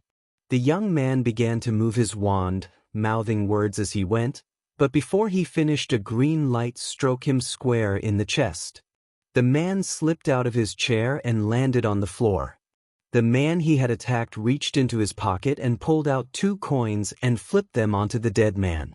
"Here's for the river Styx." Turning back to the bar, he tipped the bartender and finished his drink with 1 swallow. He briefly looked at the corpse before leaving the tavern. After he was outside, he whispered to the man he had just killed, "Hatred can never save." Chapter 25. Alternate Ending, Utopias. Also known as Voldemort's Happy Ending. Never before had Harry been as thankful to land on his feet as he was at this moment. Looking around at his current surroundings, he was glad to see his father's familiar ominous form in front of him, his back turned toward Harry. Beyond the Dark Lord, the battle was taking place not that far away from the base of the hill. "Harry, why are you late?" Voldemort asked as he began to turn at the small pup. "What happened to you?" "I was attacked," Harry stated bluntly. "It appears that someone hired an assassin to kill me." Voldemort's eyes narrowed. "It seems we have a traitor in our midst, in my inner circle, even." "Who was the assassin?" "A Death Eater, who accompanied me, called Cree Reynard." Harry slumped to the ground, trying to pull his energy up. "Cree Reynard?" A knowing light abruptly appeared in Voldemort's eyes. He knew who the traitor was, the same person who had recommended Reynard. Rage coursed through his body, even more so when he scanned over the wounds that had been inflicted on Harry. "Is this Reynard dead?" he asked his son. He had his answer even before Harry responded by the look on the adolescent's face. "I had to abandon that fight," Harry stated calmly, though his eyes betrayed his emotions. Voldemort nodded briefly. "You are to return to the fortress. We can handle things here without your help." Harry's jaw clenched. "I am not leaving your side." The Dark Lord felt his eyes narrowing. Harry was daring to defy his orders. This was an unexpected development. Perhaps he has found his own balance, Voldemort mused. Harry watched warily as his father just stared at him, accessing him as if he were an antique that he was considering to purchase. "What do you think you can do, Harry?" Voldemort asked. Now he was placing him as his true equal. "We will win this battle. Already the Order and Aurors are being destroyed." The Dark Lord motioned his protege over to his vantage point of the battle. "You're seriously injured. You will only be in the way." His father's words caused Harry's back to go ridged. "There is one thing that I have learned about battles. They can go either way. There are no guarantees." Harry pushed against the fatigue. "I will not leave." Voldemort felt his eyebrow lift. He had always found Harry to be intriguing, but at this moment he was even more so. The darkened heart, which beat within Voldemort, wanted to see how far the youth could be pushed before he crumbled. However, a larger portion of him wanted the youth to retreat to the safety of the fortress where he could heal. "You would defy me?" the Dark Lord asked. "Yes," Harry whispered, waiting for his father's retribution that never came. Instead, his father continued to take in his determined features. Finally, Voldemort snorted. "Turn around," he instructed. When Harry complied, he set about closing the wound, knowing full well that it would not hold. He took away the pain that would return with force as soon as the wound reopened. "Thank you," Harry stated. "There is no need for such meaningless things." His father replied shortly. "Besides," he thought to himself, "what I did was not in your best interests. It is time we survey our situation more closely. When all is done, there will be a purge amongst the Death Eaters." Harry looked at his father out of the corner of his eye. "You didn't hire the assassin then? You know me better than that, Harry." The Dark Lord did not stop in his steps forward. "If I wanted you dead, I would kill you myself, not hire someone else to do it in my stead. I have that much respect for you." Harry nodded, not trusting himself to speak. Instead, he gripped tighter onto his wand, preparing himself for the first battle that he would enter with his father. He was bound to remember this day, though he could not vanquish that little seed of doubt that had been festering for days now. His encounter with Reynard had only caused it to sprout further. A fool, who had broken through the original net, spotted the pair upon their entry into the fray. Harry moved to stand between the Auror and his father before killing him with one use of the killing curse. Without paying further attention to the cadaver, the pair moved on. As they walked on, Harry could not help but to imagine how the peaceful London day had been turned into a nightmare. The ground was littered with corpses, and not just of combatants but with civilians, who had simply been in the wrong place at the wrong time.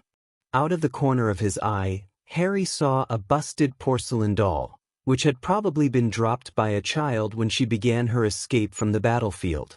Its glass eyes seemed to follow Harry, and it bothered him. The doll's bright blue eyes seemed to bear that same twinkle that Dumbledore's eyes had once held. He shook his head roughly. Now was not the time to remember the old coot. A Death Eater approached them, still wearing his mask. "Milord," the rich voice of the senior Malfoy replied from behind it. "They have dispersed and are using the surrounds to their advantage. They are trying to flank us. I suggest setting the city ablaze." Voldemort's red eyes glared at Malfoy with contempt. "Mind your mouth, Malfoy. Do not forget your place, though perhaps it is too late for that now, Lucius." The continued glare promised a slow and painful death. It was a glare that was very recognizable to all Death Eaters. Malfoy visible stiffened, and his eyes gradually shifted to Harry. "Marvolo, it is nice to see you. You look horrible." Before Harry could say anything, Voldemort responded. "Someone hired an assassin to kill my assassin. Isn't that curious, Lucius?" "Very much so, milord." "I will kill the person that hired him," Voldemort continued casually. "As you should," Malfoy replied calmly. Voldemort's lips turned upwards. "I am glad you agree, Lucius." The Dark Lord's wand leveled with the senior Death Eater. "This is what happens to traitors, Lucius." A jet of green light struck Malfoy, causing him to fall backwards. He was dead even before he hit the ground. His eyes forever stuck open in terror after realizing that he had been outplayed. That knowledge would probably haunt the Death Eater even after death. Harry's mouth opened slightly as he still stared down at the corpse of one of his greatest competitors for his father's favor. "Lucius dash dot." Voldemort waved his hand dismissively. Lucius has always harbored treasonous thoughts, though they have always revolved around solidifying his own power. He turned away from his still servant. Only this time he went too far.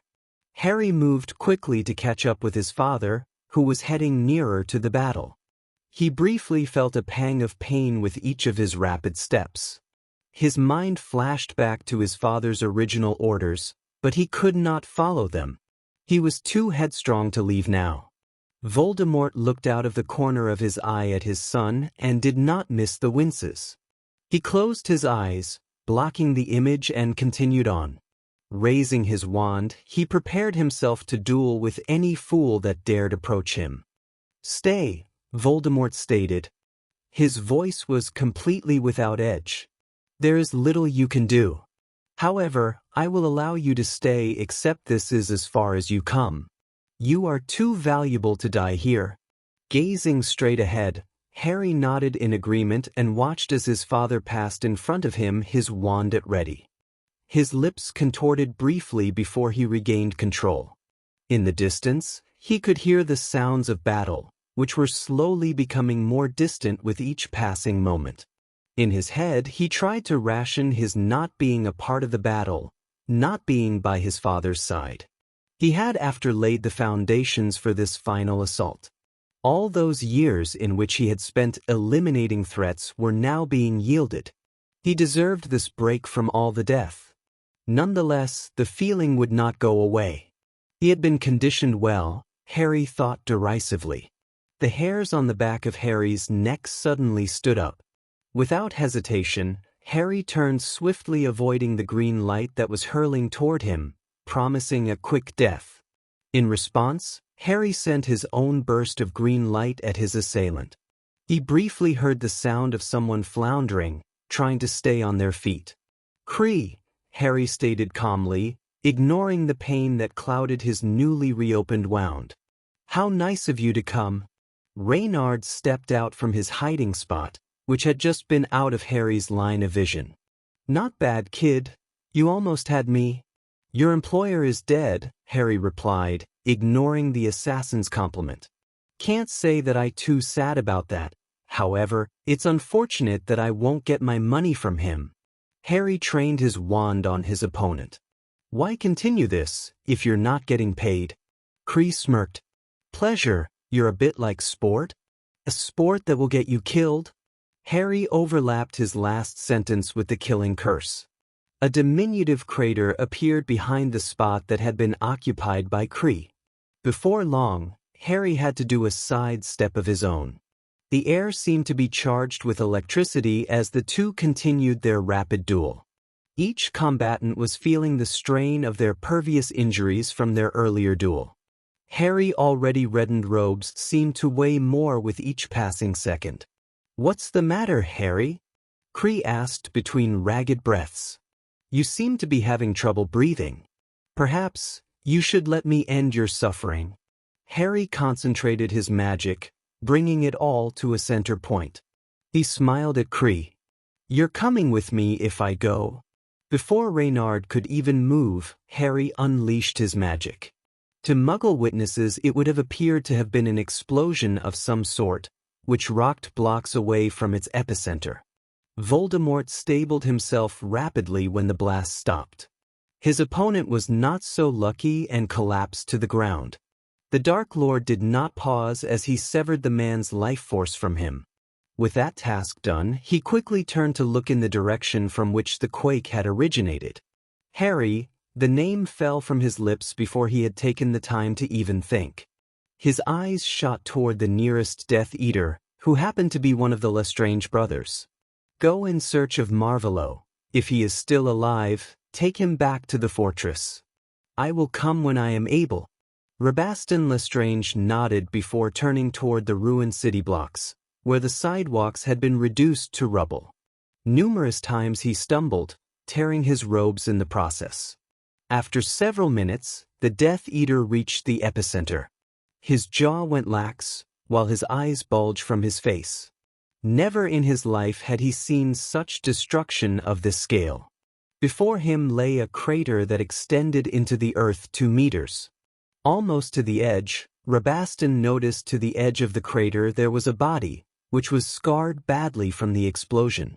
Without even having to check for a pulse, Lestrange knew that the man was dead. He could also tell that the body did not belong to Marvolo. His eyes shifted nervously across the crater before noticing another depression in the center of the larger one. He saw another figure's crumpled form. The Death Eater slid down the ridge and ran to the young man's side, knowing from the black hair that covered the young man's head that it was Marvolo. Delicately, Lestrange turned him until he could see the battered face. He was not a healer, but he knew that the prognosis was not good. Grasping the young man's arm, he operat. Once at the fortress, Lestrange instantly called for the healer, a stout man called Farron. Secretly, Rabaston was thankful that he was not in the man's shoes, especially since the life of their lord's son was in his hands, and his death would be unacceptable. "Do you think you can pull him through?" Rabaston asked casually. The brown-haired man shrugged, raising his wand. "There is no other option." Rabaston surveyed the injuries again. "It might be the crueler option to keep him alive."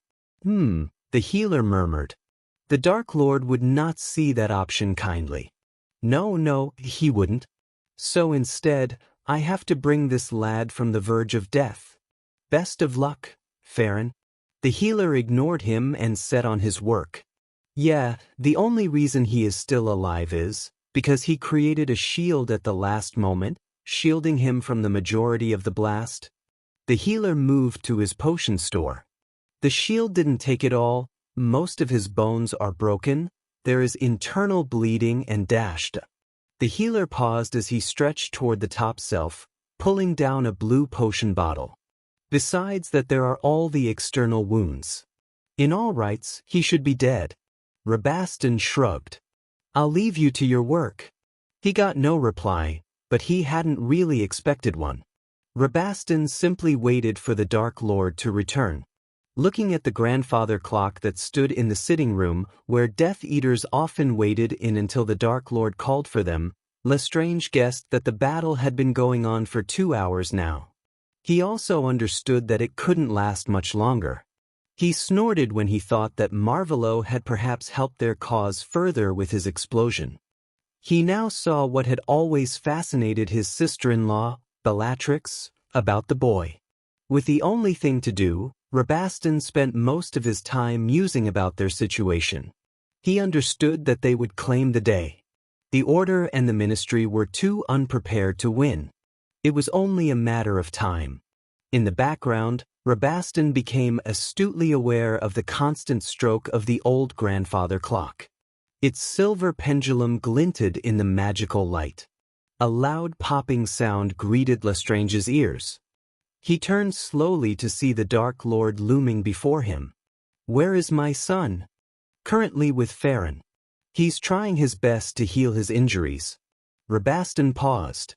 "How is the battle, my lord?" A thin smile spread across the Dark Lord's lips. "It is won. Their armies have fallen, and what remains has been pushed into hiding. The temporary Minister of Magic has signed the Surrender Pact." Relief flooded through Lestrange's body. "That is excellent, my lord." Voldemort nodded. "I need you to apparate to the Ministry and collate our forces, Rabaston. After I check Marvolo, I will return." Voldemort brushed past the Death Eater and continued on his way to Farron's quarters, which would soon be flooded with some of the wounded, though the newly captured St. Mungos would take the majority. Opening the door, Voldemort peered into the dimmed room. He made out the healer's back first as the man leaned over a table, examining something. Farron's back stiffened, and he spun around when he noticed the Dark Lord's presence. "How is my son?" The man's face went unnaturally pale. "I'm doing everything that is in my power to heal him." The man seemed to choke on his own saliva. "I can't give any guarantees that he will make it." Farron broke off before plowing forward rapidly. "The damage is too extensive. It will be a miracle if he makes it past a few days." Voldemort glared at the healer. "You will heal him." A wicked glint appeared in the Dark Lord's red eyes. "Remember that your lives are now linked." "Why, my lord," Farron muttered. Looking toward one of the bed, Voldemort caught his first sight of Harry since the beginning of the battle. He briskly crossed the distance between them. Gazing down on the still form, he took in the bruised and swollen face that held many cuts. He could only imagine what the rest of his body must look like. "You are to fight this, Harry," Voldemort whispered. "If you don't, I will never forgive you." And before leaving the room, Voldemort hissed, "Carry on, healer." 10 months later, the hollow sound of his feet and of those 4 others, who were walking behind him, echoing against the broad wood boards was eerily pleasing to his ears, especially after all the time he had been stuck at the fortress. This was a welcome change. He was finally doing something for the utopia that his father was beginning to shape. Harry raised his wand and with one blast sent the door before them shattering into numerous splinters. He and the other Death Eaters stormed into the room wands raised. They were prepared for any form of resistance that the traitors might offer. Sweeping across the room with his eyes, Harry knew that there would be no such resistance. These resistance force here was too green to provide any, except for perhaps Longbottom, the one that Dumbledore had trained, believing that he was the boy who lived. This meeting is a violation to Law 7, which restricts such treasonous meetings, especially with such a felon as Longbottom here, who has tried on numerous occasions to supplant the Dark Lord's government. Harry spoke loudly, noticing that as he did so the occupants had begun to tremble. As such, you have committed high treason. Harry paused, continually eyeing those in front of him. A crime that warrants death without reprieve. One of the rebels rose quickly and tried to escape. However, he was stopped by a single slashing hex, which emitted from the wand of a Death Eater who stood beside Harry. "Round the rest up," Harry ordered. "You know what to do." Harry dashed up. Neville began before being roughly cut off by one of the Death Eaters, who was pulling him toward the wall. "Stop," Harry ordered, causing the Death Eater to frown. "I wish to speak with the blood traitor." Neville was dragged over to Harry, and the latter nodded to the Death Eater to leave. "You have got to stop this, Harry," Neville pleaded. "You are the chosen one, Harry. You have to end this bloodshed." Harry smiled sadly at the man across from him. "You still believe that hogwash, Neville? Don't you know that the prophecy was shattered those 17 years ago? You're right to us," Neville stated. "You once promised that you wouldn't kill me. It would be like killing yourself." "There is a difference this time, Neville." Harry paused. "This time my father wants you to die. So I guess this is it then, Harry? You were foolish to not go into hiding, to leave the war in the past." Harry looked at where the Death Eaters had finished lining up the dissenters and then proceeded to carry out their sentences. He, then, turned and walked toward the entrance. "I will give you a few seconds, Neville. If you can escape from my Death Eaters, you will live. I won't interfere." Neville stared at Harry's retreating back, his jaw gaping at the other man's words. Without second thought, Neville began to attempt his escape. Harry kept walking, ignoring the spells that were being fired behind him. It did not matter if Longbottom lived or died. He would eventually be caught again, and there would be no second reprieve. The young man snorted.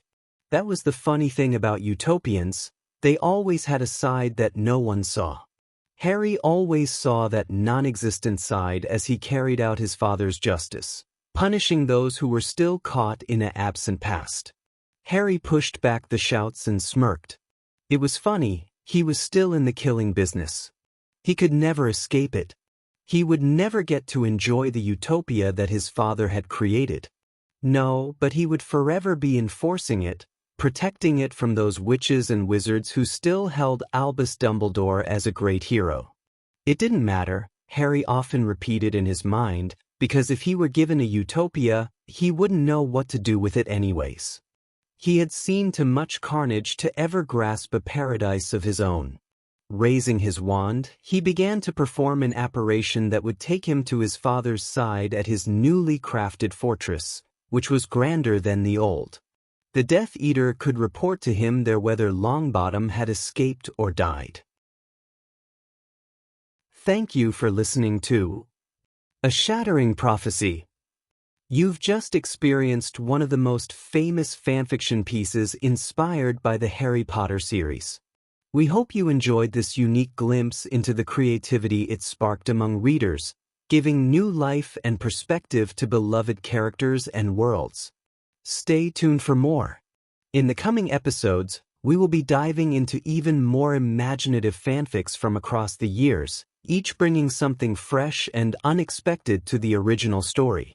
If you are ready to continue exploring the endless possibilities of fan storytelling, make sure to follow so you won't miss a single story of multiple choices, what ifs, and what could be.